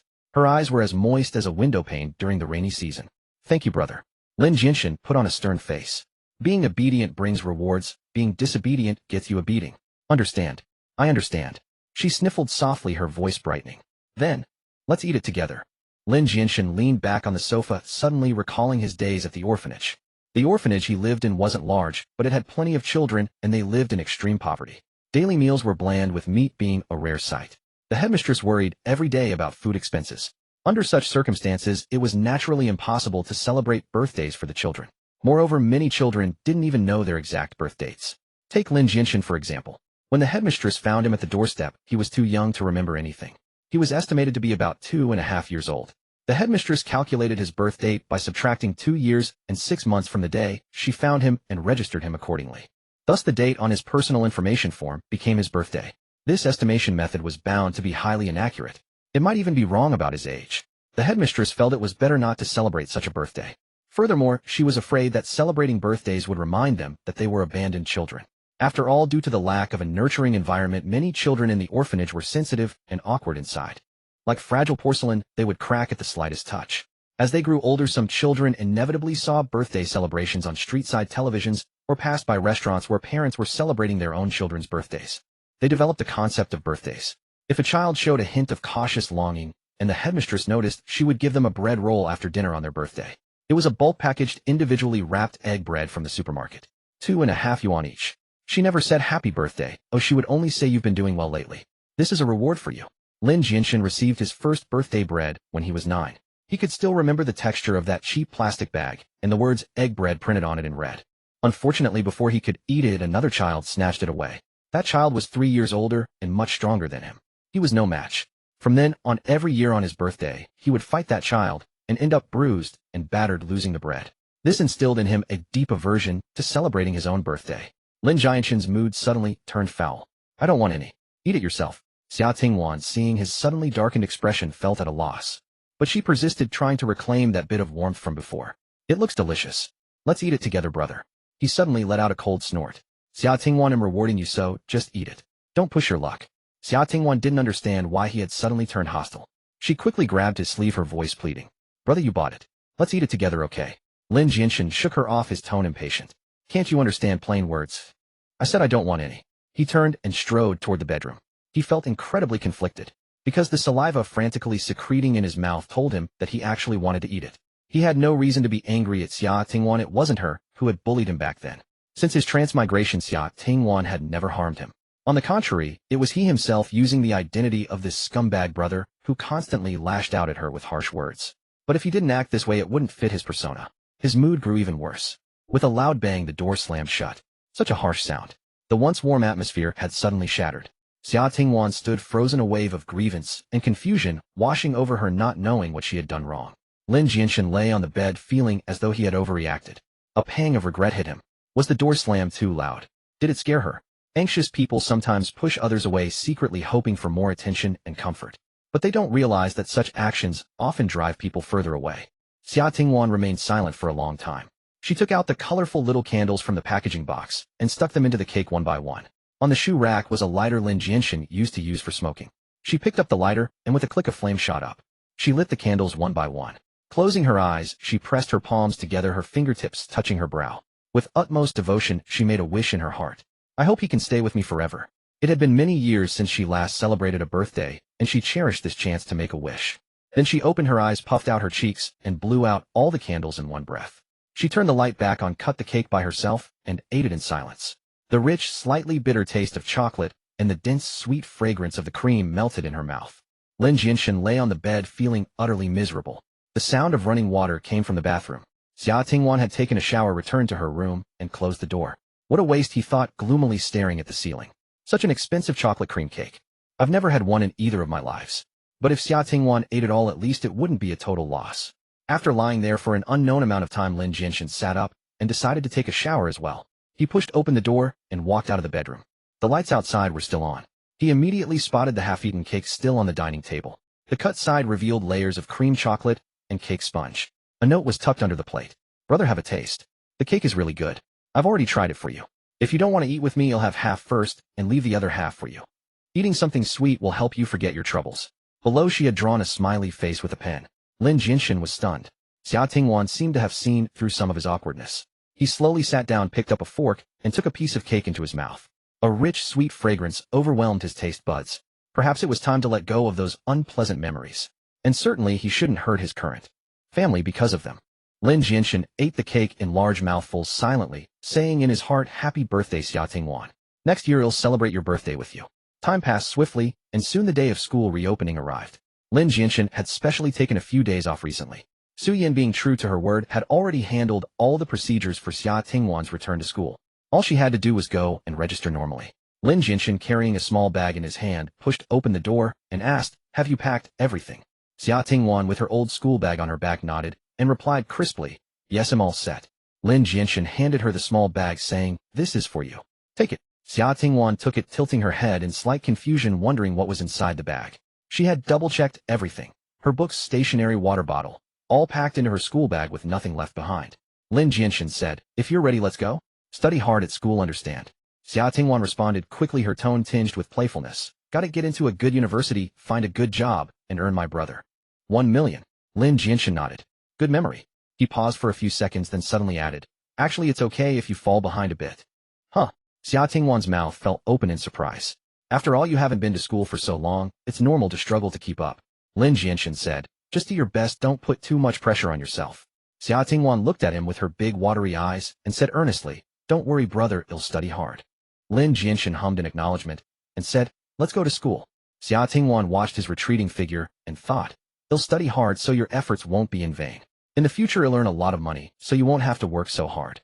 The school gate was already clogged with parents and vehicles dropping off their children. The noise was deafening, the crowd immense. Lin Jianshen rode his motorcycle, weaving through the gaps with difficulty, working up a sweat. Finally they arrived at the school gate.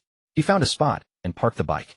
At the school gate he couldn't help but ask again, "Besides studying, do you remember what else you promised me?" Xia Tingwan stood straight as a rod, reciting as if from memory, "I must eat well, have meat with every meal, and take my vitamins every day. Otherwise, if I lose weight, people will think my brother is abusing me at home again. They'll gossip behind your back and make you lose face." Lin Jianshen let out a hum, his expression saying, "At least you know what's good for you. You know what I mean. If I find out you're being two-faced," he raised his fist in mock threat, "I'll have to deal with you." He had been gradually reducing the frequency of these threats. Perhaps in a while he wouldn't need to put on this act so strenuously. Xia Tingwan played along, perfectly shrinking her shoulders like a frightened little rabbit. She kept her eyes on the ground and said in a weak voice, "I understand, you'll be careful." Just then Xia Tingwan, a woman's voice tinged with surprise and urgency, came from behind her. Xia Tingwan turned around startled. "Teacher Su." A figure quickly pushed through the crowd and rushed over. She grabbed Xia Tingwan by the wrist, and without a word pulled her behind her, using her own body as a shield between her and Lin Jianshen. It was none other than Xia Tingwan's homeroom teacher and Chinese instructor Su Lan. She was around 36 or 7, wore thin-rimmed glasses, and always carried an air of scholarly refinement.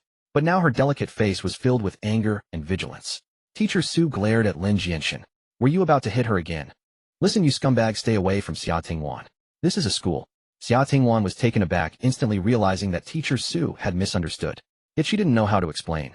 She couldn't very well tell the teacher, "My brother was actually caring for me. He raised his fist just now as an act, and I was playing along. We're doing a kind of role play, and to put it simply, we're both acting for your sake." There was no way Teacher Su would believe that. Xia Tingwan scuffed the ground with her toe and scratched her head, unsure where to begin. Teacher Su turned back to her, speaking excitedly. "Great, I heard from Teacher Su Yin that you were coming back to class. I thought she was joking. I imagine Teacher Su Yin must have gone to great lengths to get you back. She's such a kind person." She turned back to Lin Jianshen, speaking fiercely. "Don't think we don't know what you've done to this child all these years.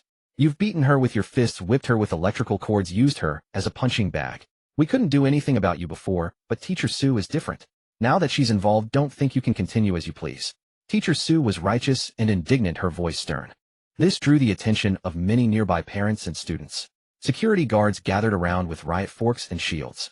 They had just completed training for various campus incidents not long ago, and they all looked eager to act. It seemed that with one word from Teacher Su, they would pin Lin Jianshen to the ground. Lin Jianshen chuckled bitterly to himself. The original owner's reputation as a scoundrel was too deeply ingrained. He took a step back, deciding it wasn't worth tangling with the protective teacher and the guards. After all, their intentions were good, and making a scene would only embarrass Xia Tingwan. He should have just let her come to school on her own. Back in his own childhood, whether it was rain or shine, scorching heat or bitter cold, he had always walked to school alone with his backpack. But every time he saw other kids being dropped off by their parents, head sneer on the outside, yet inside, he was deeply envious. Maybe that was why he had taken time off to accompany Xia Tingwan to school. "That's not true, my brother didn't hit me." Xia Tingwan suddenly broke free from Teacher Su and rushed to stand in front of Lin Jianshen, leaving Su Lan frozen in place. Xia Tingwan was actually quite clever, but her grades had never improved. Once Teacher Su had tried to visit for a home check. When she knocked on the door, Lin Jianshen had just finished a beating. Xia Tingwan was disheveled, and when Su Lan pulled up her sleeve, she saw scars everywhere, a shocking sight. Su Lan immediately called the police. But she heard that after Lin Jianshen was detained for a while, he went right back to beating her. The deep sense of helplessness and anger from that time was still fresh in her memory. And now Xia Tingwan was shielding Lin Jianshen. "Teacher Su, uncles from security, my brother is not a bad person." Su Lan frowned, clearly unconvinced, suspecting Xia Tingwan was under threat. "Tingwan, don't be afraid. Teacher Su Yin comes from a powerful family. Since she's taken on your case, your situation will definitely improve." Xia Tingwan's mind raced. "I can't exactly say the person inside has been swapped. That would probably get us both sent to a mental hospital." She thought fast and blurted out, "My brother has turned over a new leaf. He's a good person now." A passing parent didn't believe her. "Little girl, don't be afraid. There are so many of us here, he wouldn't dare do anything to you. Speak up if you have any grievances." The security guard rattled his steel fork. "Yeah, there's plenty of us, and this new fork works great. Don't be scared." Xia Tingwan stood firmly in front of Lin Jianshen, stamping her feet in frustration. "I'm not scared. I'm telling you, my brother has really changed for the better." Lin Jianshen gazed at Xia Tingwan's slender back and anxious demeanor, initially struck by astonishment. Between them lay such deep wounds and enmity. This was a perfect moment for revenge. Xia Tingwan didn't even need to utter a word. He would likely be subdued by the security guards with shields and batons pinned to the ground. Then he would be hauled off to the police station. Yet Xia Tingwan had set aside her hatred and chosen to protect him. Just like that, she let it go. This was far too kind-hearted, wasn't it? Immediately a sense of relief washed over him. Xia Tingwan believed he had reformed. Moreover, the sibling relationship had made substantial progress. Wasn't this everything he had wanted? The plan had worked. A smile curled at the corners of Lin Jianshen's lips. Su Lan, hearing Xia Tingwan repeatedly call him brother, felt a twinge of doubt. Xia Tingwan's attitude doesn't seem like fear. She truly appears to be protecting this brother. Once her perspective shifted, she noticed Xia Tingwan's transformation. In the past, Xia Tingwan would tie up her hair at school, but never with such neatness and precision. She always left some strands hanging loose. This was because her face often bore bruises that needed concealing. Today, Xia Tingwan wore 2 braids revealing her entire face and smooth forehead. There were no scars on her face, and her complexion looked healthy. She held her head high, her eyes bright and spirited. She was a far cry from her former self, who always avoided eye contact. In the past, she was perpetually dressed in ill-fitting t-shirts and jeans. Today she wore a beautiful black dress. The white socks and canvas shoes on her feet were brand new, likely purchased just before the new semester. An aura of youthful beauty radiated from her. Su Lan marveled inwardly. I never knew Xia Tingwan could look so stunning with just a normal outfit. How could that scumbag ever bring himself to harm such a lovely, adorable girl? Su Lan looked at Lin Jianshen, who stood shielded behind Xia Tingwan, and said, "Alright, I'll take your word for it this once. But if you ever mistreat Tingwan again, I won't let it slide." Lin Jianshen nodded. "No problem. Teacher Su, could I come to your office for a private word?" Teacher Su eyed him warily for a few seconds, snorted coldly, "I'm not afraid of you. Follow me." As Lin Jianshen was about to leave, Xia Tingwan quickly grabbed his sleeve. He patted Xia Tingwan's head and said, "It's fine, Teacher Su won't do anything to me. Go to the classroom and say hello to your classmates. Look over your books, classes start tomorrow." Xia Tingwan released his sleeve. Lin Jianshen took a step forward, then suddenly turned back. "Don't forget what you promised me just now." Xia Tingwan replied, "I'll remember." She watched as he walked alone following Teacher Su. Amidst the bustling crowd, he moved forward slowly. Suddenly Xia Tingwan felt a suffocating sensation, as if something was missing in her heart. He had come to this world alone with no one who understood him. He bore everything in solitude, playing a role, every day wearing a mask on his face, unable to be himself. All of this must be so heavy, mustn't it? If he left her, he could shed it all. Yet he chose to stay. Today he had shouldered undeserved blame at school. Would he be sad? Would he waver again because of this, and leave her? Xia Tingwan felt that in this world she had nothing but him. He was the only driftwood in her world. The math teacher walked by with lesson plans, looking at Xia Tingwan in surprise. "Xia Tingwan, you're back for school. Are you okay? Have you been abused? Mistreated at home lately?" The math teacher blocked Xia Tingwan's view. She tilted her head and realized she could no longer find him in the crowd. "Will there come a day when he suddenly disappears from my sight like this? Disappears from my world. Just like my mother, suddenly I couldn't see her anymore." A terrifying thought suddenly surfaced in Xia Tingwan's mind. This thought was like a thorny vine wrapping around her heart and tightening slowly. No, that won't happen. She clutched her clothes. When he first arrived, he faced so many problems, yet still chose to stay. He'll definitely stay in the future. I'm overthinking it. Xia Tingwan. Xia Tingwan. The math teacher called out worriedly. Xia Tingwan seemed not to hear. The math teacher thought anxiously, why is she crying all of a sudden? And she doesn't respond, even after being called so many times. She must have been abused at home again. Oh, her reactions are dulled. She sighed, feeling a deep sense of helplessness regarding Xia Tingwan's plight. Xia Tingwan suddenly snapped back to reality and asked Teacher Wang, "What is it?" Teacher Wang said gently, "Why are you standing alone at the school gate daydreaming?" Xia Tingwan looked down at her toes, just thinking about some things. "Whatever the reason, it's good that you're back in school. Come on, I'll take you to the classroom." Xia Tingwan followed behind Teacher Wang. She noticed that the flower beds along the school's main road were overgrown with weeds.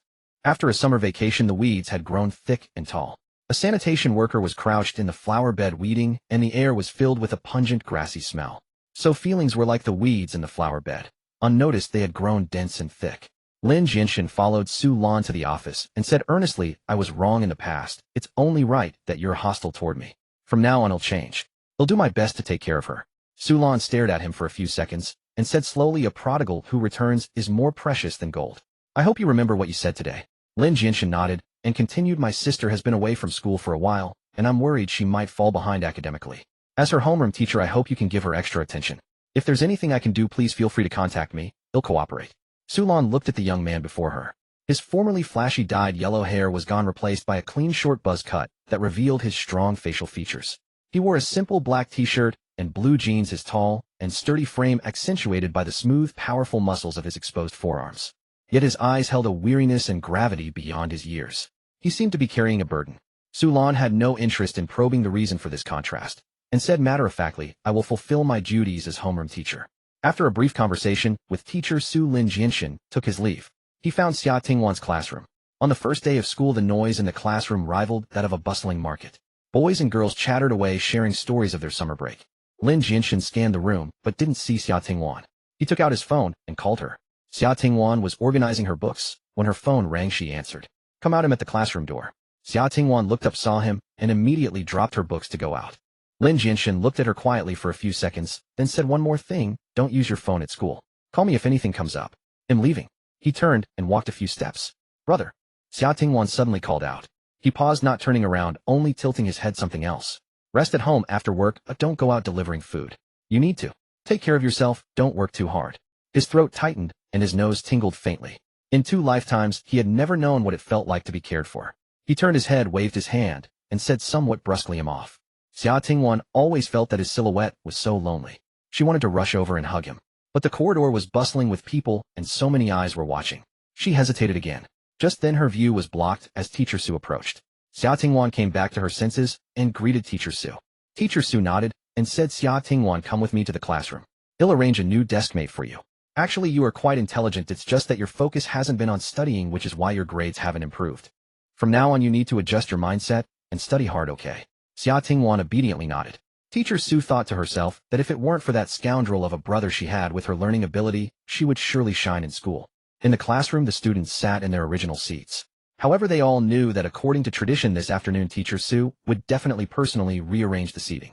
The seating would be adjusted based on the students' grades from the previous semester's final exams and their daily performances. Thus, Xia Tingwan got a new deskmate. The top student in the class, Zhao Jinyu. Zhao Jinyu was the kind of student who was both gifted and hardworking with high emotional intelligence. He came from a well-off family, was humble and polite, and was the heartthrob of the class. Teacher Su said to Zhao Jinyu, Xia Tingwan has fallen behind in her studies. If she struggles, you need to help her more. Zhao Jinyu replied, sure teacher. I will help Xia Tingwan. He glanced at Xia Tingwan and felt a bit incredulous. This was quite different from his impression of Xia Tingwan. He had never noticed before how beautiful she was. Many classmates sighed that Xia Tingwan was really lucky to be sitting next to Zhao Jinyu. Her grades would surely improve. However, some girls felt a bit jealous. She didn't even take the final exam last semester. Why does she get to sit with Zhao Jinyu? After rearranging the seats, it was time for the class meeting. Teacher Su stood on the stage calming everyone down and discussing some safety precautions. Lin Jianshen left the school and rode his motorcycle home. He actually knew that Xia Tingwan not being at home was a good thing. This way he wouldn't have to pretend anymore. He should be happy about it. But for some reason, he always felt a hollow emptiness inside, unable to feel joy. He was a sensitive and fragile person, becoming very gloomy when negative emotions arose. Unable to muster the mood to cook, he simply went downstairs and ordered some roast duck rice from a nearby Sha County snack place. Because his job as a warehouse manager often involved heavy physical labor, he needed to eat meat for every meal. However, the roast duck seemed a bit stale. The boss cooking skills were also lacking as the duck meat was tough and dry. The worse his mood was, the more he encountered frustrating things. Lin Jianshen felt a bit pained about spending his money, thinking that the value of this meal was simply too low. Forget it, I won't come here again. They'll just cook for myself tonight. He hastily finished this lunch. Lin Jianshen was too lazy to deliver takeout and lay down in bed to rest. By the time Teacher Su finished the class meeting, the time had already moved into the afternoon. She opened a roll of attendance sheets and said the last thing is to read the list of day students and boarding students for this semester. If there are any issues, don't raise your hand. I'll finish reading, and you can come to my office to talk. The evening self-study at the 3rd middle school ended rather late. Usually there were also some after-class assignments to complete after evening self-study. Normally, to save time, boarding would be the best option. However, the 3rd middle school had a long history, and the dormitory building was constructed over a decade ago. It lacked light and was dark and damp. Each floor only had one bathroom, and if one was a bit slow, they wouldn't be able to secure a place to wash up. The living conditions were far from good. Therefore, most parents would rent a place nearby to provide their children with a better living environment. The percentage of boarding students was only about 1/5. After finishing reading, Teacher Su said boarding students who haven't brought bedding can exchange tickets at the dormitory manager's office to receive bedding and daily necessities. Xia Tingwan's ears buzzed and Teacher Zu's voice seemed slightly distorted in her ears. She was on the list of boarding students. She had indeed been a boarding student before, but that was to avoid him. She thought that after all they had been through, their relationship had improved. She had even started calling him brother. He had even bought her a fan and a cake. Between them, there should be at least some basic feelings. Moreover, the decision about whether or not to board had never been discussed with her. Before Teacher Su announced it, she was completely unaware of these matters. The place they lived was not particularly far from here. Riding a shared bicycle would take only half an hour. Why does my brother insist on me boarding? Suddenly she thought of something and opened the small bag Lin Jianshen had given her in the morning. Inside were a brand new pair of snow-white slippers, 2 new toothbrushes in a row, toothpaste, soap towels, and other daily necessities. There was also a newly bought t-shirt and a pair of jeans. Teacher Su exited the classroom, and the classroom became noisy again. Xia Tingwan took out her phone and called Lin Jianshen. No one answered on the other end. She wasn't unable to board, she just wanted to know the reason he wanted her to board. But he didn't answer the call. Xia Tingwan suddenly felt a bit flustered and hurriedly got up to chase after him. Zhao Jinyu looked up at her in surprise. She was so anxious that she bumped into the corner of the desk without noticing. Zhao Jinyu found it a bit strange. The boarding conditions are indeed lacking, but it's not impossible to live here. Besides, boarding can save a lot of time and avoid family members asking a million questions after every exam. I even actively requested to board. He looked down confused and continued reading. Teacher, is there a mistake? My home is not far. Why am I boarding? Xia Tingwan asked urgently. Teacher Su pushed her glasses up on her nose. There's no mistake. You are boarding. This was requested by your brother when he spoke to me. The boarding conditions are a bit lacking, but it's a good thing for you. You can avoid him and focus on your studies. Teacher Su felt that people could not be changed. Previously, she had a colleague, a very cultured male teacher, who for some reason developed a gambling addiction. He swore he would change every few days, but repeatedly returned to gambling. In the end, he lost everything. She had also seen some students with internet addiction who would always sneak out to go online, even breaking their legs while climbing walls. They always promised to repent, but each time they couldn't last long. Teacher Su genuinely felt that Xia Tingwan boarding was a good thing. Xia Tingwan thought she finally understood why she had that feeling at the school gate. That feeling of losing him. Thoughts surged uncontrollably in her mind. Does he find me annoying? Does he not want to see me, not want me anymore? Why? I've clearly been behaving well. Teacher Su looked at her, trying to soften her tone. The boarding conditions are indeed not that good, but you've lived in a boarding school before, so you shouldn't be unaccustomed, right? However, if you haven't been to school for a long time, it might indeed take some adjustment, but that's okay. If you have any issues, you can come to me. I will help you. Moreover, he has already paid the boarding fees. Teacher Su took out a ticket. Take this ticket to exchange for betting at the dormitory manager's office. Can you carry all these things by yourself? Xia Tingwan seemed to be lost in thought again. Poor child, Teacher Su sighed.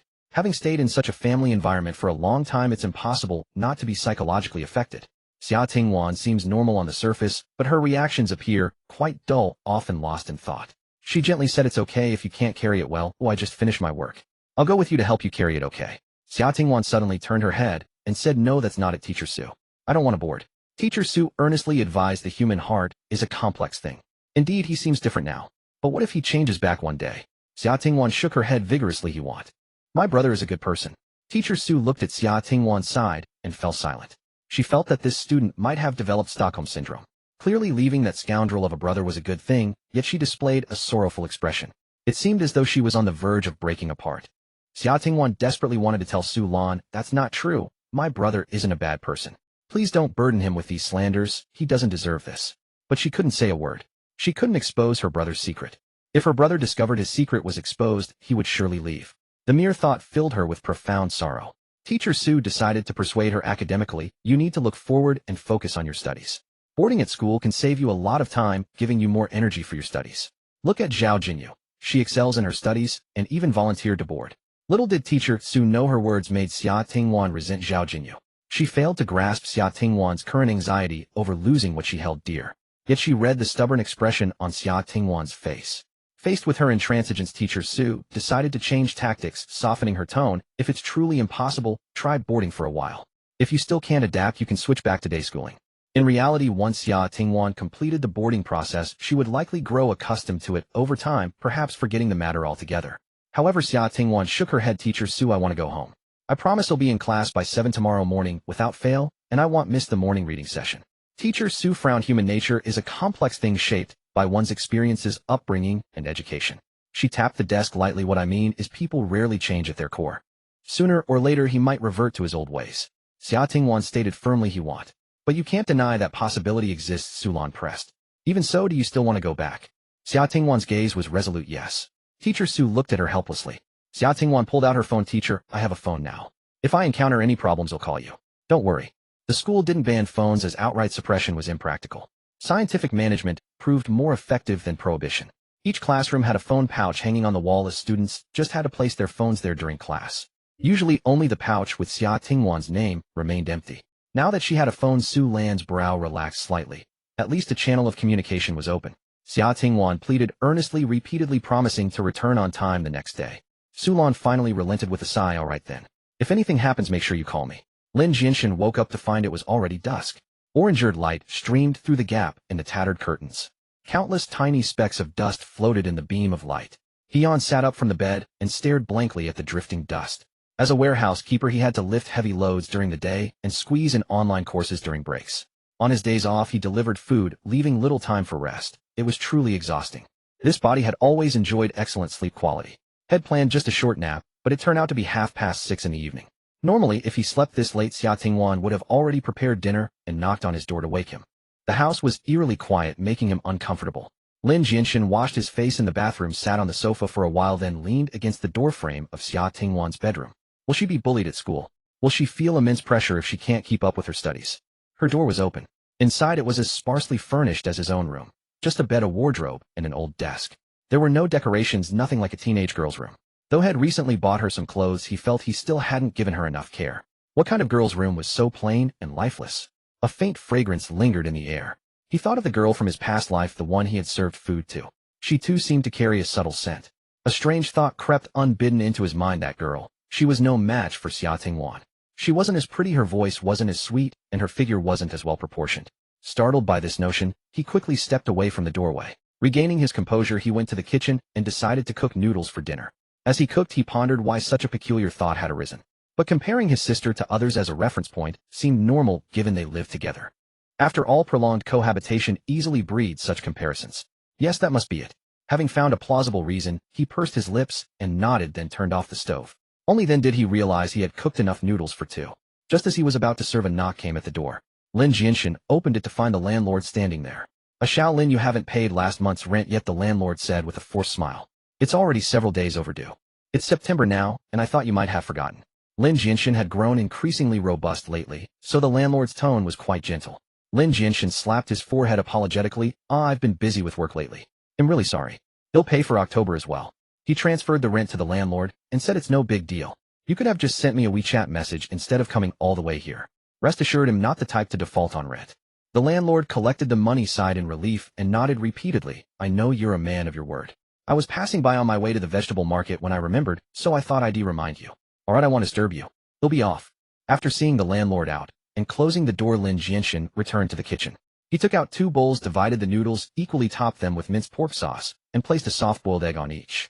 He added a sausage to each bowl, and 2 bowls of noodles sat on the counter. Then instinctively he turned his head and called out, Xia Tingwan, stop reading and come eat. There was no response. Only the tireless chirping of cicadas outside and faint voices from the alley. The couple downstairs seemed to be quarreling again, pots and pans clattering loudly. Their golden retriever barked incessantly. In a few days they would make up. One of them would cook a nice meal and call the other to eat. The other, though delighted, would feign a stern face. Humph, who wants to eat what you made? Then the other would come to coax. Amid the coaxing, the bed would creak. The place had poor soundproofing, so it was all too clear. Lin Jianshen stood still for a few seconds, then let out a wry laugh. Thanks to the landlord's interruption, he had forgotten again. Today was the start of school. Xia Tingwan was boarding, and he was home alone. Before, if he was home, and Xia Tingwan lost track of time reading or studying, he would cook dinner. The power of habit was silent but strong. While his mind wandered, his body had already completed the 2-person portion. Oh well, he muttered to himself, an extra bowl is fine. He'll save it for a midnight snack. Mine is definitely better than the cold noodles from outside. He picked up 1 bowl and walked to the table. Just as he picked up his chopsticks, dong dong dong, the door was knocked again. Lin Jianshen, thinking the landlord had returned, got up impatiently and grumbled, is there no end to this? Can a man eat his meal in peace? Lin Jianshen opened the door with a surge of irritation. Standing before him, however, was not the landlord, but Xia Tingwan. The dying rays of the setting sun streamed through the ornate stone window at the stairwells, casting her elongated shadow diagonally across the mottled peeling wall. She seemed to have run in great haste, still panting heavily, her cheeks flushed with the rosy hue of exertion, and a fine sheen of sweat beaded on her forehead. Her beautiful peach blossom eyes were glistening and redrimmed clearly from recent tears. Lin Jianshen's expression darkened. Why are you crying? Has someone been bullying you? Xia Tingwan remained silent, merely tilting her head back to gaze at him unblinkingly. Her silence made Lin Jianshen's heart skip a beat. He pressed further. Or are you feeling unwell? Sick? A hint of anxiety had crept into his tone. He reached out to feel her forehead, puzzled. No fever. Suddenly Xia Tingwan threw herself into his arms. Brother, don't leave me. Her arms tightened around his waist. I have nothing left but you. Please don't abandon me. Lin Jianshen froze. It felt as if a faint electric current had shot through him from the point of contact, rendering every muscle stiff and clumsy. Xia Tingwan's tears slid down her cheeks, soaking his t-shirt and searing his heart with a numbing heat. He could feel her body trembling gently. Time seemed to stand still for a few seconds. Slowly, with a certain awkwardness, Lin Jianshen tightened his arms. He could even hear the faint creak of his own stiff joints. Finally he held her.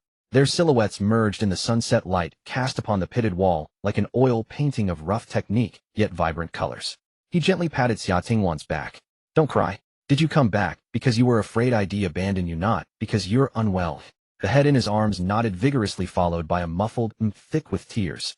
Xia Tingwan lifted her face, eyes red as she looked at him. Brother, why do you want me to be a boarder at school? Is it because I did something to displease you? Do you hate me? Do you think I'm a burden? Lin Jianshen looked at her tear-swollen eyes and nose. Where did you get that idea? Let's talk about this later. I should eat first, the noodles will get soggy. Hearing this, Xia Tingwan lowered her head, stunned for a moment, a wave of indescribable grievance washing over her.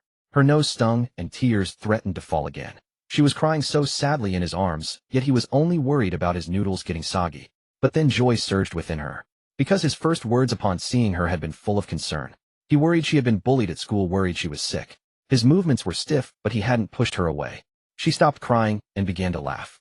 Lin Jianshen was baffled by her alternating tears and smiles. Were girls' hearts always so hard to fathom? He gently patted her back and explained patiently, I don't think you're a burden, nor do I hate you. He softened his tone. If something's wrong, sit down and tell me slowly. But rest assured I won't abandon you. Xia Tingwan looked up at him, tear tracks still on her face. Really? Lin Jianshen nodded. Really? I'm still waiting for you to earn me $1 million. Only then did Xia Tingwan loosen her arms from around his waist, lowering her head and unconsciously scuffing the floor with her toe. His voice was so gentle just now. Yes, he truly is a very gentle, very kind person at heart. Lin Jianshen took her wrist. Come in first. Let's talk inside. Otherwise people might think I'm bullying you again. Xia Tingwan obediently let him lead her in. The door closed and she found that familiar feeling of home's warmth. She finally felt at ease, and a belated wave of shyness washed over her, making her cheeks burn and her heart race. Her brother had just hugged her. She lowered her head further, trying to hide the expression on her face. Lin Jianshen looked at her strangely, head bowed and silent. Have you had dinner yet? Xia Tingwan's voice was as faint as a mosquito's. Not yet. Lin Jianshen's eyes lit up. Perfect. I made 2 bowls. Let's eat together. 2 bowls. Xia Tingwan's eyes curved. It seems he really cares about me. Why else would he make 2 bowls of noodles when home alone? Subconsciously, he must have hoped I'd stay right. They sat at the table, each with a bowl of noodles before them. It was the same as the bowl he had made right after transmigrating. Pork minced noodles with a fried egg and ham sausage. The difference was that they were both seated at the table now. Their mindsets were different too. Both felt that they now had a family. Outside the window, the sunset finally faded its last rays. Dusk enveloped the city in a gentle embrace. Lin Jianshen always ate quickly. After finishing, he didn't leave the table as he used to, but continued sitting patiently waiting for Xia Tingwan to finish. Xia Tingwan sped up, her cheeks stuffed full like a greedy little hamster. Lin Jianshen found her puffed cheeks and earnest chewing utterly adorable, and couldn't help but remind her, no rush. Eat slowly. Xia Tingwan finally finished her noodles. Only then did Lin Jianshen ask, how's school? Xia Tingwan took a sip of the noodle soup. She didn't want to waste a single thing her brother made. School is great. The teachers are very kind. They even paired me with the best student as my desk mate. That's good. Lin Jianshen nodded, then changed the subject. So why did you come back? Is it because you don't want to board? Xia Tingwan nodded, her tone pleading. Brother, the dorm conditions are bad. I want to live at home. Lin Jianshen knew Xia Tingwan wasn't someone pampered or unable to endure hardship. This was likely just an excuse. He explained patiently, you've fallen behind in your studies. Boarding school would give you more time to study. After you moved to the dorms, I was planning to stay in the company dormitory too. That way I could save on commuting costs. Brother. For the first time, Xia Tingwan talked back. She lifted her head, her gaze exceptionally resolute. He'll listen to you about everything else. But on this matter, I want to decide for myself. Even if you hit me, I won't change my mind. Lin Jianshen tried to persuade her. I've been busy with work lately. I might come home late and disturb your sleep. Xia Tingwan said, that's fine. Lin Jianshen was about to argue further when he saw Xia Tingwan's eyes redden again before his very eyes. Her long lashes trembled and big bean-sized teardrops splashed one after another into her noodle soup. Her nose turned red, her shoulders shook slightly, a pitiful sight like rain on pear blossoms. She looked like a terrified, helpless little beast about to be abandoned on the street by its owner. The moment her tears fell, Lin Jianshen felt as if an invisible hand had seized his heart. No matter how many reasons he had the moment she cried, all faults were his. Lin Jianshen felt he was done for. Whenever Xia Tingwan cried, he was completely helpless. All right. If you don't want to board, then don't. He immediately surrendered. Stop crying. Really? Xia Tingwan managed to stem her tears. Really? Then? You won't stay in the company dorm either. The commuting costs aren't that much actually. Lin Jianshen sighed. This place has all sorts of people. It's not safe for you to be home alone at night. Xia Tingwan lowered her head, pulling off several tissues to wipe her tears. yet a sly smile bloomed at the corner of her lips. As expected, as long as I cry he can't bear it. Humph, easily handled. She knew it was a bit cunning to exploit her brother's soft heart this way. But, wasn't he her brother? Xia Tingwan lowered her head again, sipping the soup in small mouthfuls, trying to conceal her expression behind the bowl's rim. Only when her features had completely calmed did she set the bowl down. Lin Jianshen noticed nothing amiss. He rose to pour himself a glass of cool boiled water down half in one gulp and casually placed the cup on the table. It's your first day of school, you must be tired. Sit and rest, he'll wash the dishes. Before she could refuse, he picked up the 2 empty bowls and headed into the kitchen. Xia Tingwan felt thirsty too, having shed so many tears today. Her gaze fell on the glass half filled with water on the table. A trace of moisture lingered on its rim.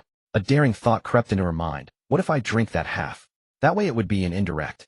The idea flushed her cheeks crimson, her ears burning. She stole a furtive glance toward the kitchen. Lin Jianshen had his back to her washing dishes. After an inner struggle, she mustered courage, reached out, lifted the glass, and drained it in one tilt. The cool water slid down her throat. Her heart pounded like a drum. She pressed a hand to her chest, waiting for it to calm, then rose and walked to the kitchen doorway. Leaning against the frame, she tried to find common ground. Brother, what exactly do you do at the dock? Why worry about so much at your age? Lin Jianshen washed the dishes, his voice raised over the running water. You wouldn't understand even if I told you. Xia Tingwan puffed her cheeks, thinking, damn it, he treats me like a child. I'm not little at all. She persisted, shifting angles. How long does your overtime last? Does it get tiring? Lin Jianshen turned off the tap, draped the blue dishcloth over a wire, and picked up a brown cloth to dry the bowls. Who knows? But it shouldn't be too long. I heard HR has started expanding. To be fair though, the pay wasn't high-toned. Logistics never skimped on headcount. It was rare for anyone to juggle multiple roles. Xia Tingwan asked again, if there's a chance, could you take me to see the dock? Lin Jianshen dried his hands and turned. Enough with the questions. If you have time, go read more. She gritted her teeth inwardly. Damn it, I just wanted to chat with my brother. Is he a conversation killer? He sounds so old-fashioned, and he's not even that old. In truth, Lin Jianshen cut her off because he was lost in thought. He still felt his persona might be slipping. A month ago, Xia Tingwan had loathed him to the bone, possibly even poisoned him. A month later, she'd become a sister who cried, begged for hugs, and threw tantrums to avoid boarding school. In his past life, Lin Jianshen was an orphan with no experience of normal family bonds or sibling dynamics. He lacked a reference point. But instinct told him the pace and pattern of this relationship felt off. Was trust building too smoothly? Was the dependence coming on too fast? A terrifying thought surfaced. Oh no, had his cover been blown? Had she sensed something? Impossible. He immediately dismissed it. Had played his part well, stern when needed, maintaining decent balance. At least he thought so. But what explained this stark contrast? No, I need to test her again. Yes, test again. Maybe I'm overthinking. Resolved. Lin Jianshen's eyes fell on Xia Tingwan's face. She had just cried, her eyes slightly swollen, adding a pitiful fragility to her delicate features. Her nose was red, her cherry lips slightly pursed, jawline taut. Uncomfortable under his gaze, she straightened up and asked doubtfully, what's wrong, brother? Is there something on my face? Lin Jianshen took a breath, trying to recall the original owner's slightly lecherous demeanor. He twisted his lips into a frivolous grin, his tone flippant. My dear sister Teske, tisk so beautiful. Come let your brother hug you. He thought. Back then Xia Tingwan feared the original's intentions. If she shows no fear now, something's definitely wrong. Xia Tingwan felt a flicker of joy and stepped forward to embrace him. Lin Jianshen's heart sank. Damn it, I'm really exposed. How can something as absurd as transmigration be discovered so easily? Is she cheating? Xia Tingwan suddenly grew alert. His tone was light with a frivolous smile, but his eyes were heavy. Was he acting again? Her mind raced. Right, I was too clingy today, making him suspicious. Acting. You think you're the only one. But Shed already taken 2 steps forward. 2 more and Shed fall into his arms. What to do? She quickly devised a counter. Stepping forward again, she shoved hard against Lin Jianshen's chest. He stumbled back, hitting the sink. Xia Tingwan's face twisted with indignation. What do you think you're doing? Then she retreated, feigning panic. Don't come near me. Switching to a frightened expression. Boo-hoo, brother, please don't. I'm scared. Her acting was far more convincing than his. Lin Jianshen saw no flaw. He deliberately rubbed his hands. Hey, don't be afraid. Let me see if you've gained weight. Xia Tingwan looked on the verge of screaming. He nodded inwardly with satisfaction. Good, that's the right reaction. I knew it. I've been acting perfectly. No way my cover's blown. Impossible, absolutely impossible. A tiny figure in Xia Tingwan's mind laughed hysterically. This acting is terrible. He doesn't even know where to put his hands. Like his limbs aren't tamed yet, a precious early human, taming limbs JPG. He pretends to lunge, but keeps his distance, barely moving his feet. Lin Jianshen chuckled again. My dear sister. Despite the act, those words still sent a jolt through Xia Tingwan's heart, her mind roaring. My dear sister. Echoed in her head, a tingling numbness spreading through her body. She couldn't hear what he said next. Seeing her frozen in shock, Lin Jianshen quickly lowered his hands. He mustn't overdo it and leave her traumatized.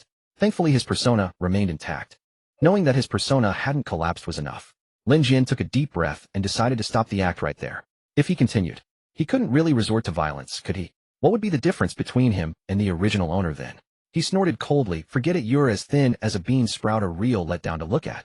His expression returned to normal, his tone deliberately stiff. Why are you blocking the kitchen door? Move aside, I need to get out.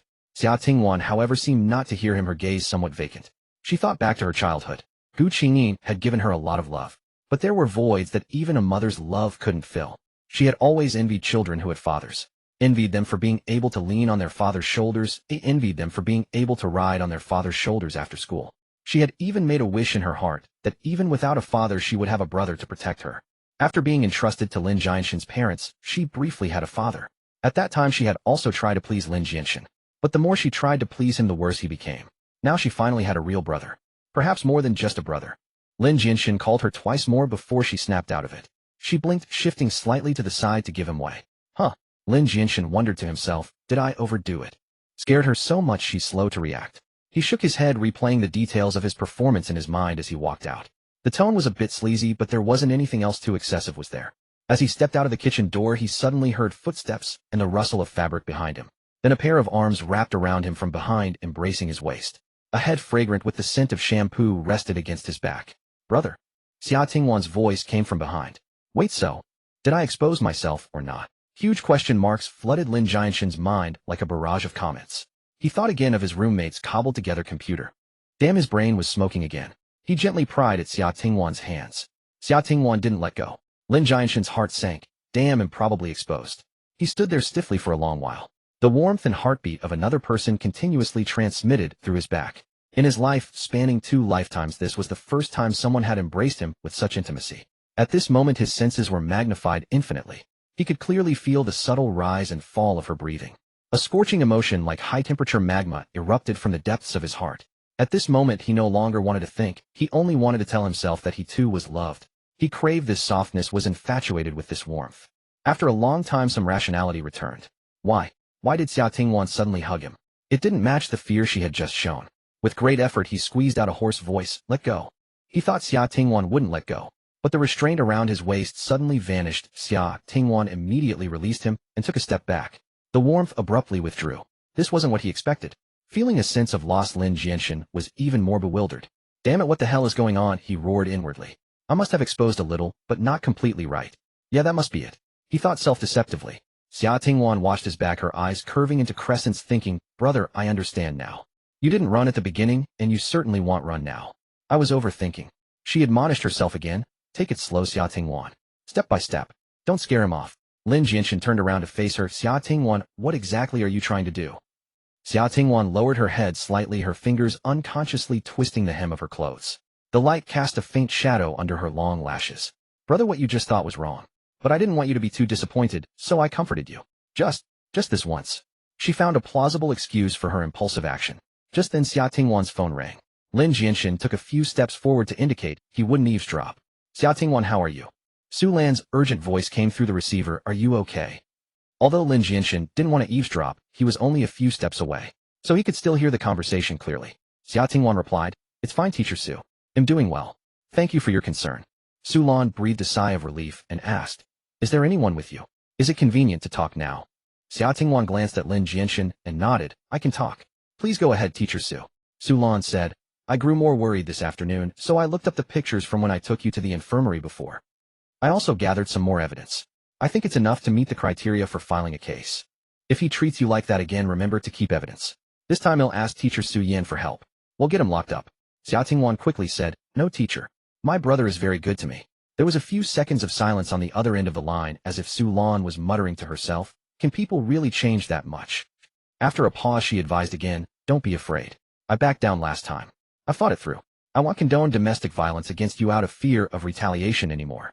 If you're being threatened. Xia Tingwan hurriedly said, no, teacher. I'm very safe. Don't worry, teacher. He'll be at school on time tomorrow at 7 o'clock. Su Lan finally relaxed. Good. If you can't come tomorrow morning, he'll come to your house to find you.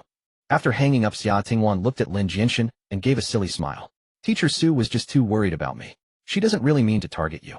Listening to this conversation, Lin Jianshen suddenly realized that Xia Tingwan had been acting. That final hug was a test for him. If he had shown any abnormal behavior, it would have been collected as evidence. As for why she spoke well of him on the phone, it was obviously because he was right there listening. She couldn't badmouth him to his face, could she? The logic seemed to hold. Damn, it had made him jumpy for nothing. But that wasn't right either. Where was the trust between people? He thought they had already built some trust and dependence. He was shaking with anger. Forget it. She's a girl. It's good to be cautious. Besides, with how I treated her before, it's normal for her to test me a few more times. Seeing his expression shift uncertainly, Xia Tingwan asked cautiously, "Brother, are you angry? How about I sing you a song?" Lin Jianshen shook his head. "I'm not angry. Go study. I'm going to wash up and go to bed." He turned to find his change of clothes. Xia Tingwan stood there watching his back, unconsciously pouting and letting out a childish humph. "I sing really well. Others would beg to hear me, and I wouldn't even bother." Xia Tingwan returned to her room, calmed her emotions, picked up her book, and began to read. She swore silently to herself, "I will study hard. I will never let his efforts go to waste." Early the next morning, Lin Jianshen rose and freshened up. Xia Tingwan had already gone to school, leaving breakfast laid out on the table, congee marinated vegetables, and steamed buns. High school students have it tough with precious little time for sleep. Yet Xia Tingwan had still woken up early to prepare breakfast and buy the buns. Lin Jianshen thought to himself, "When I get back tonight, he'll tell her he'll take over making breakfast from now on. Let her sleep a little longer. It'll be better for her memory." After finishing his meal, he headed out. The company's business was expanding rapidly. Today, the newly constructed warehouses designated D1 and D2 were officially put into operation. Naturally, the personnel had to be reorganized. The team leader of Lin Jianshen's original group was transferred to manage warehouse D1, while the former deputy leader moved to warehouse D2. Since the two of them were heading to the new warehouses, they had to take some experienced employees with them. Consequently, the core staff of warehouse C3 were almost entirely drained. Old Li, due to his seniority and competence, was kept in warehouse C3 by Wang Yong and promoted to team leader. The salary and bonuses for a team leader were significantly higher than those of an ordinary employee. This was good news for Old Li, who was under considerable financial strain. Lin Jianshen was genuinely happy for him. Although Lin Jianshen himself had only been there a little over a month, his work skills were assessed as excellent, and he never shied away from hard work. He had earned Wang Yong's high regard. He had become a core employee of the warehouse responsible for training new hires. Lin Jianshen hadn't expected to catch such a lucky break. Still on probation, yet he had encountered this major reshuffle and become a trainer for others. His workload had increased considerably, but the upside was an extra 600 yuan a month in training subsidies. Moreover, aside from him and Old Li, the warehouse was now filled entirely with newcomers. Once he finished training the new employees, his position would effectively be equivalent to that of a deputy team leader. Wang Yong had also explicitly stated that once Lin Jianshen passed his probation, he would nominate him to the Human Resources Department. Once the official appointment was issued, he would become the deputy team leader. Lin Jianshen knew this wasn't empty talk, so he had been working with great drive lately. But his energy was indeed stretched thin. He had to complete his own tasks while keeping an eye on the newcomers to prevent mistakes. For some of the tougher jobs, he had to patiently demonstrate. On top of that, he had to squeeze in time to watch online courses. These past few days, he had been exhausted, worn out like a dog. Well, no, that wasn't quite right. Take the dog Lifu from Su Yan's social media posts, for instance. That creature spent its days eating carefully prepared dog food, basking in the sun, frolicking on the lawn, and flirting with innocent female dogs passing by, living a life of utter ease. Laughable. Dogs aren't tired at all, are they? Only the toiling wage slaves are weary. That day, as soon as Lin Jianshen got home, he collapsed on the sofa and fell asleep. He hadn't even taken a shower. In his hand, he still clutched a large snow-white plush doll. Xia Tingwan had merely stepped out to use the restroom, only to find someone occupying the sofa where she usually curled up to study. She tiptoed over, crouched down, and carefully studied Lin Jianshen's face. It was etched with exhaustion, his brows slightly furrowed. She remembered that his forehead used to be smooth, but now there was a faint crease between his brows. Xia Tingwan reached out and gently smoothed the furrow away. A wave of guilt washed over her. She was home alone, and Lin Jianshen worried came back every night. If she listened to her brother and boarded at school, he could probably stay at the company. The daily commute time saved could be used for sleep. The next morning, when the phone alarm rang, Lin Jianshen opened his eyes and found a Muji blanket draped over him. This was something he had bought for Xia Tingwan a while back. The brand had been recommended to him by a forklift driver. His face felt refreshed, and when he touched it, he found the oil and dust were gone. He remembered coming home last night, collapsing on the sofa and falling asleep without even washing his face. Could he have wiped it clean by rubbing against the sofa in his sleep? Before Lin Jianshen could investigate, he saw Xia Tingwan setting breakfast on the table. Seeing that he was awake, she pursed her cherry lips and smiled. "Brother, breakfast is ready." Lin Jianshen said, "Don't bother getting up early to cook from now on. Making kanji takes too much time. Isn't there a breakfast stall in the alley? You should sleep in a bit, and just grab something downstairs when you wake up. I'll eat at the street stall too when I head out. Xia Tingwan took out some marinated vegetables from the fridge and said, "It's no trouble. I put the kanji on to cook as soon as I get up. By the time I finish washing up and reciting some study material, the kanji is almost done. It doesn't waste any time." She pointed at the buns and marinated dishes on the table. "These I can buy downstairs, so it's not time-consuming either." Lin Jianshen didn't understand why she was so insistent, but since it didn't take up much time, he let it be. Suit yourself, just don't let it interfere with your studies and rest. Little did he know Xia Tingwan was worried about his stomach, which had been damaged by his past heavy drinking. She had secretly looked it up on her phone and learned that millet kanji with oats and koik seed could soothe the stomach, so she insisted on cooking it for him every day. She was also planning to stop the marinated vegetables for breakfast in a few days since they weren't healthy. He couldn't eat them every morning. If he asked, she would say that her study pressure had increased lately and she needed more time to read, so she had no time to buy the marinated dishes. Hee Xia Tingwan, you're so clever, she thought, feeling a small surge of pride. As Lin Jianshen brushed his teeth and sat down to eat, Xia Tingwan stood by the door with her backpack, hesitating as if she wanted to say something. "Just say whatever's on your mind." Xia Tingwan said, "Brother, maybe you shouldn't come back at night from now on. Just sleep in the company dormitory. You could get more sleep. And riding a bike on dark roads isn't safe." Lin Jianshen glanced at her. "The guys in the dormitory snore, ew, I can't sleep. The living conditions aren't good either. Of course I'm coming back." Xia Tingwan looked up at him, her eyes reflecting the morning light. "Brother, is it for me?" Of course it was for her. The area where their rented apartment was located had a high concentration of migrant workers, a complex social structure, and high turnover. It wasn't safe for a girl, especially a pretty young one, to be home alone at night. Besides, they lived on the second floor, which wasn't high. Someone agile could even climb up by hand. So no matter how tired he was, as long as Xia Tingwan wasn't boarding at school, Lin Jianshen would come back. Fortunately, the exhaustion was only temporary. Once the new employees were trained, he would have an easier time than before. Lin Jianshen swallowed the kanji and said indifferently, "You're overthinking it. I just want to sleep better." He didn't know that Xia Tingwan could already read his micro-expressions. The slight raise of his brow told her he was making excuses. He didn't admit it, but Xia Tingwan had already found her answer. A warm current flowed through her heart. A faint smile bloomed at the corners of her lips, and she swung her 2 braids as she left the house. Lin Jianshen leaned over the sofa, searching for any traces of dirt he might have left. Strangely, there were no expected stains on the fabric. Could it be that Xia Tingwan wiped my face for me? A thought crossed his mind. Suddenly the door creaked open. Xia Tingwan stood at the entrance, her key still in the lock. She immediately saw Lin Jianshen in an odd position on the sofa, his rear in the air, his face nearly pressed against the cushion, eyes wide, as if searching for something. Their eyes met, and the air froze. Xia Tingwan's long lashes fluttered slightly. She cleared her throat. "I left my error notebook at home, or I came back to get it." She hurried back to her room, and then quickly out the door. Lin Jianshen could clearly see her shoulders shaking with suppressed laughter. He pouted. What's so funny about that? Such a low threshold for laughter." Zhao Jinyu began to appreciate her new deskmate. There was a calmness and tenacity in her that belied her age. She was truly diligent and remarkably intelligent. During math class, when the teacher explained the most challenging problems, he would occasionally expand on more advanced problem-solving methods or formulas. He did not expect the students to fully understand. His aim was merely to broaden their horizons and plant seeds of thought. Only a rare few could truly grasp and follow along. Usually it was just Zhao Jinyu. This often left both him and the math teacher feeling like they were singing a song too sublime for the masses. Later, Zhao Jinyu discovered that her deskmate could actually understand as well. The questions she asked hit the nail on the head. This excited Zhao Jinyu as if she had found a kindred spirit. Xia Tingwan's foundation in other subjects was slightly weaker, especially in humanities, which required extensive memorization and accumulation. But she worked very hard, even using the 10-minute breaks to memorize books or notes. This fierce determination deeply moved Zhao Jinyu. He believed that given time her grades would surely soar. For such a deskmate, he also became more patient. When Xia Tingwan asked him for help, he would appropriately expand and elaborate. Xia Tingwan quickly caught up with his train of thought, drawing inferences from one instance to another, which gave him, the little teacher, a great sense of achievement. Their exchanges during breaks gradually increased. This did not go unnoticed by their classmates, especially the girls who had always paid attention to Zhao Jinyu. They were getting very close. This stung Yi Feifei. Coming from a wealthy family and being an only child, Yi Feifei had been proud and spoiled since childhood. She had good grades and was pretty. She had always been the focus of the class, the subject of private conversations among the boys. She reveled in this feeling. Once she wrote a love letter to the class heartthrob Zhao Jinyu, but he didn't even glance at her, which left her with a lingering grudge. What was even more unbearable was the transformation of Xia Tingwan, who used to be disheveled, wearing dirty, old clothes and cowering.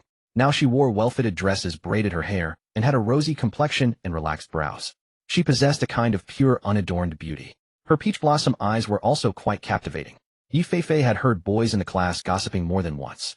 Xia Tingwan is actually this pretty. How did we never notice before? Yes, she's even prettier than Yi Feifei. Hey, stop it, Yi Feifei is right behind you. I'd dare to say it to her face too. Holy crap, I thought you were joking. Sorry, Yi Feifei, how could Xia Tingwan ever compare to you? When Yi Feifei heard this, she was absolutely furious. What was even more infuriating was that Xia Tingwan's math scores improved by leaps and bounds, and she performed exceptionally well in several exams. She received public praise from the math teacher. Yi Feifei was also known for her math skills, and had even represented the class in a math competition the previous year with Zhao Jinyu. Generally, the only ones praised in class were Zhao Jinyu and herself. Now her halo was being stripped away layer by layer by Xia Tingwan. Jealousy grew like a poisonous vine in her heart. Everyone in the class knows about Xia Tingwan's family situation. Anyway, no one has her back. Let's teach her a lesson, Yi Feifei thought. The bell rang. Tingwan, hurry up, let's go eat, urged a classmate named Guo1 from the front row. Xia Tingwan had recently become more outgoing and had made this friend in class. Guo1 grumbled, come on, those freshmen are always the most eager to eat. At mealtimes they're like a horde of zombies. If we're late, we can't even squeeze in. The cafeteria at No. 3 High School had a long history and had never been expanded, so its capacity was limited. Later, when the school expanded, its enrollment lunchtime became a major problem for the students. Every meal the cafeteria was like experiencing a zombie siege. The school came up with a solution: staggered meal times. The sophomores ate 15 minutes later than the freshmen, and the juniors 15 minutes later than the sophomores. It was a good plan, but it couldn't stop some teachers from running overtime. So students' meal times often overlapped, leading to a food fight. Xia Tingwan put down her pen, took her meal card out of the drawer, and smiled, coming. The two rushed into the cafeteria and joined the siege. They were sweating from the push and shove, and it was a long time before they finally queued up and got their food. Xia Tingwan was carrying her stainless steel tray looking for a seat. Yi Feifei came charging from who knows where and knocked her tray flying. The chicken stew with mushrooms and mapo tofu spilled all over the floor. Oh, sorry, I bumped into you, Yi Feifei said with a grin. Xia Tingwan knew it was intentional. Seeing the mess, anger flared in her heart. The money for the meal was hard-earned by her brother, and now it was wasted by her. The precious lunch break was also wasted by her. The afternoon was long, and without food, she wouldn't have the energy to study. The time spent requeuing could have been used for studying. Xia Tingwan clenched her fists, but told herself not to be impulsive. Although her brother had made it sound easy, he must have put in a lot of effort to get her back to school. And he was very busy with work, lately falling asleep as soon as he got home every day. She didn't want to cause him any trouble. Xia Tingwan swallowed her anger, silently cleaned up her tray, and went back to queue for food. Coward Yi Feifei felt much better after letting off steam. Just wait, this is only the beginning. After lunch, Xia Tingwan dozed off on her desk for a while, then planned to wash her face in the restroom and come back to study. A few girls followed her as she stood up and left the classroom for the restroom. They blocked the doorway. What do you want? Let me out, Xia Tingwan said, looking at Yi Feifei, who was at the front. Yi Feifei with her arms crossed and a malicious smile on her face. She deliberately stuck out a leg. Want to get out? Fine, crawl out from under here, will you? The 3 girls beside her immediately burst into laughter. Xia Tingwan suppressed her anger. Yi Feifei, I haven't provoked you. Why are you making things difficult for me? Yi Feifei sneered. Why? Because I think you're disgusting. All day during breaks you cling to Zhao Jinyu asking this and that. Who are you trying to fool with this act of studiousness? Look at yourself, all dolled up. Who are you trying to seduce? Xia Tingwan found it absurd and explained, you've misunderstood. I only ask him questions. There's nothing between us. Yi Feifei said, then go tell teacher Su to change your seat. Xia Tingwan didn't want to invite such pointless trouble, so she nodded. Fine, I'll go talk to teacher Su. Yi Feifei stared at her for a few seconds, her gaze turning even colder. You scheming bitch, you want to tattle to teacher Su, don't you? She lost her patience and, turning to her 3 minion girls, jerked her chin. Beat her up. Yi Feifei's father was a powerful figure in the education bureau. He had this one daughter in his 40s and spoiled her rotten. At home, Yi Feifei got whatever she wanted. These girls usually curried favor with her, so they were naturally obedient. Xia Tingwan knew the situation was bad. She shouted in the restroom, hoping someone outside would hear. One girl pounced on her and covered her mouth. Another girl rushed over, trying to grab her hair. Relying on her family background, Yi Feifei had bullied many people before and never gotten into trouble. So these girls felt they could act with impunity. It was lunch break and few people came to the restroom. Xia Tingwan knew she couldn't show weakness. If she did, they would do something even worse. They were in the restroom and they could do anything. Xia Tingwan dared not continue thinking. She bit down hard on the hand of the girl covering her mouth, then shoved violently at the second girl lunging toward her. She erupted with astonishing strength, clawing with her fingers, striking with her elbows, punching with her fists, and even headbutting. She had to make them understand she was no pushover. She was no longer the timid Xia Tingwan of the past. Her soul had grown flesh and blood. Outnumbered 3-1, she showed no fear, like a cornered beast refusing to yield. Among the bully's targets, few resisted so fiercely. For a moment, their momentum faltered. In the chaos, she took a hit to the corner of her mouth and scratches on her arm, but the girls gained no advantage, suffering scratches and punches in return. Xia Tingwan deliberately retreated into the corner between the sink and the wall. The narrow space limited the attacker's encirclement, giving her room to fight back. Wrestling, shoving, cursing. Time stretched long in the fierce struggle. After what seemed like an eternity, perhaps only 10 minutes, maybe half an hour, someone finally came to use the restroom. Footsteps echoed in the hallway. Yi Feifei, displeased at gaining no advantage, realized continuing was unwise. She muttered, "Lucky you all stop here for today. If you dare tell the teacher, I promise next time will be even more interesting." Tisk, just thinking about it is amusing. Xia Tingwan leaned on the sink, gasping heavily. Yi Feifei nonchalantly led her group out, brushing past some junior girls. Xia Tingwan finally caught her breath, exhaustion and pain washing over her belatedly. The corner of her lip was burning and already swollen. Bloody scratches and purple bruises marked her arms. She straightened her hair in the mirror, washing her face repeatedly with cold water. Forcing herself to appear calm, she left the restroom. After the lunch break, Zhao Jinyu straightened up and yawned. Noticing his desk mate still reading, albeit looking somewhat disheveled, he asked, "What happened to your lip?" "Bumped it on the door on the way out," she replied casually. Zhao Jinyu cast her a puzzled glance before heading out to wash his face. Lin Jianshen was annoyed today. The bad weather and rough seas had delayed the cargo ship that was supposed to dock. This was good news, meaning less work in the afternoon and a chance to catch his breath. But Old Li approached him. "Shaolin, a big streamer, is coming this afternoon for a shoot. They've cleared it with the company, and Brother Yong says our team handles the reception." Lin Jianshen said, "Then you handle it. You're the team leader." Old Li rubbed his hands. "I'm too old for the camera, and I'm not good with words. You're young, you do it." Lin Jianshen shook his head. "I have work this afternoon. Adding tasks delays my shift. No, I need to buy skincare cream for my sister at the supermarket after work. The office girls say it's good for her skin." Old Li urged, "Brother Lin, help me out." Lin Jianshen chuckled, "Sorry, Old Li, I can't." Old Li gritted his teeth. "I'll handle your afternoon tasks. Inventory, data entry, training, moving. All of it. You just host the streamer, and once they're done, you're off. And I'll treat you to dinner." Lin Jianshen patted his shoulder. "No need for dinner, save it for your daughter's medicine. Since you've said that, how could I refuse?" Our team leaderly. At 3 in the afternoon, a black Denza MPV with a streaming platform logo pulled into the parking lot. Lin Jianshen, chatting with the security guard, straightened his work uniform and stepped out of the booth. A group got out of the car carrying reflectors and streaming equipment. He grinned. Wasn't that Su Wenxian, the streamer who once ran the floor-carrying warrior challenge? Back then, Lin Jianshen had just crossed over dead broke. Without that challenge and the 1,000+ prize money from Su Wenxian, he couldn't even have paid that month's rent. A genuine smile spread across his face as he warmly opened his arms for a hug. Su Wenxian looked bewildered. Is this company really this friendly? Luckily, Assistant Xiao Chun recognized him. "Brother Lin." Lin Jianshen nodded. "It's me." Xiao Chun quickly leaned in to whisper to the still-dazed Su Wenxian, "This is Lin Jianshen, the one who did our floor-carrying challenge." Seeing Su Wenxian still confused, he added quietly, "The blonde who succeeded." Su Wenxian's eyes widened. "Shaolin. My God, what a transformation." Before him stood Lin Jianshen with a sharp crew cut, a spirited brow, a tall and muscular frame that filled his dark blue work uniform and healthy wheat-colored skin. He exuded a powerful masculine aura, oozing charisma. He was a completely different person. Su Wenxian hugged him, slapping his back hard. "Good lad, reborn. I almost didn't recognize you." Someone in the livestream recognized him too. "Holy crap, who's this? That body. That vibe. Is he really a dock worker?" Comments scrolled rapidly. "Old fans say the change is insane." "Who's that?" "You're not an old fan, wouldn't get it. Don't mess with the newbies. Check the old videos. This guy was the first to complete the floor-carrying warrior challenge." "What, that blonde? No way, how'd he become a heartthrob? Must have taken some elixir." "Heartthrob, come to Sichuan, I've booked a hotel for you. Get lost." Even back then the show hinted at it, and you're still obsessed. This reunion is pure gold. Lin Jianshen asked, "Brother Qian, what's the show today?" Su Wenxian faced the camera. "Family surprise. Today we're at Donghai City's largest shipping logistics company. Our theme is the Dock Warrior Challenge." Lin Jianshen asked curiously, "Who's the Dock Warrior?" Su Wenxian signaled Xiao Chun and cameraman Ajia. Ajia panned to Xiao Chun, who said enthusiastically, "Family, let me show you the sea and the gantry cranes first. The challenge starts soon." In the warehouse, a new employee was about to unload a truck. Old Li stopped him. "Don't unload this one. Shaolin needs it later." The employee put the goods back, confused. "Captain, why do you look so sly? It contrasts with your usual honest look." Old Li glared at him. "I wasn't smiling." Su Wenxian patted Lin Jianshen's shoulder. "Since you represent Tongda Shipping, you're the one. Brother, thanks to your episode, our channel's popularity skyrocketed.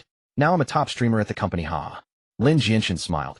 That's all your skill, not much to do with me. By the way, where's Brother Chong? Still carrying. Lin Jianshen thought for a moment. Maybe we can get Brother Chong to work here. The company's hiring. We offer full benefits, room and board, and the pay with overtime and subsidies is decent. It'd suit him. Su Wenxian clicked his tongue. Brother Chong probably won't come. He just wants cash, not benefits. All right, Lin Jianshen said regretfully. Everyone has their own choices. Anyway, hey, race today's challenger gym trainer, A Zhuang. A Zhuang took off his shirt, revealing a muscular physique.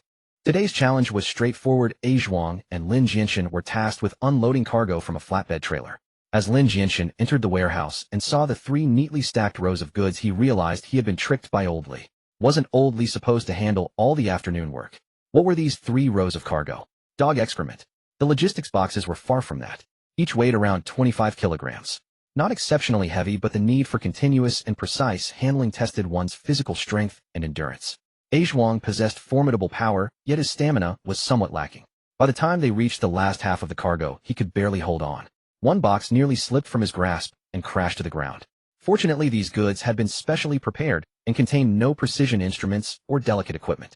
Otherwise, even with shock-absorbing and anti-drop measures, the fall would have risked damage. Fearing he might damage the remaining boxes, A Zhuang conceded defeat. Su Wenxian seized the moment to launch a topic-based competition in the live stream whose muscles were stronger, those of a gym-goer or a manual laborer. The barrage of comments scrolled rapidly. Muscles built through work are practical and definitely stronger. Brother Shin's endurance is incredible, and his movements are so steady. Protein powder warriors are no match for the real deal. Don't ask, just know my Shinj is the GOAT. Lin Jianshen wiped his sweat, worried about affecting A Zhuang's future performance at the gym, and defended him. In terms of pure strength, A Zhuang is definitely stronger. He's just not used to this kind of work and hasn't mastered a few tricks yet. Actually, I'm not as strong as he is. His modest attitude won over another wave of fans, and many sent gifts. With the challenge over, Su Wenxian's team filmed some footage of the workers' daily routines. Lin Jianshen also took them to the cafeteria, capturing the abundant meals there. The group even did a spontaneous eating broadcast. The employees who ate there had enormous appetites, drawing exclamations from the fans. As the live stream was about to end, Xiao Chen approached again. Supervisor Wang says you're the fastest growing employee here, Xiao Chen said. You excel at your main job, deliver food after work, take online courses, and even signed up for driving school. Some fans want to interview you. What drives you to work so hard? Xiao Chen chuckled. Mr. Lin Jianshen, the 21st century / youth master of time management, an ultimate workaholic. Speak up. He added, and how did you build this physique in such a short time?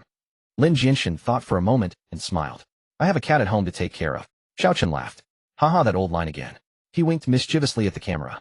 That cat must be huge, or why would Brother Lin work so hard? The live stream ended. Su Wenxian pulled him aside to catch up. After another delay, Lin Jianshen rode his bike to the supermarket and headed to the personal care section to buy skincare cream. Not knowing much about it, and finding the salesperson's pitch unreliable, he picked the most expensive jar on the shelf. The principle of getting what you pay for should hold true. When Lin Jianshen returned home with the cream, Xia Tingwan was leaning against the refrigerator, using a towel-wrapped ice pack to gently press against the corner of her mouth. It was badly swollen. She could endure pain while not, because she was unafraid of it. As she applied the ice, she winced and pondered how to handle the situation. She recalled a few girls in her class who were both attractive and academically strong.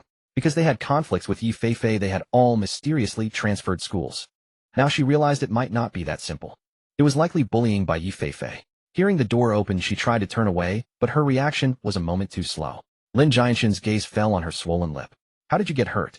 Xia Tingwan hesitated for 2 seconds. She knew he was at a critical point in his work and didn't want to distract him. Yet she was reluctant to lie to him, as lies lead to many problems. The words circled in her mind several times before she finally blurted out, I fell down the stairs. Lin Jianshen walked over and handed her the bag. This is for you. Use it. The girls in our office all use this stuff.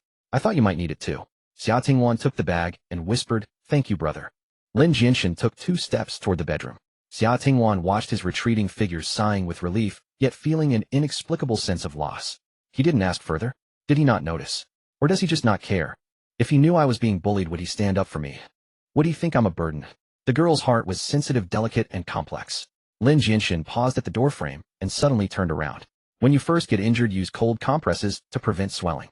If it's been swollen for a while, switch to hot compresses to promote blood circulation and reduce bruising faster.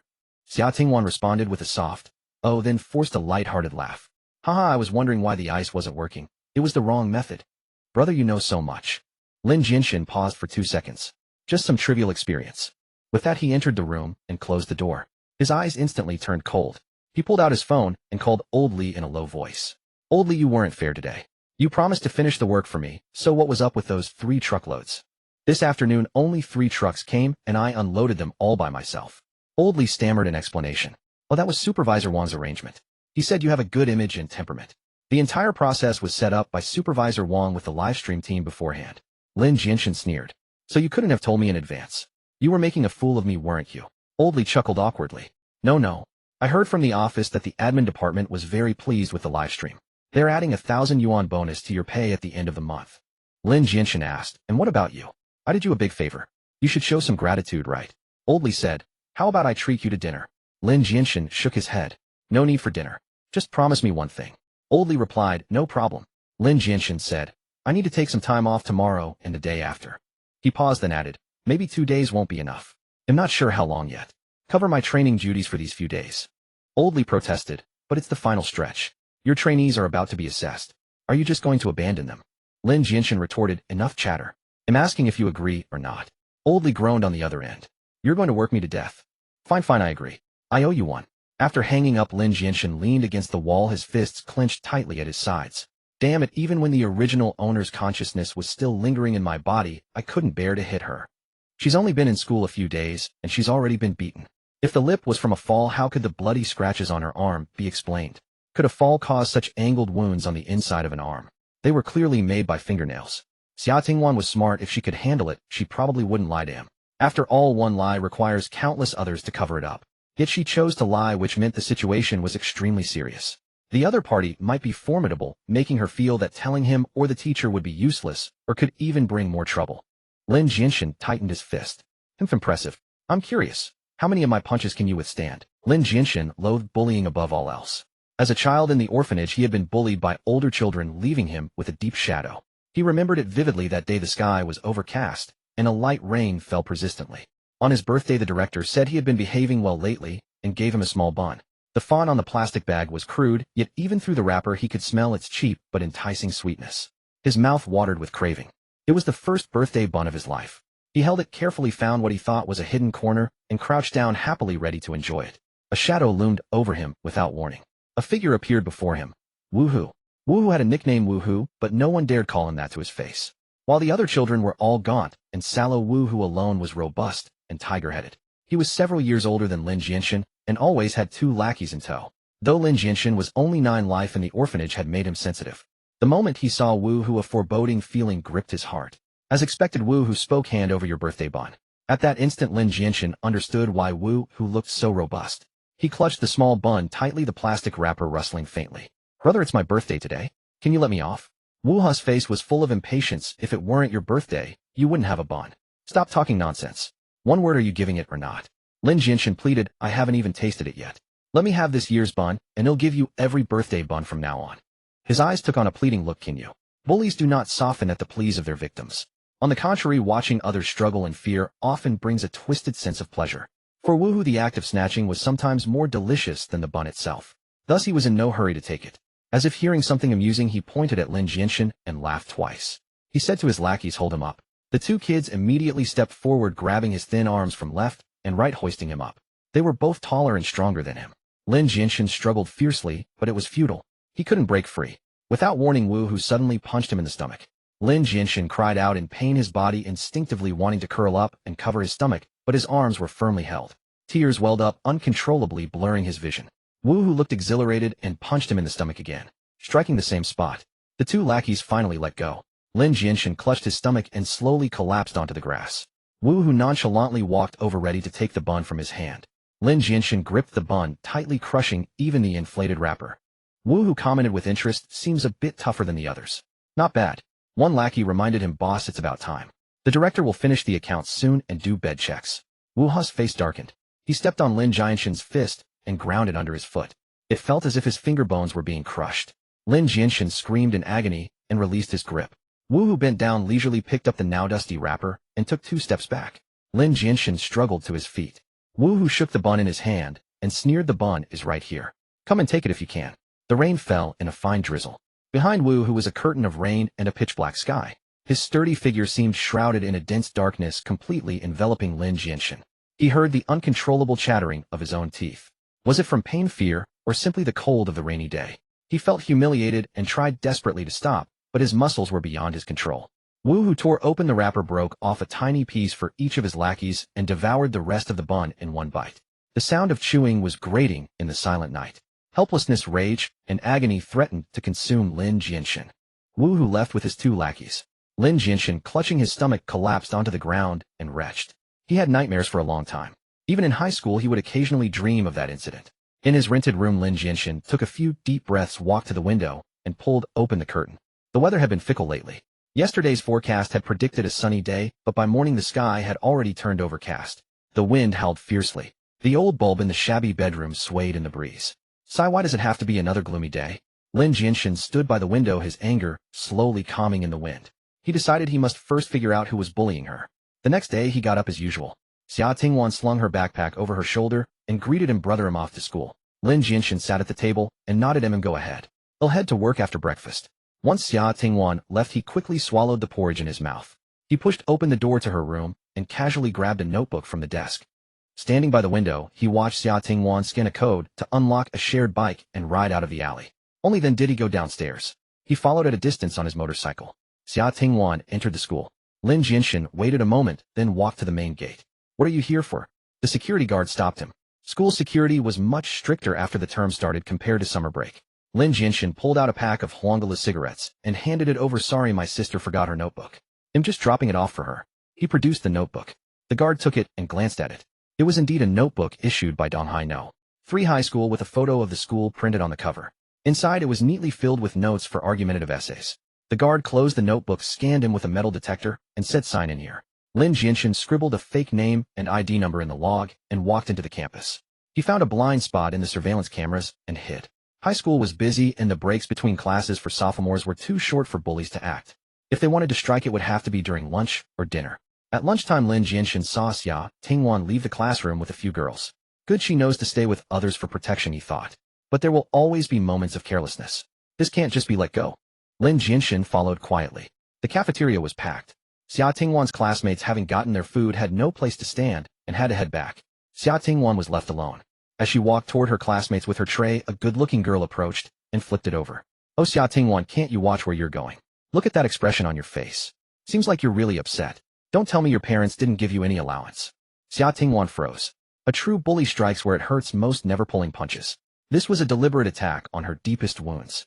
The classmates who came with her were eating at a nearby table, but seeing Yi Feifei, none dared to help Xia Tingwan, not even to voice support. Hidden in the crowd, Lin Jianshen clenched his fists. Found you. Yi Feifei was delighted again. What use is being pretty? Do you have a family background like mine? No matter how I treat you, you just have to take it. After finishing her meal, Yi Feifei cheerfully walked toward the cafeteria exit. Suddenly, someone collided with her. The soup from the stainless steel tray splashed all over her face and stained her clothes. Drops of soup trickled down her hair into her collar, leaving her skin red and scalded. Furious, she cursed, are you blind? Don't you watch where you're going? The person's voice carried a suppressed hostility. Whose feral child is this? Raised without manners. Did you dig your way out of a cesspool? He wore a gray short-sleeved shirt, his exposed arms showcasing smooth, powerful muscles. A mask covered his chin, and a baseball cap sat on his head. Only his fierce eyes were visible, as if ready to strike at the slightest provocation. He clearly looked like trouble. Yi Feifei could bully her peers, but faced with such a tough character, her courage immediately faltered. The man complained further, she bumped into me herself, yet she has such a foul mouth. If she were my child, I'd teach her the taste of a leather belt. He had knocked over the tray himself, yet not only did he not apologize, he turned the blame around. Yi Feifei had never encountered such an unreasonable person. Her mind buzzed with anger. For a moment, she couldn't figure out how to react. When she snapped back to reality, the man had vanished. She stood there trembling with rage. Xia Tingwan, who had spent over 10 minutes queuing for food, returned to find Yi Feifei drenched in soup, standing dazed, and felt a surge of satisfaction. Yi Feifei finally realized that standing there would make her a laughingstock.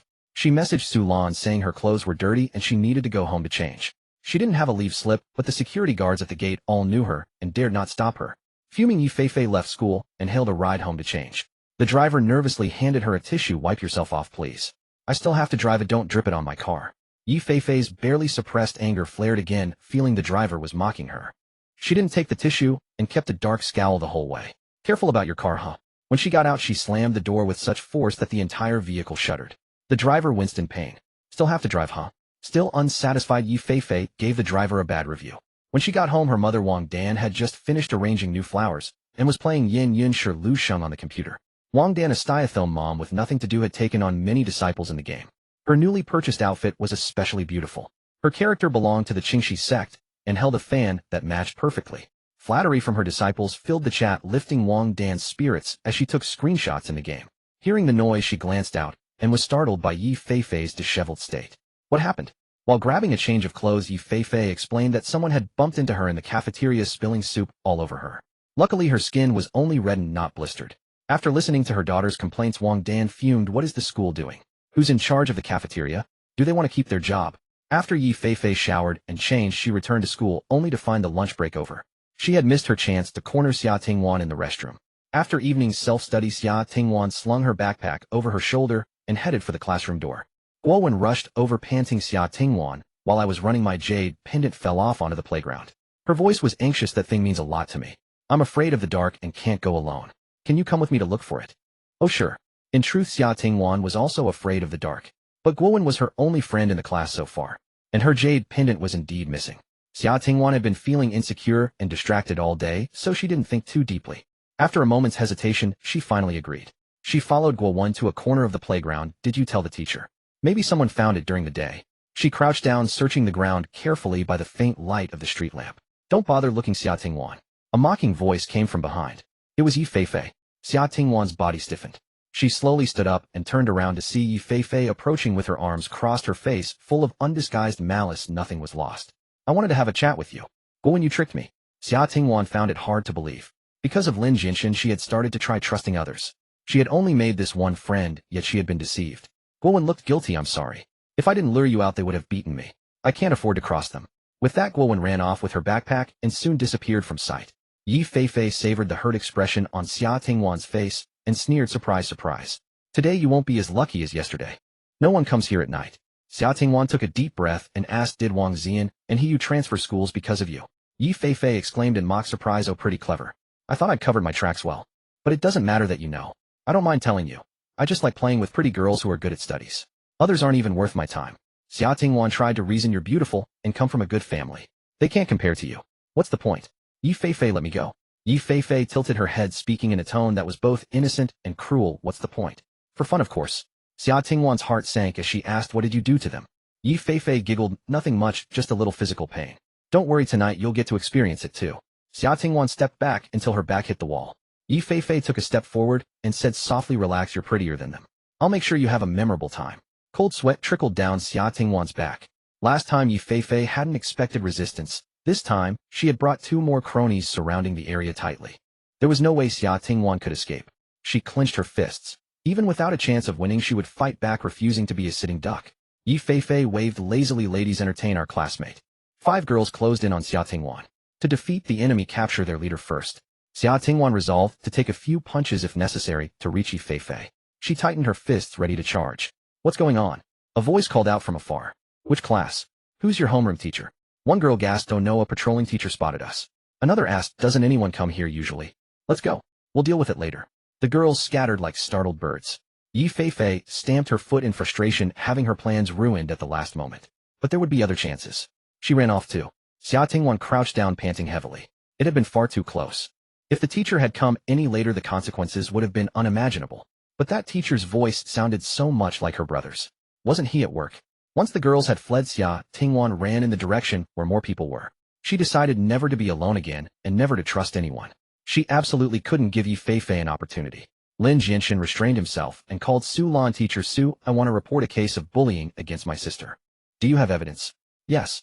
Campus bullying can cause immense psychological and physical harm to students. Moreover, the relevant laws are still insufficient. According to surveys, over 90% of bullied children come from vulnerable groups. Children from broken families, divorced parents, those without parents nearby, and raised by grandparents or orphans. All are high-risk groups. They lack a strong support system and inadvertently show signs of weakness. Thus, they become targets for bullies. What's more frightening is that before serious consequences occur, a significant number of teachers and parents fail to take it seriously, dismissing it as mere childish play. Often by the time they do act, the child has already suffered severe harm. Fortunately, Su Lan took the matter seriously and arranged to meet Lin Jianshen at the school gate. After watching the video on Lin Jianshen's phone, Su Lan's face instantly darkened. The video was shot from a distance, and when zoomed in the pixels were blurry and slightly distorted.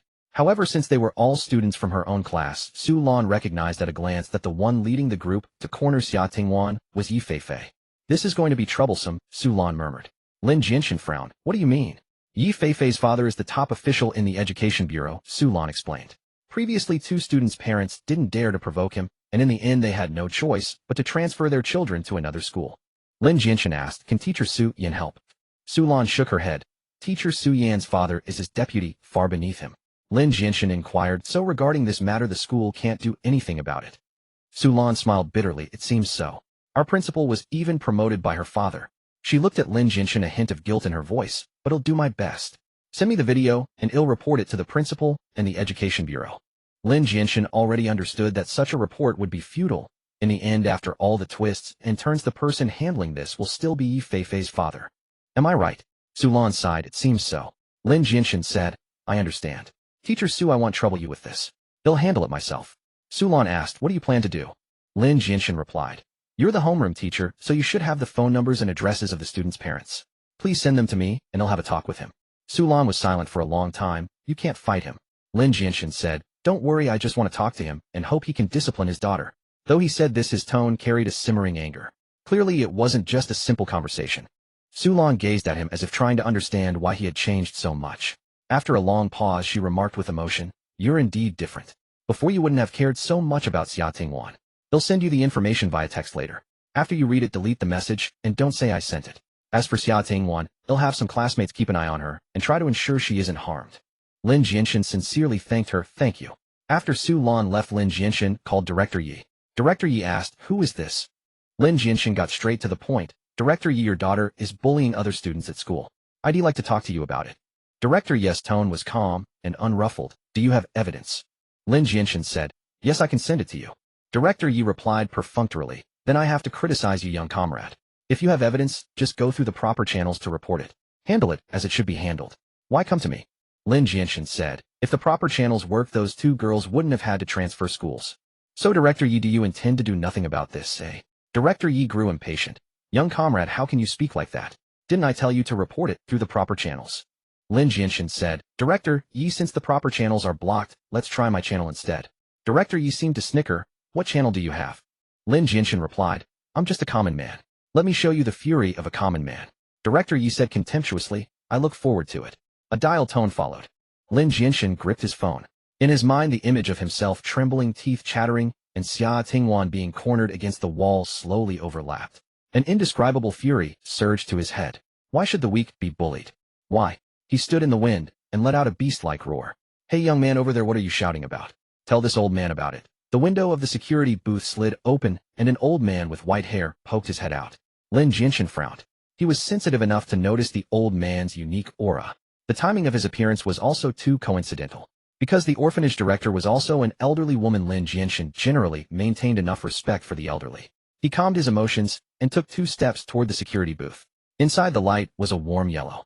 On the table were edamame braised beef pig trotters and a bottle of Old Village Chief liquor. The old man pointed to another empty chair. Sit down and have a few drinks with this old man. Lin Jianshen said, I'm not in the mood. The old man said it won't take much time. Lin Jianshen walked in and asked, where are the security guards from the day shift? They're off duty. I'm alone tonight. Want a drink? Lin Jianshen stared at him for a moment. I used to drink, but I've quit now. The old man said regretfully, that's a shame.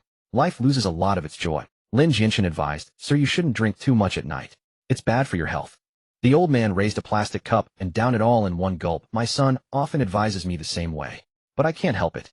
He pointed to his spine. When I was young, I got caught in a gang fight, and a bullet fragment got lodged here. Medical conditions back then weren't good, so it wasn't removed. Later it grew into the flesh and couldn't be taken out anymore. If I don't drink, I can't sleep. Lin Jianshen glanced at the calluses on his fingers. Forget it, having a drink once in a while won't hurt. How about I join you for one? Tell me about the gang fight. The old man shook his head. I drink to relieve the pain, not because I think it's heroic. Taking care of your health is a good thing. I don't want to make you break your vow. There's nothing interesting about my story. But that roar of yours just now, it was filled with anger. What happened? Tell me about it. After hearing Lin Jianshen's story, the old man didn't offer an opinion. He just pointed at the campus, now gradually empty and silent, and said, there are many restless spirits here. Lin Jianshen was startled thinking of the case of the corpse buried on the sports field, and then of Xia Tingwan. A cold sweat broke out on his back. The old man laughed. From your expression, I can tell you're thinking the wrong thing. This area of No. 3 high school used to be a cemetery. Lin Jianshen said, it seems every school has that rumor. The old man said, but here it's true. 28 people are buried beneath. All of them were anti-Japanese martyrs. Lin Jianshen said, then we really should have a drink to honor their spirits. Sir, let me toast the martyrs with you. Each of them took a cup of wine, poured it on the ground, and paid their respects to the heroic souls. The old man poured 2 more cups, and they each took one, clinked them together, and downed them in one go. The old man said, those 28 were guerrilla fighters. To cover the villagers' retreat, they fought to the death without retreating, and none survived. Many of their bodies were blown apart by grenade launchers, impossible to piece together. In the end, only cenotaphs could be erected. The old man's words carried a sense of vicissitude. The evening wind swept across the empty campus as if carrying the sobs of history. Lin Jianshen looked toward the dazzling neon lights of the commercial district in the distance, then turned his head to glance at the campus remaining silent. The old man sighed with emotion. Some people were lifted up by the people, yet they dare to look down on the people to despise the masses. It truly chills the hearts of the martyrs resting in this land. Young man, this old man supports you in spirit.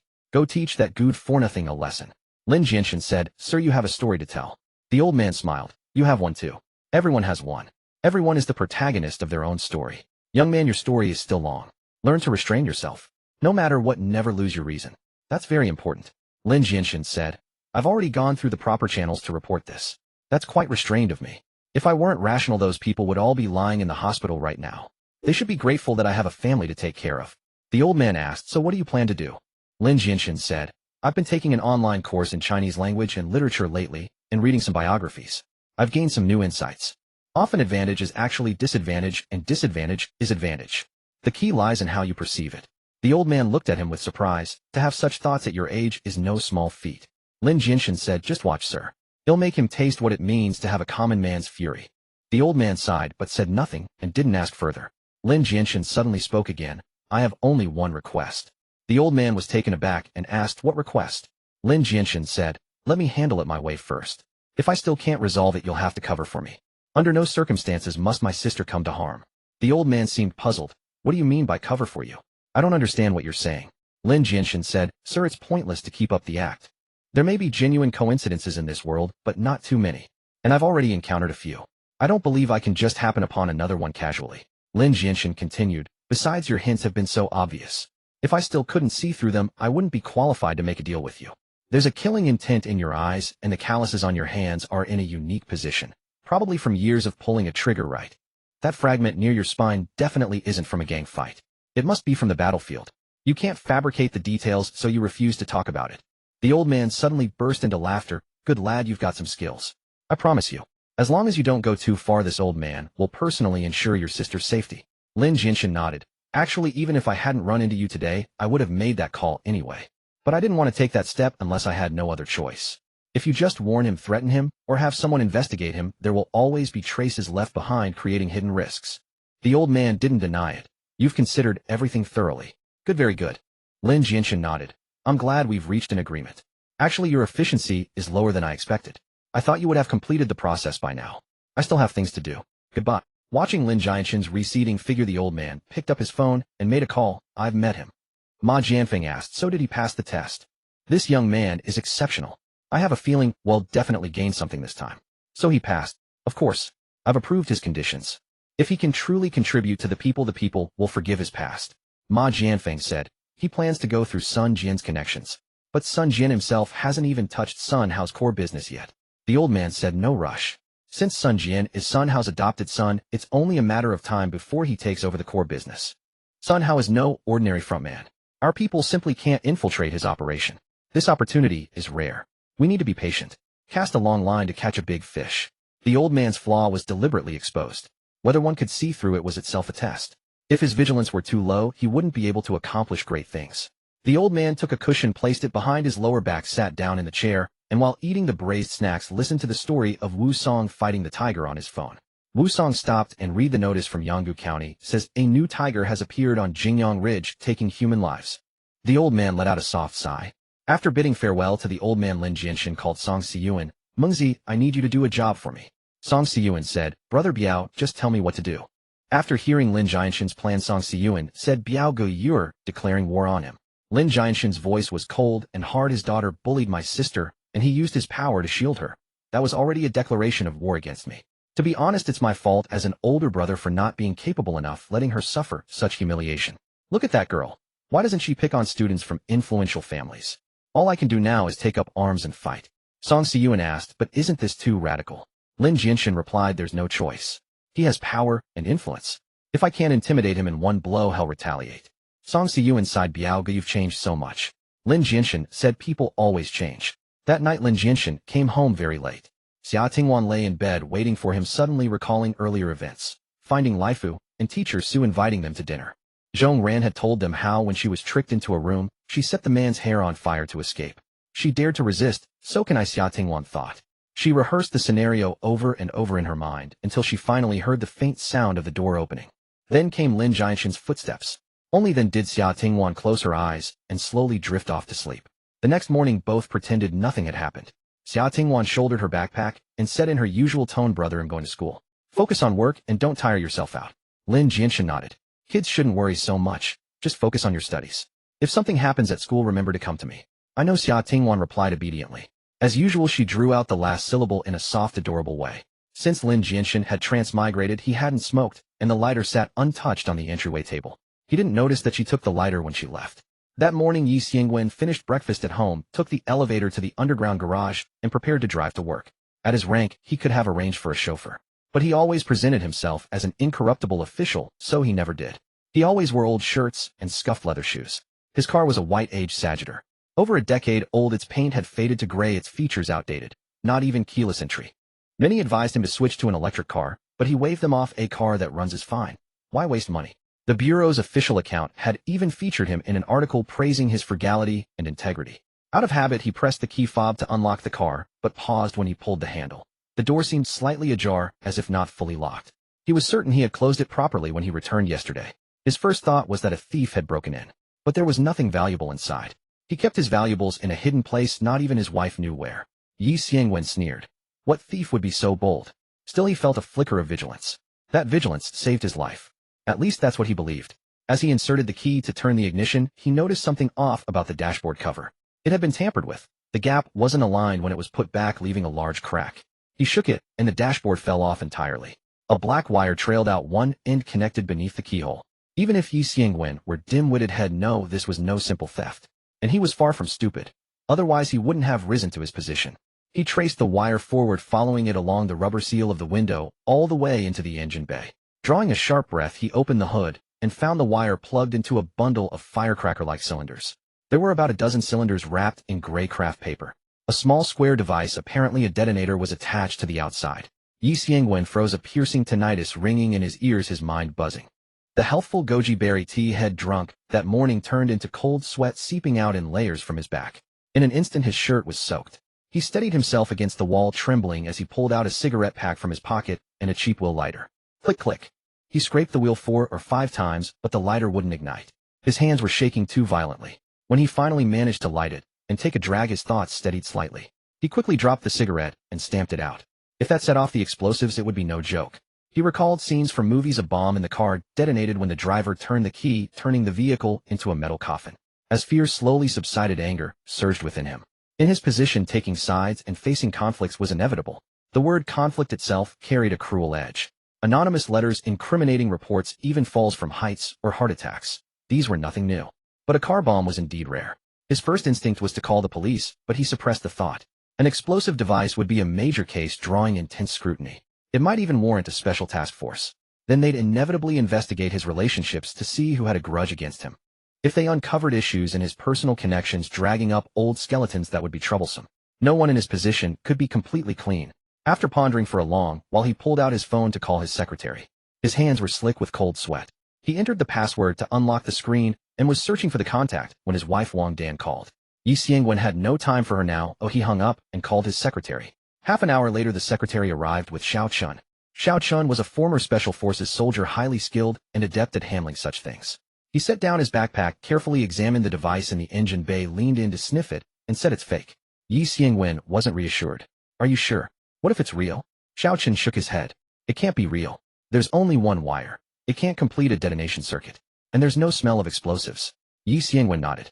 Thank you for your trouble. You two go ahead. Don't mention today's incident to anyone. The two nodded and left.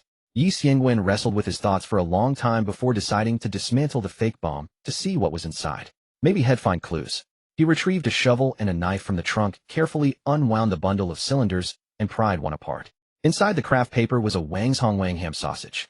The wrapper was still intact with a cartoon lion grinning at him. Damn it. Yi Tingwan hadn't cursed in years since becoming a leader, but today he broke his vow. He couldn't believe had nearly wet himself over a bunch of ham sausages. He unwrapped the craft paper one by one, finding writing on one piece. When Zhuan Zhu stabbed King Liao, a comet struck the moon. When Nie Zheng stabbed Han Gui, a white rainbow pierced the sun. When Yao Li stabbed Qing Ji, a vulture swooped over the palace. Are you equal to King Liao Han Gui, or Qing Ji? King Liao of Wu died under layers of guards by the fishbelly sword. Han Gui, the prime minister of Han, also fell to Nie Zheng's blade amid heavy protection. Qing Ji, son of King Liao, was not only a prince, but also the foremost warrior of Wu, said to catch birds barehanded and outrun galloping horses. All three were powerful and high-ranking, yet they were brought down by insignificant men. Another piece of craft paper bore a sentence: have you seen the wrath of a commoner? Yi Tingwan's first thought was, this guy is quite cultured. He steadied himself and examined the writing again. The characters were crooked, clearly written with the left hand. At the word commoner, Yi Tingwan suddenly understood. It was the man who had called yesterday. He then unwrapped the square device attached to the bundle. Peeling off the black paper, he found a piece of rice cake underneath. Beneath the rice cake was another note. This time it's fake. Next time it'll be real. Want to try the power of potassium nitrate and sugar? You can continue to shield your daughter, or you can gamble on whether next time is real. Madman. A lawless madman. Yi Tingwan finally lost control, cursing aloud, his fist slamming heavily onto the car hood with a dull thud. Just because of a children's spat you do something like this? Is there no law in your eyes? He trembled with rage, but a chill crept into his heart. Regardless, a person only has one life. He valued his. He had struggled so hard to reach this position, endured cautiously for so long, and was on the verge of retirement.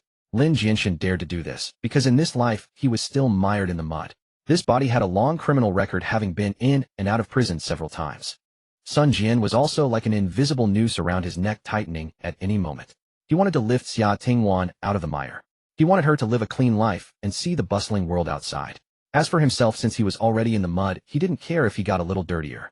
After Yi Tingwan left, his wife Wang Dan spent some time arranging flowers at home. She felt her floral design skills had improved, as if she had touched the threshold of ascending the heavenly ladder. The combination of flowers at varying heights created a layered sense of depth. Gerbera daisies and other blooms were casually interspersed, complemented by greenery, like eucalyptus, forming a harmonious interplay of red blossoms and green leaves. Wang Dan studied it for a while, still feeling something was lacking. One flower wasn't blooming lushly enough, leaving too much empty space. So she picked up her handbag from the entrance hall and prepared to visit the flower market again, hoping to find a more suitable replacement. Just as she left the residential complex, a man followed her, wielding an iron rod that scraped along the ground with a grating sound. It was impossible not to notice him. Wang Dan glanced back. The man had long, greasy hair clinging together, exuding a decadent aura. His eyes were bloodshot and his steps were feeble. The t-shirt and sweatpants he wore were so wrinkled and stained that their original colors were indistinguishable, as if they hadn't been changed in ages.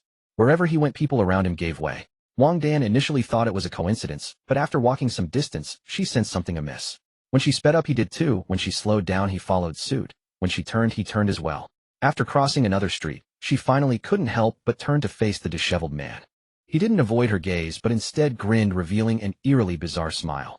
Every feature seemed to laugh, yet it was steeped in numbness and bitterness. He looked like a lunatic. This man was none other than Song Siyuan's gaming partner from the internet cafe, a sauna god named Lu Jun. Lu Jun's skills as a combat medic were extraordinary, capable of both healing and fighting, and he was formidable with a knife. Wang Dan's heart raced with unease, and she quickly called Yi Tingwan, but the call was rejected. Summoning her courage, she asked, "Why are you following me?" Lu Jun's eyelids drooped as he finally spoke. "Is this road yours?" His voice was weak, as if he might collapse at any moment. Wang Dan mentally downgraded his combat effectiveness to 0. 3 goose. Thus she regained a bit of boldness. "Wherever I go, you follow. Are you saying you're not tailing me?" Lu Jun leaned on the iron rod, panting slightly. The longest distance he usually traveled was from the internet cafe booth to the restroom. Today's walk had nearly exhausted his entire month's worth of physical activity in advance. "I'm disoriented, can't find my way, and don't know where I'm headed. I'm not following you." The words carried a strange zen-like quality, but only made him seem more insane. Wang Dan had married Yi Tingwan right after college, living a life of comfort and luxury. Her social experience was pitifully limited. This was her first encounter with such a situation, and she had no idea how to handle it. She feared the man might harm her with the iron rod, but also dreaded he might collapse and die behind her, leaving her unable to defend herself. She mustered her courage and walked on a bit further. The man clung to her like a stubborn plaster. The sound of the iron rod scraping the ground trailed her relentlessly. Wang Dan stopped, turned, and gritted her teeth. What exactly do you want? Lu Jun pondered for a long moment before slowly shaking his head, his eyes vacant. Nothing. Wang Dan was stunned for a while before realizing Lu Jun was making a crude joke. She was furious. How could someone of her status ever be interested in such a degenerate? She wondered if he could even get it up. Before she could lash out, Lu Jun beat her to it with disdain. You look over 50, way too old. Am not interested. Wang Dan was 12 years younger than Yi Tingwan, just over 40 and well-maintained, appearing to be in her early 30s. Today she wore a flowing silk cheongsam that accentuated her curves, exuding charm. And this man dared to mock her for being old. Wang Dan was so enraged, she felt like her soul was leaving her body. Trembling, she pulled out her phone and threatened, get lost. If you follow me again, I'll call the police. Lu Jun yawned, tears streaming from his eyes. Go ahead, don't waste time. When Wang Dan called the police, she was so furious she could barely speak coherently, finally managing to explain the situation after stumbling over her words. After hanging up, she stood rooted to the spot. Lu Jun stayed there too, leaning on the iron rod and staring at her, making no attempt to flee. It hadn't rained in days and the sky was overcast. A gust of wind blew by. Lu Jun sniffed the fragrant breeze wafting from Wang Dan and commented, marinated in cosmetics. You're old, but you do smell nice. Wang Dan saw stars from rage and gritted her teeth. Just wait. They'll make you pay. The police car finally arrived. Emboldened, Wang Dan stepped forward, identified herself, and furiously recounted Lu Jun's misconduct. However, such disputes were tricky to handle, mostly resolved through mediation. The officer asked Lu Jun, why are you carrying an iron rod? Lu Jun maintained his half-dead demeanor. I'm a game booster. It's perfectly reasonable to carry an iron rod when I go out, isn't it? The officer frowned. How is that reasonable? Lu Jun replied, I don't exercise much, so I'm weak. Without a cane I can't walk. The officer asked, you use such a heavy iron rod as a cane? Lu Jun said matter-of-factly, can't help it. I'm too poor to afford a real one. I passed an abandoned construction site and picked this up. Uitll do. The officer sighed and asked, then why were you following her? Lu Jun's gaze drifted. I've never been able to tell directions since I was a kid. Always confused. In elementary school, I meant to go to school, but somehow ended up in an internet cafe. From then on, I've been on a path of no return. Don't you think I'm disoriented and lost? This man was listless, spoke oddly, yet had committed no substantive crime. Such disputes were a headache for anyone involved. The officer was at a loss. The police leadership in Donghai City was loyal to Mayor Chung, a rival faction to Yi Tingwan's superior and far more powerful. They didn't have to worry about Yi Tingwan exerting pressure. But Wang Dan was the bureau chief's wife, so they had to show some effort. One officer warned, I'm telling you, stalking and harassing others is against the law. Lu Jun's eyes suddenly lit up. Are you going to arrest me? I heard they provide room and board inside. Oh, these days my gaming buddy has gone crazy trying to make money. When we're doing orders, he sets KPIs for me. It makes me want to puke. Who knew a hobby could become so torturous with targets? He hugged the iron rod, rubbing his hands excitedly. Can I stay a little longer? I need a good rest. Look at these dark circles.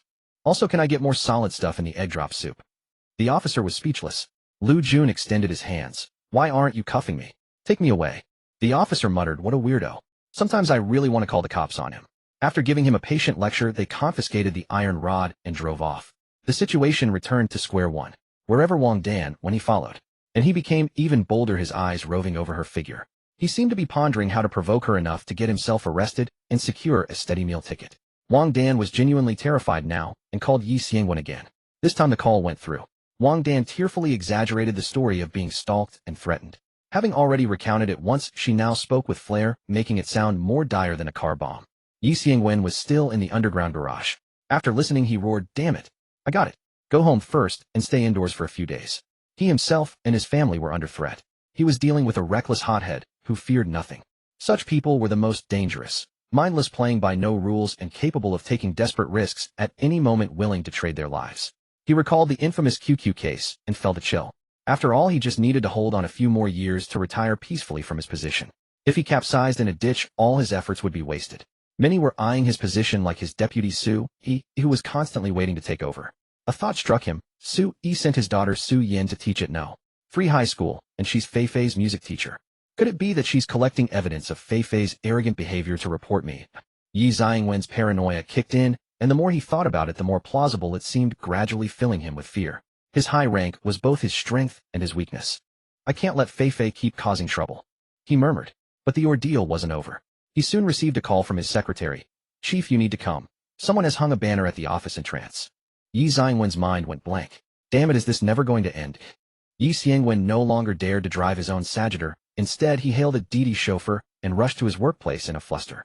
As soon as he got out of the car, he saw a banner stretched across the entrance of his office building. A figure with hair dyed in every color of the rainbow sat beneath the banner, tearfully recounting Yi Fei's acts of school bullying. The banner with white characters on a red background read, Yi Xiangwen indulges his daughter's school bullying. The victim was forced to transfer. His secretary, already drenched in sweat from anxiety, trotted over and greeted him. Director, Yi, what should we do? Yi Xiangwen waved his hand. First, find someone to drive him away. Oh, we can't let this tarnish our department's image. The secretary looked troubled, but he's live streaming. It's not easy to expel him. I just checked the live stream. A major streamer has joined, and there are already over 1,000 people in the room. Many people don't grasp what 1,000 viewers means in a live stream, but imagine 1,000 people crowding the office entrance. What would that be like? Not even 1,000 people. 1,000 watermelons would be enough to block the entrance completely. Yi Xiangwen felt his blood pressure spike, and his vision dimmed. Reluctantly, he retreated to a corner, found the call log, and dialed Lin Jianshen's number. You bastard, what exactly are you trying to do? Yi Xiangwen's voice twisted with rage. Lin Jianshen's voice was calm. I want you to know that everyone has weaknesses, and you're no exception. He paused, then added, I'm seeking justice for my sister, and also speaking up for the 2 girls your daughter bullied before. Yi Xiangwen fumed. Have you considered the consequences? Consequences? Lin Jianshen chuckled lightly. Director Yi, I'm just a nobody with a worthless life. If you have the ability, come and take it. It'll be waiting any time. But it's hard to say whether you'll kill me first, or it'll destroy your entire family first. The reckless aura of a man with nothing to lose came through the airwaves. Yi Xiangwen's head throbbed again. He took a few deep breaths and softened his tone. Sir, there's no need to be so extreme. How about we negotiate? You take down the banner and stop the live stream and stop targeting me and my wife. He'll make Fei behave and have her apologize to your sister. How does that sound? Lin Jianshen said, not enough. Yi Fei has bullied several people and you've covered it all up. I want Yi Fei to write a handwritten apology letter to each of them and mail it to their hands. Otherwise the live stream continues. Oh, and by the way, I know quite a few major streamers. They'll call them later and invite them to join. They'll also invite the parents of those students to come and talk about their children being bullied with nowhere to turn right in front of the camera. How about that? In recent years, public awareness has awakened, and a single misstep can easily trigger a storm of public opinion. It spreads like wildfire with immense destructive power. If things continued to escalate, it would surely lead to a major disaster. Yi Xiangwen, a man who knew when to bend, took a deep breath and said, fine, I'll have her write the letters. Lin Jianshen said, Director Yi, I've recorded this call. Last night, I also spoke with the parents of the other students and obtained evidence of their children being bullied. I imagine many people are eyeing your position, aren't they? Yi Xiangwen suppressed his anger. What do you want now? Lin Jianshen replied, if I find out that you retaliate, or if Yi Fei continues to bully others in the future, I will compile all this material into a report and make it public online. Whether your opponents can seize the opportunity to tear open a crack will depend on their own abilities. Yi Xiangwen cursed. Who the hell sent you? A commoner. How could a commoner have such organizational skills and such a mind? Lin Jianshen said, I told you, I'm just an ordinary citizen sent by no one. Unlike those other parents, I have no family, no career, no status. I was born with nothing but a worthless life. As I said, if you want revenge, come for me. From his words, Yi Xiangwen once again sensed that indifference to life. It reminded him of some internet-addicted youths he had seen. It was as if life was just a game of leveling up and fighting monsters. If you happened to fall to a certain boss and got knocked out, so be it. The next life is just a new account. You start over and keep going. Lin Jianshen silently recalled the bullying he had suffered in the past. Back then he hadn't fought back. This time I will not back down, no matter who the opponent is. But soon a wave of guilt washed over him. What about the original owner? That real Lin Jianshen who had subjected Xia Tingwan to 7 years of violence and bullying. How many scars had it carved into her heart? Beneath her calm and normal exterior, she was likely already shattered. Original owner, you didn't die unjustly. Both ends of the line were lost in their own thoughts, neither speaking. Only the call timer continued to tick second by second. After a long silence, Yi Xiangwen finally broke it and said, you win. To be honest, I don't want to mess with you in the future. Call your people off. Lin Jianshen said, all right. But I still want to advise you, you think that doting on Yi Fei and cleaning up her messes is protecting her. In truth, you're harming her. Yi Xiangwen scoffed at this and merely grunted dismissively. Lin Jianshen continued, this isn't my place to say, but teenagers are in a developmental stage. Their values are still malleable. Whatever information you feed her, she will become that person. You think your family's privileged background allows you to indulge her, but have you considered that you'll grow old? There will come a long stretch of road she must walk alone. If you don't teach her now, society will do it for you, and when that happens she won't be able to bear it. Xia Tingwan finally lost his patience and snorted coldly, "You're so long-winded." The line went dead. Lin Jianshen dialed Song Siyuan's number. "Mengzi, wrap it up." "Okay." Song Siyuan's voice was brimming with excitement. "Biaoga, seriously, this is way more thrilling than our old debt-collecting gig." Lin Jianshen said, "You can't spend your life collecting debts. Actually, I shouldn't have dragged you into this today." From the other end of the line came Song Siyuan's dissatisfied voice. "Biaoga, what nonsense are you talking about?" Lin Jianshen sighed. "From now on, let's try to live honestly and work with integrity." "Got it." Meanwhile, during lunch, Xia Tingwan was surrounded by several students, both boys and girls, who stayed close to her at all times. Yi Feifei found no opportunity to flip her tray. She knew in her heart that this must have been arranged by Teacher Su. But Teacher Su didn't dare to confront Yi Feifei directly, so she could only handle the situation in this roundabout way. In recent years, due to education system reforms, the teaching staff was being downsized. No. 3 High School was a pilot school leading the way in implementing an appointment system reform. The principal selected the homeroom teachers, and the homeroom teachers selected the subject teachers. If a teacher wasn't chosen, they would have to sit on the bench for a year earning only the minimum base salary. If they weren't selected the following year, they would be let go with severance pay. So Su Lan no longer held an iron rice bowl. In fact, a single word from Yi Feifei's father could get her fired. The best Su Lan could do was to have a few classmates stay with Xia Tingwan at all times. But that was fine. They would eventually let their guard down. Prey that fights back only makes the hunt more enjoyable. During the midday break, the students were all napping at their desks. Yi Feifei smiled. Wasn't this the perfect opportunity? The pressure at No. 3 High School was immense. Sophomores had to be at school for morning reading by 7, and evening self-study didn't end until 10:30. After that, there was usually homework to finish, so they rarely got to bed before 12:30, leaving very little time for sleep at night. As a result, the midday nap was precious. Even though Teacher Su had instructed those classmates, there was no way they could forego their rest at noon. Yi Feifei woke up her 2 sidekicks and walked over to Xia Tingwan. Yi Feifei lowered her voice and said, "Xia Tingwan, come out with me, or I'll throw your books down one by one." Xia Tingwan turned back to glance at the classmates who were sound asleep. Yi Feifei caught her gaze and sneered, "What are you willing to deprive others of their sleep just for your own trivial matters? You're so selfish, Xia Tingwan." Xia Tingwan stood up, but instead of following her out, she grabbed hold of her wrist. Her wrist tightly clamped. Yi Feifei was first stunned, and then a surge of fury at being offended erupted. It was fine for prey to resist, but daring to offend the hunter was an outright rebellion. She decided today she would teach Xia Tingwan an even more profound lesson. She tried forcefully to pull her hand back, but found Xia Tingwan's grip was exceptionally tight. "Let go. You're hurting me." Yi Feifei scolded in a low voice, her gaze fierce. The 2 sidekicks beside her also gathered around, their expressions hostile. Xia Tingwan released her hand, looking calmly at Yi Feifei, while her other hand slipped into her pants pocket, her fingertips touching the lighter. Her plan was to provoke Yi Feifei, first make her strike, and then set her hair on fire. Then amid their panic, she would show them her resolve and courage to resist. There were surveillance cameras in the classroom. Even if things escalated, it would be self-defense. But her experience in society was after all insufficient, unaware that in many matters, especially when backgrounds were vastly disparate, being in the right was useless. Some people are born with the blood in their veins that is the very embodiment of right. "Xia Tingwan, what are you pretending for?" Yi Feifei rubbed her wrist, chuckling softly. "Think that having a few people around keeps you safe. Can they follow you to the restroom? Can they follow you on the way home from school? How long can Teacher Su protect you? I'm telling you, I have 100 ways to make you unable to stay at No. 3 High School, to make you scram, just like the ones before you." Yi Feifei, Xia Tingwan said, "If I just shout, the whole class will wake up and see your true colors. Then you'd be the one humiliated." Yi Feifei hadn't expected her to be different from all the previous prey. The others had barely resisted. But now Yi Feifei was in a position from which she couldn't back down. She put on a fearless expression as if she had heard a joke. She reached out and grabbed Xia Tingwan by the hair. "I can say you stole something from me, and I caught you. Who do you think everyone will believe?" Xia Tingwan didn't dodge a hint of ruthlessness flashing in her eyes as she pulled out the lighter. A powerful hand suddenly held her back. Xia Tingwan looked up in shock. There stood Lin Jianshen, who should have been at work now, by her side. The fierce afternoon sunlight slanted through the window, outlining a dazzling golden rim on his shoulders. Lin Jianshen said to Xia Tingwan, "Let me handle this kind of thing." He gripped Yi Feifei's wrist and applied pressure. Yi Feifei let out a low scream and released her hold. Lin Jianshen swung his arm and slapped Yi Feifei across the face. A crisp, resounding slap exploded in the silent classroom.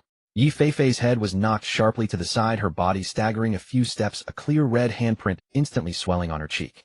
She was utterly stunned, a ringing in her ears, searing pain, and unprecedented humiliation washing over her simultaneously. The entire class was jolted awake, staring blankly at the source of the sound. Did I allow you to bully her? Another slap. Another slap. The two sidekicks each received a slap, staggering backward, covering their faces in terror. Lin Jianshen stared at the two sidekicks and said, "These slaps are to vent the anger for all the children you've bullied." Before the two sidekicks could react, each took a punch to the stomach. "These 2 punches are for my sister." They hadn't expected his fists to be so heavy. One punch, just one punch. Both of them collapsed, clutching their stomachs, feeling as if their organs were shattered, retching continuously. Yi Feifei stared in horror at the two sidekicks writhing on the ground. Then she found her feet had left the floor. Lin Jianshen, holding her by the collar with one hand, lifted her up effortlessly. Yi Feifei beat and struggled violently, only to realize her strength was on a completely different level from his. Some boys, confused, tried to rush over. One was intimidated by the ferocity in Lin Jianshen's glare and backed away. Another felt a gust of wind as a size 46 shoe sole stopped right before his nose. At that moment, Lin Jianshen stood on one leg, the other held high in a side kick. In his left hand, the struggling Yi Feifei was still suspended in midair. The boys, sensing the overwhelming disparity in both strength and skill, immediately retreated. A wise man submits to circumstances. There was no shame in it. Expressionless Lin Jianshen pulled out a knife and, amidst Yi Feifei's screams, slowly thrust it towards her stomach. Yi Feifei struggled desperately, but Lin Jianshen's arm was like cast iron. She watched helplessly as the knife stabbed forward, her legs trembling, and those around her smelled a pungent odor of urine. Blood seeped from the blade. The whole class erupted in frantic screams, rattling the windows. Lin Jianshen pulled out the knife and shouted at the screaming students, "Stop yelling, it's a fake knife." It was a prop used for debt collection, actually a retractable plastic knife. Many film crews used them too. Inside was some red liquid that would seep from the blade when squeezed. You could buy them on Taobao. The screams in the classroom gradually subsided. Many students, having secreted a large amount of adrenaline in a short time, were so agitated their acne burst. Lin Jianshen turned his head and looked into Yi Feifei's eyes, his gaze as sharp as a knife. "If I find out there's a next time, this knife will be real, and I will kill you." He then pointed at the two sidekicks on the ground, struggling to sit up, "And you too, of course." When the original owner roamed the streets, issuing threats was a crucial basic skill. This tone and expression, thick with malevolence, had become muscle memory for this body, executed with practiced ease. The two were still students. Oh, where had they ever seen such an aura? They were nearly scared out of their wits. Instantly, they dared not move. Lin Jianshen released Yi Feifei, who slumped to the ground like a tattered sack. Her gaze was vacant, staring blankly at the wet stain on her clothes. Zhao Jinyu warned, "Big brother Yi Feifei's father is a high-ranking official. You're in trouble now." Since he could rank first in the class, he wasn't stupid. He knew or could see many things. When Xia Tingwan's lip was swollen, he had vaguely guessed something. But he dared not understand, nor did he want to. To warn Lin Jianshen at this moment, he felt was already his limit. Yi Feifei snapped back to reality, gasping for air, and said from the ground, "Yes, yes. How dare you hit me? Do you know who my father is?" "Director Yi, right?" Lin Jianshen said calmly. "Want a tattle? What are you waiting for? Call him." Yi Feifei knew her image in the class was completely ruined and was desperately trying to save face. She pointed at Lin Jianshen, her voice trembling noticeably. "Believe me, my dad can make sure you can't survive in Donghai." Lin Jianshen crossed his arms over his chest. "I really want to know how hell make me unable to survive. By the way, remember to tell him my name is Lin Jianshen." Yi Feifei took out her phone, pointing at Lin Jianshen. "You're finished, I'm telling you." She immediately dialed Yi Tingwan. "Dad, I'm being bullied at school. It's someone named Lin Jianshen. He even stabbed me with a prop knife, scared me half to death." Yi Tingwan was at that moment busy contacting people to delete online comments, extremely annoyed. His tone was clearly not as gentle as usual. "Did you start the fight? Don't always act recklessly at school. Go apologize to his sister and let this matter end. Don't provoke him or his sister anymore." Yi Feifei couldn't believe her ears. "Dad, he's the one bullying me now, not me bullying his sister." "Enough." Yi Tingwan cut her off sharply, his tone harsher than ever before. "I don't care what exactly happened. Do as I say. If I lose my position or get into trouble over a trivial matter, you'll be nothing. For the sake of your own future, control yourself." This was the first time he had spoken to Yi Feifei so sternly. Holding her phone, Yi Feifei wondered what was wrong with Yi Tingwan. Yi Tingwan continued, "When you get back, write a handwritten letter of apology to the two students who transferred before. Don't be too direct in your wording. Forget it, we'll talk when you get back. They'll teach you how to write it myself." Click. Yi Feifei listened to the dial tone, utterly disheartened. Lin Jianshen looked at her. "Xia Tingwan is a good kid, but I'm not. I'm a scumbag. I've been roaming the streets since I was a teenager and have been in and out of the police station several times. If you don't take my warning seriously, next time you'll only have yourself to blame for being unlucky." The discipline director, having somehow heard the news, hurried over and demanded sternly, "Who are you? A loafer from the streets, how did you sneak in? This is disrupting school order. Get out, or I'll call security." Lin Jianshen patted him on the shoulder.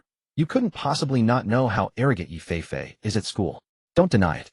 I've already asked around. The principal is Yi Tingwan's man, and you're the principal's man. Yi Tingwan said this matter is over. If I find you making any small moves later."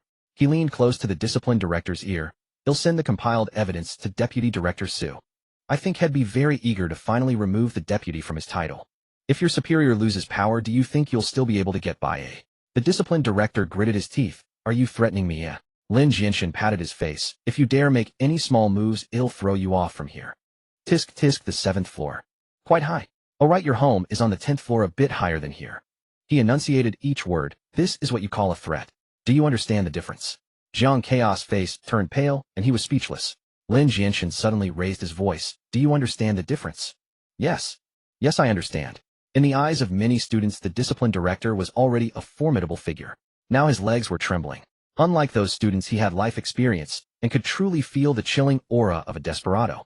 "Damn, Xia Tingwan's brother is absolutely incredible," Zhao Jinyu heard a classmate nearby muttering. "Didn't her brother used to beat her, eh?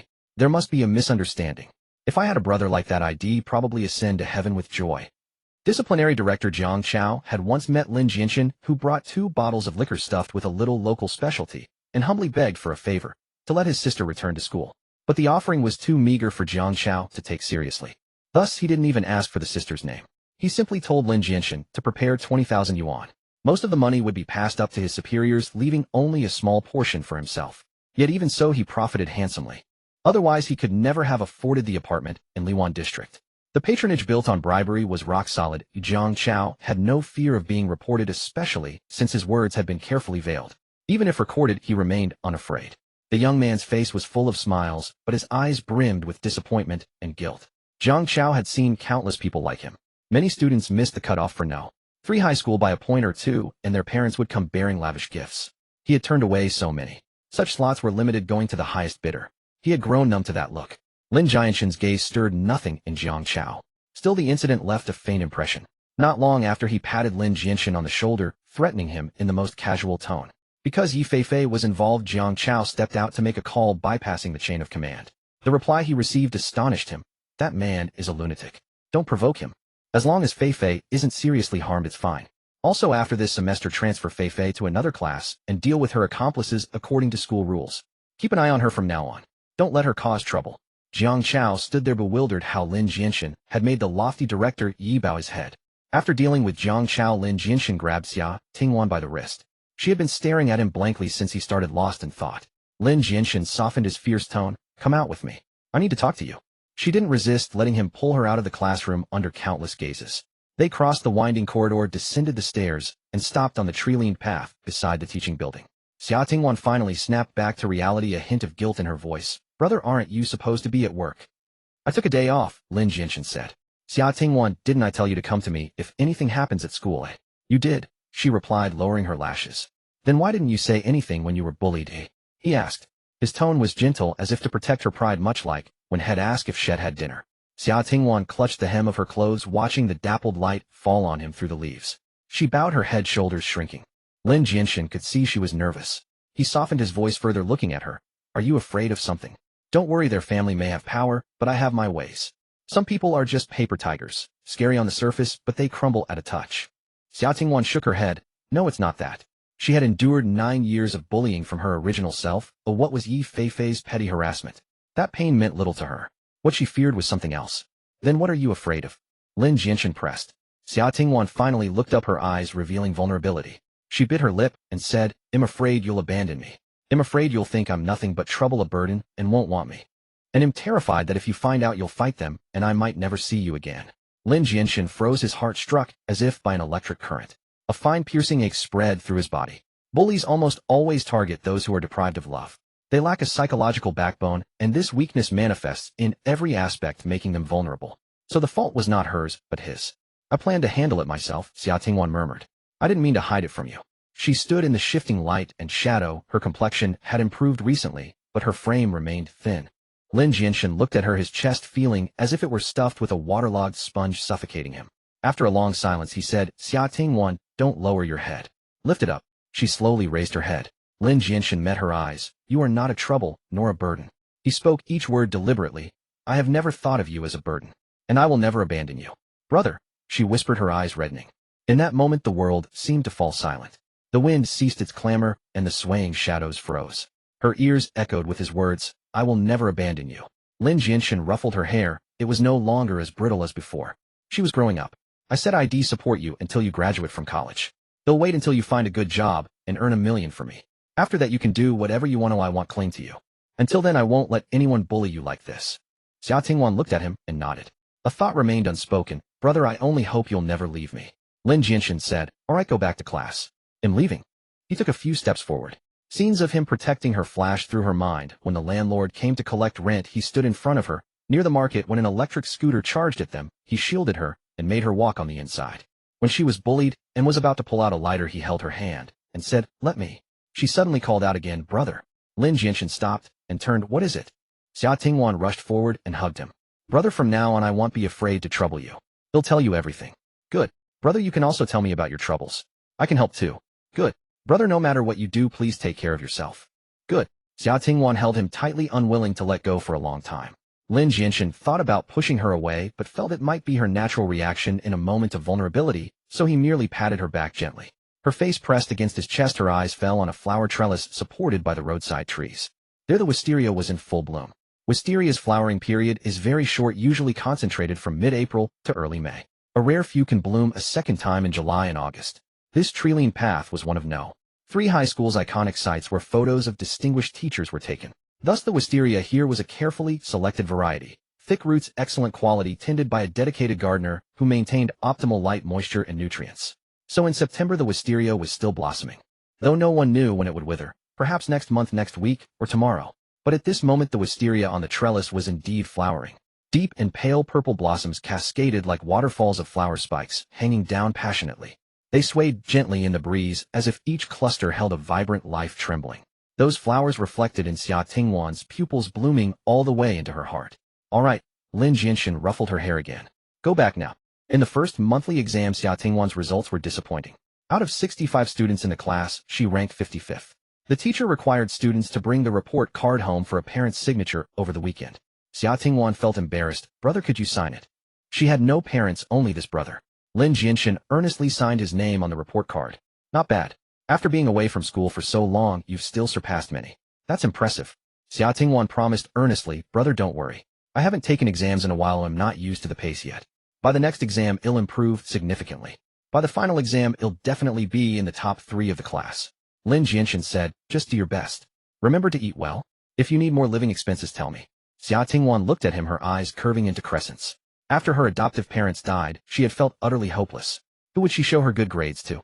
Who would praise her when she cleaned the house spotless? Who would worry about her when she went out? This was no longer her home. Every time she left, she didn't want to return.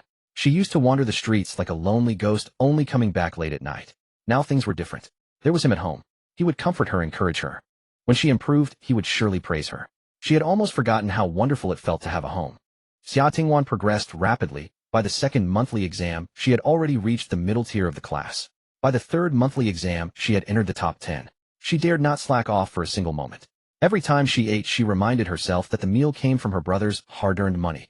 Every time she read in the morning, she also reminded herself that her brother would soon be toiling at the docks. With the final exams approaching, Xia Tingwan was even more focused, constantly reviewing her error notebook to fill in any gaps. During this period, Lin Jianshen was also very busy, often returning only in the early hours. She would wait until she heard the engine of his Qinjiang 150 motorcycle before quietly turning off the light and going to bed. Lin Jianshen's late returns were not entirely due to work. Recently, Sun Jian had been assigning him a bit more tasks than usual. Brother, this guy owes me money. After I collect it, I'll reward you. Brother, this job is too tough for the others. You're the only one who can handle it. This person, Sun Jian, was far more troublesome to deal with than Director Yi. Director Yi had many concerns and obvious weaknesses. But Sun Jian was different. He had climbed up from the very bottom. Lin Jianshen knew all the tricks Sun Jian used. Moreover, now that he had become Sun Hao's adopted son, he also had access to methods from the legitimate world. Word had it that Sun Hao had connected with some big shot from the capital, making Director Yi seem insignificant in his eyes. If Lin Jianshen showed even a hint of weakness, the consequences could be disastrous. In short, as the year-end approached, debt collection work increased. By day he managed the warehouse at the docks, and by night he collected debts. He didn't want to bring Song Siyuan along, but Song Siyuan insisted on following him every time. Moving between neon lights and shadows, Lin Jianshen felt himself growing numb. Fortunately, Sun Yu had been grounded by Sun Hao and hadn't bothered him. After the final exam, Xia Tingwan knew she had outperformed many of her classmates. Because when she compared answers with her classmates after the exam, several of the most challenging questions had different answers from theirs. Xia Tingwan knew it wasn't her who was wrong, but her classmates. They hadn't seen the final layer of the mental trap. After the exams, a parent-teacher meeting was scheduled. Lin Jianshen cornered Old Li in the warehouse and asked, "Old Li, what preparations do I need to make for the parent-teacher meeting?" Old Li waved his hand. "Just show up. What preparations are needed?" Lin Jianshen asked again, "Should I pay attention to my attire? Should I dress more formally?" Old Li asked, "Didn't you have parent-teacher meetings when you were in school?" Lin Jianshen replied, "Yes, but no. 3 High School is a prestigious school. I think the parents might dress more formally." Old Li clicked his tongue. "No? 3 High School, how that's really good. You should dress formally then." In his past life, Lin Jianshen's elementary and middle schools mostly consisted of left-behind children, and parent-teacher meetings were just a formality. Usually elderly grandparents attended and 1/5 of the parents were absent. The teacher would say a few casual words, show some inspirational videos and clips from movies, and then it was over. In truth, the teachers didn't want to hold them either, but they had no choice due to mandatory requirements. When he was in high school, his teacher knew he was an orphan and didn't want to upset him. Every time there was a parent-teacher meeting, the teacher would give him the day off. This was also at the request of the orphanage director. She thought it was too cruel to let an orphan attend a parent-teacher meeting. In reality, giving him a half-day off wasn't entirely appropriate either. But many things, when already flawed, are difficult to perfect. Lin Jianshen believed that most parents at No. 3 High School were social elites, and he didn't want to embarrass Xia Tingwan. After wandering in the HLA store for a long time, he gritted his teeth and spent 150 yuan on his suit and leather shoes. The next day, he couldn't tie the tie, so he used Douyin to search for a tutorial following the steps step by step. After fiddling for a long time, he finally managed to tie a crooked Windsor knot. He dressed neatly wearing the tie, but the new leather shoes had a small heel that made walking uncomfortable. His calves felt stiff. When he entered Xia Tingwan's classroom, many parents had already arrived. Among the parents, he also saw Yi Xiangwen. He appeared gentle and approachable, the image of a good cadre. Only upon closer inspection could one see the exhaustion in his eyes. Due to the banner incident and the live broadcast at the school gate, Yi Xiangwen had faced criticism and punishment. Although he had done his best to bribe and negotiate in time, the underlying turmoil was no longer within his control. Not long ago, he was demoted a rank and was now the deputy director. Although the higher-ups hadn't issued an official appointment for Su, he had already begun to preside over the bureau's work. To any discerning eye, this was just a way to save face for Yi Xiangwen. Soon, once everyone got used to it, Su would surely be promoted to the official position. Because of this, Su had even called Lin Jianshen, highly commending his spirit of daring to fight. He assured that Xia Tingwan would not suffer any grievances at school, and even invited Lin Jianshen to dinner. Lin Jianshen didn't refuse, only saying on the phone that they could eat together when there was a chance later. Su said that was fine. Whenever he had time, it would work. Under normal circumstances, Lin Jianshen would rarely have the opportunity to dine at the same table as Su. Such an opportunity had to be saved for the right moment. Yi Xiangwen, a man who had weathered many storms, was deeply calculating. When he saw Lin Jianshen, he even smiled and greeted him. Lin Jianshen cursed under his breath, "Old fox." Many students' parents were elite white-collar workers from society. They had likely just come from their office buildings dressed in suits and leather shoes for the meeting. However, their suits had a smooth, crisp texture that was clearly different from his. Others had styled their hair with wax shaped from their morning commute. Their shoes were handmade Italian leather adorned with intricate and ornate patterns. His head bore a simple crew cut, and his shoes were monotonously black. The pocket of his suit jacket was bulging with something stuffed inside. Lin Jianshen, who never paid attention to his appearance, felt a twinge of awkwardness. Perhaps the tie was too tight, making him uncomfortable. He shifted in his seat a few times. Following a script, homeroom teacher Su Lan began to announce the final exam results, starting from the last place. Despite regulations promoting holistic education and discouraging such practices from putting pressure on students during parent-teacher meetings, the admission rate at No. 3 High School was crucial, affecting the reputation of many leaders. Thus, the school maintained this method of applying pressure. Name after name was called, but Xia Tingwan's name was not heard. Lin Jianshen's breathing grew lighter, and his fingers clenched into fists. Finally, Xia Tingwan, second in the class, 8th in the grade. Lin Jianshen turned his head to look at Xia Tingwan beside him. She gave him a look that said, "Aren't I amazing?" Under the table, Lin Jianshen gave her a thumbs up. The first place in the class was her deskmate Zhao Jinyu, who was 4th in the grade. Yi Feifei's grades had dropped significantly, landing her in the lower middle of the class.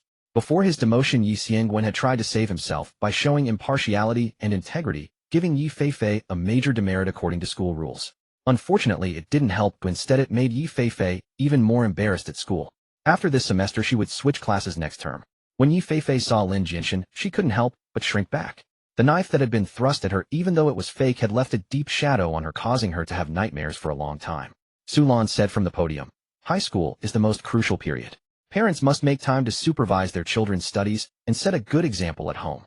Lin Jianshen heard a parent behind him mutter, "I'm already exhausted from commuting to work. When do I have time to manage my child's studies?"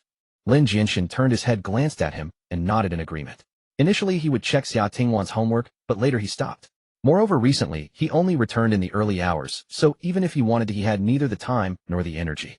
Their eyes met, and there was a sense of mutual understanding. Then they heard Su Lan say, "This semester one student in our class went from 55th place in the first monthly exam to 2nd place in the final exam."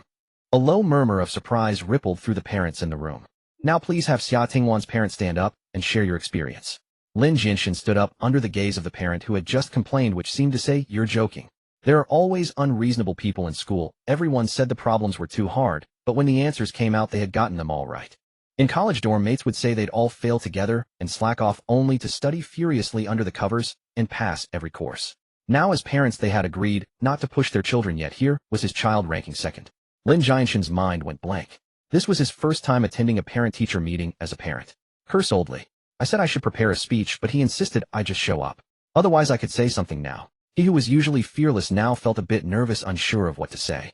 Su Lan glanced at this man who was so different from before and encouraged him, "Say whatever comes to mind, speak boldly." Lin Jianshen thought for a moment and said, "Actually, I'm not qualified to say anything. I wasn't a good person before and am still not now. I didn't supervise much of her studies. At most I listened to her recite texts. This child has had a hard life. It hasn't been easy for her. The only thing I can do is make sure she eats well and lives a little more comfortably." He paused, glanced at Xia Tingwan, and continued, "Actually, it's all her own effort. If I had worked this hard back then, maybe I would have achieved something too." He nodded at Su Lan to indicate he was done, then sat down. This speech lacked any skill or substance, and among the elite parents it failed to resonate at all. Only Xia Tingwan knew that he too worked very hard. He worked diligently, refusing to rest, even on his days off. He insisted on delivering food orders from the scorching summer until the leaves turned yellow, from the leaves turning yellow until the heavy snow fell. Also, she could have meat every day, drink milk, and afford vitamins. Her wardrobe had been filled with many new clothes. This might be easy for others, but for him, supporting 2 people on his own, maintaining this standard of living, was already the result of his utmost effort. The wardrobe was too small, so she had to buy a suitcase. In winter, she stored away the summer clothes. In summer, she packed away the winter ones. Only that black dress always hung in the wardrobe, even though she had grown taller and it no longer fit well. She kept it hanging there. After all, it was the first piece of clothing he had ever bought her. After the parent-teacher conference, Su Lan said, "After one more semester, everyone will be in their senior year. Don't slack off during the winter break. Parents should set a good example. All right, this semester is over. School's out." Cheers erupted in the classroom. Boarding students had a lot to pack up, while day students had much less. Xia Tingwan stuffed many books and materials into her backpack, planning to review them at home during the winter break. The backpack was bulging and heavy as if filled with meteorite iron. In the classroom, Lin Jianshen curled his lip and said, "So many books, can you finish reading them all during the break?" "Hey, that's enough. The bag is almost full. Why are you still putting more in? With all this stuff, you'll have to carry it yourself." Despite his words, as soon as they walked out of the classroom, he still took the backpack off Xia Tingwan's shoulders and put it on his own. It had just snowed on campus. The snow on the main path had been cleared, revealing the wet ground. The flower beds, tree canopies, and rooftops were still covered in a layer of white snow, sparkling under the thin winter sunlight. A silvery, enchanting landscape. Lin Jianshen walked forward, carrying the backpack of meteorite iron. The shoulder line of his black suit wrinkled under the weight. Suddenly, a snowball hit him from behind. With a smack, it exploded on his shoulder. Lin Jianshen turned around and saw Xia Tingwan tilting her head, her eyes sparkling, looking at him with a beaming smile. "Getting bold, are you?" Lin Jianshen raised an eyebrow. Xia Tingwan wasn't afraid of him at all. She made another snowball, and with a flick of her wrist threw it at him. Lin Jianshen wanted to dodge, but there were people in front, so he had to take the hit on his head. Snowflakes scattered, sliding down his high nose bridge and onto his clothes. A chill also crept onto his neck. He couldn't help but shrink his neck. "You're done for, Xia Tingwan. This clothes is expensive. I'm definitely going to spank you when we get back." Despite saying this, he pulled a pair of gloves from his pocket and tossed them to her. "But I'm a person who rewards and punishes fairly. You did well on the exams, so they're yours." Actually, before coming, he had no idea how Xia Tingwan had done. If she had done poorly, Lin Jianshen would have said, "Victory and defeat are common in battle." Don't pull a long face and ruin my mood. I bought a pair of gloves on the way here. I'm giving them to you. Xia Tingwan took them and saw they were leather gloves with separate fingers already warmed by his body heat. The pink leather was printed with a snow-white pattern. Unlike the slippers he had bought back in summer, these gloves were of excellent quality. Even if not genuine, they were at least high-quality replicas. Xia Tingwan wiped her hands on her pants. Lin Jianshen held back, but finally spoke up. Can you be a little more civilized? You're this old, and you're still using your pants as a rag. How old are you? A childie. Xia Tingwan pretended not to hear and put on the gloves. The inside of the gloves had a layer of fine fluff exceptionally warm. The size was just right. Warmth flowed from her fingertips, traveling through her blood to her heart. Lin Jianshen's disdainful voice came again. Walk faster, aren't you cold?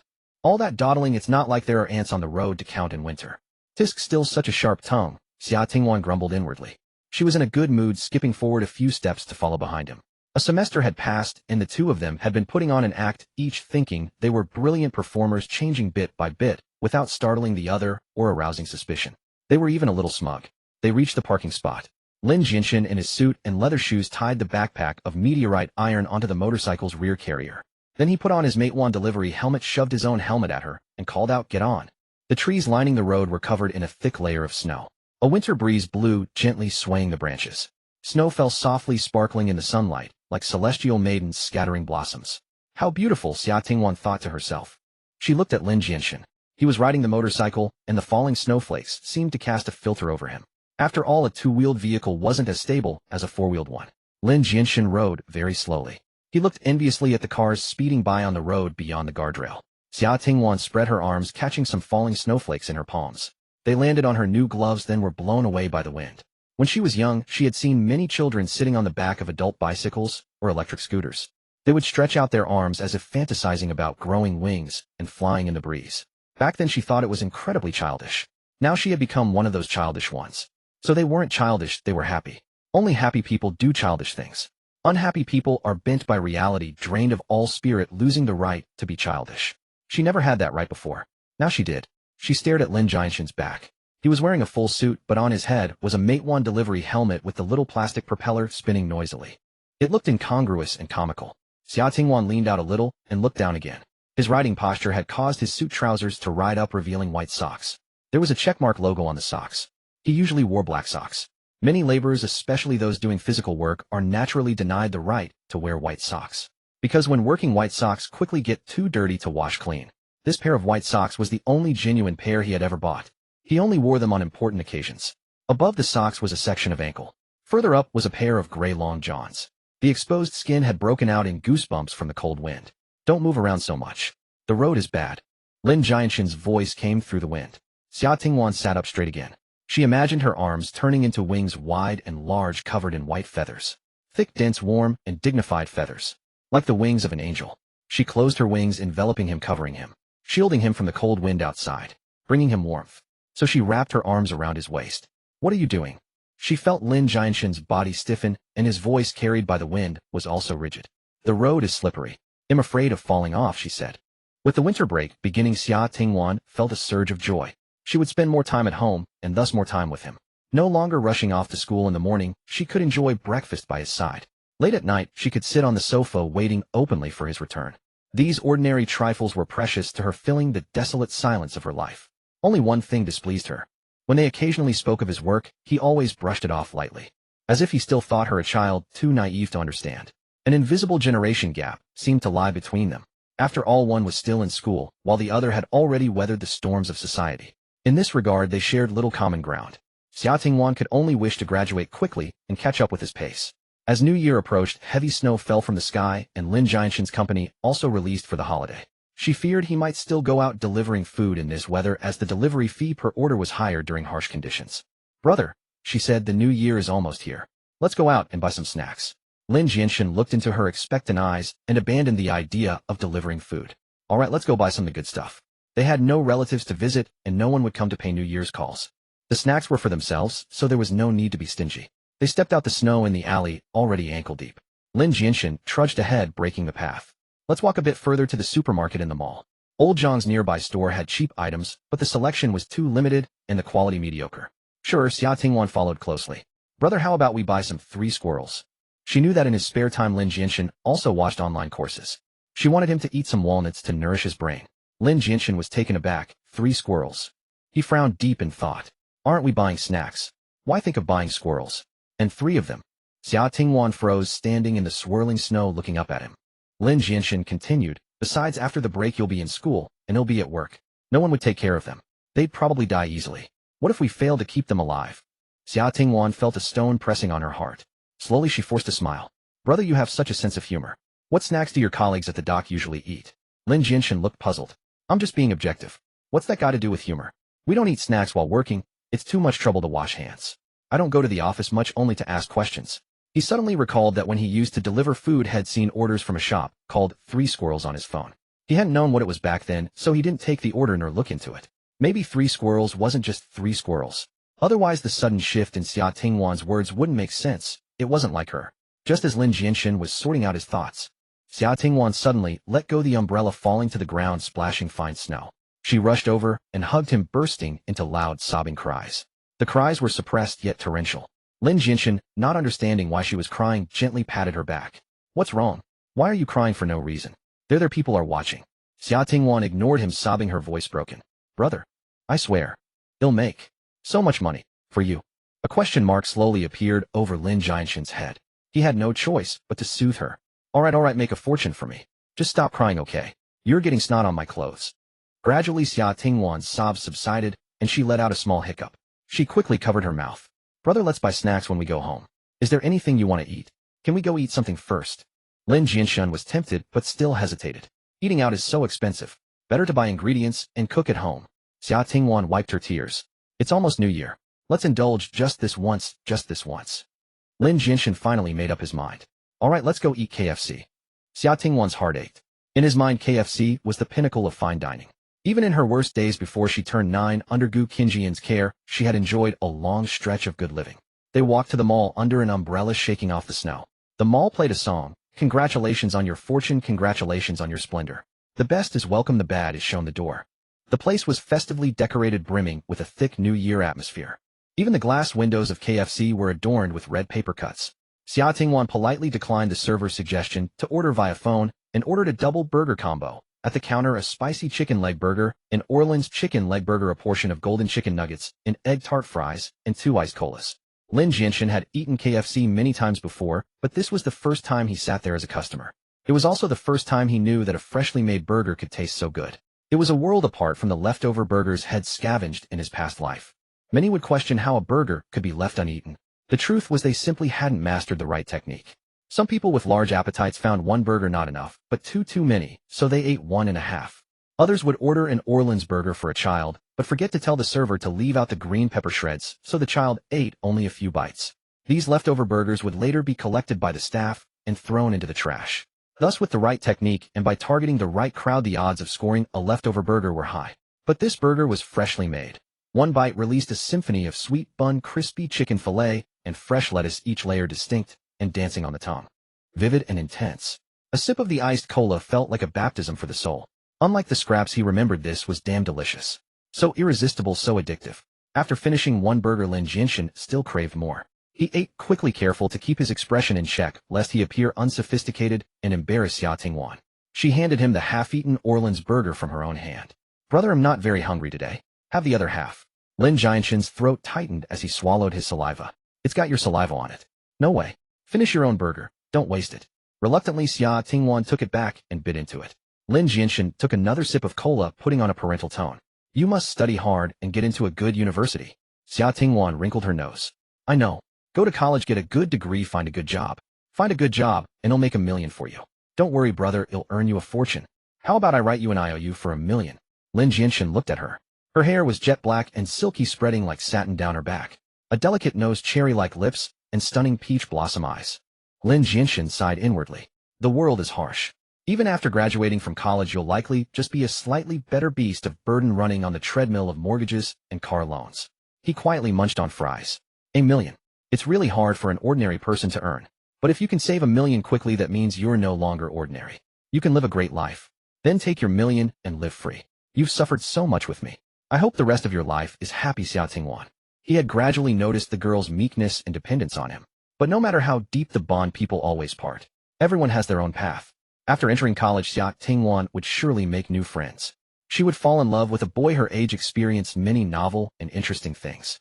The power of environment was strong. A good campus atmosphere might reshape a person's character and temperament. So he urged her to go to college not for the million, but to make her a better person, for her own sake. Humans are emotional creatures. Even small animals develop feelings after being raised for a while, let alone the delicate and lovely Xia Tingwan. Lin Jianshen thought about how Xia Tingwan would eventually part ways with him, and this little home would be broken apart. It was destined to return to being just a nest. A sudden pang of bitterness surged in his heart. I really am a twisted and fragile person, Lin Jianshen thought. Even eating KFC can make me feel so gloomy. Xia Tingwan was unaware of the complex psychological turmoil that Lin Jianshen was experiencing at that moment. She picked up a French fry, dipped it in ketchup, and held it towards Lin Jianshen's mouth, her eyes crescent-shaped with a smile. Brother, that's not how you eat French fries, you need to dip them in the sauce. Give it a try, he replied. Lin Jianshen had always felt that eating someone else's fries without sauce was cleaner. He had never eaten fries with dip before. He picked up a fry and said, I'll do it myself. Xia Tingwan pouted slightly and argued in dissatisfaction, brother, I wash my hands before eating. She avoided the main point as if she was merely upset that Lin Jianshen found her unappealing. But was this really a matter of disdain? Such an action seemed a bit too intimate, didn't it? However, a sister feeding her brother seemed acceptable. Xia Tingwan's expression was aggrieved, and her eyes appeared completely pure. Lin Jianshen hesitated for 2 seconds, feeling that he was overthinking it, and then bit down on the fry held by Xia Tingwan. The ketchup was both sour and sweet. A strange taste. Yet it was still quite addictive. Xia Tingwan then said, brother, if I get into university, will you grant me a wish, okay? Lin Jianshen ate another fry that she had brought to his mouth, thinking, what complex wish could this little girl have? He nodded, but you must get into a prestigious university. Xia Tingwan raised her chin confidently. Don't worry, brother, with my current grades I can handle it. Lin Jianshen chuckled, so why don't you tell me what your wish is in advance? Then I can be prepared. Girls usually only want a few things: beautiful clothes and skirts, high heels, cosmetics, perfumes, jewelry. Suddenly he felt a bit worried, and asked, it won't be too expensive, will it? If Xia Tingwan had her heart set on some expensive gold or jade, he probably wouldn't be able to afford it in his lifetime. Xia Tingwan chuckled softly, looking into his eyes, brother, I can't tell you in advance, but you'll definitely be able to fulfill it. On New Year's Eve the snow had stopped. The sky was a cold gray-white, and there was still quite a bit of accumulated snow on the ground. The city seemed to be in slow motion, with pedestrians and vehicles moving sluggishly. A group of party members and volunteers wearing red armbands were shoveling snow on the streets, puffing out clouds of white breath. Lin Jianshen and Xia Tingwan walked for a while, arriving at the bus stop, where they boarded a bus headed for the cemetery. The bus was nearly empty, and the atmosphere was quiet and solemn. Xia Tingwan sat quietly beside him, wearing a rabbit-eared hat. Lin Jianshen gazed silently out the window. She quietly watched him. As they passed a square, Lin Jianshen heard a low exclamation from the front seats. Look, the Yangwang U9X. Quick, take out your phone to take a picture. The bus windows were foggy, and Lin Jianshen wiped the glass with his hand to look outside.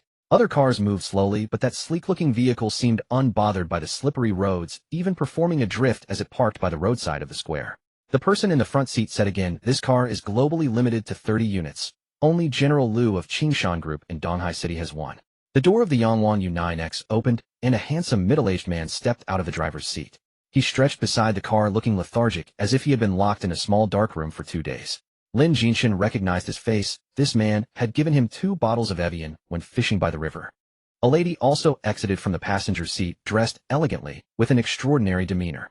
She bore some resemblance to Liu Shizhou, but was noticeably younger. Lin Jianshen remembered having seen her photo in the company's internal publication. Cheng Qiuling, Liu Ziz's biological sister. It was said that she had been adopted by the Cheng family since childhood, thus not carrying the Liu surname. She took out a white scarf from the car and handed it to a person who was shoveling snow. The snow shoveler looked up, visibly excited. Lin Jianshen recognized him as Ma Jianfeng, Su Yan's cousin. Recently there hadn't been any major cases, and the Serious Crimes Unit was assigned snow shoveling duties at the square during this time.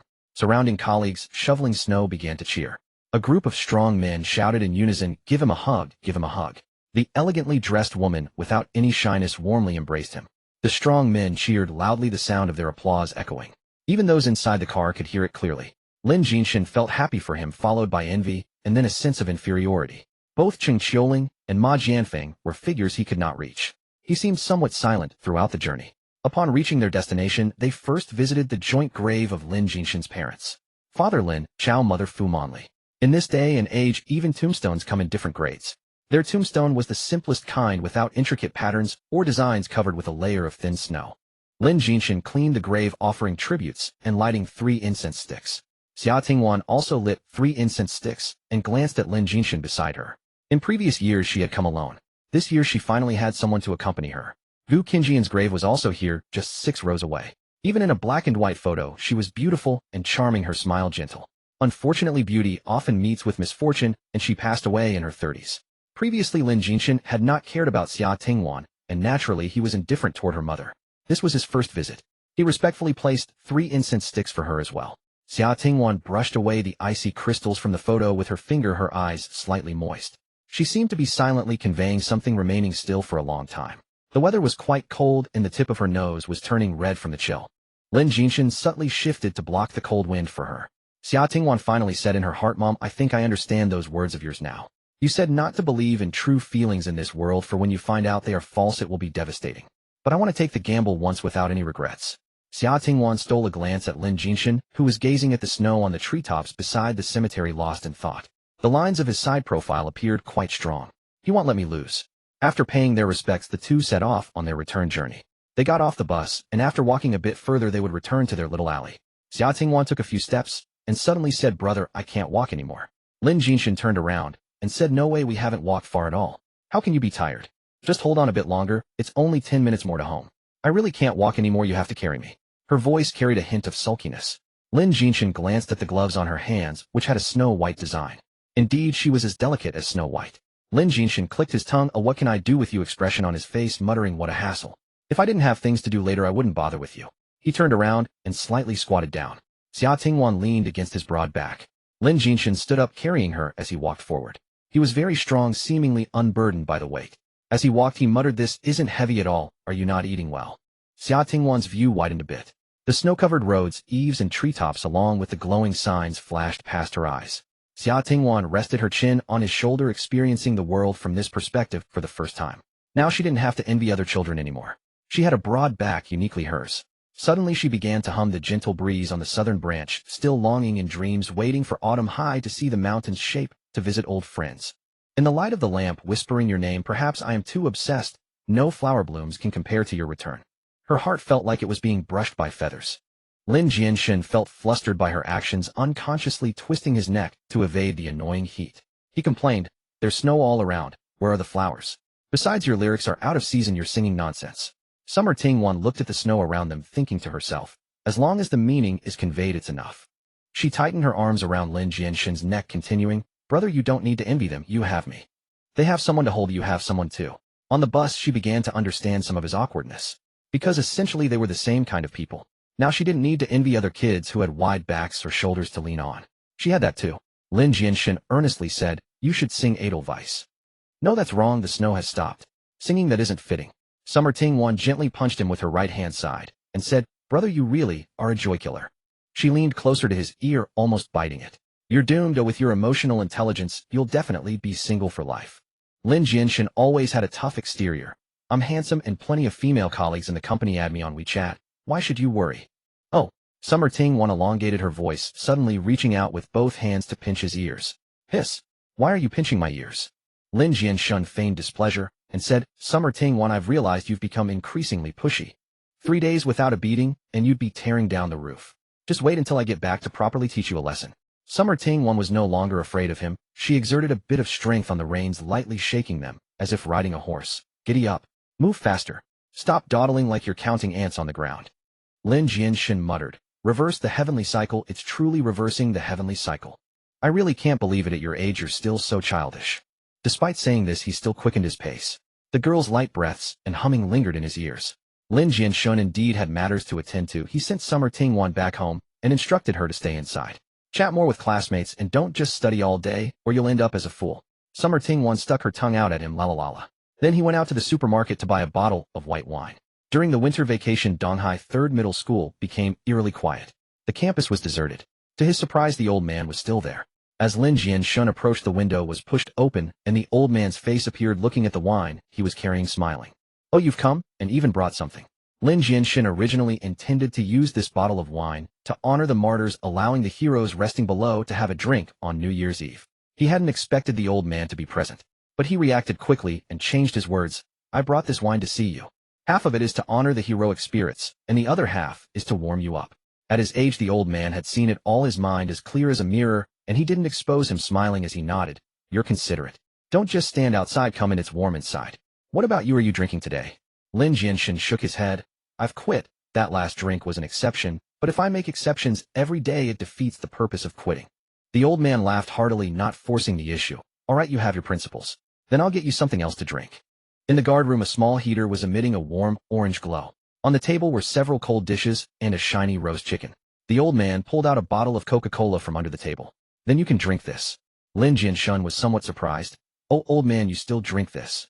The old man laughed heartily. A student once said his dad bought the wrong thing. He only drinks Pepsi, not Coke. He threw it away to avoid waste and conveniently gave it to me. Wait, are you really working here as a guard?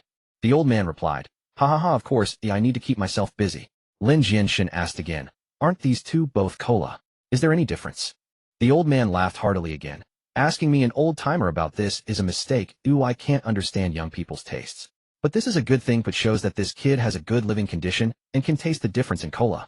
Those people below will also feel gratified seeing this.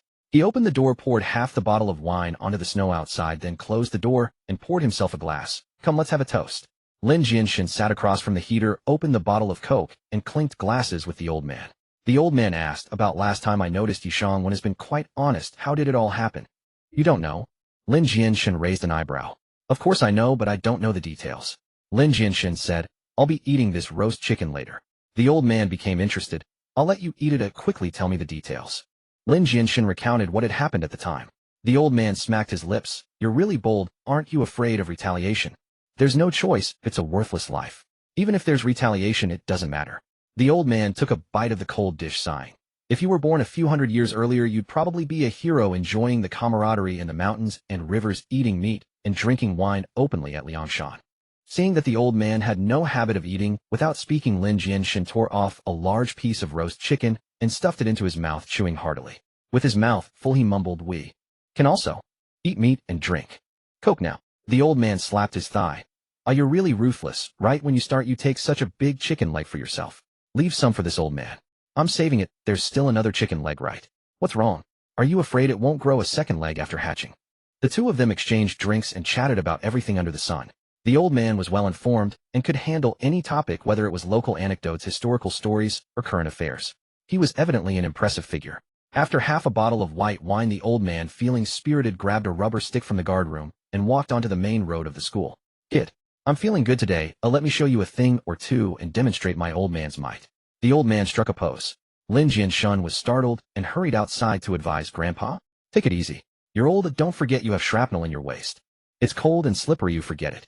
The old man, fueled by alcohol, waved his hand. Don't worry, I know what I'm doing. This old body is still quite spry. Lin Jianshen pleaded with difficulty, but the old man wouldn't listen. The old man swung the rubber stick, and the shadows of the stick were heavy and powerful, exuding a fierce and vigorous aura. Lin Jianshen watched in trepidation, worried that he might slip and fall. If that happened, should he perform CPR on him? If he did, the old man just had garlic in the cold dish he ate. This would be his first kiss after living 2 lives. If he didn't, he feared the old man wouldn't last until the ambulance arrived.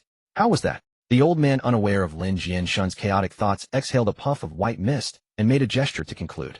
As expected of someone who had been on the battlefield, even at 70 or 80 years old, he still had the stamina, with no flushed face or shortness of breath, and a palpable killing intent in his eyes. Good stick technique. Lin Jianshen immediately applauded, very supportive. This was an old hero. He had to give him the emotional value he deserved, praising him highly. The old man became furious. What a load of crap. This is blade technique. He had misstepped with his flattery and struck a sore spot. Lin Jianshen rubbed his nose, reminded of a butcher at the market, and quickly changed his tune. With a straight face he said, What I meant is, no matter how great your stick technique is, it can't match your blade technique. Good blade technique. Especially impressive. The old man sighed, somewhat disheartened as he walked back to the guard room. You have poor eyesight, lacking enthusiasm. Opportunities are seized by oneself. A Lin Jianshen, inspired, spoke up. Hey, why don't you teach me a few moves, Grandpa? Given my current dangerous situation, isn't it reasonable for you to teach me a few moves? The old man paused. Go put on a riot helmet so I don't knock you on the head. Understood. Lin Jianshen said excitedly. In the guard booth, helmets, polycarbonate shields, rubber sticks, and forks were all standard equipment. Lin Jianshen put on the helmet and practiced with the old man for a while. The old man nodded repeatedly. Good aptitude. Lin Jianshen was strong and robust, with plenty of experience in fighting, just lacking a mentor's guidance. Under the old man's instruction, he improved rapidly. Noticing that it was getting late, Lin Jianshen took off the helmet and wiped the sweat from his forehead. Master, I'm leaving. Someone is waiting for me at home, or I need to go back for the new year. You should head home early too. The old man waved his hand. You're quite the opportunist, I can't take you as a disciple, but you can come and spar with me when you have time. I'm on night shifts every time.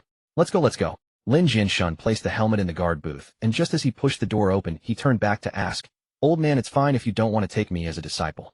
Thank you for teaching me a few moves, but I still don't know your esteemed surname and name.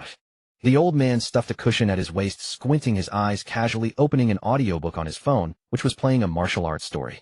Listening to the lines inside with a bit of alcohol in him, and some laziness, he mumbled indistinctly, lonely shadow on the cold river, old friends in the martial world. Why must we meet again? All right then, Lin Jianshen said goodbye. The old man was now tipsy, feeling sleepy, and waved his hand casually. Lin Jianshen shook his head and closed the door. Through the crack he heard the old man mumbling indistinctly, this letter arrives at the right time. Heaven helps Huang Zhong succeed. Standing at the camp gate to issue commands, the young lads listened to the roots. The singing faded and became inaudible. Across from the school, several children played in the snow by the sidewalk, their laughter occasionally echoing, making the campus even quieter after the snowfall. The old man was Chung Fong Zheng, the uncle of Mayor Chung. The 26 people sleeping beneath the school were all his relatives, including his father. He was here spending the new year with these uncles. Remembering these relatives, the old man, Chung, sighed softly. In the glorious land, filth and darkness arose where the grand and magnificent concealed all shadows. A tumor emerged in Donghai City. Before retirement, he presided over police work in Donghai City, holding a very high position. But the one who raised the tumor surely had considerable authority. The police sent several undercover agents in succession attempting to infiltrate, but all failed. Just 6 months ago, the last undercover agent lost contact, neither alive nor dead. The old man decided to return to the world. He had already locked down the general area based on some intelligence, but who specifically, it was still required evidence. He could no longer risk using his own people, because no matter how confidential it was, as long as the authority was high enough, it would surely expose some clues. This time he planned to break through from within the enemy. Fortunately, while dozing off a pillow, Lin Jianshen took the initiative to arrange a meeting with Ma Jianfeng to discuss cooperation. As long as they were willing to agree to some of his conditions, he could become a nail. This nail might take a long time to take effect, but the old man was not in a hurry and could not afford to be anxious. Once he got anxious, people would surely lose their lives. This operation was codenamed Fuhu. He finally fell asleep, and for once he had a good dream. Time flows like a river. Tongda Shipping expanded its external business, leading to a rapid increase in orders and cargo flow. A large number of new employees flooded in. During the second semester of her second year, Xia Tingwan saw Lin Jianshen promoted and transferred to a newly established warehouse as a team leader. His salary increased by 1,500. As Xia Tingwan approached the college entrance examination, the original manager was reassigned to develop other businesses. With the changes above, Wang Yong had an opportunity for promotion and took over the manager position. When he moved, the original supervisor position became vacant. Lin Jianshen was called into Wang Yong's new office.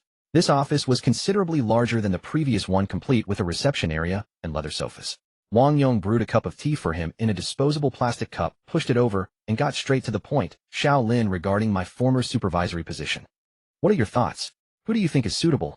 Lin Jianshen squinted at him, his eyes narrowing slightly, as if he could see through people's hearts. Normally matters like this would be decided by higher-ups without needing to consult a subordinate's opinion. Wang Yong awkwardly rubbed his nose. How had he not noticed how perceptive Lin Jianshen was before? He thought, in just a moment, this kid seems to have pondered a lot, perhaps even grasped the purpose of my conversation with him. Lin Jianshen finally spoke. I recommend Old Li. His skills are solid, he has rich experience, and his qualifications are sufficient to gain everyone's respect. Wang Yong lit a cigarette and said, the HR director's opinion is for you to take it. Lin Jianshen replied, I've only been here for less than 2 years, how can I compare my qualifications to Old Li? The company no longer looks solely at qualifications, Wang Yong explained. The HR department has integrated the Nanfeng intelligence system, which has a set of talent evaluation algorithms. Your daily work data, learning ability, problem-solving efficiency, and even the implicit assessment of your communication and collaboration are all quantified and scored. In terms of the final comprehensive potential score, you surpass Old Li. Lin Jianshen raised an eyebrow. Algorithm. Data is cold, it may not reflect everything accurately. Wang Yong shook his head. This algorithm is the brainchild of General Liu. Its accuracy is well known in the industry and quite popular in the market. It won't make mistakes. The results it produces are always very objective. Let me put it this way, if our company were to use Nanfeng intelligence system for management, 80% of the people would be unemployed, including me. Lin Jianshen asked, then why not use it? Wang Yong took a drag from his cigarette. During the management's annual meeting, General Liu mentioned that the purpose of new productive forces is to promote industrial upgrades and reduce employees' workloads, to enable everyone to live happier lives rather than exploit the working class positions and surplus value. Otherwise, why do you think you have time to watch online classes while at work? He flicked the ash off his cigarette. I digress. In short, Nanfeng intelligence system is impressive. Based on the algorithm's recommendation, the HR director is preparing to choose you over Old Li. Lin Jianshen fell silent for a moment, then suddenly chuckled. Then this algorithm must have missed one crucial point. Wang Yong asked, what point? Lin Jianshen replied, actually, I am planning to resign and I've thought about it beforehand. Wang Yong was taken aback. Are you crazy? Ash fell onto the shiny tabletop. This is a supervisory position, an administrative role where you only occasionally need to support on the front line. The salary plus bonuses are significantly higher than what you have now. How many people are eyeing this? Even if you don't take the supervisory position, you can continue as a team leader. Why resign? I understand everything you said, Lin Jianshen replied calmly. But for me, it's still not enough. Not enough? What do you mean by that? Wang Yong struggled to comprehend. Lin Jianshen calculated that Xia Tingwan would turn 18 after her college entrance examination. Even if she married at 28, there would only be 10 years in between. The dowry cannot be shabby, though otherwise she would be looked down upon by her husband's family. He must at least help with the down payment for a house. He couldn't still be renting at that time. A car might be necessary too, otherwise commuting would be inconvenient. Lin Jianshen said, I need a job that can allow me to save at least 3 million within 10 years. Wang Yong stared wide-eyed. Are you out of your mind? Lin Jianshen, do you know how hard it is to find a job now? You are dreaming. Lin Jianshen replied, there's no choice. My sister and I are orphans, and I want her to have a better marriage. Economic foundation determines the superstructure. With better economic conditions, she can enter marriage with more confidence and suffer less humiliation. She is the only family I have. Frankly, I'm quite sensitive. If she suffers, it pains me. Wang Yong remained silent for a long time. He somewhat regretted having this conversation with Lin Jianshen. After taking a few deep drags from his cigarette, he hoarsely asked, have you thought about where to go? 3 million, don't tell me you're planning to rob a bank. Lin Jianshen replied, I'm not robbing a bank. I heard that celebrities can earn hundreds of thousands a month. So I plan to check out Chasing Wind Media. They are a leading company and a giant in the industry. Even I, who doesn't pay much attention to the news, have heard about them from different channels. He smiled. If I become a celebrity, then 3 million should be within reach. Wang Yong muttered, you really are crazy. Do you know how slim the chances of becoming famous are? You look good. Many women privately admire you, but who doesn't look good among those who go there? You're willing to give up everything for a nebulous opportunity. Lin Jianshen replied, actually, I've thought this through long ago. I'm an ordinary person. To earn that much money, I must take a gamble. They are in a leading industry with more exposure opportunities. If all else fails, I can start by playing minor roles. He paused and added, let me tell you a secret. I have a way to definitely get into Chasing Wind Media, but I don't want to use it. I want to try relying on myself. Wang Yong lit another cigarette, unsure if he believed him. Lin Jianshen continued, by the way, there's something I'm a bit embarrassed to say. I came here just because I could work and study at the same time. I saw the recruitment information from Chasing Wind Media, which only requires a college degree or higher. Now that I've completed my online course ahead of schedule, the certificate will be ready in a while. The purpose of this job has already been achieved. Wang Yong questioned, isn't it because of Old Li? Lin Jianshen replied, you're overthinking it. There's no need to feel too burdened.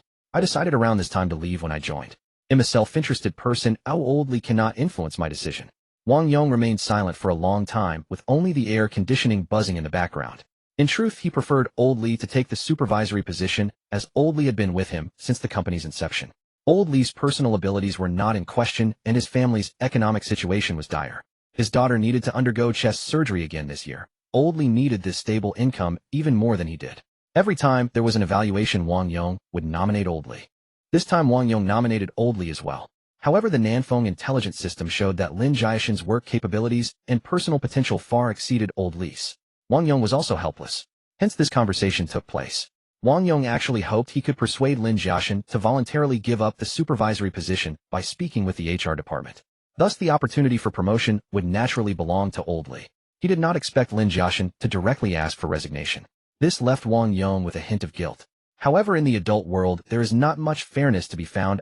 Everyone's ability to detach is quite strong. Wang Yong quickly nodded and said, if you've made up your mind, I'll approve it. He knew this man was personally placed by Director Chung, but it was a grueling frontline position and no one had checked on him since. This showed he had no real connections, only a fortuitous opportunity to get a job. Someone like him Director Chung wouldn't bother to keep. Wang Yong tried to lighten the mood and joked, come visit us sometime. Who knows, we might end up being your fans. Lin Jianshen stood up. Then I'll take your word for it, Brother Yo. Thank you for everything over these 2 years. Wang Yong rose and shook his hand firmly. Lin Jianshen added, actually I've been holding this in for a long time. You should smoke less. Lighting one after another, why not just stick the pipe straight into your lungs and enjoy the ventilator's joy in the hospital early? You wouldn't even have to breathe yourself. How nice. Wang Yong looked at the cigarette in his other hand, unsure whether to smoke it or not. Lin Jianshen continued, at least then I wouldn't have to inhale your secondhand smoke every day. Wang Yong sighed. Your mouth is like poison sometimes. Tone it down a bit when you really enter the entertainment industry. Lin Jianshen had initially planned to resign after getting his diploma, but plans changed. Xia Tingwan was about to take the college entrance exam. This was one of the most critical battles in her life. Lin Jianshen told himself he had already invested too much sunk cost, so he couldn't allow any mishaps at this stage. He picked her up and dropped her off at school every day, rain or shine. If Yi Fei remained persistent and caused trouble now, it would be disastrous. Moreover, her sleep time was tight lately. Riding his motorcycle was faster than her taking a shared bike, saving at least 10 minutes of precious sleep each day. With Lin Jianshen's company, Xia Tingwan performed well on the exam. She did as expected and got into the software department of Donghai University. Donghai University was a top-tier institution second only to Qingbei, a dream temple for countless students. On July 15th, the admission results were posted on the school's official website. Xia Tingwan checked the news using the downstairs neighbor's laptop, the couple forgetting their quarrel crouched beside her to watch. Once Xia Tingwan confirmed her admission, the news spread like wildfire. The neighbor's tone completely changed. Previously, people mentioned her with a sigh, that child's such a hard life. No parents and stuck with a brother like that. Now all those words turned into exclamations, that girl is incredible. She dropped out for months and still got into Donghai University. What a brilliant mind. Lin Jianshen listened with a smile on his face. In the first 2 days his heart swelled with pride, a smile on his lips, and his back straightened a little as he walked. But after 2 days he gradually found himself not so happy. Xia Tingwan's life had finally entered a new phase. In such a school there would surely be a gathering of talents and elites. She would meet many outstanding peers and see a broader world. Eventually she would leave him behind. Perhaps not eventually, because after the holiday Xia Tingwan was always busy, often not returning home until after 11. Later than him. He usually wrapped up by 9, recently bought a few dumbbells, and did some body training in his room after work. When Xia Tingwan came home, she always wore different styles of dresses. Her face still bore traces of light makeup, and she carried a faint scent of perfume. She would flop onto the sofa as soon as she got home, always looking exhausted. After dawdling for a while she would go take a shower. She was an adult now, and after a year of high school pressure, it was perfectly normal for her to relax, celebrate with classmates, and go out. Lin Jianshen repeatedly told himself he shouldn't be too controlling or intrusive. Being too naggy would spoil the fun and annoy her. A few days later, Lin Jianshen felt it might not just be reluctance. He started feeling awkward again, first envy then jealousy. He had once fantasized about attending a great university, sitting on the bus, casually revealing the school name on his backpack, drawing envious glances from those around him. Perhaps a parent would teach their child, you must study hard and get into a good school like this big brother. The child would look up and ask, is this school famous? The parents would say in an envious tone, of course it is. Do you know this school ranks in the top 10 in the country? What a prideful scene that would be. He also dreamed of a vibrant college life, making like-minded friends and joining fun activities. Meeting pretty and lovely senior and junior girls, chatting and laughing together. After graduation, he would stride through office buildings in a suit. Like an elite white-collar worker sipping coffee on the subway, carrying a briefcase with documents and a laptop. Unfortunately, in his past life he had struggled just to scrape into a mediocre university. The teachers rambled through lectures with little substance, clearly just going through the motions. He had no choice. During high school he was too busy. The orphanage only supported him until 16. After 16, the law deemed a person capable of working. He worked frantically during winter and summer breaks to afford food, clothes, and living expenses. In this second life things were even worse. In his past life he had at least attended a proper full-time university. This time he could only take online courses to barely scrape by with a correspondence degree. But he quickly adjusted his mindset. This is Xia Tingwan. You owe her this, and she's your only family. You said you'd lift her out of the mud. Are you backing out now? No, I'm not. He harshly despised himself, ashamed of his dark and narrow thoughts. That afternoon, after delivering an order, he parked his bike in the shade, grabbed the plastic water bottle hanging from it. He took off his Matewan delivery helmet, sat on the scorching curb, and gulped down a mouthful. The heat subsided a bit. He thought he'd keep delivering for a while, and only go to work after seeing Xia Tingwan off to college to avoid trouble asking for leave. Every major milestone in his life, he had faced alone. He didn't want the same for Xia Tingwan. Otherwise she would become just as sensitive and awkward. Lin Jianshen pulled out his phone and opened Douyin to browse. He had uploaded more videos, but his follower count hadn't increased much. He searched online, and learned that to make videos popular and gain followers fast you needed creativity or to pay for promotion. He couldn't think of any creative ideas and didn't want to spend money. Forget it, it'll just record my life, he thought. He clicked on the first video where he was still very stiff in front of the camera. Laifu reluctantly bowed and acted cute. The dog that accompanied him on deliveries was no longer by his side, and the bamboo dragonfly on his helmet had stopped spinning. Back then he felt he had shared so much with Laifu. Looking back now it seemed like just a fleeting moment. So brief that only this video proved Laifu wasn't a hallucination. As Lin Jianshen was reminiscing, a notification sounded. A new order came in. He put away his water bottle and donned his helmet. This order was for flowers. Summer was also a peak season for flower shops, with many people sending bouquets. Lin Jianshen picked up a carefully arranged bouquet from the flower shop and delivered it to an upscale residential complex. He rang the doorbell, and a girl about Xia Tingwan's age opened the door. The girl was overjoyed, her face beaming with a bright smile. She chattered excitedly, sharing her joy with him. I got into my dream university, and this is a gift from my mom. Isn't it beautiful? Lin Jianshen smiled and nodded. It really is beautiful. You must be so happy receiving flowers from your mom. She laughed, of course. What girl doesn't love flowers? The girl plucked a flower from a large bouquet and said, handsome, hey, race one for you. Hope it passes my good luck to you. Lin Jianshen accepted the flower with a smile and replied, actually I'm already quite lucky because my sister also got into university, Donghai University. The girl exclaimed, wow, a top student. That's amazing. Of course, Lin Jianshen said, lifting his head proudly like a victorious rooster striding into the elevator with his chest puffed out. He tucked the flower into the gap beneath the dashboard and rode his bike to the flower shop. Hey, was there a problem with that last order? The shop owner asked, puzzled upon seeing him. Lin Jianshen shook his head. No problem with the flowers. Boss lady, I'm here to buy flowers this time, not deliver them. The owner immediately warmed up. What kind of flowers are you looking for? We have a wide variety here. Lin Jianshen scratched his head. I don't know much about these. Could you recommend something? We have Black Magic Lady in red cardi, a Shangri-La Vindela Princess Meishua. Lin Jianshen interrupted. Wait, isn't it Snow White? It's Princess Meishu, the owner laughed, pointing to a bouquet nearby. See this one? Lin Jianshen leaned in for a closer look. It was a pale pink flower with dense layered petals, intricate and delicate, edged with elegant wavy curls. The center held a faint apricot hue, looking tender and noble, truly beautiful. Lin Jianshen shook his head regretfully. It's lovely and I like the name, but it's a rose. Doesn't quite fit the scene. The owner, unwilling to lose the sale, explained, this isn't a rose, it's a Chinese rose. Lin Jianshen pointed at Princess Meishua and said, but it looks just like a rose. It only looks similar, the owner said with a bit of salesmanship. See how elegant this flower is. Perfect for giving to a girl, suitable for any occasion. Lin Jianshen slapped his thigh. Alright, I'll take this. Let me be bold for once. Wrap up a big bouquet and make it look nice. Xia Tingwan loved flowers, she would surely be thrilled to see them. The owner wrapped the bouquet.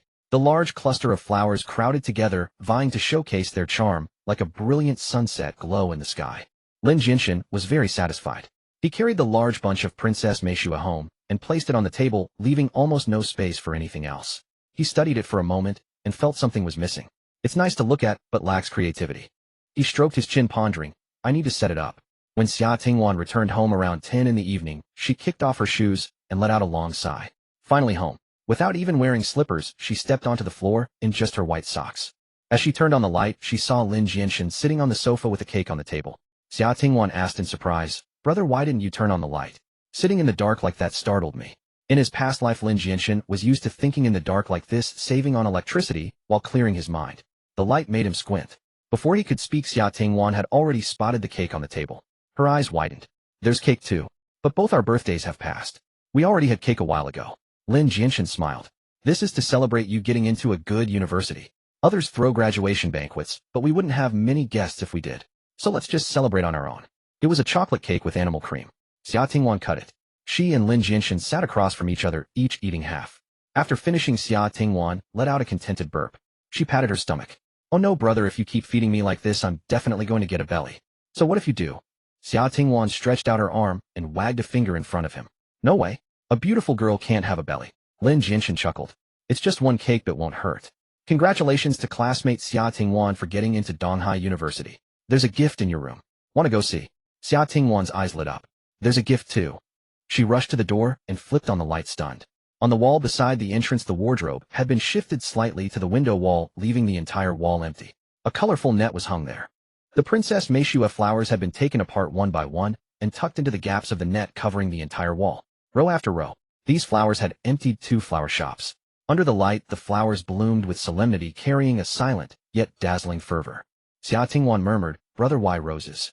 She nervously clutched the hem of her clothes. She had grown more confident, and rarely made such gestures now, but at this moment, she was even more nervous than during the college entrance exam.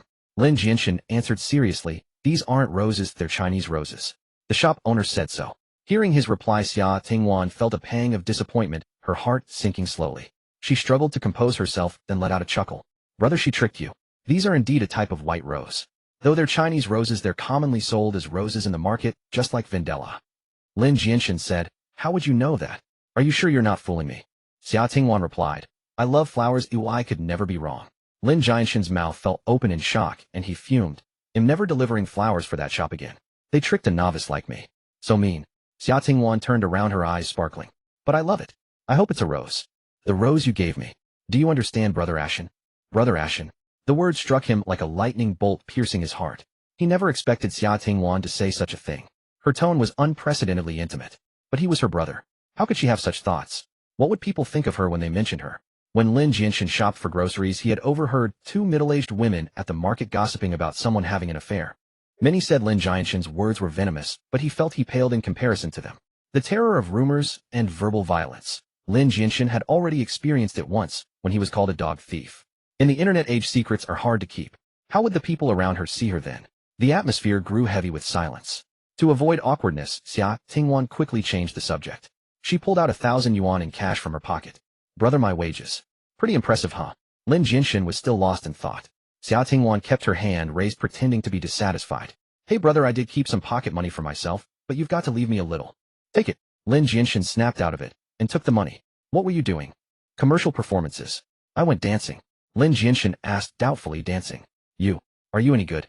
Xia Tingwan wrinkled her nose and snorted. "Brother, don't underestimate me. I learned dancing and singing as a kid, taught by my mom." Lin Jianshen said, "But I haven't seen you practice in years. You'd get rusty after 3 days off." "Oh brother, those commercial gigs are super simple. Just follow the lead dancer and hop around. No need for backbends or splits. It's really easy. 50 yuan per show. Sometimes I can do 3 or 4 in a day, but I spend a lot on food and clothes." She sighed. "Our capitalists are so greedy, making us buy our own makeup and clothes." Lin Jianshen asked, "Is it in the mall or outdoors?" Xia Tingwan said regretfully, "There are a lot of people doing this during summer break, so indoor gigs are hard to get. Mostly outdoors. But I'll ask the team leader to try harder. Maybe we can snag some indoor ones." Lin Jianshen suddenly leaned in close, studying her face. Up close, he noticed a slight redness beneath her light makeup. He wondered if it was sunburn. He reached out to wipe away the makeup to check, but then remembered that removing makeup required special remover, and that touching her like this might cross a line. So he pulled his hand back, muttering, "You don't need to go out and earn money. I've already saved up tens of thousands, enough to send you to college." Xia Tingwan grabbed his hand and gently pressed his palm to her cheek, saying pitifully, "Brother, I don't know if I'm sunburned." "Feel it. Check for me." Lin Jianshen's right hand covered her left cheek, and he carefully rubbed it with his fingertips, asking, "Does it hurt?" Xia Tingwan said, "It doesn't hurt here. Try another spot." Lin Jianshen moved his fingertips to the other side of her face, closer to the area beneath her ear, gently pressing. "What about here?" "Hiss. It seems a bit sore here too." Xia Tingwan inhaled slightly, her brows furrowing. Her peach blossom eyes gazed at him, watery and shining with a perfectly measured hint of pitifulness. "Brother, it must be sunburn.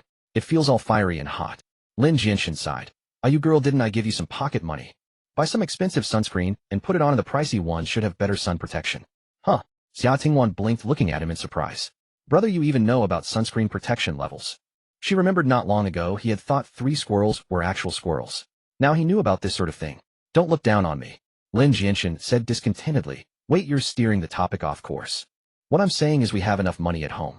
Why do you have to go out and earn that hard-earned cash?" Xia Tingwan said, "Brother, I want you to know that I'm not a child anymore. I can earn money too. From now on, let's earn it together, okay? Don't put so much pressure on yourself. I want you to be happier." Lin Jianshen thought for a moment, then said, "College time is very precious. I still suggest you focus on experiencing university life. Don't step into society too early, it will be very tiring." He thought, perhaps this is your last period of carefree time. Soon you'll have to hustle for a living. "But singing and dancing aren't a burden to me, they're things I love." Xia Tingwan tilted her head, hands behind her back, drawing circles on the ground with her toe. "Doing what I love and being able to earn money too. I don't find it tiring." "Then suit yourself, but remember to protect yourself from the sun," Lin Jianshen said. "If you get sunburned again, next time I won't allow you to go." "Got it." Xia Tingwan nodded, her smile blooming. The topic ended. The air suddenly fell silent. His hand was still pressed against her face. Xia Tingwan's face began to grow redder and redder. How strange. He had been so careful. Could the sunburn really be that severe? And it seemed to be getting hotter and hotter. That warmth traveled through the calluses on his palm, through skin and flesh, all the way to sear his nerves. Lin Jianshen wanted to withdraw his hand. The instant his fingertips moved, Xia Tingwan suddenly raised her hand and grasped his wrist. Her hand was small, her fingers slender, but her grip was strong. With a stubbornness, she pressed his palm back against her burning cheek. The girl looked up, her peach blossom eyes inherited from her mother, now clearly reflecting his figure. Deep within those eyes, beyond the usual dependence, surged something even more scorching and intense. Lin Jianshen felt his own cheeks begin to heat up uncontrollably. His heart pounded wildly. The sound of surging blood roared in his ears. A gentle breeze drifted in. The old light bulb hanging in the bedroom swayed slightly, casting a dappled, shifting play of light and shadow across the room. In the rich fragrance of the blooming Princess Yuki, covering the wall beneath the swaying halo of warm yellow light on this sweltering midsummer's night. It was hard to tell whose face was redder, whose cheeks were hotter. Xia Tingwan slowly narrowed her eyes, concealing the dangerous, determined gleam within. A clip from Douyin flashed through her mind. Where they can go, we can go too. From today on, the roles of offense and defense have changed.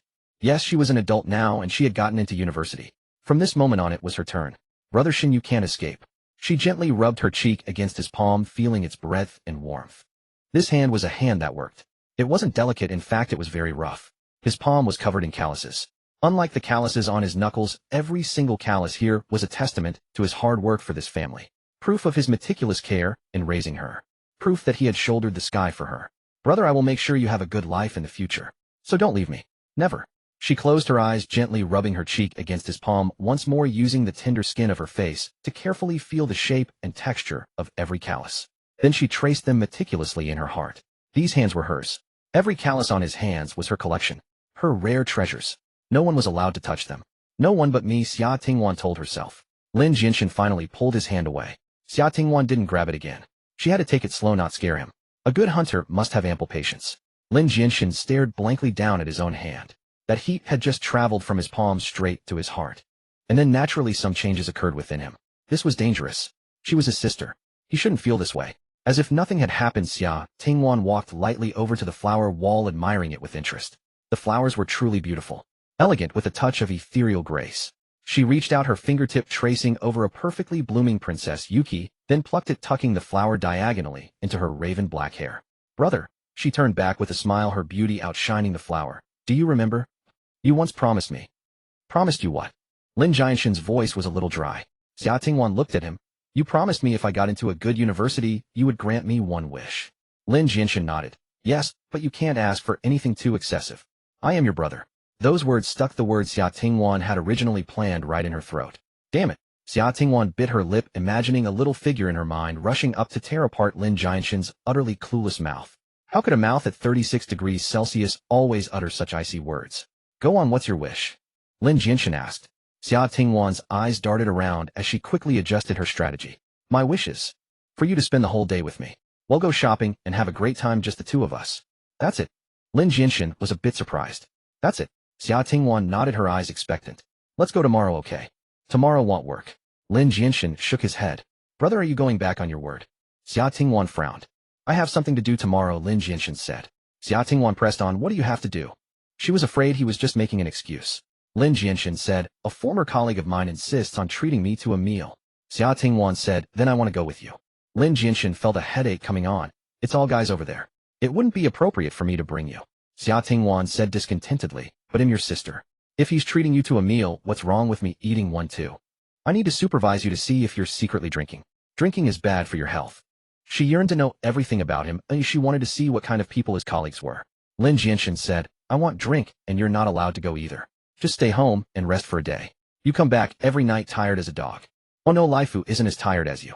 Xia Tingwan put on a pitiful look. Brother, you guys are definitely going to eat a lot of good food tomorrow. Maybe there'll be roast chicken, spare ribs, roast duck, pig trotters, beef, braised pork. She rattled off a long list of dishes, then said in a pitiful tone, I'm so tired tomorrow, I might only have the energy to cook some noodles. She shook his arm, her voice soft and syrupy. Please take me with you. I want to eat something good too to replenish myself, okay? Brother. The last word was drawn out with heart-rending emotion. This trick seemed to work on Lin Jianshen every time. Sure enough, looking at her pitiful appearance, even though he knew she was definitely faking it, his heart still softened. Lin Jianshen sighed helplessly. All right. Then go to bed early tonight. They'll call you before we go out tomorrow. Yay? You're the best brother. Xia Tingwan immediately let go, her smile radiant. Lin Jianshen returned to his own room. The door closed softly. Xia Tingwan leaned against the door panel, listening to the faint sounds from next door. She clenched her right fist and pumped it vigorously, mouthing silently yes. She thought to herself, playing pitiful works like a charm, no matter the situation. Got it down pat. You're amazing, Xia Tingwan. Don't rush, take it step by step. At this moment, Lin Jianshen was separated from Xia Tingwan by only a single wall. He leaned against the door panel on his side, staring at his own hand. The restlessness in his chest hadn't completely subsided yet. A person cannot, or at least should not. Forget it, she's still young. She can't tell the difference between dependence and love. Once she's in college, sees a wider world, meets more outstanding people, she'll naturally understand. The rented room fell silent once more. Only the Princess Yuki flowers covering the wall continued to bloom, quietly, silently witnessing this night. Restlessness, stillness, silence, joy. Xia Tingwan had never imagined that the home of Lin Jianshen's so-called colleague would be in such a desolate place. It was a small fishing village nearly forgotten at the edge of the coastline. Almost half the houses in the village lay abandoned, their peeling walls and crumbling courtyards overgrown with weeds as tall as a person. Only the unwearying sea wind whistled mournfully through the hollow doors and windows. Most of the villagers were elderly, whose children were a rare sight. Xia Tingwan had never imagined anyone could live in such harsh conditions. Old Li's broken window was patched with plastic sheeting, which rustled incessantly in the coastal breeze. Inside, there wasn't even a wardrobe. The family's clothes, regardless of season, were all crammed into a few bamboo baskets. What couldn't fit was piled carelessly at the head of the bed. An old ceiling fan hung from the beam in the main hall, half its green paint peeled away, creaking and groaning as it spun. Xia Tingwan was genuinely worried the blades might fall off. A pair of swallows flew in and out, carrying fresh mud to build a nest on the beam. When tired, they huddled together, gazing at their gradually forming home. A blind old woman with cloudy eyes sat in a corner of the hall, wearing a tacky bright green floral short-sleeved shirt, clutching a stick in her arms. In her hand, she held a cheap bagged pastry, occasionally lifting it to her nose to sniff. She seemed to swallow her saliva, then placed it beside her again. After a moment, she couldn't resist picking it up and sniffing it once more. Xia Tingwan's heart ached at the sight, and she couldn't help but ask, "Grandma, if you want to eat it, I can tear open the package for you, okay?" The old woman turned her head toward the voice, though her eyes failed to focus, and a kind smile spread across her face. "You're a kind-hearted girl, but no need. My late husband loved these pastries when he was young, but we were poor and couldn't bear to indulge. He only had them a few times in his life. Later, as he aged, his blood sugar got high, so he couldn't eat them anymore. Such was his fate." Old Li had approached unnoticed, and hearing her said helplessly, "Mom, why bring that up? She's a guest here." Chastised, the old woman murmured, yes, look at my loose tongue. "Sorry, young lady. When people get old, they tend to ramble. It's just that we haven't had a visitor in so long, it's been ages since we had such liveliness. I couldn't help but think of when he was here. When he was alive, the house was always so full of life." Old Li shook his head helplessly and went to the kitchen to cook.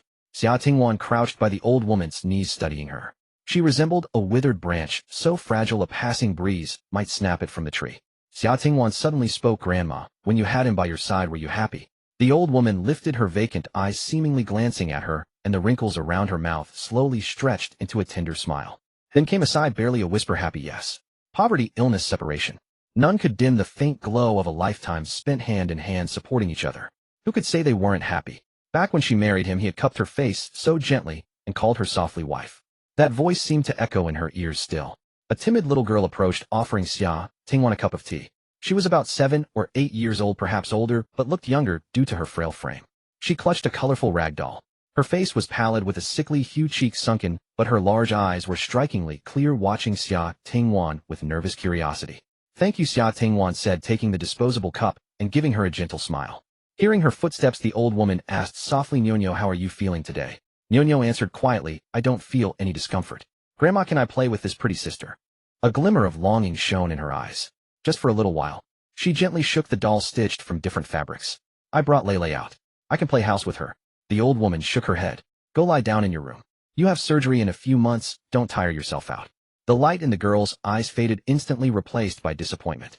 She said nothing, only nodded and retreated to her room. After the door closed, the old woman sighed.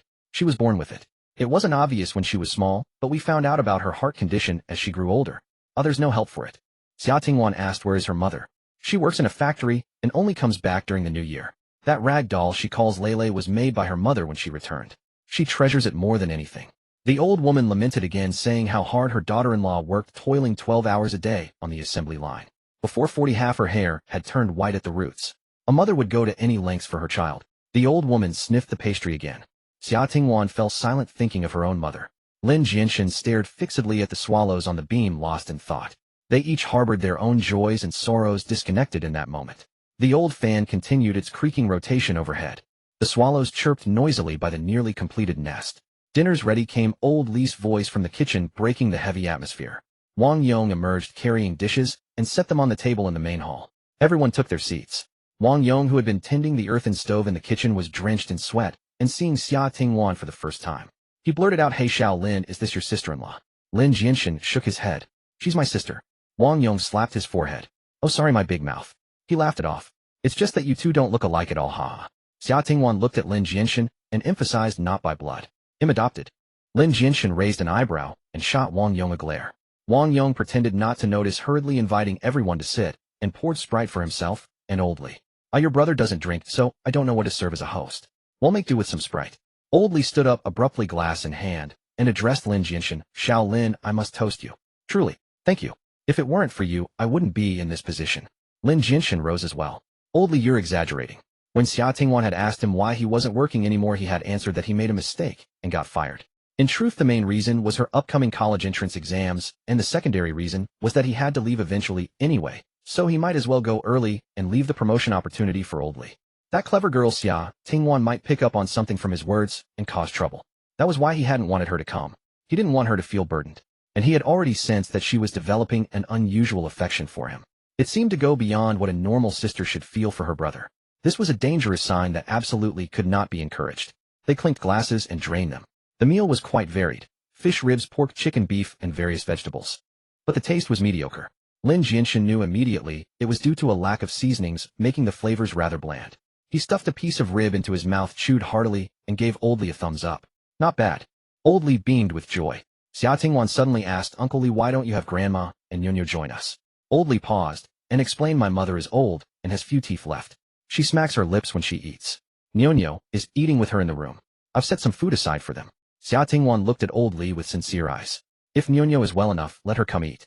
Children always love being around people. Neither my brother nor I mind if Grandma smacks her lips." Lin Jianshen glanced at Xia Tingwan, and thus the old lady was helped along, and Nyonya was also called out. Xia Tingwan asked Nyonya if she had any dietary restrictions, then kept piling food onto her plate. Wang Yong watched and couldn't help but sigh. What a beautiful and kind-hearted girl. No wonder your brother dotes on you so much. Xia Tingwan turned her head to look at Wang Yong. Upon hearing this, curiosity etched on her face. "Uncle Wang, my brother. Exactly which company rule did he break to get fired last time?" Lin Jianshen's heart skipped a beat, and he quickly interjected, "It was just an accident while moving goods. He damaged a crate of precision instruments." Almost simultaneously, Wang Yong's voice rang out, "Your brother wasn't fired, he voluntarily." Meanwhile, Old Li, overwhelmed with gratitude, blurted out, "Your brother left to give me the opportunity." The three had no coordination whatsoever, each offering a different version, and the air suddenly grew still.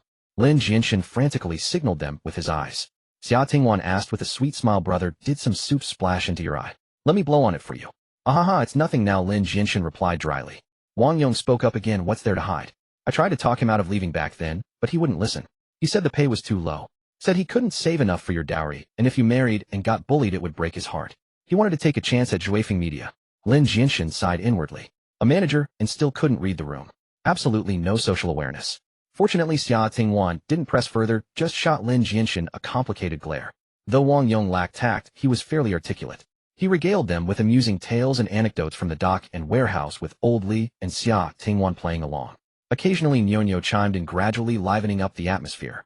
After the meal, Lin Jianshen lingered for a while longer, then rose to take his leave. Old Li's family saw them to the door, the blind old lady groping for the doorframe, repeatedly thanking them and inviting them back. Nyonya hid behind her grandmother, her big eyes gazing at Xia Tingwan with reluctance. She couldn't attend school and rarely met such a gentle older sister. The motorcycle was parked on the muddy ground outside. Wang Yong had other matters to attend to, so he drove off in his BYD song first. Lin Jianshen swung his leg over the bike, turned the key to start it, and Xia Tingwan sat sideways behind him, wrapping her arms around his waist. They had only ridden a short distance when Xia Tingwan suddenly exclaimed, "Oh no. Brother, stop. What's wrong?" Lin Jianshen braked. "I think I left my phone at Uncle Li's house," Xia Tingwan said, her tone vexed. "Brother, wait for me. He'll go back and get it." He'll take you back, Lin Jianshen said, starting to turn around. No need, no need, Xia Tingwan had already nimbly dismounted. It's just a few steps away. Wait for me under that big tree up ahead in the shade. He'll be right back. Without waiting for Lin Jianshen to respond, she turned and jogged back the way they came. Lin Jianshen had no choice but to park the bike in the shade of a crooked tree by the roadside.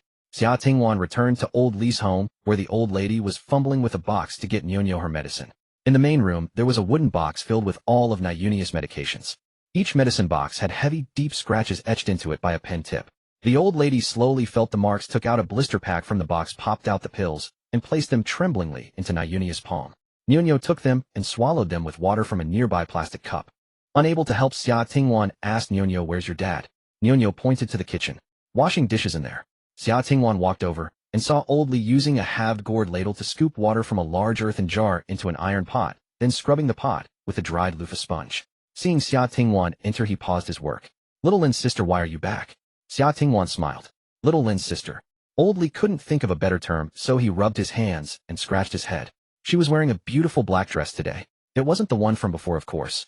She had grown a bit taller, and her figure had improved. That old dress was now a little too small. This new one had better fabric and a more fashionable design, a princess-style dress. The hem was adorned with delicate lace trim, and intricate patterns were embroidered with golden silk thread. On her feet were lace-trimmed white socks and a pair of black patent leather sandals with a bow at the toe and thin single-strap buckles over the instep. This outfit was a birthday gift from Lin Jianshen, and it suited her perfectly, accentuating her fair skin and picturesque features. Xia Tingwan took 200 yuan from her pocket and pressed it into old Li's hand. "This is money I earned myself. Use it to buy Nyonyo some clothes and toys." Old Li waved his hands repeatedly. "I can't take your money. Little Lin has already helped me so much." Xia Tingwan smiled. "Uncle Li, you really don't have to take this so seriously.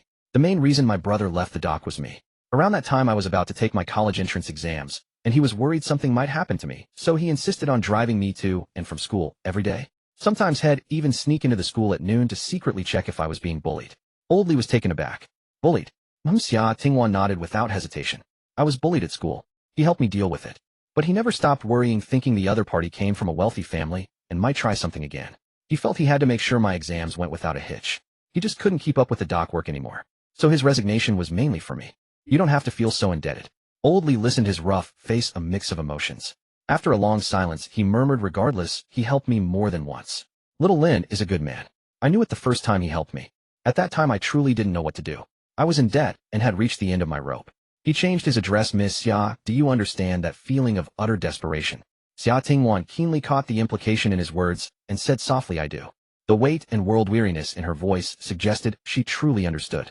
Old Li glanced at her in slight surprise, then thought he was probably overthinking it. He must have been influenced by his blind mother's ramblings. Why else would he hear such a sense of weariness in a young girl's tone? Xia Tingwan asked further, "He helped you out of that hopeless situation?"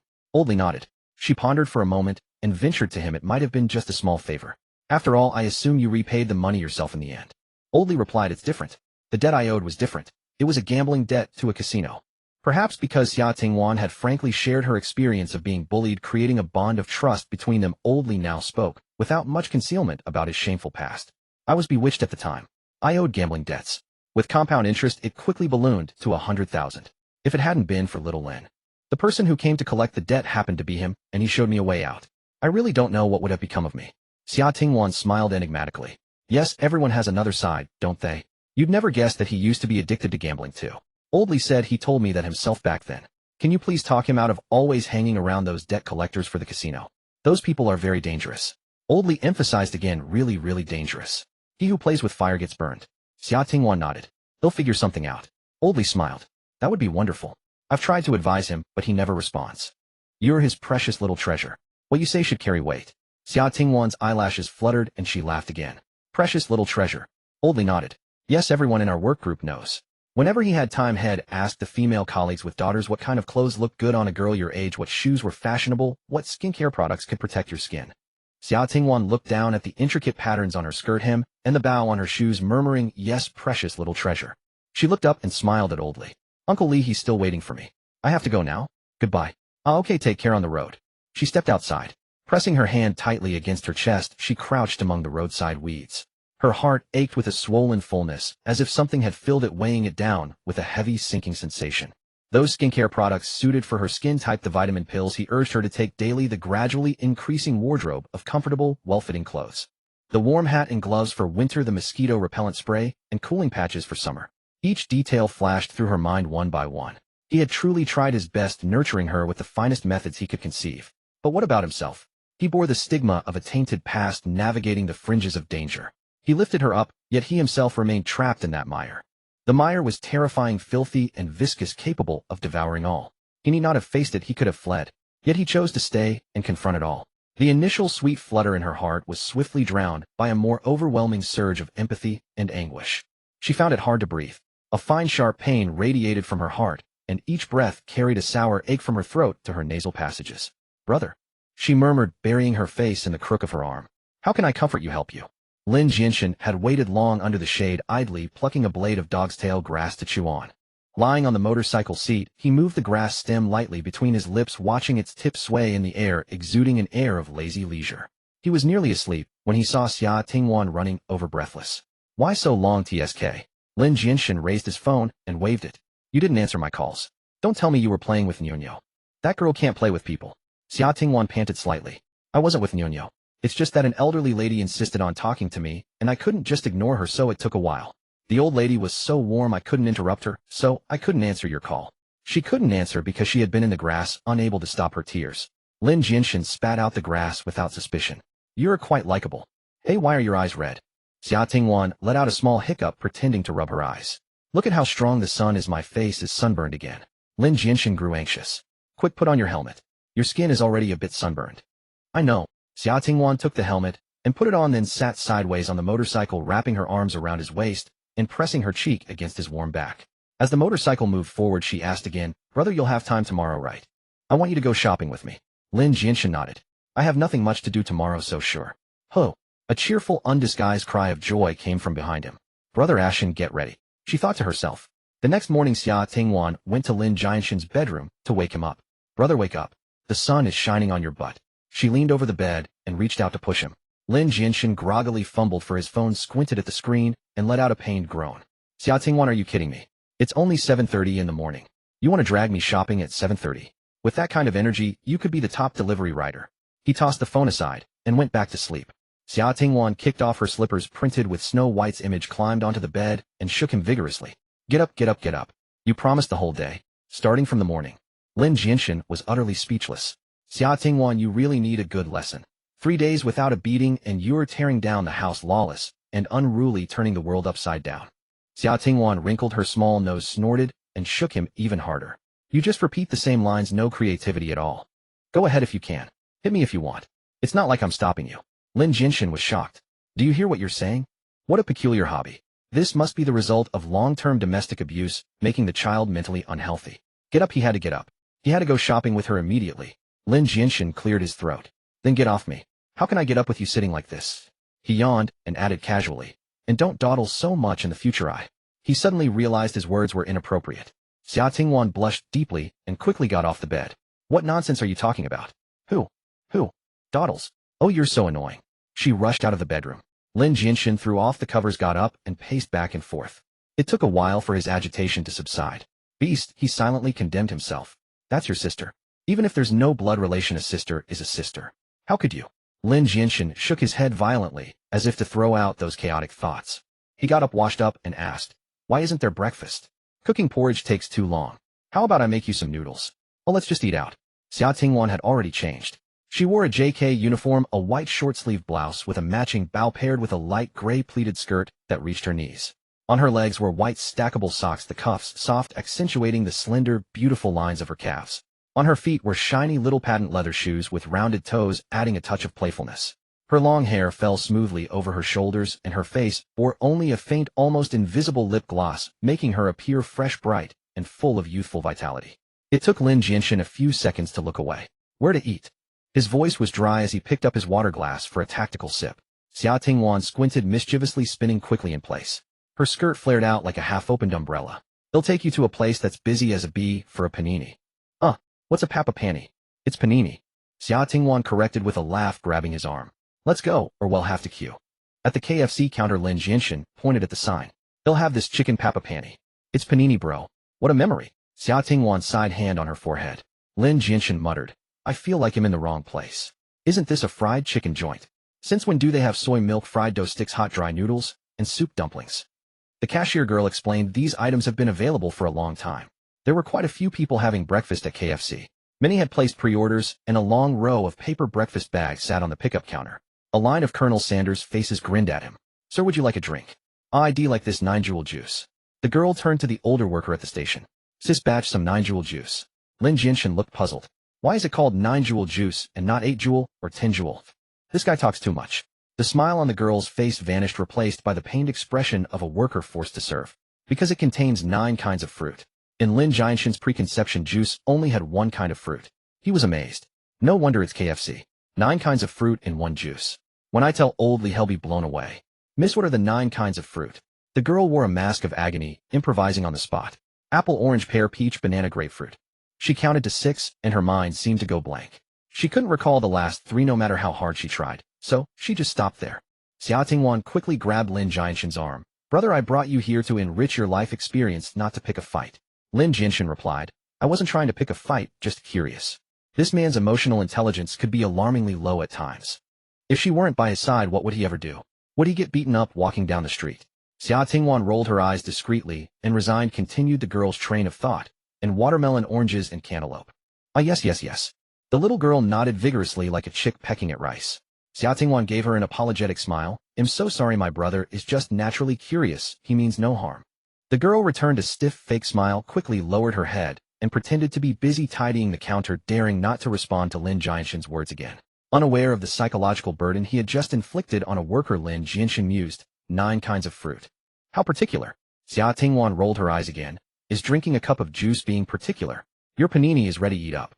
The panini had a crispy crust, a soft interior, tender chicken, and was filled with salad dressing, offering a rich layering of flavors. Not bad at all. Lin Jianshen nodded in approval. Tastier than steamed buns, but too expensive. By the way, where are we going to play after we eat?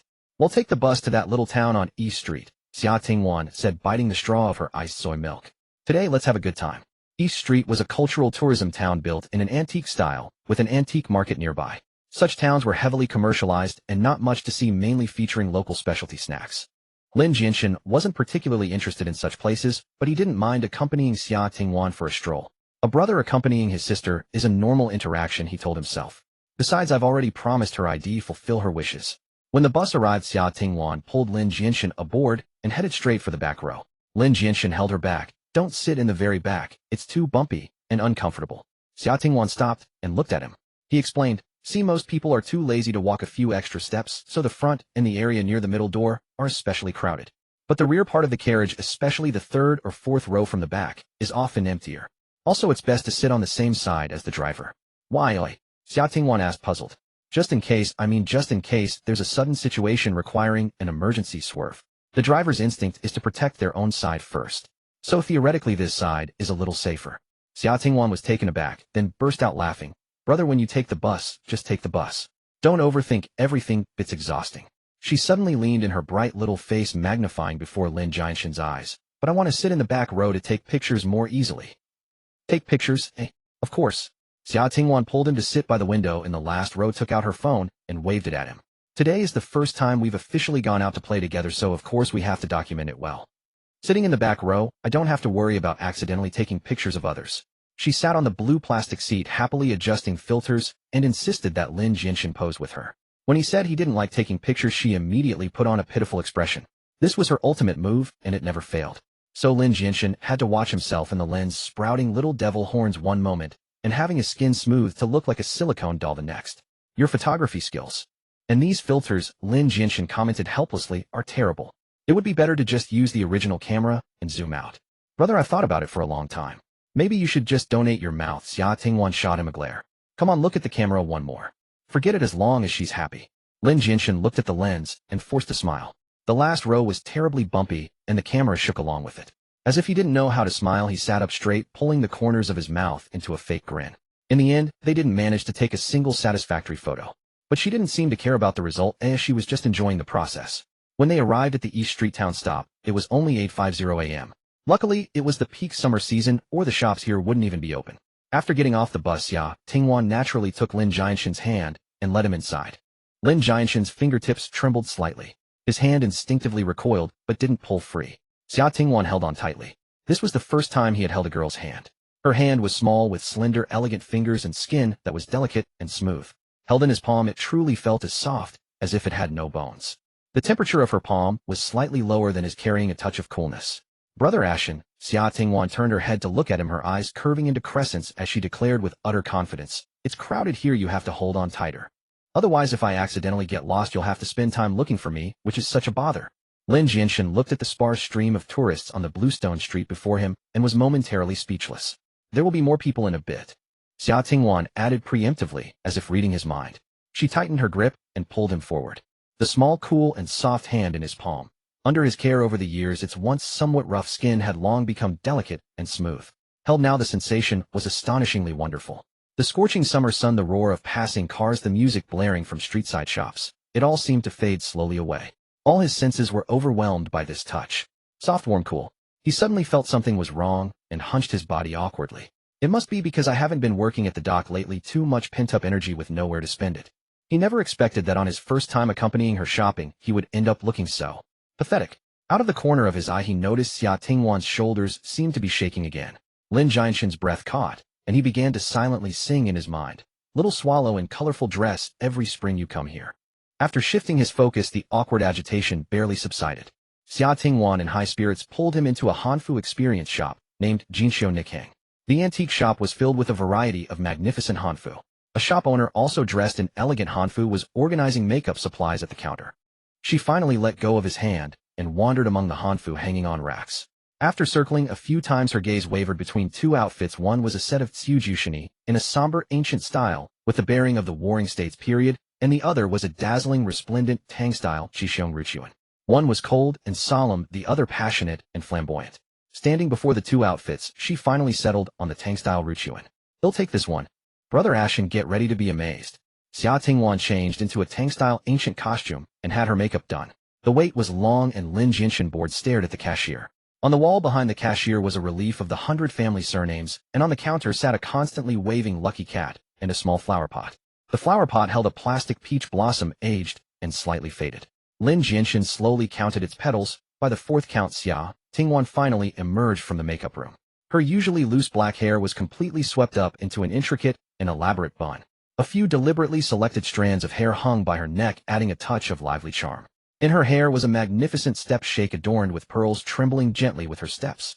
On her forehead was a flame-shaped red floral ornament, and the corners of her eyes were meticulously outlined and elongated with gold powder.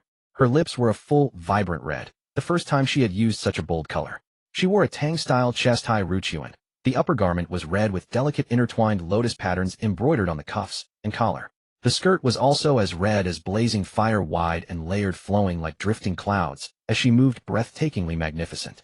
Such bright red clothes and flamboyant makeup are particularly picky, hard for most to pull off. But Xia Tingwan managed it. 2 years had transformed her completely. Even the shop owner marveled at how stunning her ancient costume look was. She seemed like a lady straight out of a Tang Dynasty scroll, embodying the unique luxury and boldness of that era. Lin Jianshen felt that now she was no less impressive than Zhong Ran's ancient costume poster from their meal back then. She stood quietly, her peach blossom eyes made even more enchanting by the makeup fixed on Lin Jianshen. Lin Jianshen looked at her, his heart inexplicably skipping a beat, his face feeling hot. He turned away to look at the plastic flowers. The peach tree stands young, its blossoms radiant.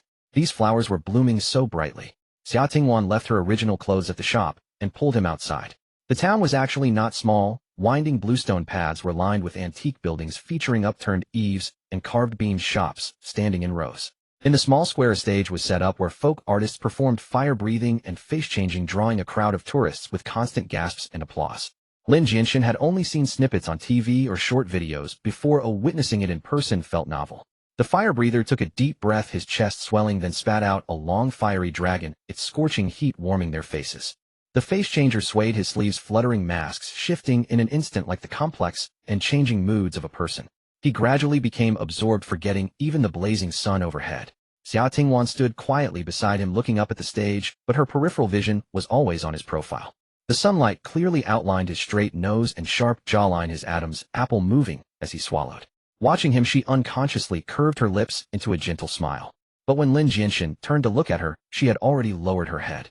That was the gentleness of a lowered head like a water lily too shy for the breeze. The performance ended with thunderous applause. Lin Jianshen clapped enthusiastically, still wanting more. Brother Xia Tingwan said, composing herself, tugging at his sleeve and pointing to a small shop with a sign reading sugar water shop. Let's go buy a bowl of sugar water, it's so hot. Lin Jianshen replied, what's so good about sugar water? He'll make it for you when we get back. Why not buy a milk tea? Xia Tingwan asked, brother, you know how to make sugar water. He had cooked in the kitchen before, so it was possible. Just add some sugar to water, anyone can do it. Xia Tingwan burst out laughing, her eyes curving. My silly brother, sugar water isn't just sugar water. It's a dessert. It has lots of toppings like red beans, mung beans, taro balls, grass, jelly fruit. Cold and refreshing, perfect for summer. Without waiting for his reply, she pulled him into the shop and ordered a bowl of milk braised coconut. She scooped a spoonful and offered it to him. See, it's not just sugar water. Lin Jianshen tasted it. Sweet, cold, and refreshing with rich toppings blending into different textures, way better than plain sugar water.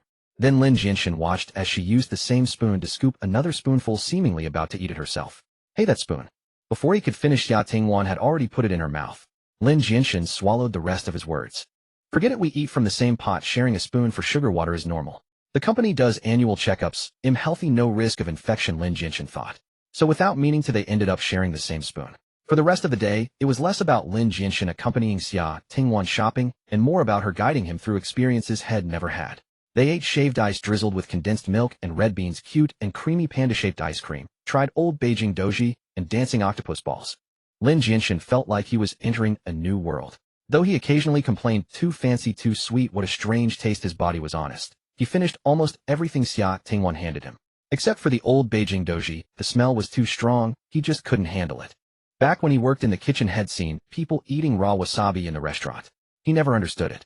What kind of person has such a strong taste? Their mouths were constantly eating, barely stopping, so, by dinner time, they weren't very hungry. Xia Tingwan pulled him over to a stall with trinkets and bought 2 colorful plastic bead bracelets, one for each. Lin Jianshen thought the beads were too flashy, but Xia Tingwan didn't insist and wore one on each wrist. It was hot, so Xia Tingwan also picked out a folding fan painted with a landscape for Lin Jianshen. They strolled until 8:30 p.m. Together they watched a small light show based on the ancient town's architecture. The old upturned eaves and carved beams took on dreamlike colors in the shifting lights. Only then did Xia Tingwan take his hand and say, brother, let's go eat. I already booked a place. Lin Jianshen naturally had no objections. Xia Tingwan led him through crisscrossing alleys to a relatively secluded area by the water. An antique restaurant named Banquet of Clear Breeze sat there in a tranquil setting. After greeting the owner, they were led to a separate pavilion. The pavilion was built over a small scenic river connected to the shore by an ancient wooden boardwalk. Inside there was only a raw wood square table and 2 wide wooden chairs. Across from the table was a small stage with a wooden floor available for performances at an extra charge. White gauze hung as curtains all around. The evening breeze lifted the gauze gently, making it all dreamlike. The river was clear with several plump koi swimming leisurely among water lilies and lotus flowers, occasional frog sounds coming from under the leaves. Crickets chirped in the distance. This was the VIP section, but the evening dinner rush had passed. Few were eating main courses, more were buying snacks and barbecue outside. The restaurant's ancient-style performance had also ended, and there were few customers. So Xia Tingwan booked this spot at a relatively reasonable price. She ordered 4 dishes: steamed sea-based crab roe, tofu chaos on, hand-beaten beef balls, and a stir-fried seasonal vegetable. The dishes were exquisite, light and fresh, perfect for a summer appetite. A gentle breeze brought the coolness of the river and the fragrance of lotus lightly lifting the gauze. The water was calm, reflecting the crescent moon in the sky and a sea of stars seemingly within reach. Both were tired, so they ate quietly. After finishing, they rested a while and drank a cup of flower tea. Then Xia Tingwan stood up. The warm-toned lamps used in the dining industry cast a gentle glow. She wore a stunning ancient costume adorned with gold and pearls that shimmered. Xia Tingwan picked up her phone, using the screen as a mirror, scrutinizing her makeup, then pouting to check her lip color. She said, brother, wait for me a moment, I need to go to the restroom. Go ahead. Lin Jianshen nodded. Xia Tingwan set her phone down, lifted her skirt, and walked along the wooden path. The screen of her phone on the table lit up, followed by a series of WeChat message notifications. It seemed to be group messages. Her screensaver was a photo taken during the day on the bus.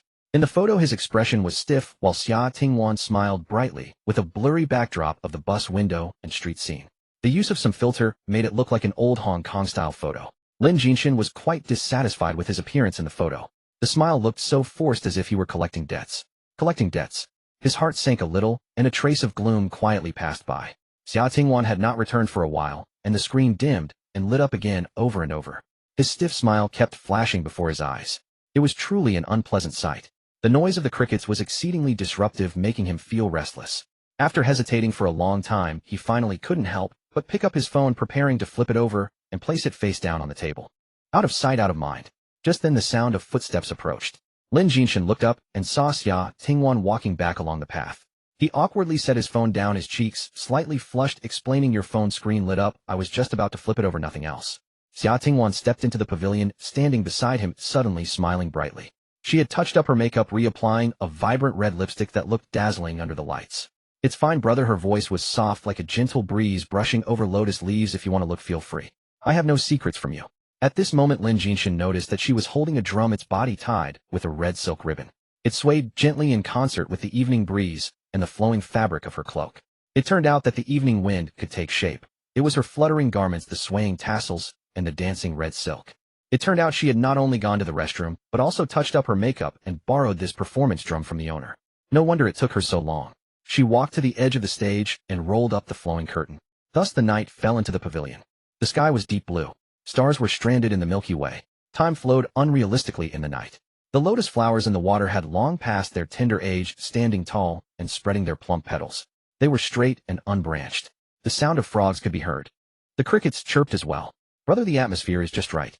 Indeed, such a fine time, such beautiful scenery. Let me dance a piece for you." Before Lin Jianshen could respond, she had already taken the drum and walked onto the small stage. She stood in the center of the stage, placing the hand drum in front of her. Then she bent down, removing the embroidered shoes from her feet along with the disposable socks inside, revealing a pair of fair and delicate jade-like feet. Next, she slipped off the 2 colorful plastic bead bracelets from her wrist, wrapping them around her toes. "I remember when Teacher Su treated us to a meal, you seemed very focused. Today let me dance for you again. I will dance alone, and only you will watch." She stood still with only her garments and cloak fluttering. The tassels of her hair ornaments gently clinked, producing soft and pleasant sounds. Behind her was the hazy night. There was a crescent moon. There were countless stars. There was no grand accompaniment of bells and drums, nor elaborate and ornate musical compositions. Only she, with her clear and melodious voice, sang that ancient ballad line by line: "Green is the color, my heart is serene." The song pierced through the tranquil night. The frogs and crickets seemed startled, abruptly stopping their calls. All sounds around faded away in that moment, leaving a profound silence in the world. Only her clear and melodious singing voice echoed between the pavilions and waterside. The song was like an aureole in the valley, akin to a stream crashing against the rocks. The bright red sleeves of her garment suddenly fluttered like the morning glow. Graceful as a startled swan, agile as a swimming dragon. With bare feet, the colorful beads made her soles appear exceptionally soft and white.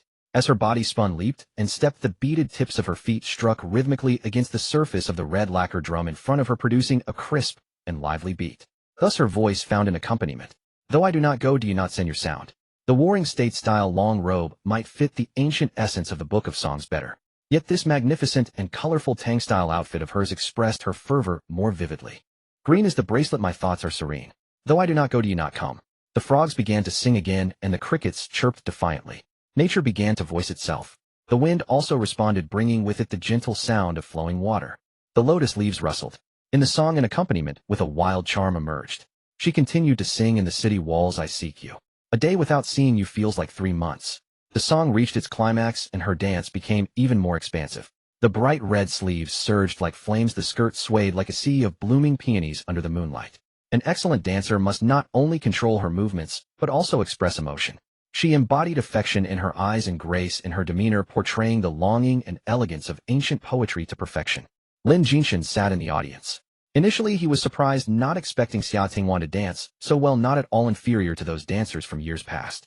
Even though she had practiced diligently before turning 9, yet so many years had passed, and he had not seen her practice again. How could she dance so well? He realized that even if it was a commercial performance, it should have ended around 8 o'clock in the evening. The remaining time, she must have been practicing silently somewhere. She had prepared for this dance today. Secondly, he was entranced. This aesthetic form precisely hit his aesthetic sensibilities. The amazement he felt back then was surely noticed by Xia Tingwan. Yes, she had been paying attention to him all along. He thought she might have been a bit nervous after not going out for a long time. Now it seemed perhaps it was not just nervousness. Dependence had begun back then. Did she notice the signs? Finally, there was a burning sensation. Xia Tingwan on stage was like a ball of fire. It seemed to set Lin Jianshen ablaze as well. First, there was a burning flame in his heart. Then his body began to burn as well. After that, both his soul and reason started to burn. First surprise, then intoxication, and finally madness. He warned himself, do not lose your rationality. Many people tend to confuse their feelings, especially children like her, who lack a sense of security. They are more prone to mistake dependence and gratitude for love. She is still young, she cannot distinguish. Can't you tell the difference? The flame in his heart gradually extinguished. Only the pain from the burns remained. Once burned by the flame, those areas felt fiery hot. Even a touch was excruciating. The pain was in his heart and his reason all the way down to his soul. She is still young, she cannot tell. But he is her brother. An elder brother is like a father. He told himself, you are still tied with a noose around your neck, ready to die at any moment. You have made a deal with someone else, a deal that can help you out of the mire. You still have things to do. You let her go to school, care for her like a real sister only because of what happened before. In truth, she remains insignificant. You just do not want to feel guilty, fundamentally, still compensating yourself to find peace of mind. Also, you should not let her become your Achilles heel. That would be very dangerous. Lin Jianshen thought of a jumble of reasons, yet he felt that each reason lacked sufficient persuasiveness. His heart was like a tangled mess, all knotted together, unable to find where the thread began, getting tighter and tighter. Gradually, even his breathing became somewhat labored. Awkward people always prefer to push others away. They are a strange kind of being. Clearly affectionate, yet they unconsciously display indifference. Clearly yearning, yet they uncontrollably want to escape. He pretended not to understand Xia Tingwan's intentions. As the dance concluded, Xia Tingwan stood on the stage, breathing gently. He sat below, his expression unreadable. The night was cool as water, yet his heart surged like a tide. Xia Tingwan was not surprised. She had long known it would not be so easy. Too many reservations lay between them. Like towering mountains looming before them, difficult to surmount. Life, the past, ethics, confusion, fear, his secrets. She understood him. However, this move had a follow-up. She tugged the string of plastic beads higher, wrapping it around her ankle. She moved aside the performance drum, put on boat socks and embroidered shoes. Her fiery red lips parted once more. She began to sing. Once the heavy makeup is on, the grand show begins. On stage, joys and sorrows are mine alone to chant, drifting like clouds adorned in robes. When the curtain falls, temples are streaked with frost, like a painting light as gauze. On stage, glory, off stage, heartbreak. She had long known he loved this style of ancient music. Clever as she was, how could she not grasp this? And so today's performance came to be. Meticulously chosen makeup and costume. Meticulously chosen weather. Meticulously chosen location. How could he possibly dislike it? The first time is always unforgettable. Her first move had to be extraordinary. All stories were written and all actors were in place. The grand show begins, brother. Keep receiving my moves. The singing was melodious. The scene took on a different charm. Dances swept low the willows by the moonlit pavilion. Songs exhausted the peach blossom fan's breeze. The song ended. Shadows stirred. She leaped lightly off the stage. A crimson figure tumbled down. The vibrant long dress was cinched at her chest, bouncing gently with her movement. The skin beneath her neck was dazzlingly white, leaving Lin Jianshen momentarily dazed. Her layered red skirt fluttered, blooming like a brilliant sunset cloud before his eyes. Brother, how was my dance? Xia Tingwan's enchanting peach blossom eyes curved slightly like a spirit maiden from mountain folk tales. She had truly grown up. There was even a hint of unparalleled elegance. 2 years passed so quickly. How could a person change so much? It was hard to imagine. The dance was excellent. Lin Jianshen could not say otherwise. He heard his own dry, raspy voice. Hastily, he picked up his cup for a tactical sip. The cup contained flower tea, roselle tea. Xia Tingwan waited quietly until he drank a few sips and set down the cup. Then she spoke again. Brother, I have one last short segment to finish. Will you dance with me? Lin Jianshen gave a dry laugh, shaking his head. If you want me to fight. Realizing the words were inappropriate, he swallowed the rest and said, I'm fine with other things, but how can I dance? Yet Xia Tingwan persistently pulled him up. You only need to do 2 moves. Which 2 moves, eh? Lin Jianshen asked. Xia Tingwan raised his right hand above her head with her own. This is the first. She spun rapidly. Her layered skirt unfurled like a red oil paper umbrella. The light fabric brushed against his calves as she spun. Sensations were magnified infinitely. Through the thin layer of denim, he could almost feel the soft touch of her skirt, like viewing flowers through a mist or gazing at the moon in water. Hazy and indistinct. After a few seconds, she released Lin Jianshen's hand. Slowing her movements, she danced lightly before him. Then she spoke, the second move, hold my waist, and don't let me fall. Approaching him, she tilted her face upward and slowly bent backward. Anyone would know to place an arm at her lower back to provide support, especially since she had reminded him. Lin Jianshen supported her waist. Her upper body continued to lean back. Their eyes met. Brother, see, isn't it simple? She reclined in his arms, her peach blossom eyes slightly narrowed. She breathed gently, her chest rising and falling. Her face bore a hint of grievance at his lack of romantic sensitivity, but more than that, it was a girl's delicate charm. At this moment, she was not Xia Tingwan. She was the babbling brook, the peach blossom on the branch. The most vivid peach blossom. The peach tree is young and elegant, brilliant are its flowers. This young lady is going to her future home, and will order well her house.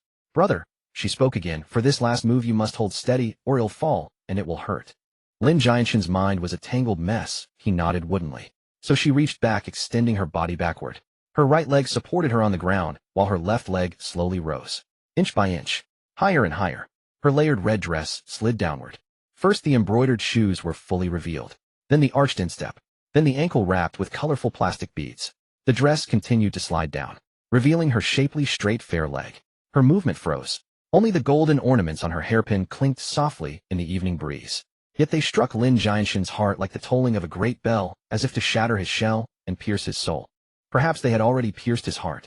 Otherwise, why was his heart beating so fast, so chaotically, almost leaping out of his chest? Xia Tingwan listened to his breathing with satisfaction. She knew he had not fully withstood this move. That was enough. Enough to leave a deep, bone-carving mark in his heart. Besides, this move was not over. Brother, in the first song there's a line I never understood. Though I do not go to you, why do you not send word? What does it mean? Didn't you take an online course in Chinese language and literature? Can you translate it for me?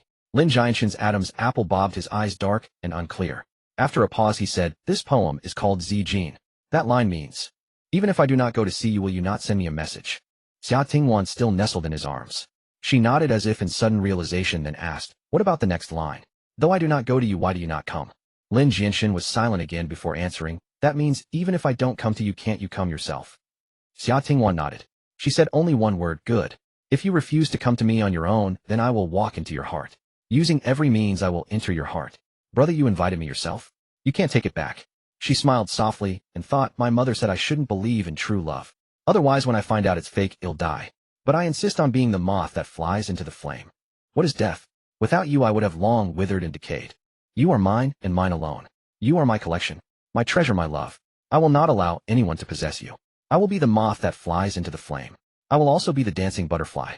A butterfly dances once and is beautiful once. Even if caught for its beauty, trapped in a jar, or made into a specimen, it never regrets. Because that fleeting flutter is the eternal beauty of the world. What is death? Death is but a footnote to the butterfly's beauty. It is the formal attire of slumber. Brother, though your face shows nothing, your eyes tell me this move succeeded. Your heart is already in turmoil. Brother, you cannot escape. It felt as if an eternity had passed. Lin Jianshen finally asked, are you done dancing? Xia Tingwan replied, yes, I'm done. She slowly lowered her left leg. Having been raised for so long, her leg had grown numb. She pouted, her voice coquettish, brother, my leg is numb. Give it a rub, will you? Lin Jianshen was about to release her, but his movements froze at her words.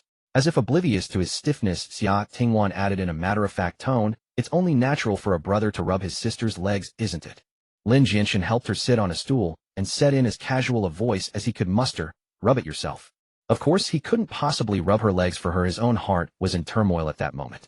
Oomph! Xia Tingwan wrinkled her nose in displeasure. I danced for you for so long, and you won't even give my legs a rub. Stingy. She drew out the last word, which seemed to melt into the earth like spring rain dissolving snow. In an instant she transformed from the radiant, captivating Xia Tingwan on stage back into the familiar sister who was increasingly fond of acting spoiled. Lin Jianshen cleared his throat again. He felt as if he had been faking coughs all evening, like a man suffering from pharyngitis. His breathing was perpetually short, and his normally dry palms were constantly involuntarily beating with sweat. The sudden silence made him uneasy. Even the breeze from the river felt stiflingly warm.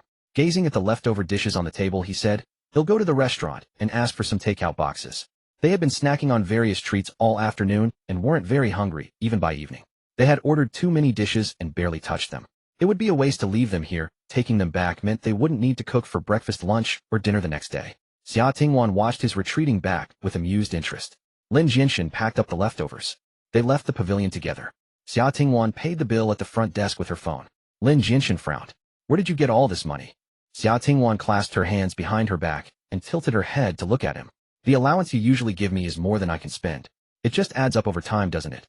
Can't spend it, or don't you? Can't spend it all. Xia Tingwan drew out the words. She didn't want to dwell on the topic. Brother, you're so naggy. Let's go. Or well, miss the subway. The subway. Although Donghai City had an extensive metro system, Lin Jianshen had never ridden it. Xia Tingwan seemed to sense his hesitation. Don't worry, I'll take you. It's a lot of fun. I take the subway home every day after dance practice. Don't just take the bus all the time like some relic of a bygone era. You should try everything. She turned around, lifted her skirt hem, and skipped ahead looking as if she were in excellent spirits. He really didn't know where she got all her energy. Lin Jianshen felt exhausted after a day of wandering. She had been out just as long as he had, and had even danced on stage for a while, yet she seemed completely untired. Lin Jianshen followed her back to the clothing store. Xia Tingwan went inside to remove her makeup and change back into her JK uniform, white socks and leather shoes. When she came out, she looked youthful and vibrant once more, though a hint of refined elegance lingered at the corners of her eyes and brows. She took his hand and led him to the subway station. They passed through the turnstiles and caught the last train. Lin Jianshen watched the tunnel lights outside the window flash past, receding and stretching into white streaks, surging forward as if to pierce through something. After exiting the station, they still had a 10-minute walk to their rented apartment. The night was deep and the streets were empty. Lin Jianshen suggested renting an electric scooter to ride back, but Xia Tingwan insisted on walking. Brother, a moonlit stroll is so romantic. Lin Jianshen felt he was more tired than when he loaded cargo at the dock and didn't want to take a single extra step. But he had promised to spend the whole day with her, so he didn't argue. He let her pull him along as they walked back down the street. After covering most of the distance, Xia Tingwan stopped under a street lamp. I can't walk anymore. She stood there refusing to go on. Bro, carry me on your back. Lin Jianshen sighed helplessly. So you do know what tired feels like. My feet are so sore. Xia Tingwan nodded, her eyes fixed on his back. This wasn't the first time he had carried her, so he crouched down. Hop on. She wrapped her arms around his neck with practiced ease and rested her chin in the hollow of his shoulder. Haha, giddy up, horsey. She seemed delighted, letting out a string of childlike crisp laughter. The moonlight was gentle and their shadows were completely interwoven. Then the shadows scattered into several by the street lamp and stretched infinitely. Xia Tingwan lay on his back, initially humming a tune softly. After a while her voice faded into mumbles, then her breathing became steady and deep and the arms around his neck relaxed their grip slightly. Was she asleep? Lin Jianshen gently turned his head, but he was too close and his cheek brushed against hers. The instant their skin touched, he felt a sensation of soft, cool smoothness. His heart leaped, and he quickly turned his face away, his ears burning. He didn't notice the faint pale pink lipstick mark that had transferred onto his face. Her breathing remained steady and unchanged. It seemed she really had fallen asleep. Indeed, she had taken him around all afternoon under the scorching sun. She had sung and danced in the evening. How could she not be tired? Whether it was from sheer exhaustion or because she felt completely at ease on his broad back, a thin trail of drool escaped the corner of her mouth. Occasionally she smacked her lips as if reminiscing about the delicious food she had eaten during the day. How what a kid, Lin Jianshen said with a smile. The night breeze rustled the leaves of the plane trees lining the street. The moonlight was beautiful tonight, and the wind was gentle. The moonlight spilled over him, as if pausing to illuminate his path forward. Summer clothes were thin, and the person on his back was very soft. Xia Tingwan had recently switched her body wash to one with a rose fragrance, but she hadn't finished her shampoo yet, so it still smelled of jasmine. The jasmine scent from the shampoo mingled with the faint rose fragrance from her body, filled his nostrils. Lin Jianshen slowed his breathing, carried her into their alley, and climbed to the second floor. He took out his keys and unlocked the security door. The door was still plastered with advertisements, and much of the green paint had peeled away. But right in the center, a bright red foo character was neatly pasted. It was pasted upside down. It had been New Year's Eve then, and he had been very puzzled. If the foo was upside down, wouldn't the fortune run away? She had said that an upside-down foo meant fortune had arrived. Lin Jianshen opened the door and flipped the light switch in the hallway. She finally woke up, blinking groggily. Then she exclaimed in admiration, "Wow, bro, you walked so steadily, I didn't even realize I fell asleep. You're so strong walking this far without getting tired." Xia Tingwan was generous with her emotional validation. But who said he wasn't tired? He was utterly exhausted. But he just nodded. "It's okay, you're not heavy. If you're sleepy, go take a shower first." Xia Tingwan hopped off his back and saw the drool on his shoulder and the lipstick mark on his face. The corners of her mouth curled up, and she let out a quiet chuckle. The lipstick was a gentle, delicate bean paste pink, perfect for this JK uniform. Besides, unless you looked closely, the color wasn't very noticeable. She had spent a long time carefully choosing this shade. She took her clothes and went to shower. Lin Jianshen closed the door and leaned his back against the bedroom door. In his hand, he held a single coin. This coin, he had flipped it once 2 years ago. Now it was pressed against his thumb once more. The room's soundproofing was poor. The incessant sound of water running in the bathroom drifted over. Lin Jianshen felt the air growing stifling again. The evening breeze offered no respite. The heat island effect is too severe. Perhaps I shouldn't have skimped on a fan, or I should have bought an air conditioner. The weather is unbearably hot, he muttered, pushing the window open wider. His gaze fell back to the coin between his fingers. The edge of the coin, illuminated by the bulb, cast a faint arc of light. He sighed, shifting his gaze from the coin to survey the room he had lived in for 2 years. He was a man of minimal material desires, never buying anything beyond necessities unless compelled. Thus the room was unchanged from 2 years ago. The only addition was a spring mattress on the bed. In his past life, he had been unfortunate yet fortunate in one aspect. The first room he rented had a spring mattress on the bed frame.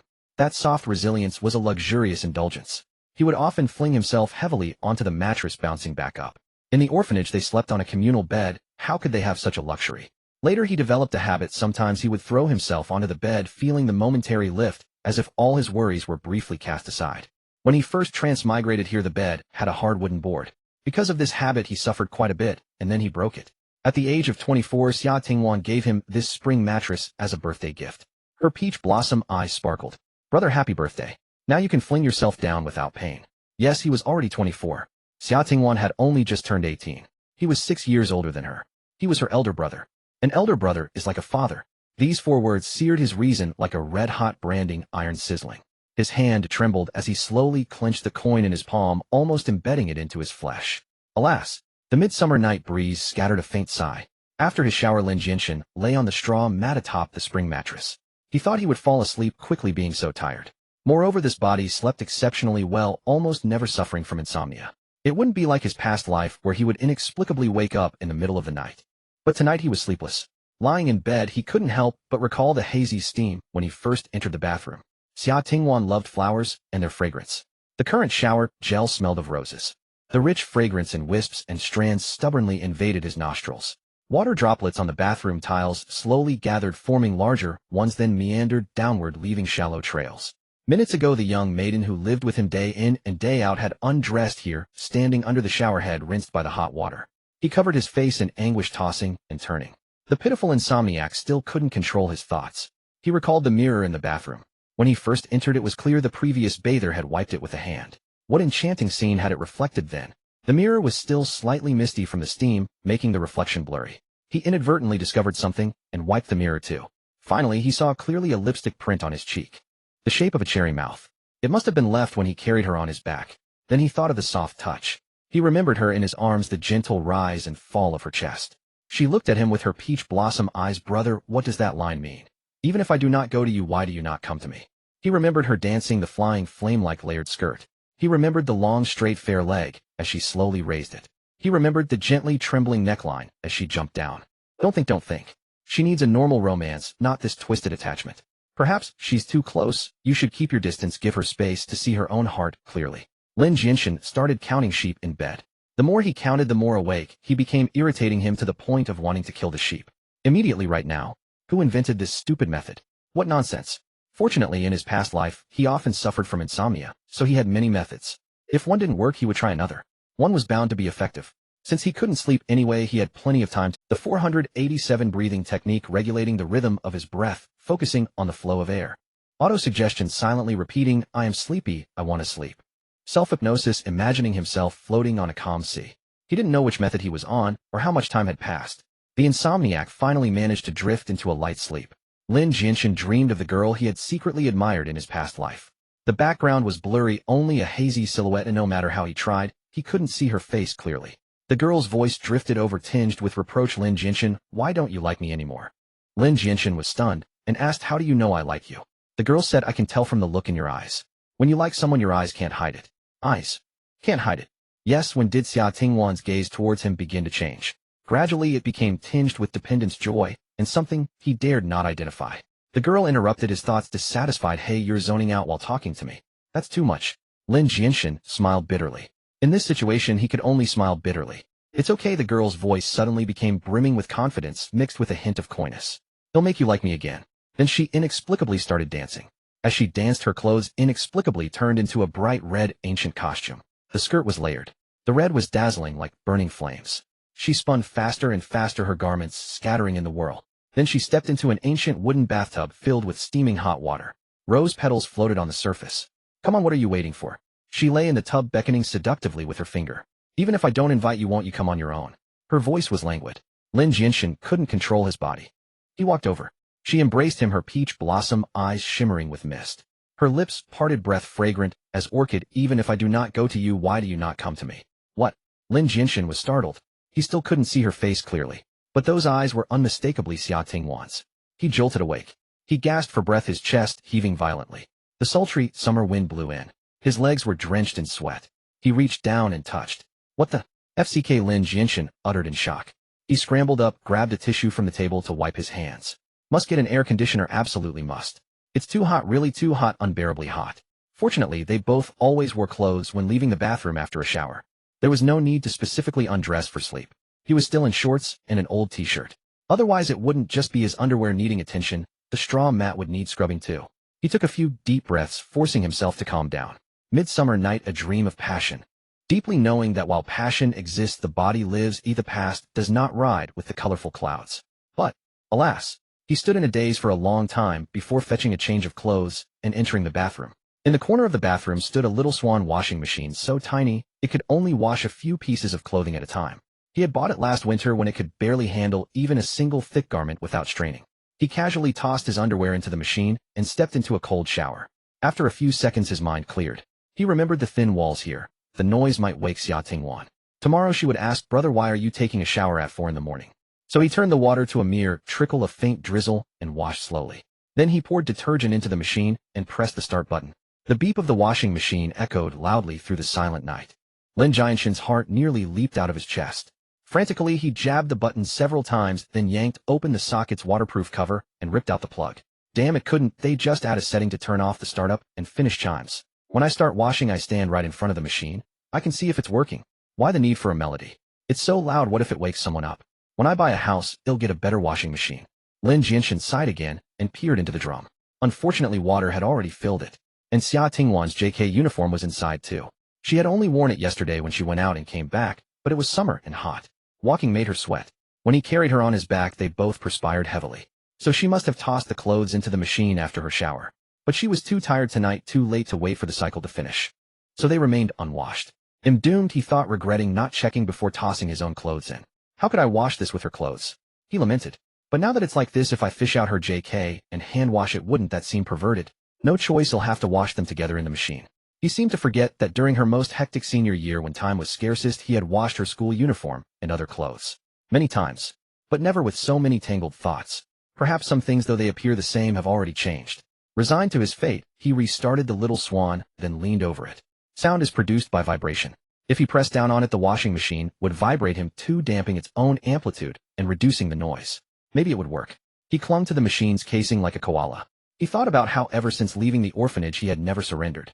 He believed nothing could defeat him. Not life's crushing weight, not the dimness of the path ahead, nothing. As for being conquered by the cataclysmic dreams of mountains and seas, that only proved his kidneys were strong, that he was a normal man. That was a virtue. It meant nothing else. Yes, that was it. At breakfast the next day, Lin Jianshen had dark circles under his eyes, looking weary as he picked up a beef ball left over from last night. Xia Tingwan sat across from him, sipping her porridge slowly.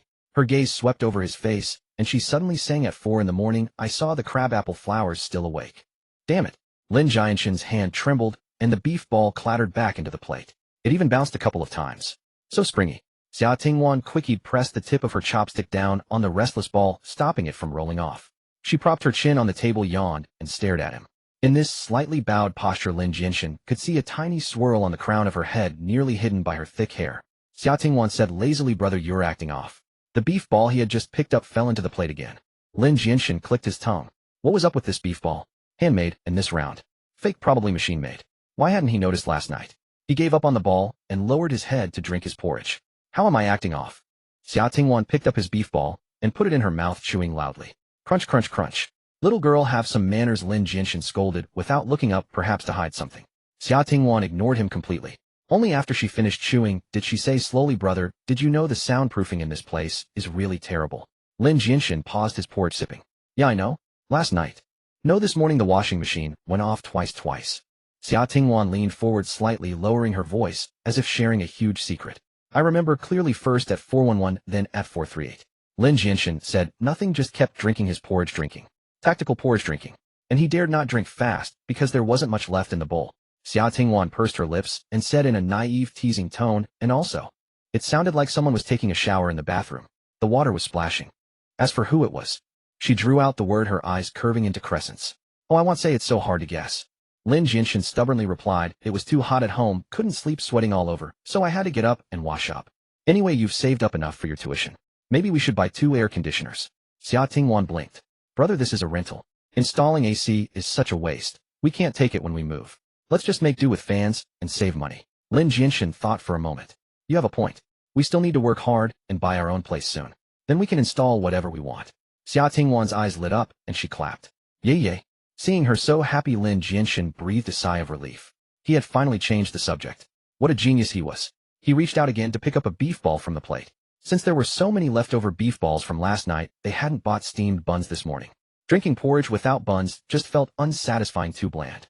Xia Tingwan smiled, and just as he raised his hand, she sang again. At 4 a.m, I saw the crabapple flowers still awake. And the ball fell into the plate once more. Lin Jianshen broke down, slamming down his chopsticks in frustration. Xia Tingwan, are you ever going to stop? Why are you singing again? Xia Tingwan mimicked his exasperation, wrinkling her nose and imitating his tone. Lin Jianshen, why did the ball fall again? 3 times. Lin Jianshen was on the verge of collapse, swearing he would never touch that ball again today. He and beef balls were sworn enemies. He should have been less stingy last night and never packed them up. They should have rotted in the slop bucket. Seeing him like this, Xia Tingwan finally stopped teasing. She picked up a ball and said softly, brother, open your mouth. She even demonstrated by opening her own small mouth a little wider. Lin Jianshen had just opened his mouth. Xia Tingwan turned her wrist. The meatball bypassed his lips and entered her own mouth. Crunch, crunch, crunch. She chewed even louder, her eyes curved into crescents full of triumphant glee. Xia Tingwan, you are. Lin Jianshen was momentarily at a loss for words, finally forcing out, too mischievous. If not disciplined for 3 days, you'll tear down the roof. Xia Tingwan swallowed the meatball and shrugged indifferently. That old worn-out line again, tch, not a shred of originality. If you want to hit me, go ahead. It's not like I said you couldn't. Lin Jianshen's face darkened. A young lady saying such things. What kind of behavior is that?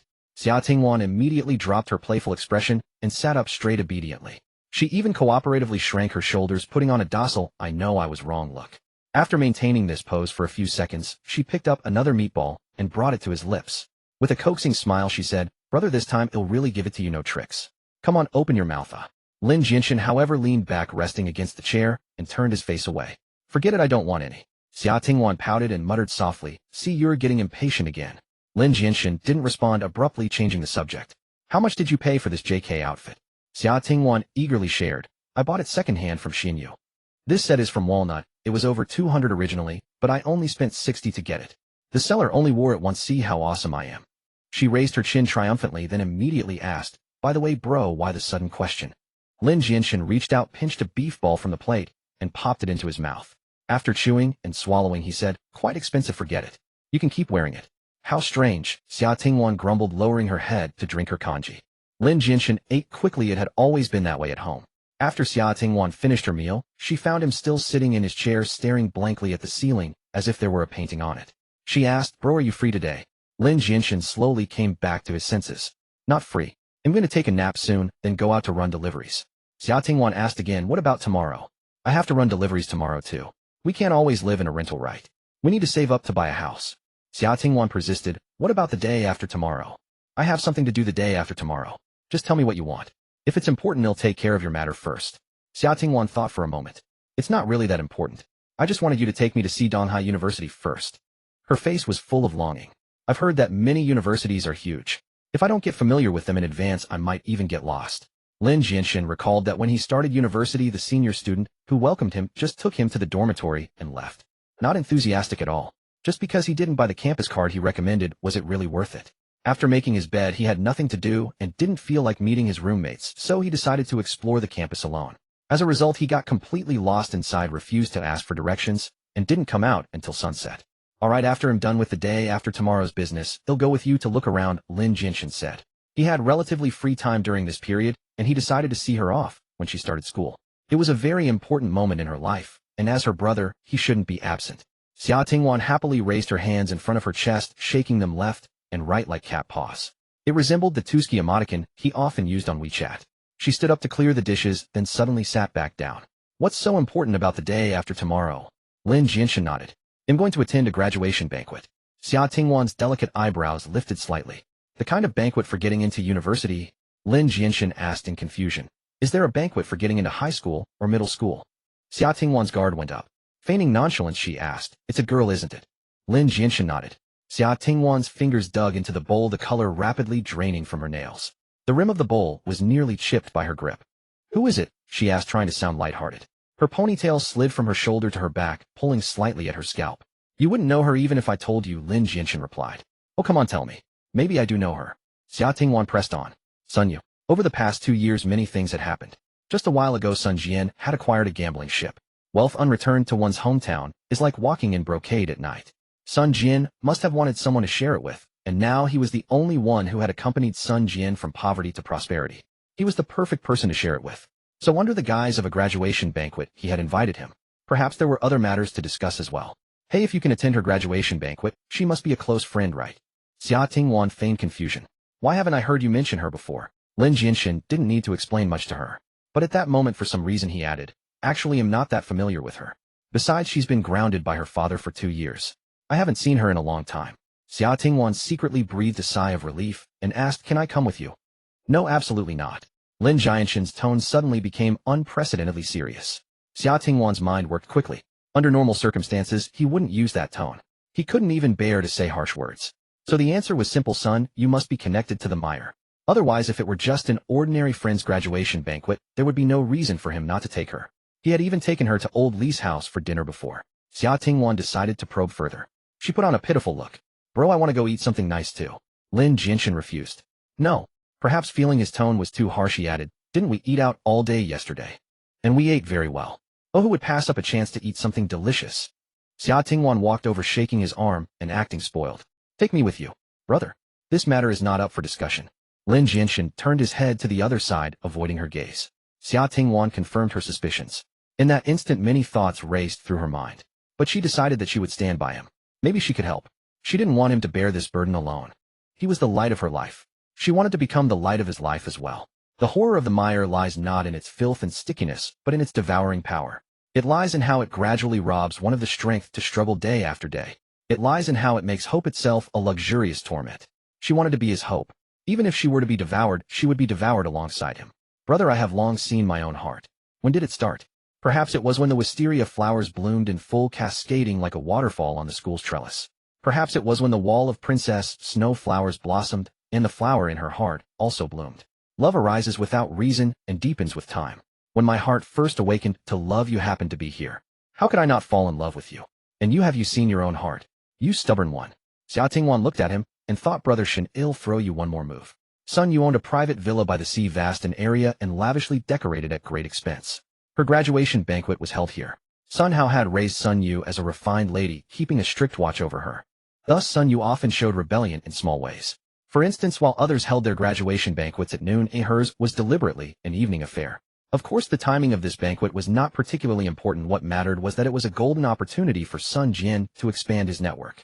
Connections are not merely exchanging business cards, knowing some big shot, or having a benefactor's contact information. True connections require you to stand high enough to offer value to others, and for them to offer value in return. At some point both parties may share common interests. That is what constitutes a true connection. Sun Jian had already ascended to a sufficiently high position, so this was not an ordinary graduation banquet, but a high-end soiree held under its guise. Guards were stationed at the entrance requiring invitations for entry. For this reason Lin Jianshen was not worried about Xia Tingwan sneaking in. Over 2 years had passed, and Lin Jianshen once again stood before the villa's wrought iron gate. Many wealthy families placed stone lions at their gates. Sun Yu, however, had 4 statues lined up in a row before her villa, and they were not stone lions. On the left were Zhongli and the blade of the ruined king. On the right were Pikachu and Furu. Lin Jianshen stood at the gate gazing at these incongruous statues and sighed. What a bizarre combination. The last time he came there had been 2 stone lions. He did not know when they had been replaced by these gaudy figures. Sun Hao, a man who placed great importance on feng shui, had initially disapproved of Sun Yu's changes. When Sun Yu was grounded, Sun Hao relented, and the stone lions were swapped for Zhongli and Pikachu. When Sun Yu was admitted to university, Sun Hao agreed to another request, adding Uluru and the Shadow Fist. Standing at the gate, one could hear the clamor from within the villa. Lin Jianshen entertained an untimely thought. If only Xia Tingwan could live in such a nice place. He shook his head, stepped forward, and handed over a gilded invitation. The 2 guards at the door assigned by Sun Hao to Sun Yu were familiar faces. One winked, pressed down on Lin Jianshen's invitation, and pushed it back. Bro Biao, you're finally here. We're all old acquaintances, no need for this. Lin Jianshen replied. But it's the rule, you should still check. Oh no, how could we check Brother Biao's invitation? The 2 bantered as if Lin Jianshen were handing out red envelopes. As Lin Jianshen took back the invitation, the man gave an ambiguous smile. Mrs. Come of age and passed the exams, her grounding has been lifted. Bro Biao, your chance has come. You're about to rise, remember to transfer us over, well follow you. Lin Jianshen cursed with a laugh. Do I look like someone who lives off a woman? The man chuckled. Oh, Brother Biao is shy. Another guard gestured as if fanning Lin Jianshen. Brother Jian has secured a yacht at sea and is ready to make his move. Bro Biao, your luck is unstoppable. Get lost, I don't have time for your nonsense, Lin Jianshen cursed with a smile. A good dog doesn't block the way. Got it. The winking man immediately cleared a path. Bro Biao, Brother Jian is on the balcony of the second-floor game room. Miss is in the living room on the first floor chatting with friends. Lin Jianshen nodded and entered. A few steps in, he passed a musical fountain, its water jets rising and falling to the rhythm of stirring music. Beside the fountain stood several elegant, slender, wealthy ladies. Jewelry sparkled in the sunlight. Dressed in haute couture, they conversed in hushed tones. Wow, Mrs. Lee, that jade necklace is exquisite with such rich color. My husband brought it back from an auction recently, just a little trinket, a few million at most. A few million, tisk, wearing a house around her neck, Lin Jianshen mused as he passed. Oh, Miss Wang, where did you have that dress made? At a tailor's on Serbia Street. Excellent craftsmanship, I'll send you the reference later. Gold has gone up again, how much have you bought? Lin Jianshen walked past them with a blank expression. In the pool, men and women frolicked, their boisterous laughter rising from the azure water. Many young people in skimpy bikinis played in the water. Some women flaunted exaggerated curves, their laughter unrestrained. The shimmering reflections from the pool danced on the white walls and on Lin Jianshen as he walked by. He passed with a stoic face, his gaze straight ahead. Wow, Sherry, I just saw a cool, handsome guy walk by. Where, let me see. Sherry craned her neck, catching only a tall figure pausing before a white building. The two guards at the door opened it and gestured him in. Looks like he's a friend of young master's son. Too bad, he probably wouldn't look at us. Oh, look, there's a cute Pikachu mascot over there. Why is there a hole in its butt? That's a vent. Wow, only one vent in this heat, poor thing. The Pikachu stepped into a secluded spot and removed its headpiece, revealing a face that could charm or anger. The costume was of poor quality. When Xia Tingwan had sneaked in with the performance team, the guards thought it odd. This Pikachu looked like it was bought from a discount site. The seams were poorly hidden. Had the economy deteriorated to such an extent? Yet the guards did not inspect her, for Sun Hao's reputation was enough to deter any troublemakers. Among the guests were some of Sun Ye's classmates. After entering, Xia Tingwan, with her cute and innocent appearance and refined speech, blended into a small circle. She charmed several wealthy, naive girls into smiles, playing the part of a good friend. Once their guard was down, she began to extract information from them. In no time, she had nearly learned Sun Ye's measurements. Sun Jian stood on the balcony, overlooking the exaggerated curves in the pool. As Lin Jianshen approached, Sun Jian raised his hand. Bodyguard Ah Chong, now with a fierce scar on his forehead, took a cigar from a cedarwood box and handed it to Sun Jian. Sun Jian did not take it, exasperated. Didn't I tell you? When I make this gesture, it means you should cut and toast the cigar before handing it to me. Ah Chong stood upright. Cutting a cigar requires 2 hands. Sun Jian raised an eyebrow, and so? Ah Chong explained, so I can't help you cut it, as I need at least 1 hand free for emergencies. Sun Jian rubbed his forehead in defeat. Come on, this is our home, I'll relax a little. Seeing Lin Jianshen enter the balcony, Sun Jian's eyes lit up. Yo, Biaozi, you finally made it. He was genuinely delighted, walking over to embrace Lin Jianshen and pat him firmly on the back. His joy was not feigned. Within Sun Hao's conglomerate, Sun Jian had been something of a parachuted executive. His most prominent advantage was the overt support of Sun Hao, but his glaring disadvantage was his rapid rise, shallow foundation, and lack of reliable subordinates. Ever since allying with powerful figures, Sun Hao had become extremely cautious in hiring. All the veterans were those who had followed him before his rise. Absolutely loyal.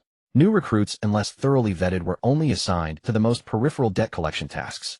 Those who advanced were at least the children of deeply tied subordinates, subject to background checks and cross-referenced guarantees, or individuals like Lin Jianshen, who had followed him since their teens despite a checkered past. Every coin has 2 sides. This near-closed hiring practice led to intricate internal relationships. High-ranking members formed cliques, some becoming unwieldy. Yet it also ensured security. It made it extremely difficult for the police to plant undercover agents. Infiltrating was far from the simplistic TV plot of erasing records, forging identities, staging an arrest, and then blending in seamlessly.